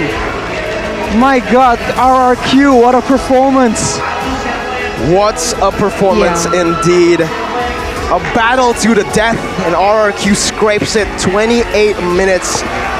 What a game from both of these teams. Unfortunately, it felt like RRQ Hoshi, they were more durable. They had more endurance in this particular match. You could start to tell that ONIC Esports were making little mistakes that was capitalized by RRQ Hoshi. Wow, man. I think this is the first time I think we saw a team beat the Cult Ultra meta without a Valentina, right? They just purely used macro, movement, and just smart decisions to completely shut down Sans with that Cult Altar. And they get the victory, laying out a blueprint. This might just shift the trend of the meta away from the Faramis. Wow. That is crazy. Royal Derby Part 1. Retribution becomes the key to victory for RRQ Hoshi. 3v5. Skylar pushing in the mid lane, forcing Esmeralda to go back. Not able to zone Bauman away. They still tried to go for the 50-50. And that ended up with Albert making the play to seal the deal. We're gonna see the winning moment here for both teams. And you could see after RRQ Hoshi was able to secure that win, you could see the look on the faces of ONIC Esports' fans. It's a tough loss to swallow. It's really early on though, right? There's just so much time for both of these teams to be even better, to minimize the mistakes that perhaps they may have made in that particular game. Wow, usually when the game gets overdrawn, we called it, right? 18 minutes or a long game. It was absolutely long, and usually that will be where RRQ crumble, where they falter, where the fatigue catches up to them. But in this game, that is not the case. This is that all new, modified, evolved RRQ, and they were able to actually get that victory. You can see the growth, man. It's insane. Absolutely. The growth is definitely visible for both teams, for RRQ and even for ONIC. My God, 28 minutes. ONIC still able to defend so many times, forcing RRQ to the limits. Ladies and gentlemen, let's throw it over to our hosts. Yay, Bude di sini dan gila Royal Derby emang benar-benar pecah dan tentu aja Bude di sini nggak sendiri karena di sini ada Lemon Star. Yay, halo Lemon, gimana tadi Royal Derby perdanamu dan intens banget Mon? Ya gitulah. Benar-benar mendebarkan nggak sih ini kayak kamu akhirnya duduk di panggung MPL dan pertarungannya close banget. Lagi apa sih namanya? Lagi ngebalikin apa? Cara main yang kau udah lama nggak main mid juga kan? Jadi nyoba lagi berbaur lagi sama yang lain biar klop. Oh, ini berarti masih masa penyesuaian buat RRQ Hoshi ya sebenarnya. Ya, lagi nyoba-nyoba kayaknya. Oh, bentar Mon. Kamu kan juga nyoba waktu itu. Emang kamu kan dulu mid laner, Kaguramo legenda. Terus habis itu kamu pindah ke EX, pindah ke Gold, lalu sekarang ke mid lane lagi. Ini decision dari kamu atau dari coach atau ada hal lain Mon? Ya mungkin memang lebih cocok deh di mid kayaknya. Lebih cocok di mid. Oke, setuju sih Bude. Enggak sih, kamu dimanapun bagus sih kalau Bude ya. Bude bilang karena tadi kita ngeliat sendiri performamu perdana. Ada yang beda nggak di season ini sama season-season sebelumnya, Mon? Kalau season ini semuanya itu jago-jago apa ya? Semuanya itu kayak jiwa pengen fight-nya itu gede-gede semua. Heeh. Terus kamu ngerasa nggak sih kalau sekarang kan ada beberapa pemain dari luar, lalu ada beberapa campur tangan juga, ada analis atau coach dari luar juga dari Filipina terutama. Ada yang bikin beda nggak atau bikin kamu ngerasa wow ini udah bener-bener sih? Sebenarnya biasa aja sih menurut. Biasa aja. Tolong stikernya dikeluarin, orangnya ada di sini. Ya biasa aja. Oh biasa aja. Emang seberat itu MPL Indonesia ya? Ya. Oke. Tapi kalau di Royal Derby tadi, buat ONIC Esports sendiri, menurutmu kayak apa sih kelebihan RRQ dari ONIC tadi di match tadi loh ya? Di match tadi loh. Mungkin kita punya Balmon. Balmon yang geprek semuanya. Kita punya Balmon. Dan punya Lemon tadi.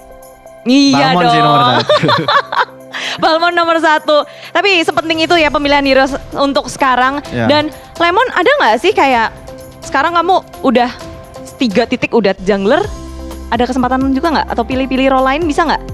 Roamer? Enggak. Udah mid aja ini? Udah cukup deh. Udah cukup, mid aja.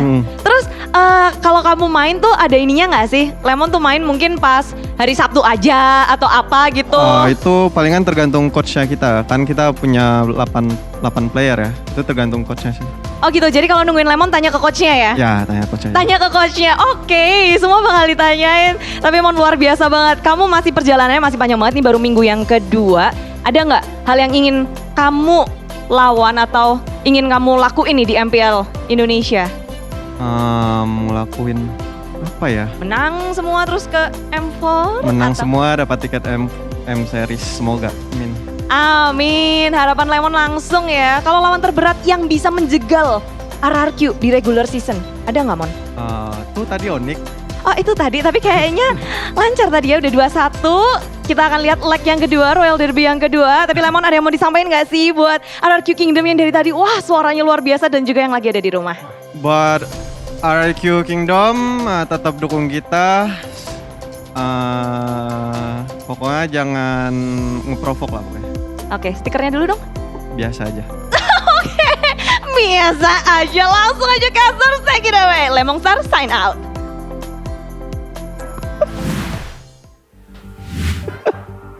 Biasa aja from Lemon, but that was definitely not a biasa aja performance. That was a performance, man. Let's take a look at the items, Arashi. 28-minute game.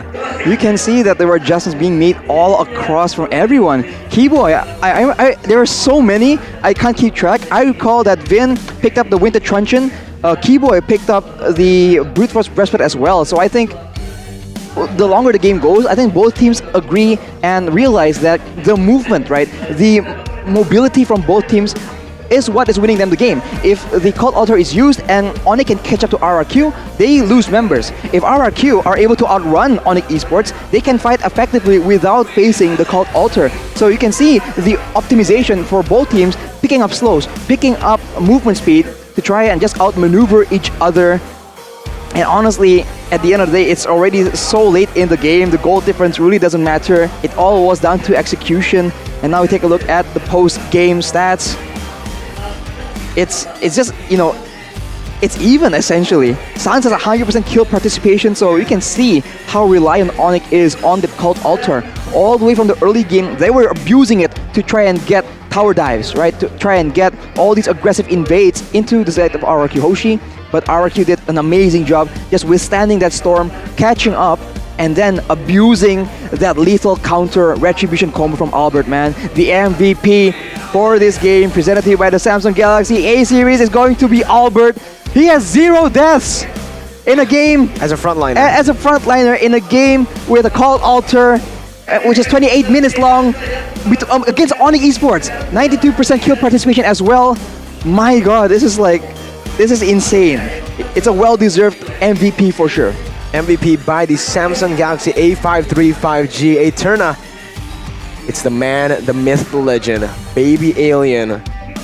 So game 1 was the alien, game 2 was the baby alien. Well, game 2 and 3, I mean. Just all out of the world plays here happening in match number 3 of today. So now we're going to take a look at the MVP highlights here by the Samsung Galaxy A series. You can see all the way from the early game, they abused the crowd control, the knockup from the Enchanted Chain from Kyrie, but once it gets to that mid-game, that 10-minute mark, Albert just used his advantage as much as possible. At one point, he was 2 to 3 levels ahead of Kyrie, and he was able to just make the fights messy. RRQ in general, they use all the slows, all the utilities, and abuse the fact that their members are tanky to just out-sustain and kite in and out of that Cult Altar. And of course, the crossbow of Tang, I think, was only used once or twice in this game just because of how difficult it is to get value out of it. With the Cult Altar available, you can see once Skylar was done with it, he gets punished almost immediately. So it wasn't even used that often. Skylar was just content hitting back, just kiting around with that mobility, with the movement. And this is that final moment where initially RRQ lost multiple members, but they were somehow able to secure the Lord. And at the end, with 28 minutes, with member deficit for ONIC Esports, they were unable to defend, and that will be the epic conclusion of such a close 28-minute game. This is surprising. This is surprising because I thought with a composition that was so mobile from the side of ONIC Esports, they would have been able to utilize that to their advantage. But as it played out, even with the Cult Altar, even with the additional movement speed from both Sans as well as Keyboy, still, when it came into those long drawn-out fights, RRQ Hoshi, they were able to come out on top. It's all about taking it, you know, making the fights prolonged, because fairness wins out in the initial team fight. Let's take a look at the mic check though, ladies and gentlemen. Ayo lo. Santai gua ulti. Linknya masuk ya. Ada aman. Linknya sekarat. Lu banget tuh. Mati. Gol. Gua sendiri. Gua masuk duluan ya. Jangan dempet. Sabar, kating. Nah, kiting mereka guys. Front. Depan guys. Ini kita nice. Bunuh dulu apa mau tawar? Gua bunuh apa tawar guys? Nice. Pede.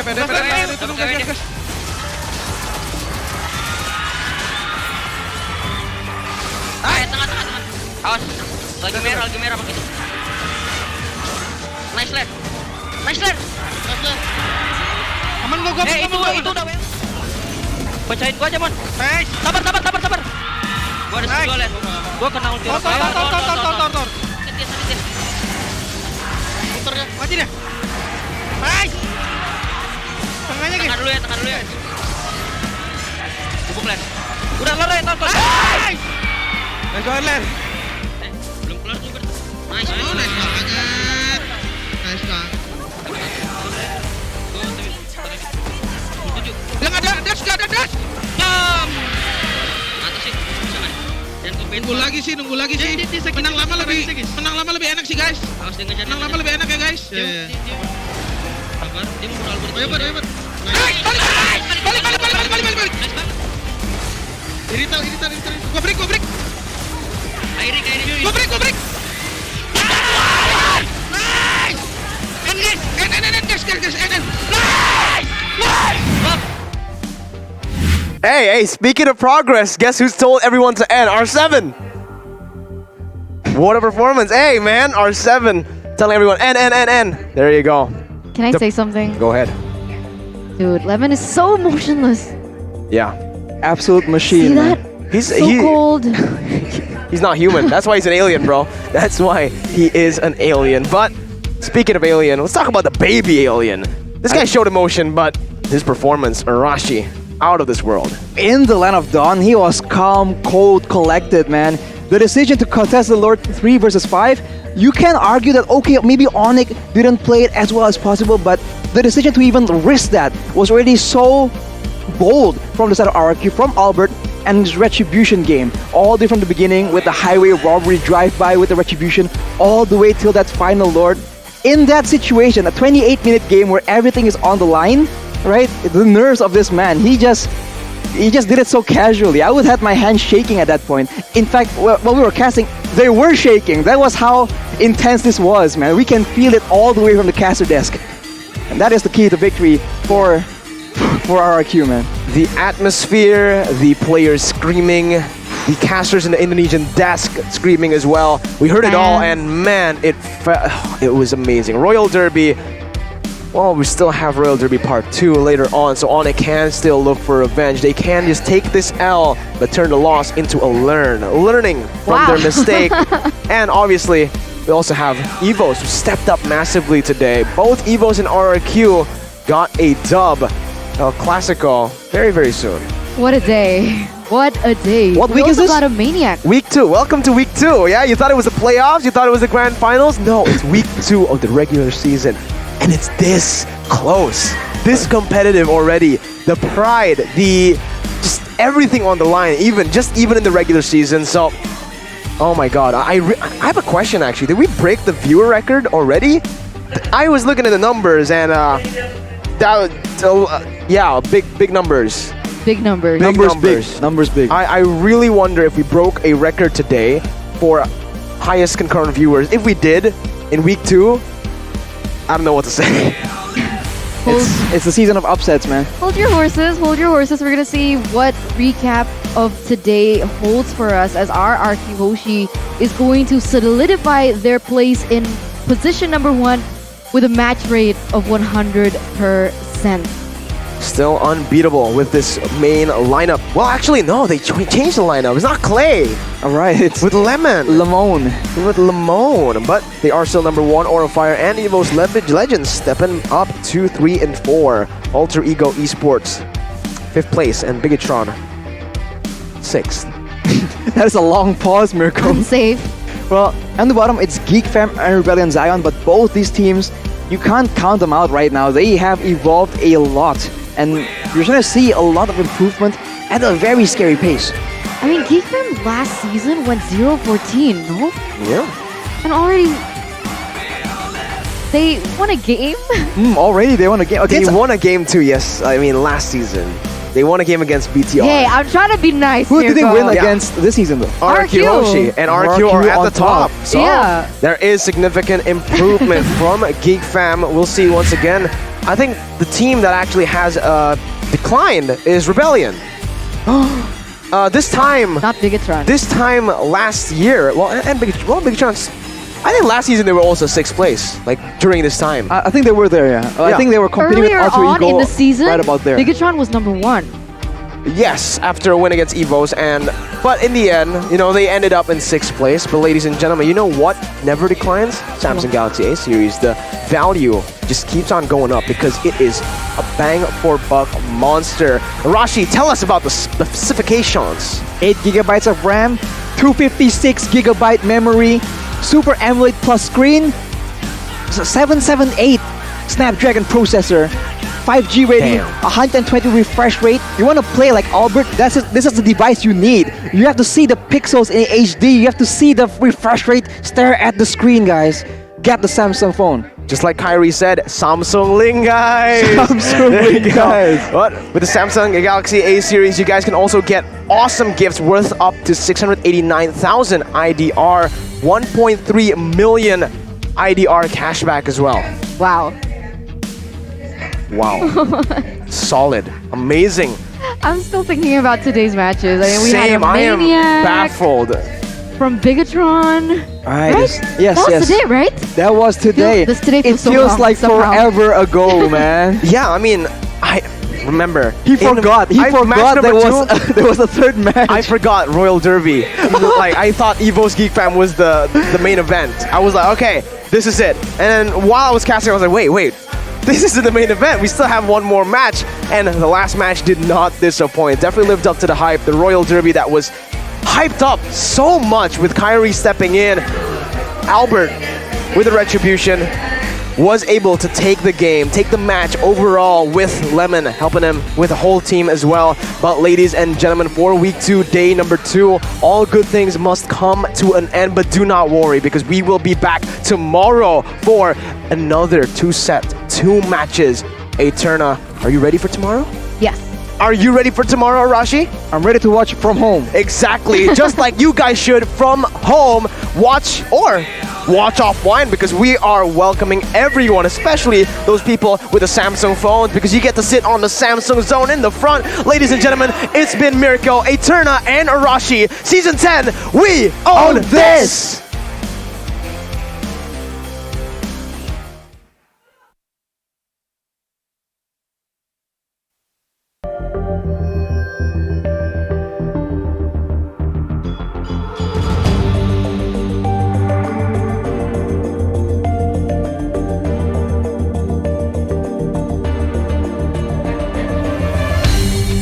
Aku kan berdiri dan terus berlari, terus ke arah puncak tertinggi. Ku takkan berhenti, hanya sampai di sini. Kemenangan abadi menanti. You know we won't miss if we unite our focus. And if you haven't noticed, we all live. Nyalakan apimu, hadapi semua tantangan, hadang semua serangan, jatuh bukan halangan. Bakar semangatmu, janganlah engkau menyerah. Kita akan buat sejarah. We all this, we won't miss. We all this, we won't miss. Saatnya beraksi, jalani ambisi. Aku kan menyawakan hari ini. You know we won't miss if we unite our focus. And if you haven't noticed, we all live. Nyalakan apimu, hadapi semua tantangan, hadang semua serangan, jatuh bukan halangan. Bakar semangatmu, janganlah engkau menyerah. Kita akan buat sejarah. We all this, we won't miss. We all this, we won't miss. We all this.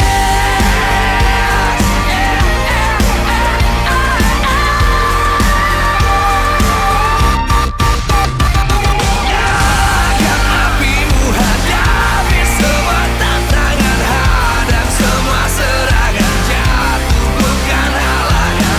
Bakar semangatmu, janganlah engkau menyerah. Kita akan buat sejarah. We all this.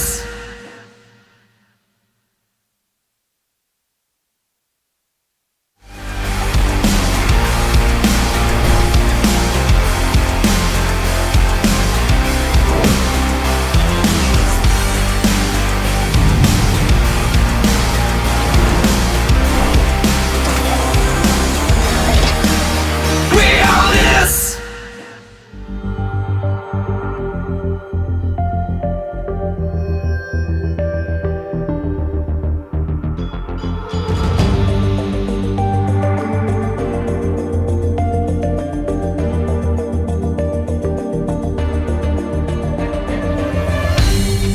Aku kan berdiri dan terus berlari, terus ke arah puncak tertinggi. Ku takkan berhenti, hanya sampai di sini. Kemenangan abadi menanti. You know we won't miss if we unite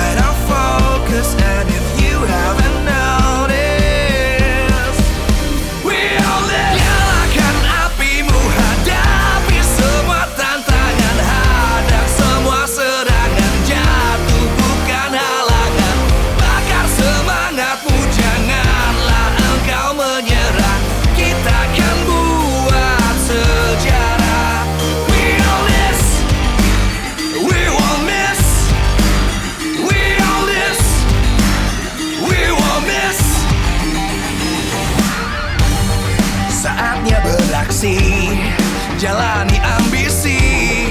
Aku kan menyawakan hari ini. You know we won't miss if we unite our focus. And if you haven't noticed, we'll live. Nyalakan apimu, hadapi semua tantangan, hadang semua serangan, jatuh bukan halangan.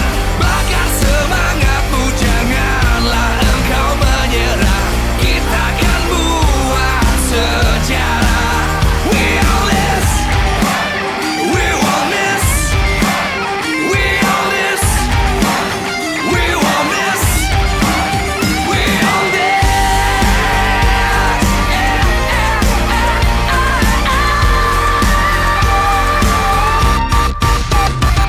Nyalakan apimu, hadapi semua tantangan, hadang semua serangan, jatuh bukan halangan. Bakar semangatmu, janganlah engkau menyerah. Kita akan buat sejarah. We all this.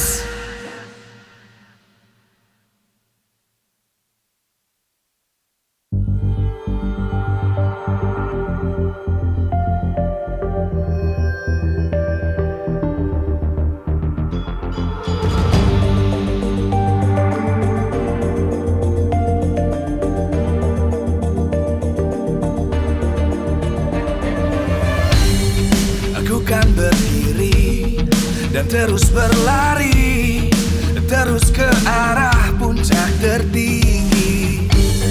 Ku takkan berhenti, hanya sampai di sini.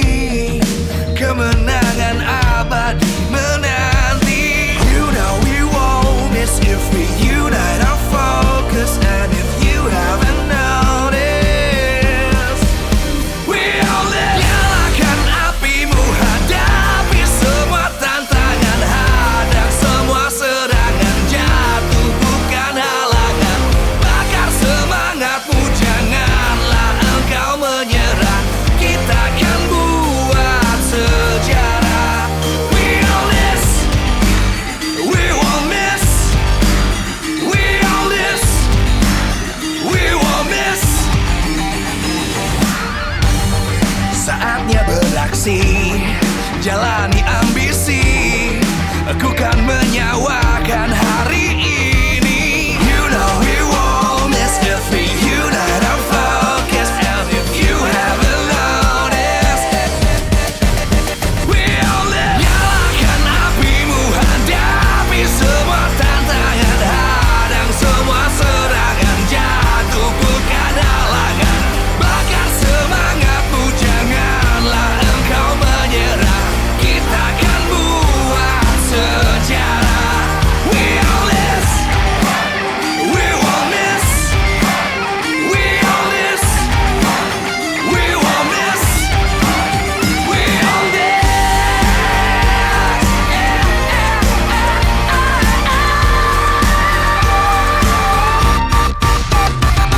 Nyalakan apimu, hadapi semua tantangan, hadang semua serangan, jatuh bukan halangan. Bakar semangatmu, janganlah engkau menyerah. Kita akan buat sejarah. We all this.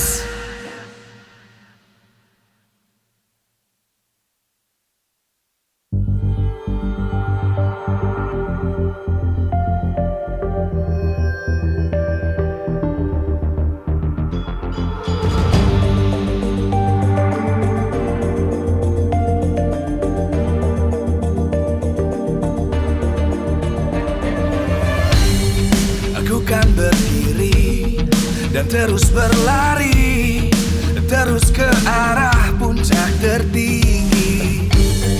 Ku takkan berhenti, hanya sampai di sini. Kemenangan